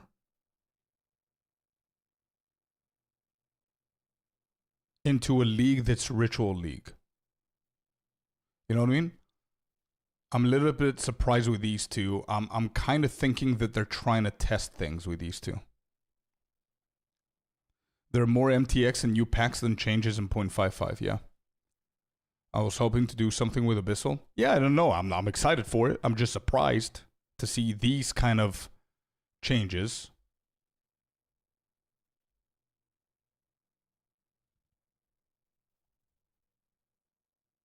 Hot take, it was leftovers from point. Yeah, it was. I think I agree with yours. With your hot take, Bard. I'll jump on board of that. I do, which is nothing wrong with that, by the way.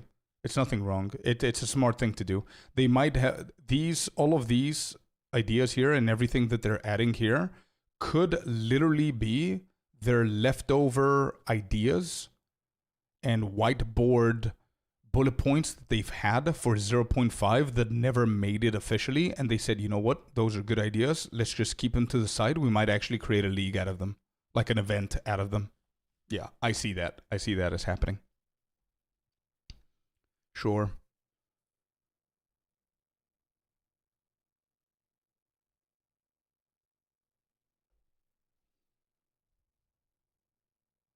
Yeah. It's very smart. That's why I said it's an intelligent thing to do. But again, you know the 1.0 has to be big. You know that you have a Gamescom. You know that I have an ExileCon. You know that you're working on a Duelist. It's not a surprise for them. It's not like us. They're the ones working on it. They know that they need to deal with a Duelist. You know the amount of work it takes to create a class. I mean, 0.2, they worked on the Huntress and it was underwhelming. 0.3, they didn't work on a class and it was insanely good. 0.4, they worked on a Druid and it was underwhelming, even though later it proved pretty good. 0.5, they didn't work on a class and it was phenomenal. 1.0, you're working on a class, you gotta shit your pants a little bit, dude. You've got a 2 out of 2 record of your leagues being pretty underwhelming if you're working for a class. You should know production-wise how much effort it's going to take to create a brand new class and everything over the holidays with an ExileCon pitch, with a Gamescom pitch, and you're coming out and you're saying, oh yeah, we're going to change everything in 0.55 so we can prepare in 1.0. Yeah, I mean, people are going to be disappointed, of course. No, they haven't mentioned that. Shock. Did the race finish yet? No, the race just started.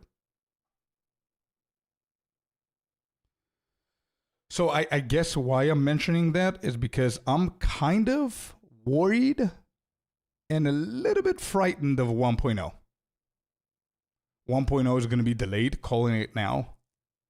That's within my worries. And if it's going to be delayed, it's going to be next year. There's no shot it gets delayed over the holidays. And you know what's going to be insane? Delaying it. After announcing it at Gamescom, yeah, it's going to be... What I'm worried about 1.0 is not being delayed. What I'm worried about 1.0 is 2 things. 1, being underwhelming, which means bringing less things that we expected. Like what? No ascendancies. The Ranger and the Druid doesn't get their ascendancy. Let's say. No full campaign acts, for example. Things like that. Or the second is 1.0 is bigger than 0.5 and it's going to be a hot mess.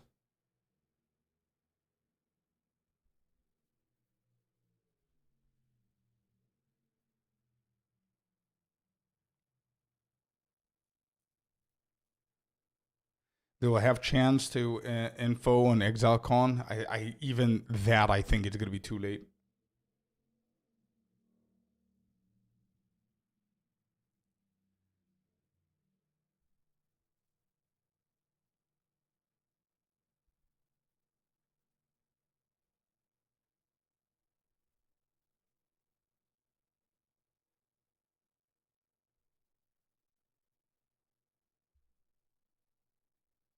They will not release 1.0 without the full campaign. Jonathan has said that many times. Yeah, but they've said a lot of things many times and they haven't done anything.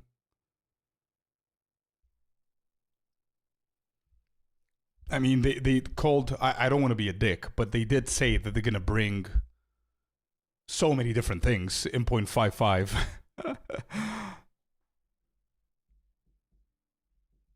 They also said that they don't want a death summary, and they're working on it. So I don't know, dude. I think... I don't know. I think we need to start treating GGG's thoughts as if it's one of us thinking out loud.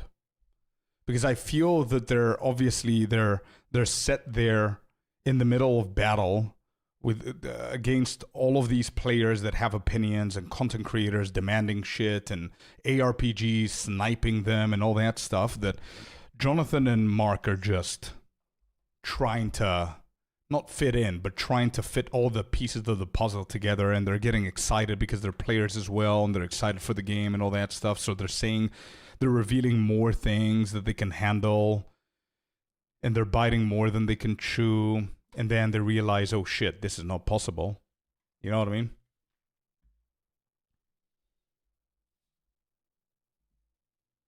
Yeah, exactly. Yeah, I'm getting to that point. I am getting to that point, Jack. Like, I fully believe them 100% for 0.4. And that was the first disappointment. I was like, okay, whatever. Then now... I don't think I'm going to take it seriously from now on. It's just whatever.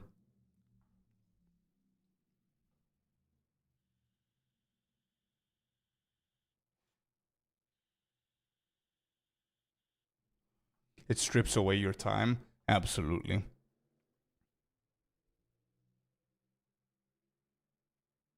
They did bring many things for 0.55, but nothing that we really wanted, it seems.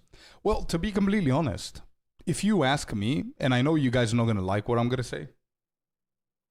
If I were GG, I would never pitch this middle event between 0.5 and 1.0 as anything significant.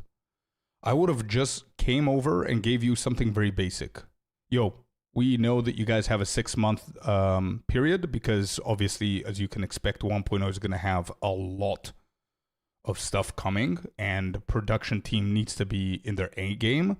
But between 0.5 and 1.0, we're going to bring you guys an event that you're just going to have fun. That's it.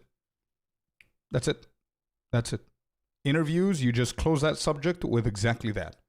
And then when the time comes and you think and you see that you can fit in more things, you fit them in without saying anything. And the reveal is going to be shocking, surprising, positive. You know? There's no disappointment. There's no room for disappointment because you're over-delivering. Because if you say one thing and you deliver 3, you're still over-delivering. It doesn't matter what it is. If for 3 months straight, creators and players know that we're getting nothing, just an event, it's probably going to be a fun event, knowing GGG, and then you come and you hear Trial of Chaos is being reworked, holy shit, there's a brand new Abyss mechanic, Wildwood encounters are coming from POE1, Soul Cores are reworked, that's already 4 things that you didn't know about. You see what I mean?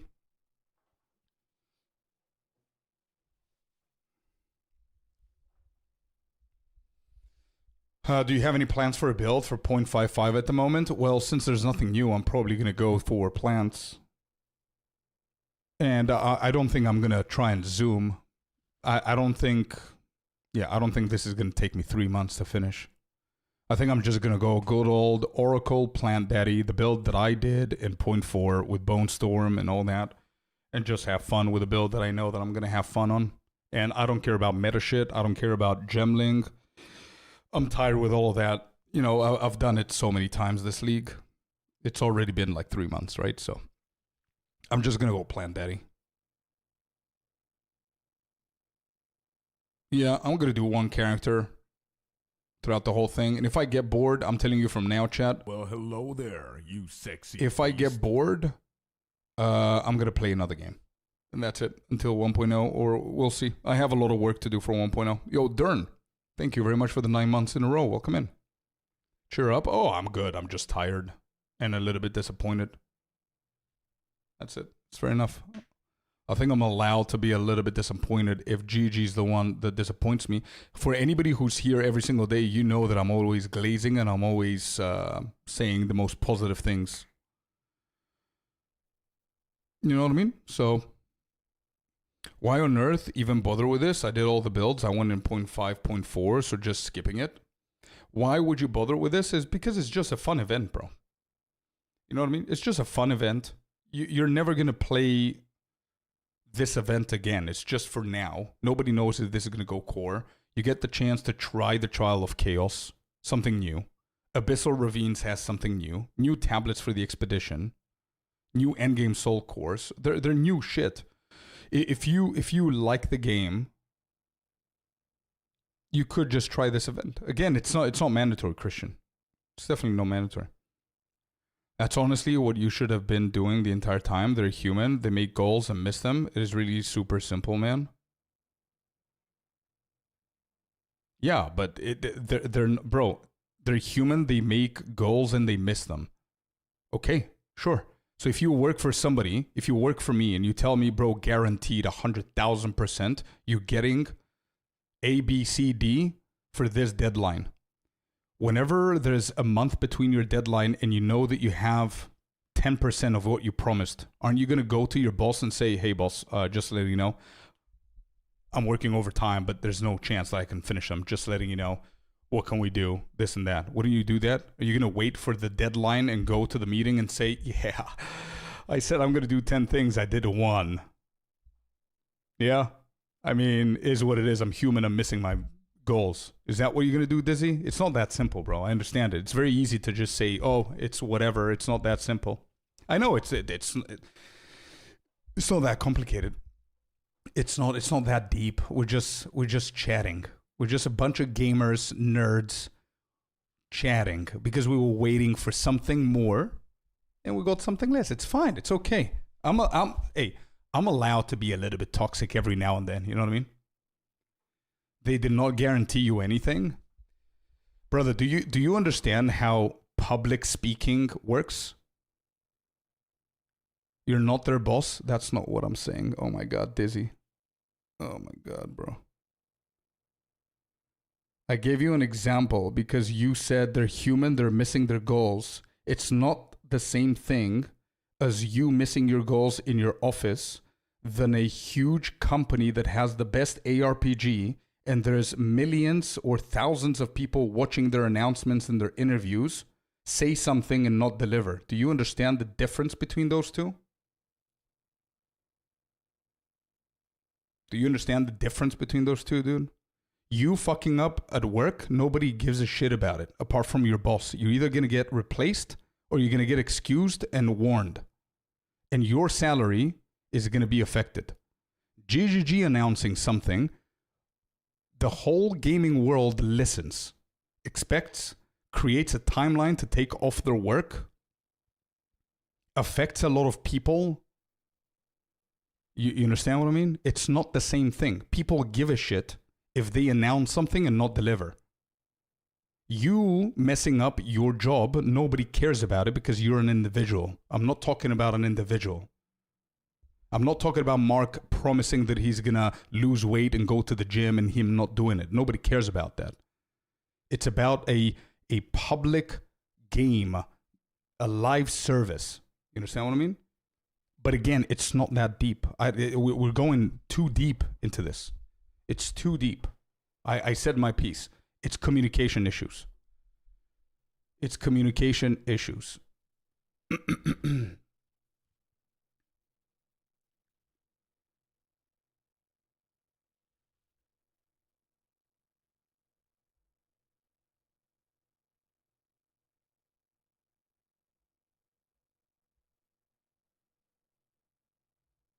Humans make mistakes. I'm also human, that I don't trust other humans who say things and miss 3 times.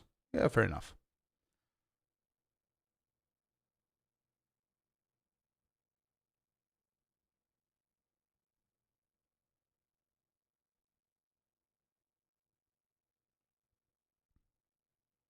Nobody's condescending, dude. I'm trying to create a point so you can understand the reason I'm saying all of this for the one time in 3 months that I'm saying something bad about GGG.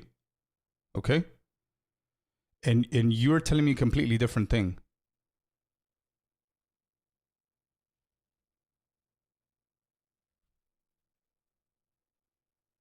You're putting too much weight into this, brother. I like the game. I have 4,000 hours in the game. I want the game to do good. It's the main game that I'm playing. If the game developers are telling me I'm getting something and I'm not getting it, it's human nature to get disappointed because I want to play the goddamn game. That's it. That's why I'm putting the weight. You don't need to put the weight. It's okay. We all know GG are human. They have missed most of their goals. Multiple patches now. We'll even see all acts on 1.0 release because we have zero info on that, just one new class. And as a client, you're in your right to claim and speak up. It's not the end, but sure, they're going to be more accurate on their promises. Yeah, sure.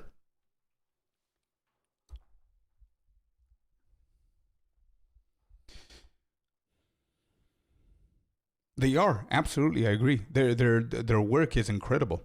They're amazing at what they're doing. Far better than a lot of other very well-known developers. And I think we all know what I'm talking about, but yeah. It's, somebody asked, why are people crying or why are people disappointed? I'm explaining why I'm disappointed. That's why. If it doesn't match your expectations and the way that you function as a gamer, it's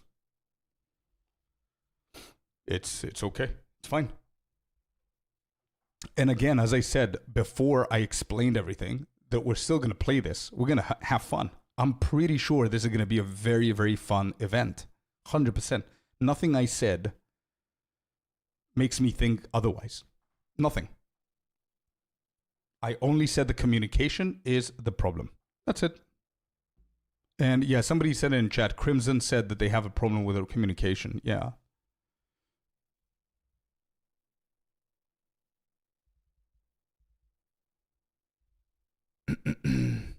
Yeah, block him, tactical. Not block him, but ignore him. I don't know that username.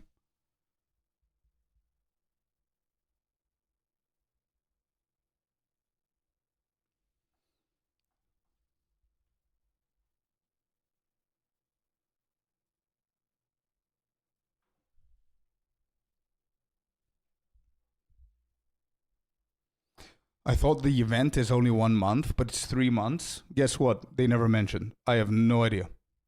No idea what this is. I don't think they mentioned that anywhere. During GG Live earlier today, we revealed 0.55 update, releasing 4th. This patch introduces the new event league. There's no information about that. I can only assume is it's never ending until 1.0 comes out or something.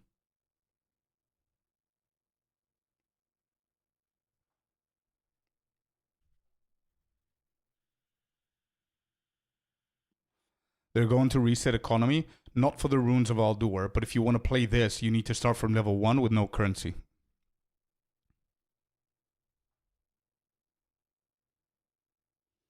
You making a new Plan Daddy build, or should we use your old one? I'm gonna go through my old one, and I'm gonna do changes according. Are the drops still active? Yes, sir. Same, Chaos. Yeah, 100%. We're playing that, Tauri. Absolutely, I'm not skipping this. It's going to be pretty fun. I'm excited to see the ritual and how it works. Trial, of course, because Trial is going to be core. And the Fortress completion seems shit still. Yeah, but it's going to be super quick. You're not going to need to path like crazy. You're going to be able to finish it quicker. Good thing that they thought about that. I agree with you, Scorp. Underwhelming 0.55, 1.0 risk. Yeah.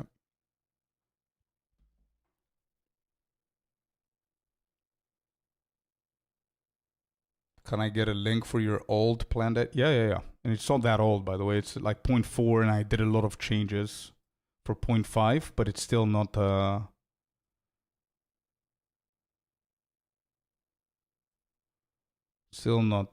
fully updated as I want it, but I'm gonna fix it. And I might actually play next. Nah, I need to hit level 100 first. Here it is. The cabbage build, what was that again? Frostbolt Varashta was the cabbage build. The one that I posted on YouTube and Twitch and Kick is the planned build that I created that I'm going to go for.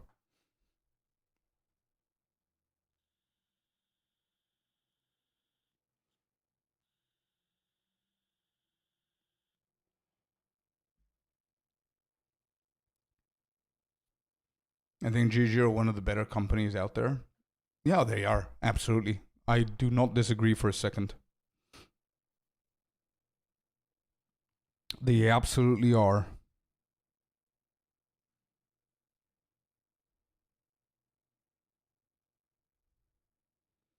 I played some plans now, 2 patches, it works fine, but quite weak early game. New Monk was very good all the way through. Oh, absolutely, yeah. Martial art is insane, but I played so much martial artist, I can't.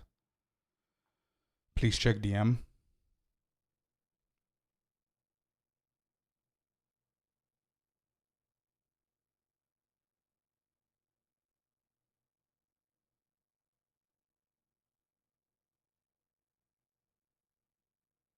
Can you tell me what you said in 3 seconds?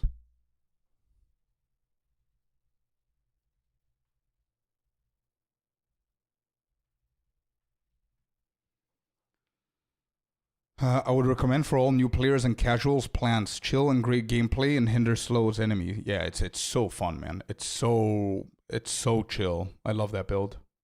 And you know what I love most about that build is how consistent it is. I mean, early on, it takes a little bit of a push, but you can start with plans in the beginning, and you can finish the whole event with plans.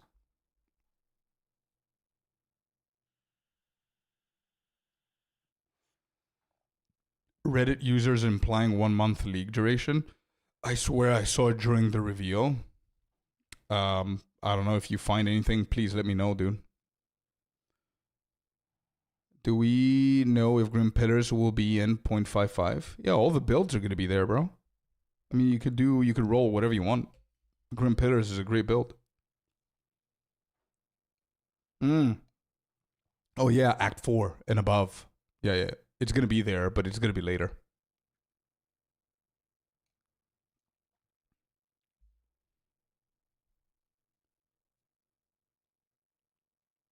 What did they say that they changed about Aldur Saga? Aldur Saga, it's only going to be changed for the Forbidden Rites. Not the core, not standard, and not Runes of Aldur League. It's only for the event. And what they're going to do is they're going to nerf the shit out of it so you don't overuse it for the Grand Expeditions. Since they're bringing the new tablet type expedition, they didn't want Aldur Saga to be as OP as it is. Ice Nova Oracle. Good call.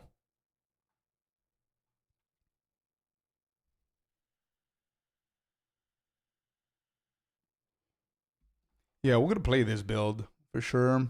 So it's 4th of September it launches. And we're going to get patch notes at some point next week. So I'm going to need to update this. There are a few things that I'm not going to do. Probably the purple stuff, I'm not going to do that. But I do have a leveling build here, so that's not bad. Yeah, this is still perfect. 14 Contagion Thunderstorm. Maybe vulnerability is not going to be needed that much, but this is still good. Yeah. This is still a great build. And we can do a few extra changes in there.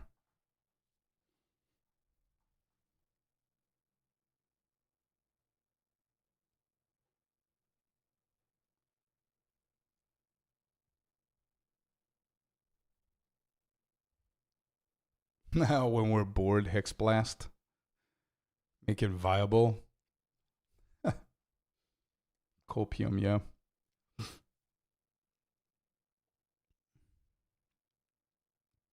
We might see reduced support gems now. Runes of Aldur dropped a lot of gems. Yeah, but I don't know what the rituals are going to drop. Because we saw Regal Orb in there. I don't know if we might see...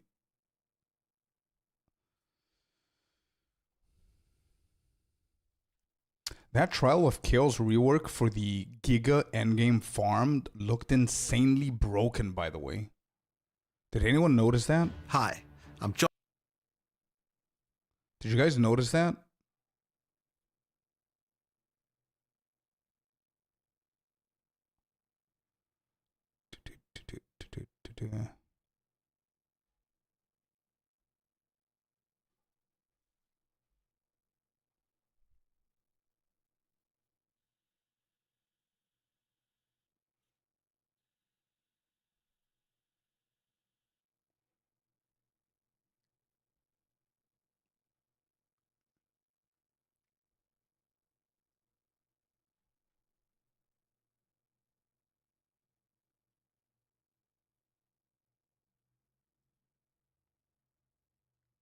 Yeah, the Regal is only the campaign ritual. Yeah. But he's talking about the support gems that you get from Runes of Aldur that you're not going to be able to get from the new event. So we might have some issues with support gems. What I'm saying is that they might actually add support gems into the campaign rituals for the event.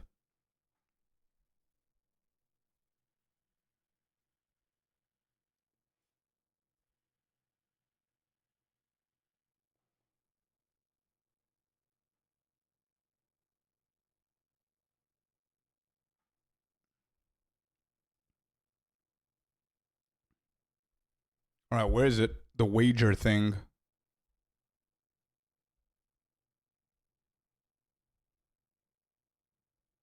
Yeah, this one right here.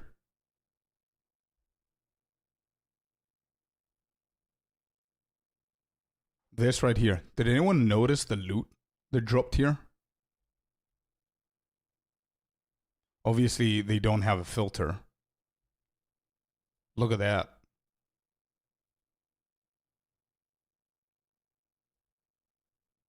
Look at that, guys. This is without a filter. That's 4 divines. 4 divines. 20 Val orbs. Actually, 34 Val orbs. 23 exalted orbs. 4 greater regals. 16 chaos.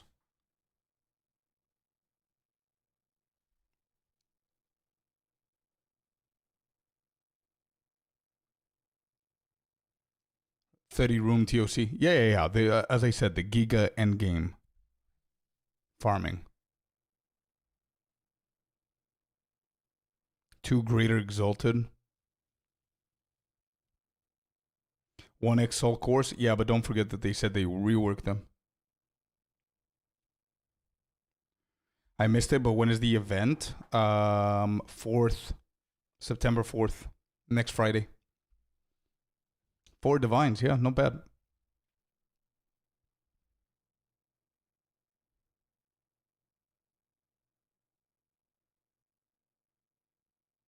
Overall value 5 to 6 divines. Very, very hard to tell because when is this? Is this the second week of the league? It's going to be a lot more than that. Just the chaos is going to be converted to equal amount of divines that dropped raw. Val is pretty expensive early on. And we don't know the reworks of the Soul course.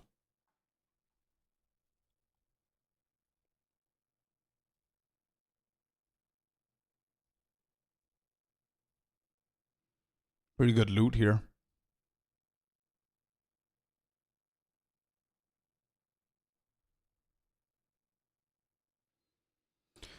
The duelist stuff and the 1.0 stuff was pretty cool. I kind of wish that the Q&A was more 0.55 oriented and a little bit less 1.0.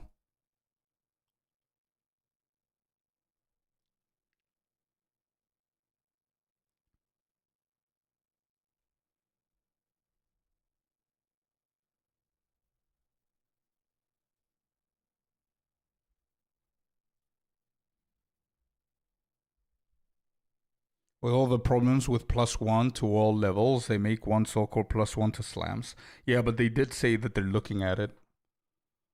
They're looking at the plus level of skills, and they're apparently going to change stuff. They're going to change stuff. So we'll see what they're going to do. That's what they said now. If they're going to do a 1.0 or 1.2 or something like that, nobody knows. How are we doing here with the race? 38 minutes in. Angormas is number 1. Angormas is first. Damn, let's go. 3 levels in front as well. Woodish is second. Keom is third. Interesting.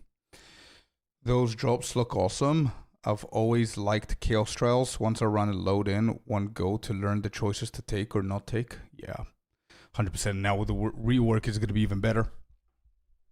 The rework is really going to put it in the map.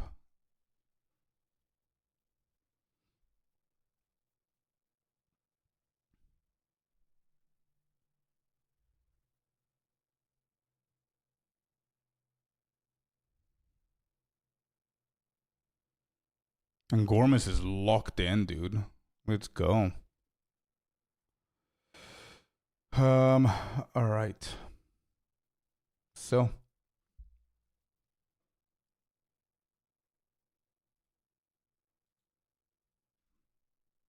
The more I think about it, I'm super excited for the TOC rework. Exactly. Yeah. I think there's more into it.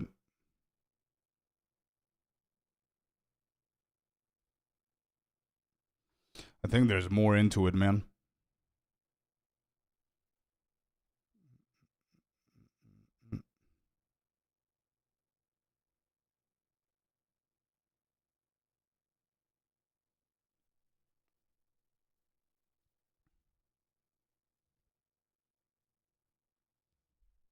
If they did it like PO1, where you can like give 8 divines to get 16. Oh. Oh, you're talking about the Gamba that could duplicate your currency?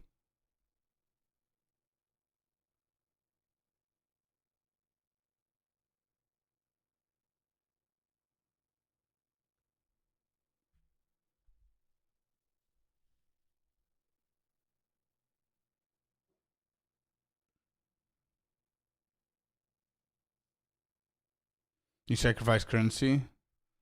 They showed it with Regals. Oh, that's what you mean. Yeah. Because you have the to get the ultimatum from their trial master. Yeah.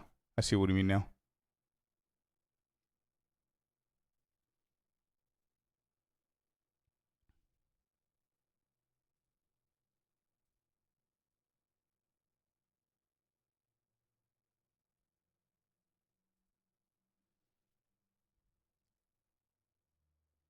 These speedrun events are so boring.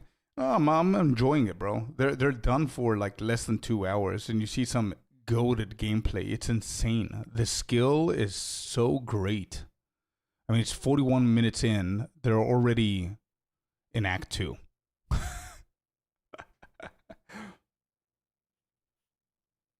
So we've got Jackal, Coach, Keom, and Gormus, and Woodish in top 4. The way that they play the game is so impressive, dude. And the reward here is not it's not a small thing, bro.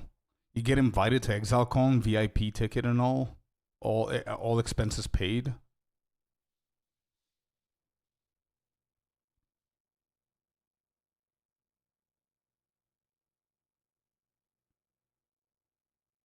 So what do we have here? We've got Coach.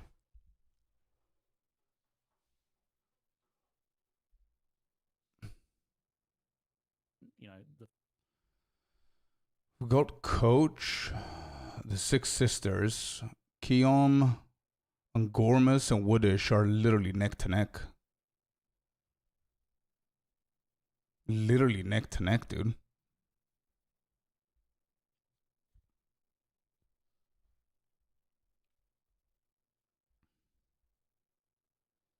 And Gormus is flying with that wolf. just went to the Six Sisters, so I think Coach is in front of him.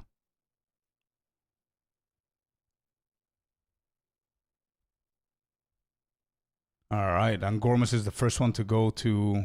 Oh, never mind, second one to go to Halani. Woodish is first. Haha, Drakar is in for blood, bro.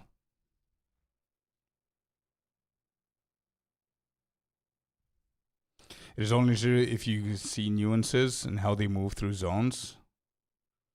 Yeah, I mean, if you watch the races and you listen to the commentary and the hosts are explaining things and whatever, you definitely learn a few things, bro, for sure.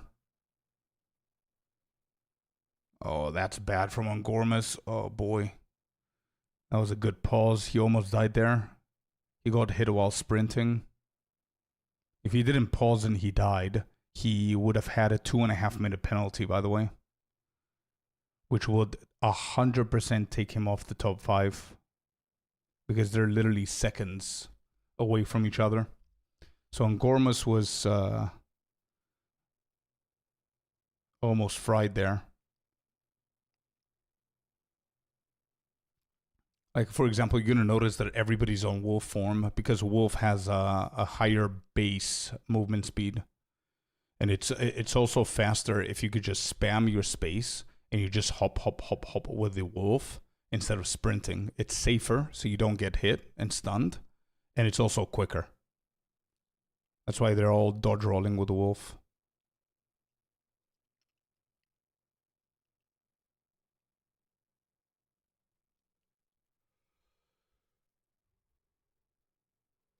Two minutes is harsh. 2.5 minutes. Ooh, Woodish got a amulet.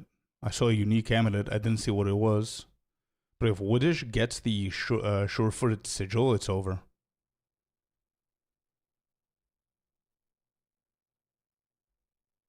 If he gets the sigil, it's over, dude.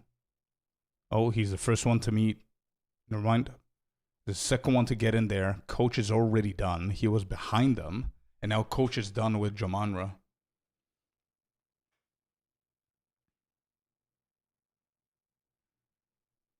Oh, here we go.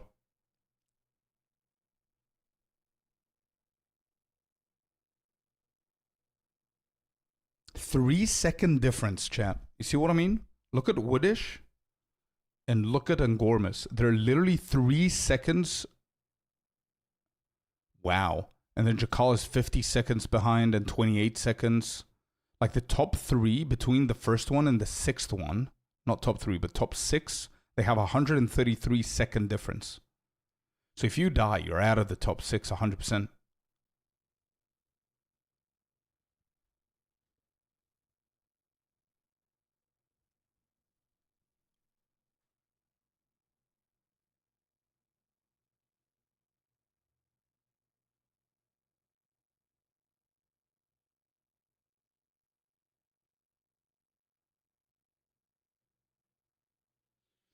Okay. Look at that. Jakal's going first. 18-second difference. And Angormus is going back down. What is that? Damage? Yeah, I think damage is the problem here for Angormus. And it's the first time that he's playing Twisters, by the way. The first 3 qualifiers, he was doing okay-ish. I mean, he was sprinting, and then something always happened. And he was playing grenades. Now he's playing Twisters. Drop not fixed yet? It should be.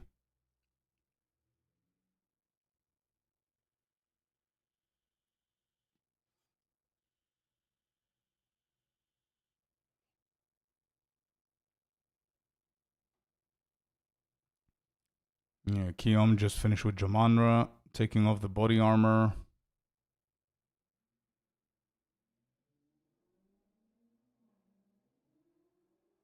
Woodish just got into Bone Pits. First one to do so. Coach is in Bone Pits as well. So I think Coach and Woodish are literally neck to neck. Yeah. And Angormus is slightly behind, but it seems that he's falling a few seconds every time.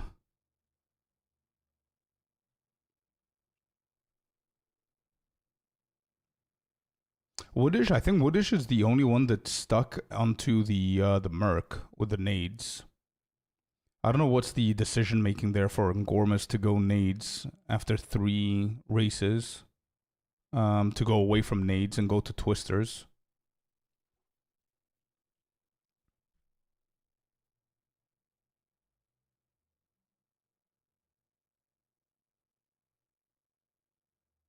Bone pits for coach as well. Very close to the boss here. There it is. Alright, applying the jewel, waiting for the RP. Coach has been doing pretty consistently for every single qualifier so far. Let's see how's it gonna go. Something pissed him off. No idea what did. I think it's the separation of the bosses that pissed him off. You can clearly see that he's a little bit frustrated there. I think that has to do with the bosses. Sometimes they spawn on each other and it's so much easier for twisters, especially in that arena. But I think the dog decided to go the other way.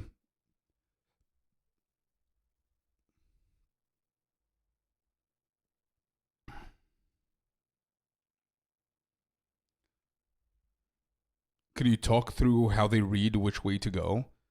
They've memorized a lot of the layers.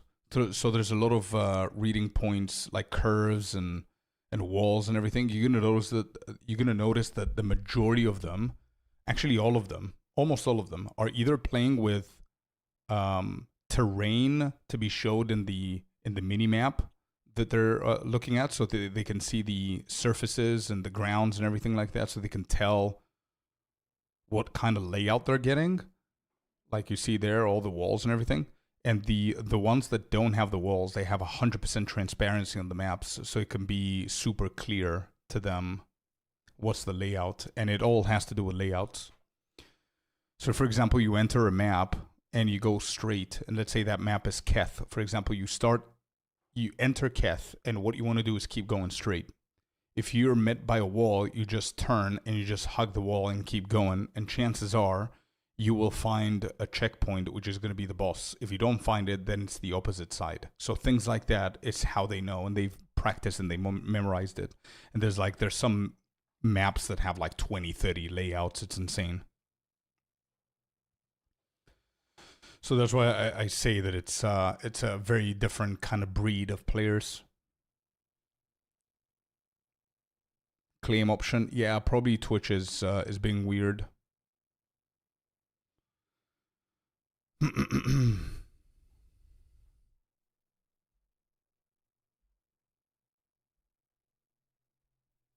Not a mode for us mere mortals. Yeah, I tried it once. It's too hectic, dude. It's too hectic, man. Too much information. Like, I remember I was practicing for, what, 2 weeks? And I was stressing. We got the win, we got the W, but it was pretty stressful. It was fun because I've done it once, you know what I mean? It's more fun for me to watch it. Woodish is just zooming at this point. And Gormus free falling, yeah. Yeah. It's also itemization in RNG, by the way, Chad. It's not all. The majority is going to be skill for sure, but it's also a huge chunk of this is also RNG, especially POE2. Like there, he was very unlucky that he got that phase and he lost a couple of seconds there with Kabbalah. But it's also itemization and RNG as well. Like for example, if you're lucky enough early on and you get a sure-footed sigil as an amulet, it's like GG's, dude. You just go so much quicker. Kind of want to see.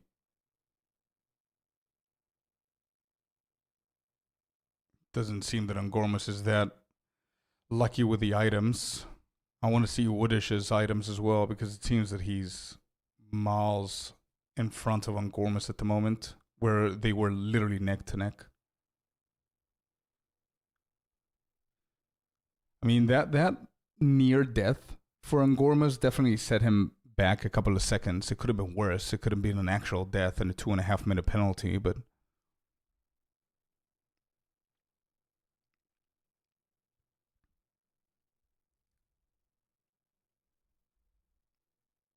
oh, and Gormit just got a unique chest.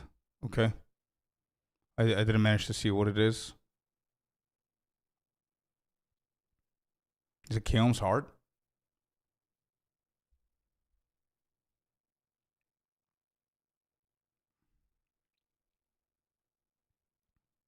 Heart of Keth for Woodish.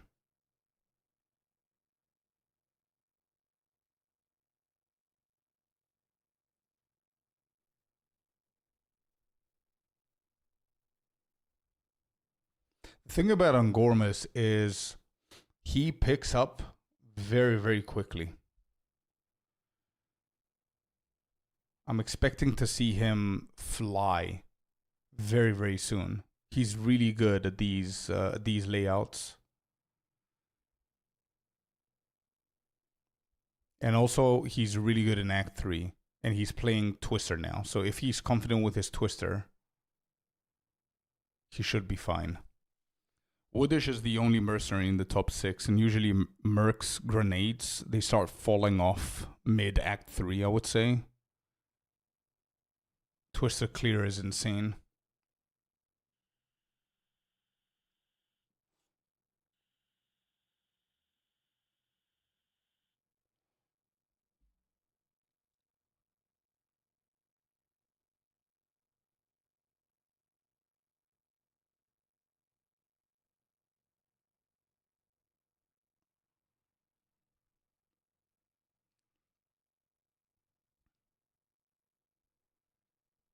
Good movement from Angormus.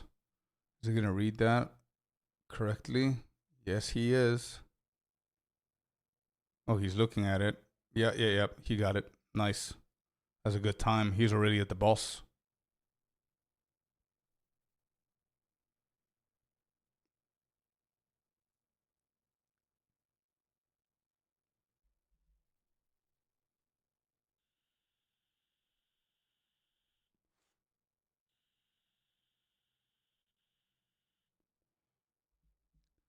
Oh shit. Luxian is on the boss as well. Luxian caught up. Holy shit, the damage is insane. Yeah, Angormus is losing a lot of valuable seconds on damage.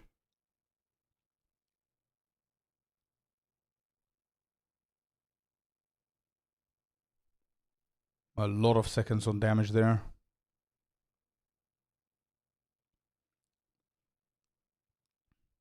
Luxian just passed him. So we're just going to try and get some XP here from the Abyss. Yes, he is.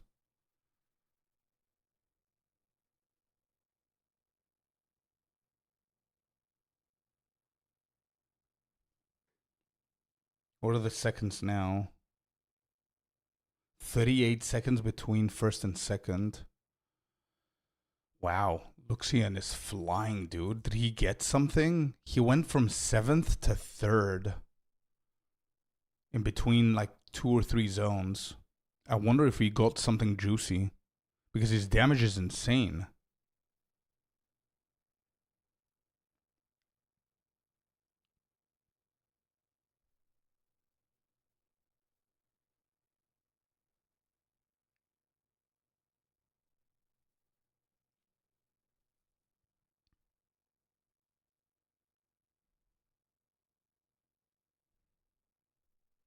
I think Woodish did 1 seal.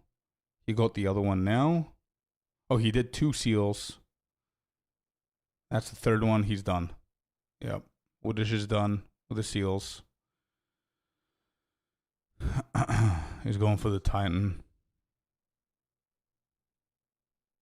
Lux did 2 as well. He's going for the 3rd.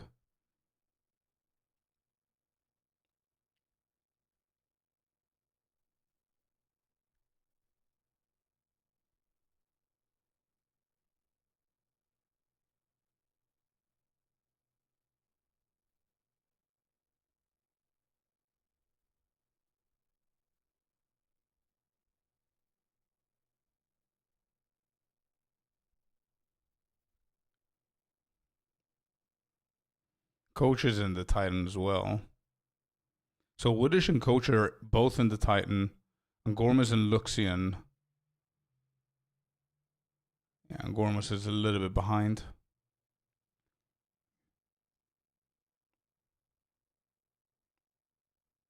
Wrong way. You got the third right now. Okay, he's going in. Oh, those two are very close. As well as Coach and Woodish.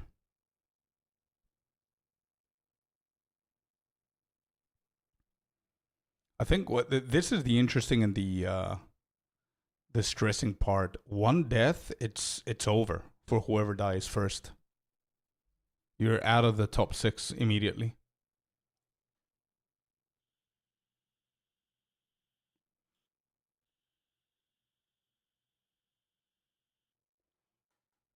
AFK hits.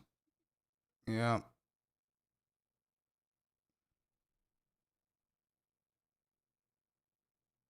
We're going to have to create a new character to play the new content in the patch next week. Yes. If you want to play the event, you need to create a level 1. Oh, Enzo's dead. The number 6 on the top 6 is dead.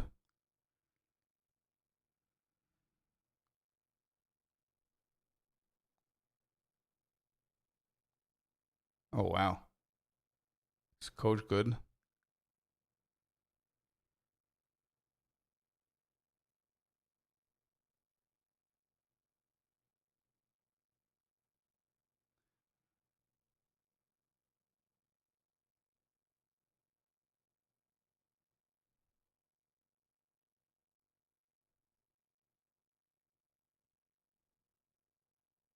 Oh my god. That unlucky little Wispy got him frozen while he was porting.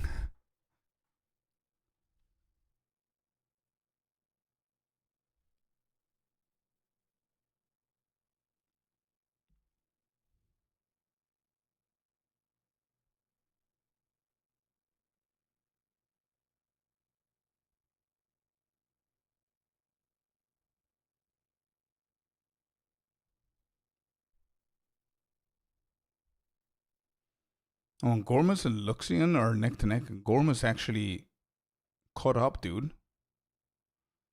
Let's go.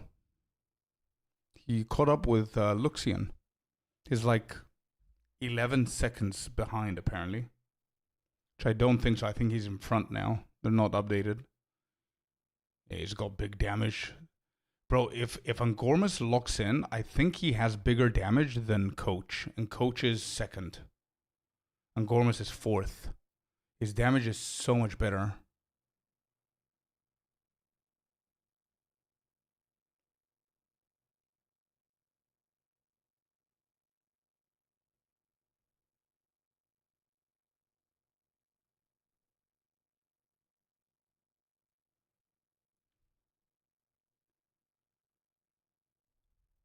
If they die, they're out? No, they're not out, but they're not allowed to move for 2.5 minutes.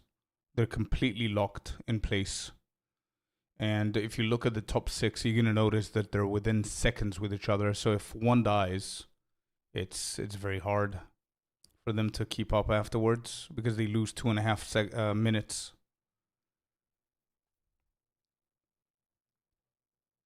While everybody else is just, you know,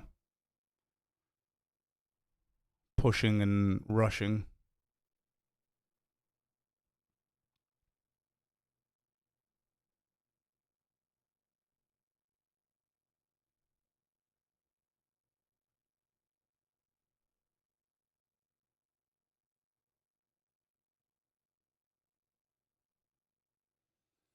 For movement speed, Fab, they take away the body armor so they can be able to move faster with a default movement. So you're going to notice that they always take off their body armor whenever they're moving, and they're putting the body armor whenever they're fighting a boss.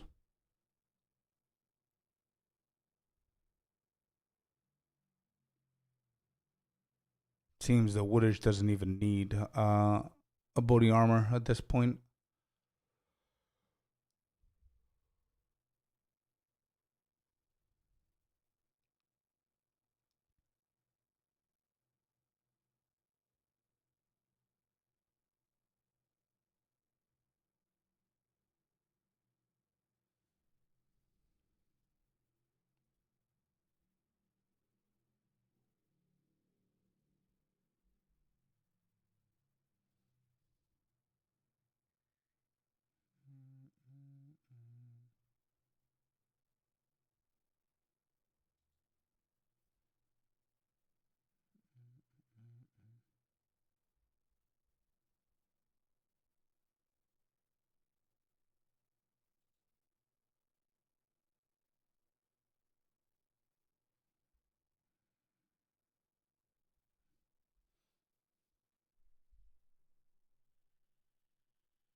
What is the seconds here?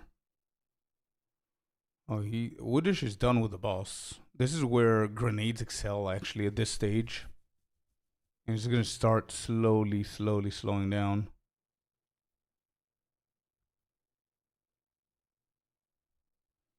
Act 3 and 4 will tell who is really on top. I think we're gonna start noticing a shift on top 6 very soon at the end of Act 2. I would say.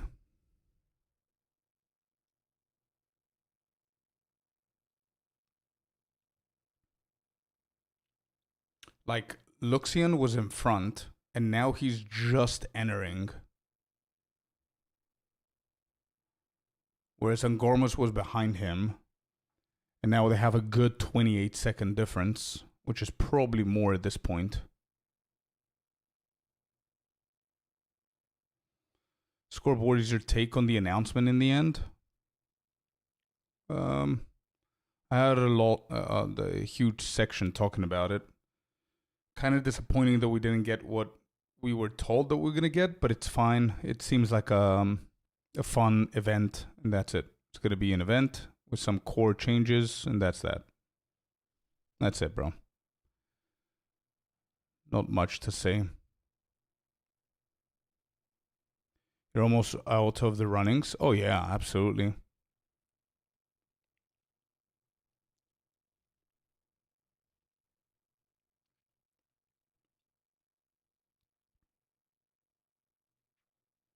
What happened there? Woodish? Oh, okay.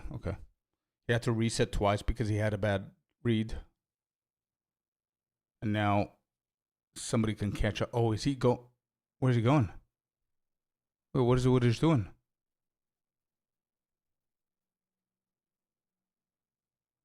Okay. That delayed him a little bit.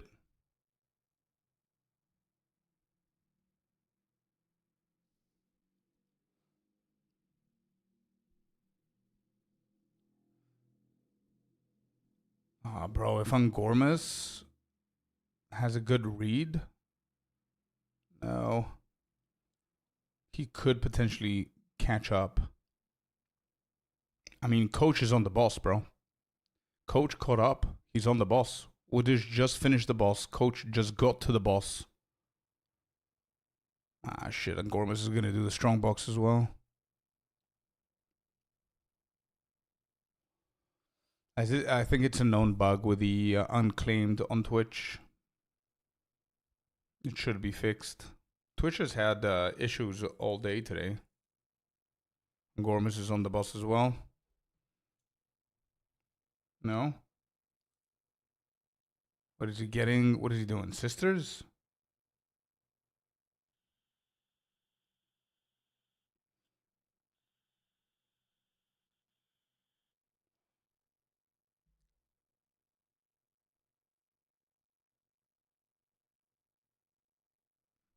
What's the source on there being a wipe next week?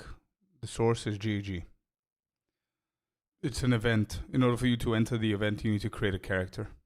There's no wipe on the current league. The current league is going to continue normally, but you're not going to have the new event stuff in the league. If you want to play the new stuff, you need to create a new character. Boxers had problem. Just go to POE site, my account, my rewards, and it goes. Yeah. Exactly. Why we see Dreadnought? Oh, Coach killed the boss, but he's looking for what? The Remnant? This is where it's very dangerous, because you do the main objective of the map, and then you go back to do something else, like get a level or Remnant or something, and you're rushing so much that you start risking a lot of stuff.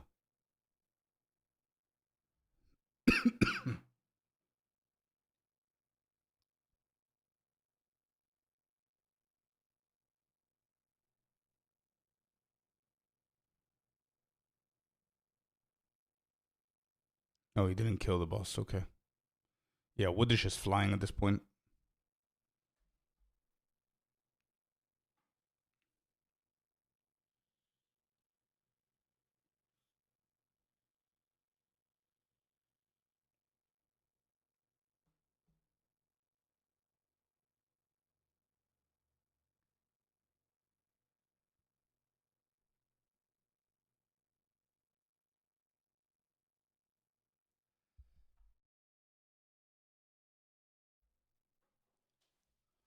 All right.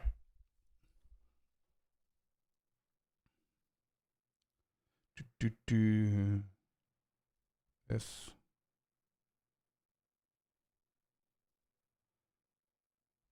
Oh, I clicked on claim it. It doesn't work for me as well.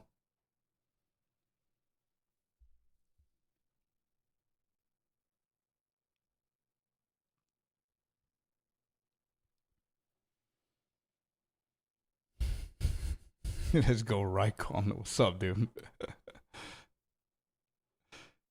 Day 156. Is it really been that long, or are you just making up the numbers? All right.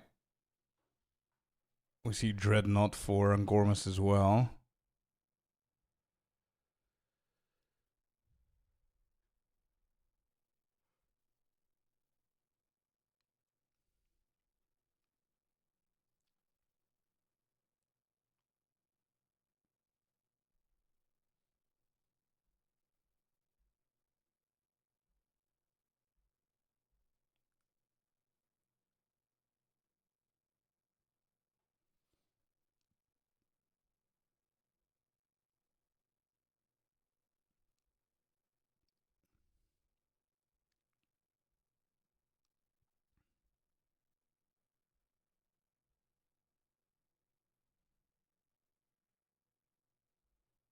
Look at them go, bro.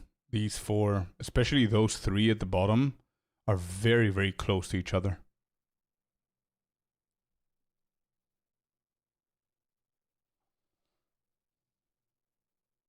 But you see what I mean? It's super impressive. Angormus was like 5th. Now he's 2nd. He caught up. It's insane. Give me some credit. Oh, yeah, 100%, dude. Let's say 120 or something. That's insane. I'll do my best, bro. I tried once and then I stopped trying because I was busy with other stuff.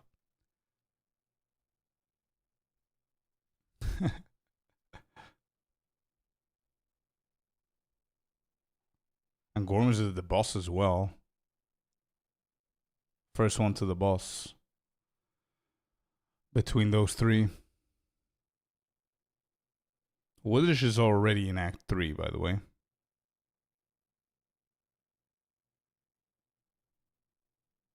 Woodish has no armor. Yeah. He just got an armor now.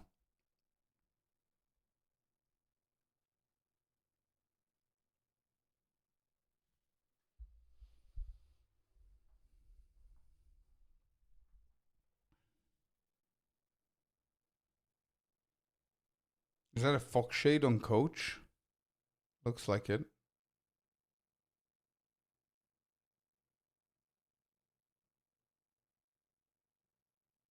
Oh no, Angormus died. No, there's a 2.5 minute timer. And he says, whoops. Hit the wall. Oh no, dude. 07. Oh shit. Damn it.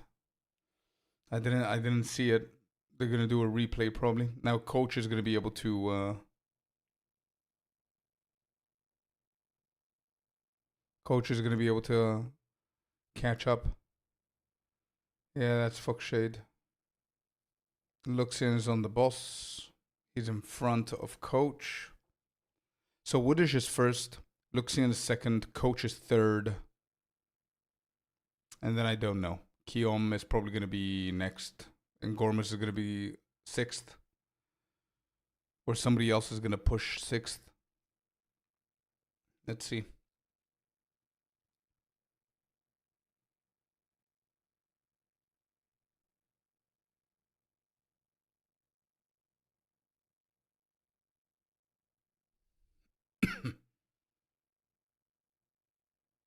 Luxian has the damage. He killed Jamanra.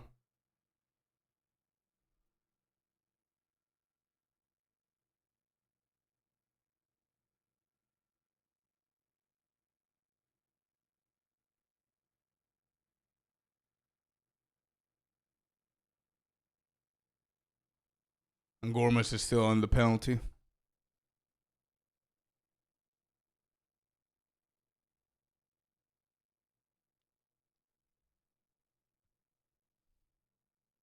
Fuck shit is kind of illegal. Yeah. He's still behind though.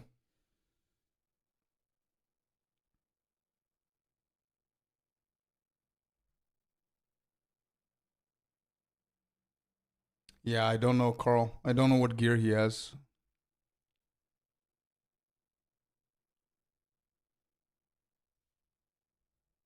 Oh, here's the replay.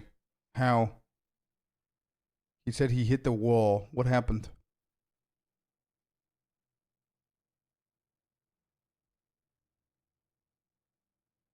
He froze. Okay.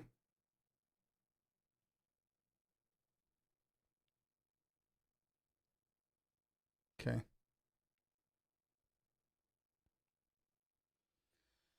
Anyway, chat, you see that link? That's the official race. If you guys want to go and continue watching it there, go there. I am insanely tired. It's been 10 hours of streaming. We had a lot of stuff today. I'm going to go rest up. I've got a video to do for the TLDR of the announcement. So yeah. I'm going to go out. I'm going to go rest. Okay. Excellent.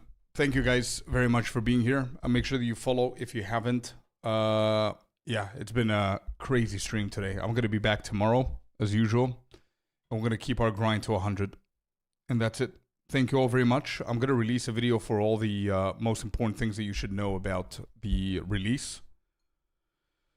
A few hours from now, I guess tomorrow for me. So watch, yeah, look out for that on my YouTube. And I'll see you guys tomorrow. Okay? Peace out, guys. Thank you very much. Peace. Bye.